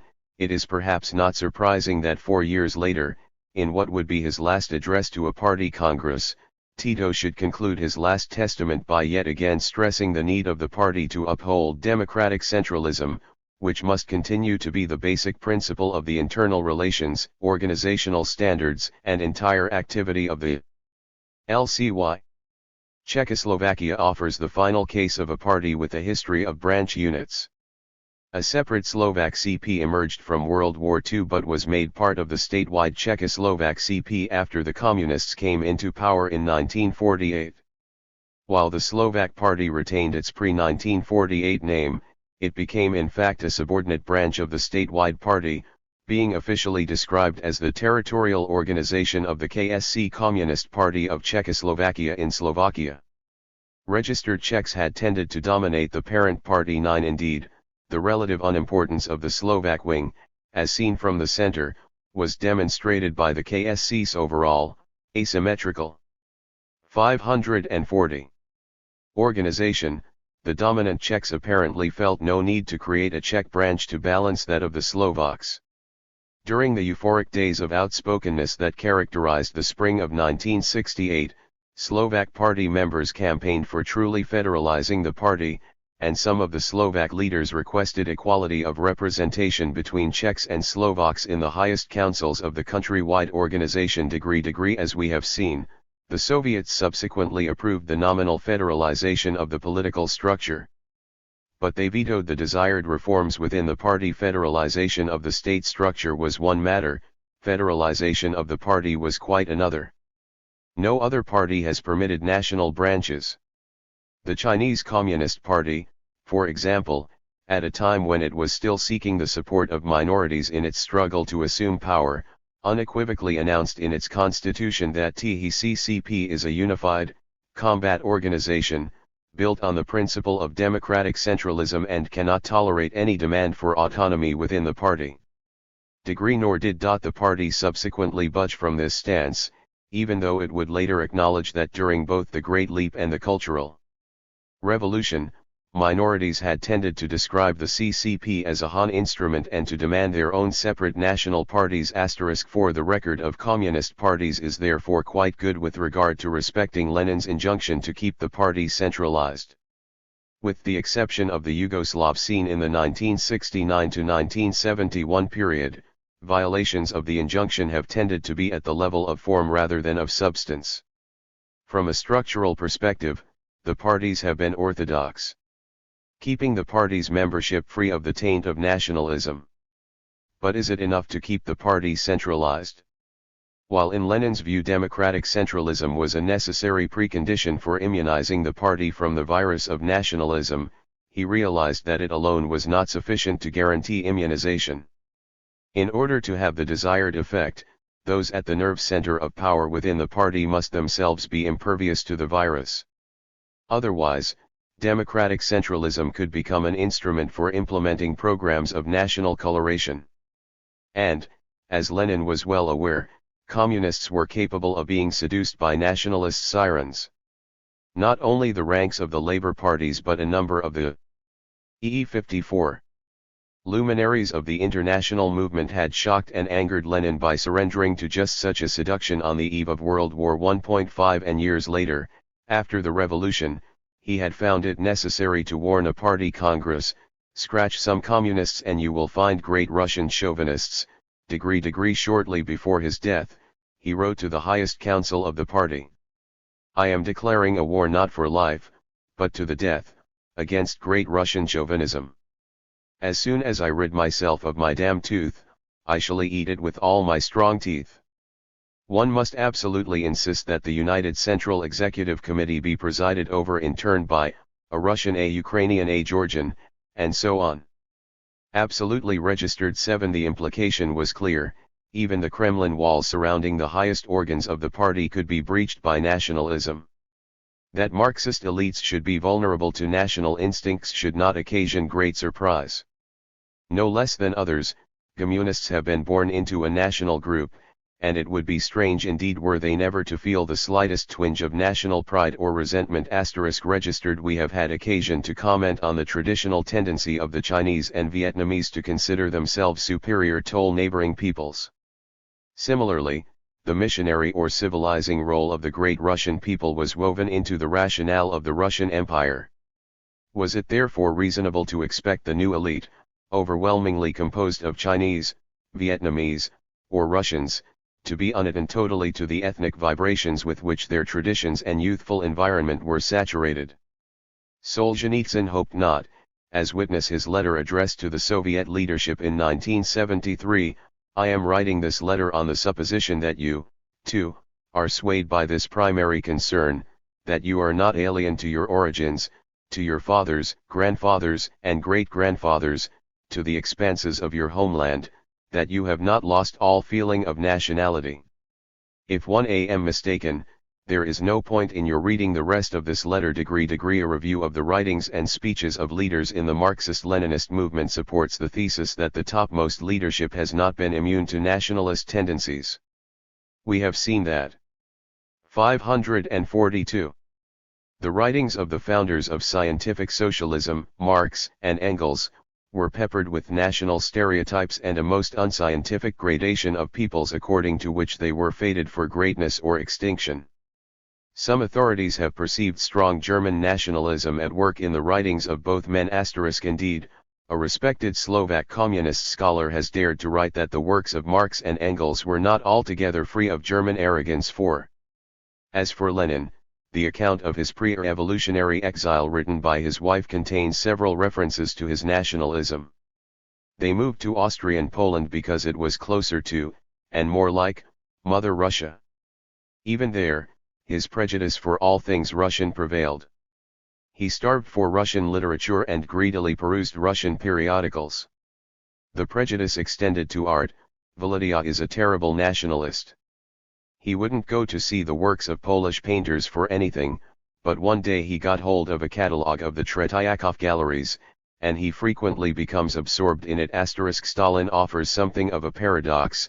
A Georgian who often sounded and acted as a great Russian nationalist registered it was under Stalin that Russian national character and culture were extolled, and that the Russians became loudly touted as the foremost of peoples. Moreover, at the other extreme, Stalin's overzealous maltreatment of his fellow Georgians, treatment which was sufficiently excessive to cause Lenin to expend his life's last efforts attacking it as wanton and ill-advised, and which, more than 3 decades after Lenin's criticism, was still viewed as sufficiently wanton to earn a prime place in Khrushchev's famous post-mortem inventory of Stalin's sins, also went well beyond what could be expected of a leader, who was also a member of a minority.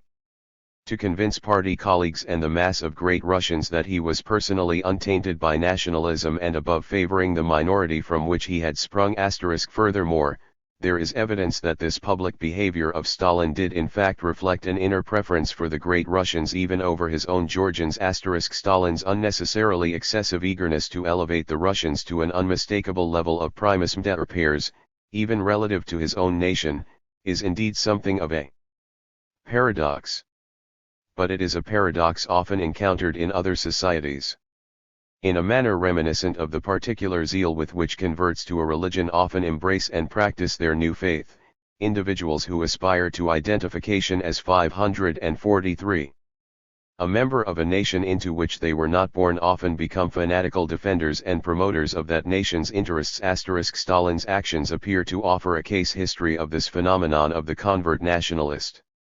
Mao's works also contain several passages reflecting a great sense of pride in Han accomplishments and virtues registered. So too do the works of Ho Chi Minh with regard to his Vietnamese nation. Communist leaders seemingly as disparate as Korea's Kim Il-sung, Hungary's Imre Nagy, Romania's Ceausescu, and Poland's Gomulka, Gierek, and Kania made numerous unmistakably nationalist speeches and pronouncements during their tenure of office. Nor did Leonid Brezhnev blanch from aping Stalin in his exaggerated praise of the virtues of the great Russian people, who stand out above all because of their singular revolutionary energy, selflessness, diligence and profound internationalism. 5. Evidence that Marxist-Leninist leaders have not been totally immune to nationally inspired emotions is therefore not hard to find.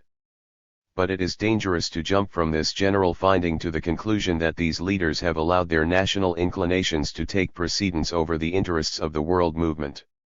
If, in making decisions, the leaders have been guided by proletarian internationalism rather than by concern for the fortunes of a particular national group, then their nationalism, while of passing interest, does not constitute a violation of the communist creed. Marx and Engels did not ordain that communists erase all memory of their personal national heritage, but only that their sole yardstick in all endeavors be the welfare of the international movement. Recall that they stipulated in the manifesto that communists are distinguished by this only: 1. In the national struggles of the proletarians of the different countries, they point out and bring to the front the common interests of the entire proletariat, independently of all nationality. 2.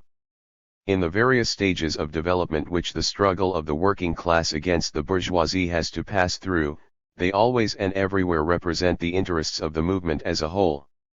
In short, it is by their actions ye shall know them. This standard would certainly exonerate Lenin from any charge of nationalism. Commencing with his World War I exhortation to the proletariat of his own country to work for the defeat of their state, and continuing through his late life excoriation of his great 544 Russian brethren for chauvinism, Lenin's actions undeviatingly reflected preoccupation with the international movement, but the standard is of much less help in evaluating the degree to which a number of his successors have been influenced in their actions by national considerations. A number of factors have caused these leaders to be adjudged more nationalistic than is perhaps warranted. One factor is the difficulty in distinguishing between a person who is aware of the power of nationalism and of the wisdom of adapting it to an immediate advantage, and a devotee of nationalism. Commencing with Marx, the most effective communist leaders appreciated the advantages to be derived from manipulating national attitudes and have striven, when it suited their ends, to cloak themselves and their activities in national garb. Foreigners, as well as connationals, have therefore often jumped to the conclusion that the leadership's goals were basically of a national nature. Thus, during the period of American involvement in Vietnam, conventional wisdom on the part of many who were opposed to the involvement held that while Ho Chi Minh was obviously a communist, he and his colleagues were Vietnamese nationalists first and communists second registered, but this presupposes a communion of form and content. Whereas Stalin spoke of national in form, socialist in content, this viewpoint would hold that recent Marxist movements are communist in name but nationalist in content. Such an inverse ordering of things is indeed possible. With regard to the Romanian communist leadership, for example, one author has described how what began as national manipulation may have resulted in national conviction. The paradox is that the architects of the new course, many of them rather emotionless one-time Stalinist apparatchiks, may well have viewed the use of nationalist symbolism as a tactical expedient to drum up support for a politically isolated leadership. But in acting out the role of the defender of the cultural and historical heritage, the party became absorbed by it, providing an excellent example of how behavior may ultimately influence basic attitudes. This should be taken to imply not that the Romanian party has abandoned Marxism-Leninism in favor of ethnic particularism, but rather that it has incorporated the latter into the former. The telos, the ultimate goal that provides a raison d'être for the party, is still the building of socialism and a collective welfare society, but the idea of the constituency that the party is 545 prepared to serve, even in theory, has moved from the broader concept of the international proletariat to the narrower confines of the ethnic community. For a program strictly limited to the particular ethno-national community would be nationalist, whether its other sources of inspiration were Marxist-Leninist, Adam Smith, or whatever. The important point, however, is that while communist leaders may fall victim to the national virus, the fact that they have disguised themselves as nationalists in order to manipulate national aspirations is not in itself an adequate symptom that they themselves have succumbed to the disease. Registered 5. Their appreciation for manipulating the land-hungriness of the peasants did not mean that Lenin, Stalin, Mao, and Ho had become believers in the wisdom of indefinitely perpetuating private property. It may be equally fallacious to fail to differentiate between manipulator and believer in the case of nationalism. 5 degree. A second complicating factor in measuring the degree to which nationalism has motivated Marxist leaders arises from the growing number and geographic diffusion of communist movements. The principal crucible within which and through which the various movements have operated, both before and after taking power, has been the state. In 1936 Mao ably described the necessary linkage between the state and a Marxist-Leninist movement before victory. The victory of the Chinese national liberation movement will be part of the victory of world socialism, because to defeat imperialism in China means the destruction of one of its most powerful bases. If China wins its independence, the world revolution will progress very rapidly. If our country is subjugated by the enemy, we shall lose everything. For a people being deprived of its national freedom, the revolutionary task is not immediate socialism, but the struggle for independence. We cannot even discuss communism if we are robbed of a country in which to practice it. With victory, the state apparatus falls to the party, making the distinction between party and state all the more blurred. It is in the name of the state that the party leaders issue edicts and conduct foreign policy. Traditional Leninist strategy further contributes to the blending of state and party. In a revolutionary situation, the party acts under the umbrella of a national liberation front. After the revolution, appeals to all patriotic forces become commonplace at times of crisis. As a consequence of all of this, Marxist-Leninists 546 have often been perceived by people living both within and without the state as promoters and protectors of the national interests of those who are dominant within the particular state. Hakha as leader of the Albanians, Mao of the Han, Ceausescu of the Romanians, and Ho of the Vietnamese are cases in point. But can we safely conclude from 1. The fortuitous coincidence of short-range Communist Party goals and long-range national goals, 2. The periodic self-description of party leaders as national patriots, and 3. Popular perceptions of the leadership as nationalists on the part of the masses of the same national group, even though the people who hold these perceptions may not be communist and may not be currently under the jurisdiction of the party, that the leaders of the party are, in fact, essentially nationalists whose actions are determined by what they perceive to be best for the nation? The compartmentalization of communist movements into a number of states contributes in yet another way to a presumption that the leaders are more nationalist than internationalist in orientation. Differences among the movements from one state to another are obvious to the most casual observer.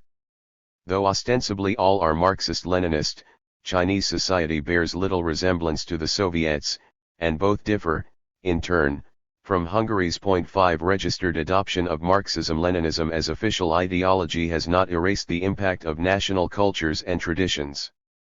At least in part, this lack of worldwide conformity among Marxist societies is the result of purposeful policies. This is how Mao put it in 1938, another of our tasks is to study our historical heritage and use the Marxist method to sum it up critically. Our national history goes back several thousand years and has its own characteristics and innumerable treasures. But in these matters we are mere schoolboys. Contemporary China has grown out of the China of the past. We are Marxist in our historical approach and must not lop off our history. We should sum up our history from Confucius to Sun Yat-sen and take over this valuable legacy. This is important for guiding the great movement of today. Being Marxists, communists are internationalists, but we can put Marxism into practice only when it is integrated with the specific characteristics of our country and acquires a definite national form. The great strength of Marxism-Leninism lies precisely in its integration with the concrete revolutionary practice of all countries. For the Chinese Communist Party, it is a matter of learning to apply the theory of Marxism-Leninism to the specific 547. Stances of China. For the Chinese Communists who are part of the great Chinese nation, flesh of its flesh and blood of its blood, any talk about Marxism in isolation from China's characteristics is merely Marxism the abstract, Marxism in a vacuum. Hence to apply Marxism concretely in China so that its every manifestation has an indubitably Chinese character, i.e., to apply Marxism in the light of China's specific characteristics, becomes a problem which it is urgent for the whole party to understand and solve. Foreign stereotypes must be abolished, there must be less singing of empty, abstract tunes, and dogmatism must be laid to rest, they must be replaced by the fresh, lively Chinese style and spirit which the common people of China love. To separate internationalist content from national form is the practice of those who do not understand the first thing about internationalism. We, on the contrary, must link the two closely. But a Soviet dissenter has maintained that national variations were in any case inevitable, and that they operate within a multinational state as well as across state borders. Truth is concrete as are the concepts of good and beauty. Truth is also national. It is the same for all, but it has a million facets. The mission of each nation is to recognize its own facet, which only it can discover, and thus enrich mankind. It is not enough to introduce Marx into Belarusia. In order for him to become meaningful for you, he must be perceived through Belarusian eyes. If you think he can be simply borrowed from Moscow, you are greatly mistaken. Marxism, and any ism for that matter, brought into Belarusia, is only the comb which must be filled with Belarusian honey copyright. It is far easier, of course, to say that national culture mixes with international Marxism than it is to evaluate the impact of the former upon the latter. But preoccupation with the national varieties of communism is conducive to perceiving each variety as nationalist first, communist second. The system of Chinese communes has visibly little in common with the 80% privately owned, agricultural system of Poland. One suspects that the leaders of Czechoslovakia and Hungary were as bewildered as non-Marxists by the Great Leap Forward, the Cultural Revolution, Vietnamese re-education camps, and the enforced depopulation of Cambodian cities, also contributing to a view of Marxist-Leninist leaders as PRI. 548.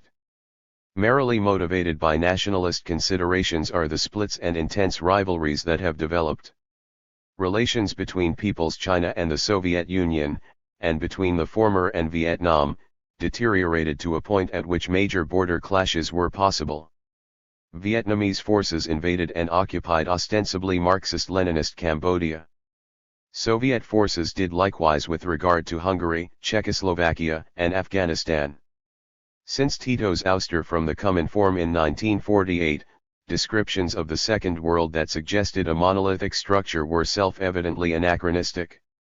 But it is a leap of impressive dimension from this truism to the conclusion that the leaders of Marxist-Leninist movements are necessarily nationalists whose thoughts and plans start and end with their nation.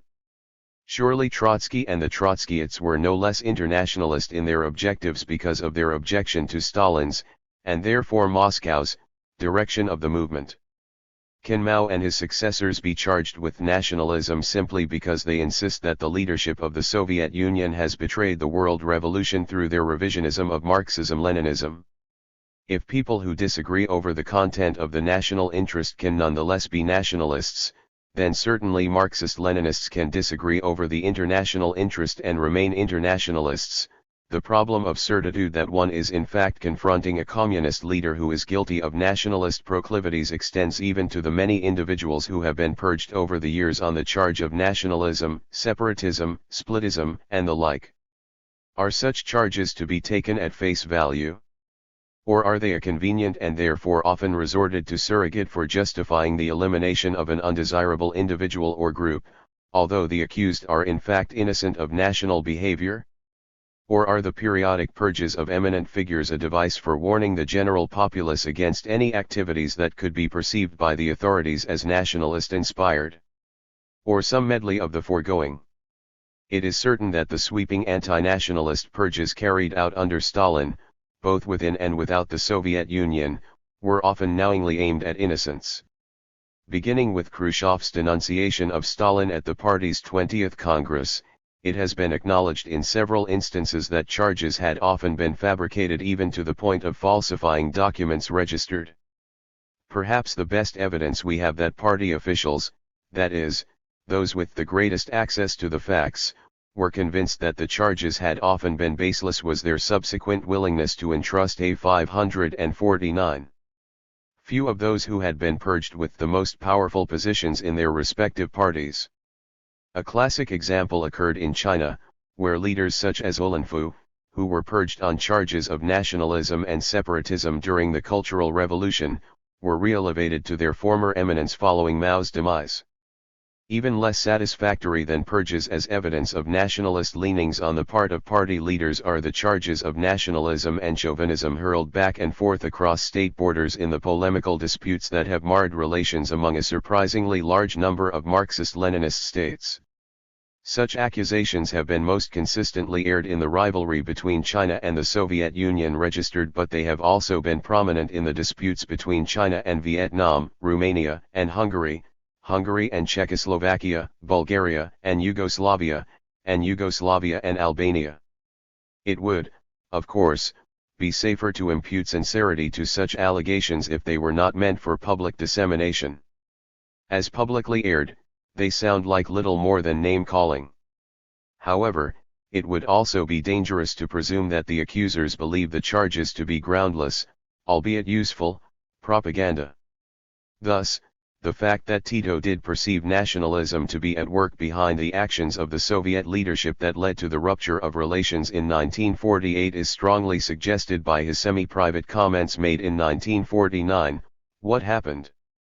For one thing, the Bolshevik revolutionary mind, which Lenin exemplified, was supplanted by the bureaucratic and police mind, if it can be called a mind. One suppose her leader's primacy in the international communist movement, their being rulers of a vast land and a great power, and winning a tremendous military victory, all this has blinded them, and they blundered into the rankest type of nationalism, into Great Russianism, which always had imperialistic overtones registered, evaluating the degree to which the leaders of Marxist-Leninist movements have been influenced by nationalism is, therefore, a most elusive goal. At bottom, our problem is the inherent difficulty of imputing motivation. Egocentrism, ethnocentrism, conditioning in the tenets of Marxism-Leninism, and unquestionably still other forces vie for primacy in an intricate and shifting manner that probably make it impossible even for the individual leader to sort out his drives according to their influence. Sometimes these drives will be reinforcing, at other times competitive. Rationalization and self-delusion will play their roles, for example, in a Russian who comes to believe that what is good for the Soviet Union is 550 necessarily good for the world movement. As a mass phenomenon, nationalism is normally identified through the responses of large numbers of people to national symbols and evocations. It is vastly more difficult to isolate and identify it in the case of an individual. Unquestionably, certain Marxist-Leninist leaders have been more influenced by nationalism than have others, and the same leader more influenced during one period than during another. While the foregoing may appear somewhat pedestrian, failure to take such considerations into account has led to a number of over- and undersimplifications concerning the influence of nationalism upon Marxist leaders. Thus Titoism and national communism became almost interchangeable terms after 1948. But it is evident that state communism would be a far more accurate description of what Tito strove to preserve. During his lifetime, national communism, in the form of Croatian, Slovene, and Serbian varieties, was the principal threat to Titoism, outdistancing in this regard even Moscow's version of proletarian internationalism. In his unrelenting struggle to preserve his state communism against these internal forces, Tito was unquestionably acting as an internationalist rather than a nationalist, and in his struggle against Moscow to preserve state communism, it is far easier to see the forces of egocentrism at work than those of ethnocentrism. Far from being a nationalist, Tito, throughout much of his career, did not even restrict his loyalty to Yugoslav state communism. As we have seen, the Yugoslav CP, under his direction, did not deign to resist the Axis invaders until the latter had subsequently invaded the Soviet Union, and the belated declaration of resistance to the invaders was pitched largely in terms of defense of the Soviet Union. These credentials established Tito as one of the most internationalist figures of the period. Those who cavalierly describe Ho Chi Minh as a nationalist also ignore contrary data. We have reviewed how he voluntarily collaborated with the French colonial administration during 1937 and 1938.68. He did so under the direction of the French CP, which in turn was following a course of action dictated by the Soviet Union. For an ostensible national liberation movement to shelve its raison d'etre of political emancipation is anomalous in the extreme, and the Vietnamese Trotskyists, who scorned Ho's latest alliance as the United Front of Treason, had a better claim to be performing as nationalists. Moreover, Ho's image as a Vietnamese nationalist is challenged by his fluctuating position on the peoples under the aegis of his party, from the purely Vietnamese, prior to 1930, to all of the peoples of French Indochina, 1930 to 1945, to the peoples 551. Of the state of Vietnam, 1945 until his death. Quite aside from these fluctuations, documents of his lifetime substantiate that since at least 1930, Ho's plans envisaged a single Marxist-Leninist state for all of Indochina registered his successor's involvement in Cambodia and Laos, though hardly explicable in terms of Vietnamese nationalism, has been in thorough conformity with Ho's plans for the area registered. Assessing the influence of nationalism upon Marxist leaders is therefore fraught with difficulties and uncertainties. The relationship of nationalism to communism has been more subtle and complex than most of the literature indicates. Generalities to the effect that all Marxist-Leninists are primarily nationalists should be avoided. Assuming a Lenin or Tito to be motivated principally by national concerns could only produce misconceptions concerning the goals to which they were committed. Caution against too facile attributions of nationalism is therefore in order. There is good reason to conclude that nationalism has indeed permeated both the leadership and the ranks of communist parties. But since it is prescribed strategy for Marxist-Leninists seemingly to embrace nationalism when it is useful to the movement to do so, the test of the Communist Manifesto, "By their actions ye shall know them," is not sufficient. The test must be whether their action, regardless of its national form, is evidently at odds with the ultimate goals of scientific socialism, or goes well beyond what could be justified in terms of promoting those goals. Only if one of these two conditions prevails can we speak with some certainty of nationalist motivation. Thus, we have suggested that Stalin's ardor for elevating the Great Russians to a level of eminence went well beyond what was necessary to ensure the loyalty of the most loyal nation, while unnecessarily irritating the national sensibilities of the non-Russian peoples. Subjecting to the same test the actions of some of the individuals who have been purged for nationalism within the Soviet Union in recent decades suggests that the charges are much more apt to have substance than they did during the Stalin era. Indeed, while we have pointed out that such purges may well be a device for warning the public against the evils of nationalism, it is a risk-laden device in that it may nurture the very weed it is intended to root out. Referring to the many purges and incarcerations of Ukrainians for nationalism, one dissenter has written, "It has become evident that instead of intimidating people, you have aroused their interest. You wanted to extinguish the fire, but instead you added fuel to the flames. Nothing has contributed." 552. So much to stimulating political life in the Ukraine as your repressions. Nothing has drawn so much attention to the processes of the Ukrainian Renaissance so much as your trials. To tell the truth, it was these trials that demonstrated to the public at large that political life has been revived in the Ukraine. You wanted to hide people in the Mordovian forests, instead, you placed them in a large arena for the whole world to see. It was this atmosphere of awakening produced by your repressions that created the majority of the activists in the Ukrainian Renaissance. In a word, enough time has passed for you to have finally understood that you are the ones who are most hurt by the repressions. Still, you continue to hold trials. What for? In order to fulfill your plan? To appease the official conscience? To find an outlet for your anger? More than likely, you do this from inertia registered. There is, in any case, evidence that the growing nationalism within the Soviet Union has permeated the higher echelons of the Republican wings of the party. Nationalism at the top became very apparent in the Ukraine in the mid-1960s. During the first 5 years of the first secretaryship of Peter Shellist, 1963 to 1968, the fortunes of the Ukrainians underwent a significant uplift. Degree representation in the party and state structure increased. Contrary to official policy at the time, Shellist also strongly promoted the use of the Ukrainian language, calling for more textbooks to be published in it, and telling the Ukrainian Writers' Congress that it is necessary that we cherish and respect our beautiful Ukrainian language.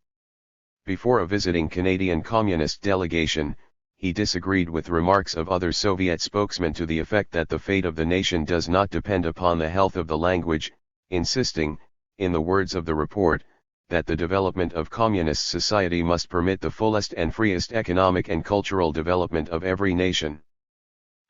He shielded authors and others from purges for nationalist tendencies, and evidence exists that he was instrumental in the publication of the most devastatingly critical attack on Soviet national policy in the Ukraine, Ivan Gyuba's Internationalism or Russification, which he distributed among some of the party's elite. Shellist was himself purged for nationalism in 1972, but what makes his case particularly noteworthy for our purposes is that he had been a member of that most inner circle of Soviet power, the Politburo of the statewide party, while concurrently pursuing his pro-Ukrainian activities. The same held true for Politburo member and first secretary of the Georgian Communist Party, Vasily Mzavanadze, who was 553. Also purged about this same time. Among the charges with evidence of validity were that the party, under Mzavanadze, had been lenient in prosecuting nationalist behavior and in permitting the publication of nationalist tracts.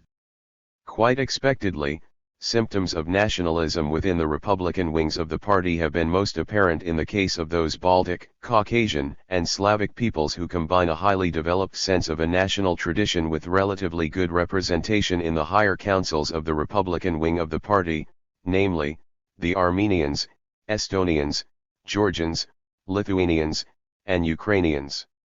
Despite the pyramidal, countrywide party structure, democratic centralism, and the rotation of key personnel from outside the republics, there has been a visible tendency for these Republican parties to serve as advocates of the interests of their people and to serve as a buffer between the center and their people in the case of policies viewed as detrimental to local national interests. Practicing leniency in searching out and prosecuting nationalist behavior is one facet. Earlier we reviewed how leaders of party wings have been known to resist increased investments because they feared such increases would further dilute the ethnic homogeneity of the homeland. An analysis of speeches delivered at the important 50th celebration of the founding of the Soviet Union further attests to the breadth of the tendency for party leaders to harbor national proclivities.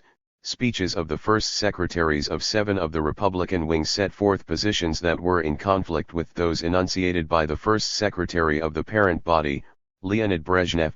76 Another usually overlooked indication of the influence of nationalism within the party is the impact exerted by the national question upon the careers of its top leaders. Stalin was essentially unknown prior to publication of his article on the national question in 1913. Although his rise to power within the apparatus is generally and appropriately ascribed to his becoming secretary of the party while Lenin was still alive, his position as Commissar of Nationality Affairs in the early years of the Soviet state was also extremely important to his succession. In addition to furnishing the opportunity to increase his contacts and support among the non-Russian membership, it was to aid him more directly in the crucial period of Lenin's infirmity and death. Here is Richard Pipes's account. In February 1923 the plenum of the Central Committee, from which Lenin was also absent, decided to add a second chamber to the Union legislature to represent the national groups. Rig. Initially, the Communists had been hostile to the idea of a bicameral legislature, considering it a feature of a class society and unnecessary in the proletarian state. In November 1922 Stalin had stated that, although some communists were advocating the creation of a second, upper chamber to provide representation for the nationalities as such, he felt that this view will undoubtedly find no sympathy in the national republics, if only because the two-chamber system, with the existence of an upper chamber, is not compatible with the Soviet government, at any rate at the present stage of its development. By February, however, Stalin changed his mind in favor of a bicameral legislature, largely, in all likelihood, because it enabled him to increase his personal control over the Soviet legislature. The Council of Nationalities, Sovet Nationalnostet, which was approved by the party and incorporated into the constitution, was the same Council of Nationalities that Stalin had formed as part of the Commissariat of Nationality Affairs in April 1921, with the addition of deputies from the three Union republics. The second chamber was, therefore, staffed with people who had Stalin's personal approval. The willingness to reverse position that Stalin demonstrated with regard to the Council of Nationalities was to characterize his subsequent policies on the national question. Moving from his early condonation of harsh treatment of non-Russians for which Lenin had castigated him, Stalin approved the period of indigenization, only to revert again in the 1930s to a policy of repression. One of Stalin's most commonly self-asserted claims to greatness was that the national question had been solved during his stewardship, and two of the three principal eulogies at his funeral, those by Malenkov and Molotov, emphasized his contribution in this area. The omission from the third tribute was purposeful, for Beria, we know, had decided that a major element in his campaign to succeed Stalin would be the promise to reverse Stalin's national policy in favor of a return to indigenization. While this policy was to prove Beria's undoing within the privacy of the Politburo, the victor in the power struggle, Khrushchev, upon coming to power also publicly embraced a more favorable stance toward national flourishing. As in the case of Stalin, this embrace was of short duration, and policy was soon deflected away from flourishing toward merging. The incumbency of his successor, Brezhnev, was also marked by an early period of sympathy toward national peculiarities, followed by a sharp retreat. 555. A pattern of behavior is therefore visible. Each changing of the guard, Stalin, Khrushchev, and Brezhnev, brought an abbreviated period of national flourishing followed by a swing in favor of integration. The fact that each felt compelled, prior to consolidation of his power, to express support for the national aspirations of the minorities strongly suggests the existence of constituencies of real strength within the party apparatus, wherein the constituents were motivated principally by national considerations, or who, in American political parlance, would be termed one-issue voters. This conclusion is lent great credence by Beria's flagrant appeal to non-Russians within the apparatus as a means of besting his competitors, as well as by Khrushchev's reaction to this ploy, a reaction expressing fear that the ploy might indeed work. There is, to be sure, real danger in drawing analogies from democratic electoral systems by referring to the ethnic vote, etc. 8 We cannot be certain how various elements within the party make their weight felt at time of change in leadership. But the evidence seems to suggest that national orientation on the part of powerful segments of the party is recognized by the top leadership as a sufficiently influential force as to make its courting a wise maneuver during the period when the crown still rests shakily registered. The most thorough case of permeation of a party apparatus by nationalism is that of Yugoslavia.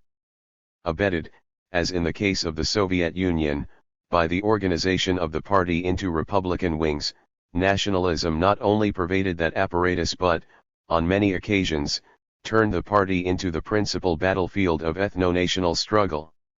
Given the breadth and depth of the ethnic animosities that had surfaced during World War I and the predominant position of Serbs, particularly Serbs from Croatia, within the partisan movement and consequently within the post-war party, it is not surprising that the party, as the citadel of ultimate power, should become enmeshed in the continuing national competition.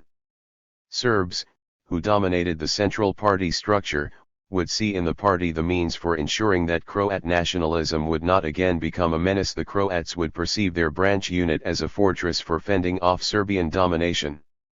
Considering the country's recent agony due to extremist nationalism, it took amazingly little time for nationalism to become again a factor in the Yugoslav power struggle. Registered *. Although, in this new environment, the leadership must have been reluctant to draw attention to a revival of nationalism, particularly within the ASEAN. 556.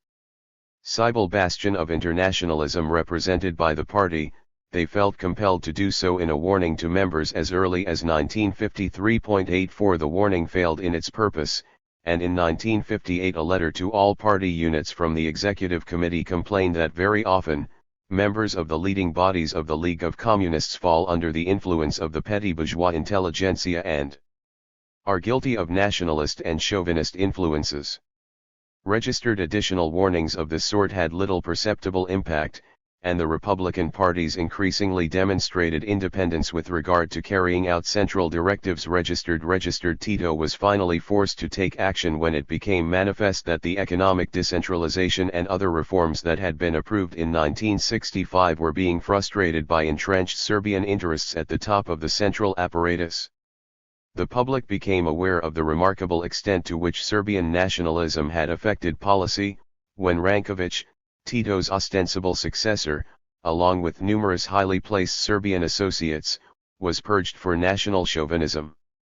With the party's scandal in the open, Tito became less reluctant to focus attention on the danger. In the summer of 1966 he criticized the growth of nationalism within the party apparatus, noting that Chetnik, Ustasha, and White Guard ideas still smolder and, when they get the chance, flare up. Registered while such a perception would seemingly recommend a return to a recentralized structure of power, Tito and Kardelj pushed ahead with their plans for decentralization. With the central apparatus suffering from a decline in prestige because of the Ranković scandal, the Republican wings pressed their advantage. The extent to which the wings became nationalist parties over the next few years is illustrated by the so-called Zanko affair. Zanko, the permanent Croatian delegate to the party conference of the statewide party and also the vice president of the federal parliament, was purged of all offices and expelled from the ranks of the Croatian Communist Party in early 1970 for writing articles criticizing the reappearance of nationalism within Croatia. Registered *. Thus was created the rather anomalous situation of a person being purged by a Marxist-Leninist party specifically for defending internationalism against nationalism. With the Zanko affair, the issue of nationalism within the party focused principally upon the Croatian wing. Captured by the national euphoria sweeping that republic, the leadership acted increasingly as leaders of a purely nationalist movement. One nationalistic speech made by the party's chairman was punctuated 557 with shouts from the crowd of "Long live free Croatia." Registered degree The first secretary complained publicly of the disproportionately few Croats in the Yugoslav armed forces. The adoption of nationalism as the guiding principle of the party appeared complete when the Croatian Central Committee in November 1971 approved a report in which it was noted that during the recent past, a unity of nation and party was forged and sturdily grew into a mass political movement, elsewhere called the mass national movement. Tito had by this time become cognizant of the rapid deterioration of the party, and had, to no avail, privately warned the Croatian leadership that its house must be put in order. Registered according to his own account, however, he feared to take more positive action because of his belief that the League of Communists was not sufficiently united to take a common stand against the nationalists within the party.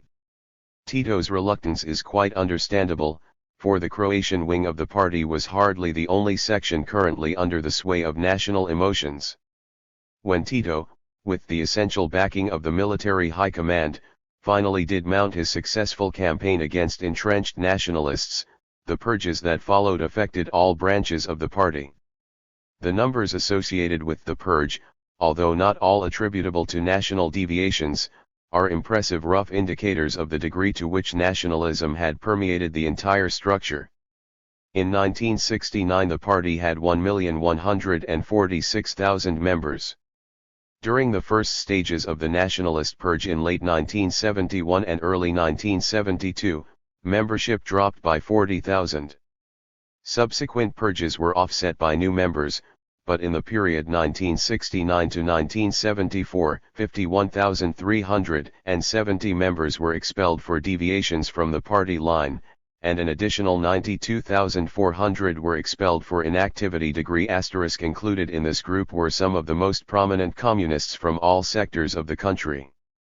Now fully aware that party membership could not be presumed to guarantee an internationalist outlook, the League of Communists went on record as demanding that the struggle against nationalism must be unrelenting in all milieux and within every national group, and nationalism must not be underestimated for one moment, no matter what form it might take. Inter-party bickering along national lines continued, however, and a decade later a major purge for failing to combat nationalist forces removed the top leadership and hundreds of members of the Kosovo party apparatus. Copyright. Czechoslovakia's experience followed a similar pattern. There too, an ethno-national wing of the party became the principal agency. 558. For expressing national aspirations. In the early 1950s, the Slovak wing of the party underwent a severe purge of members charged with nationalism. Quite aside from the merits of the accusations, if their purpose was to warn Slovak communist leaders not to serve as advocates of Slovak interests, they did not succeed for long. As First Secretary Novotný, the Czech leader of the statewide party, remained seemingly deaf to even minor Slovak requests for a more balanced order, a deafness in itself suggestive of ethnocentrism or great nation chauvinism.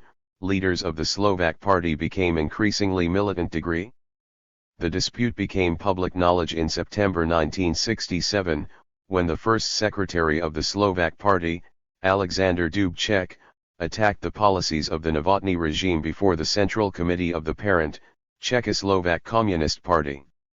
Among the specific charges was that investment funds that had been earmarked for Slovakia had in fact been deflected by the Czech-dominated central bureaucracy. The following month, in another session of the Central Committee, Dubček was prepared to go further.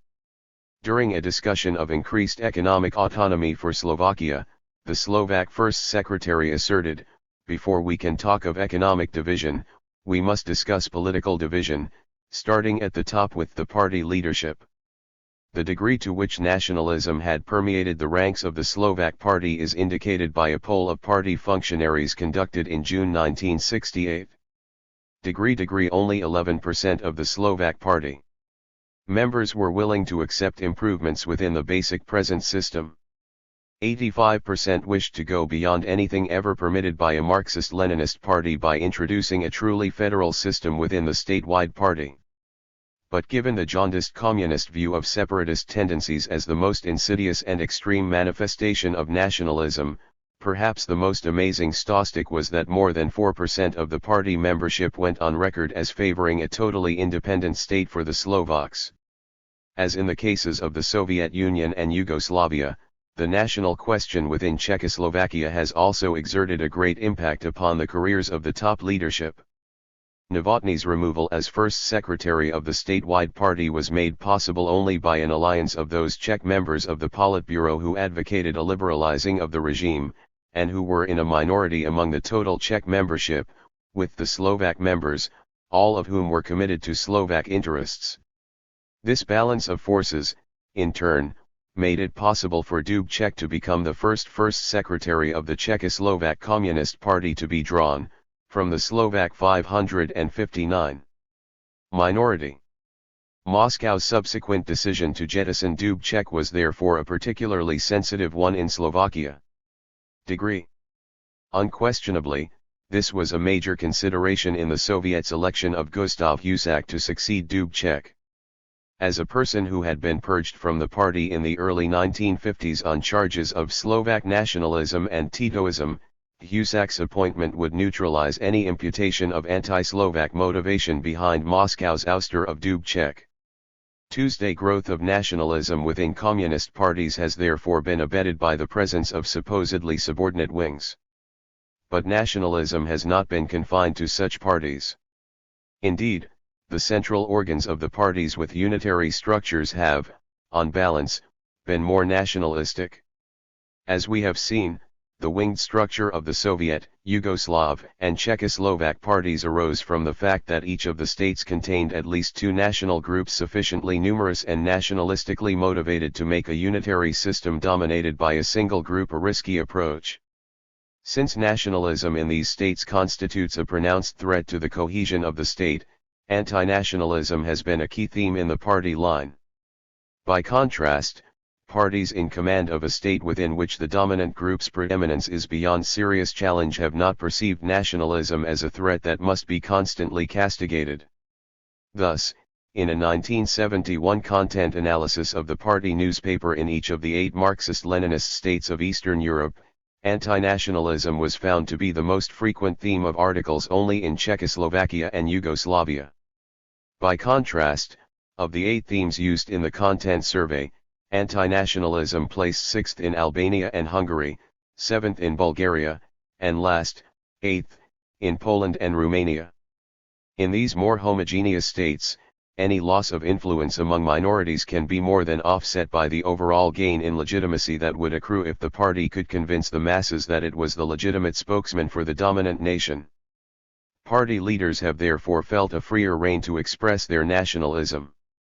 Registered contrast, for example, Polish First Secretary Kania's 1981 statement that every measure we are taking stems from the need to serve the nation, from the concern about matters of our community, with Napoleon's nationalistic justification for his highly autocratic tenure of office. We have at all times been guided by this great truth, that the sovereignty resides in the French people in the sense that everything without exception, must be done for its best interests, for its well-being, and for its glory. 105. 560. Such statements, whether made by Marxists or non-Marxists, may be a tactical maneuver rather than evidence of nationalism. But they cannot be described as Leninist tactics, since Lenin had not condoned wrapping the party in national costume after the consolidation of power. Moreover, assertions that the party is motivated by what is best for a particular nation are self-evidently incompatible with proletarian internationalism and with the Communist Manifesto's definition of a communist. Furthermore, the desire to have legitimacy in the eyes of the masses is a two-edged sword. If a nationalist upsurge occurs among the people, there is a strong possibility that the party leadership, responding to a melange of motivations including the survival urge, a desire to retain power, a desire to be popular with the masses, and true national inclinations, will be swept along in the national current. Events in Hungary during 1956, as well as in Czechoslovakia in 1968 and Yugoslavia, particularly Croatia in 1969 to 1971, illustrate this phenomenon. On October 23, a massive impromptu nationally inspired student demonstration took place in Hungary. The first reaction of the authorities was negative. The demonstrators were denounced as fascist reactionary elements and counter-revolutionary gangs, and Soviet forces within Hungary were officially called upon for assistance in quelling them. The First Secretary ordered the party to oppose any attempt at creating disorder, nationalist well-poisoning, and provocation, and he reminded all members that communists were not nationalists. We communists are Hungarian patriots. While we loftily proclaim that we are patriots, we also make it plain that we are not nationalists. We are patriots, but at the same time we are also proletarian internationalists. Despite such incantations, when threats and the usual import unities to desist in the name of the nation's best interests failed to impede the spreading national demonstrations, the leadership quickly shifted to a national stance. Within a week, the salutations customary in declarations and public addresses, workers, comrades, and working people of Hungary, were replaced by Hungarians, friends, comrades, friends, young Hungarian men and girls, people of Hungary, Hungarian brethren, patriots, loyal citizens of the fatherland, and Hungarian brethren. Adopting an entirely national program, the leadership now called for the restoration of ancient national symbols and pre-socialist, national holidays, as well as for a revision of Soviet-Hungarian relations 561. Culminating in a declaration of neutrality and withdrawal from the Warsaw Pact. The leading party newspaper carried blatantly nationalist articles. Leninist orthodoxy had been vanquished by nationalism, and Soviet troops were necessary for its reinstitution. 1. In contrast to the Hungarian party, in which nationalism surfaced in response to a popular nationalist movement outside the party, the Romanian party appears to have taken the initiative in assuming the role of chief defender and advocate of the interests and aspirations of the nation. And, in doing so, the party deviated, so far from Leninist internationalism as to leave little question of the authenticity of the leadership's nationalism. As noted in the previous chapter, during the 1960s and 1970s Romania began to stress its sovereignty and independence of action in the area of foreign policy. 1. But the extent of its national deviation is best seen in its party program of 1974, which decidedly had more of a national than a Marxist-Leninist ring. It began with a 25-page account of what the General Secretary described in a preface as the 2,000-year-old history of our people prior to the party's assumption of power.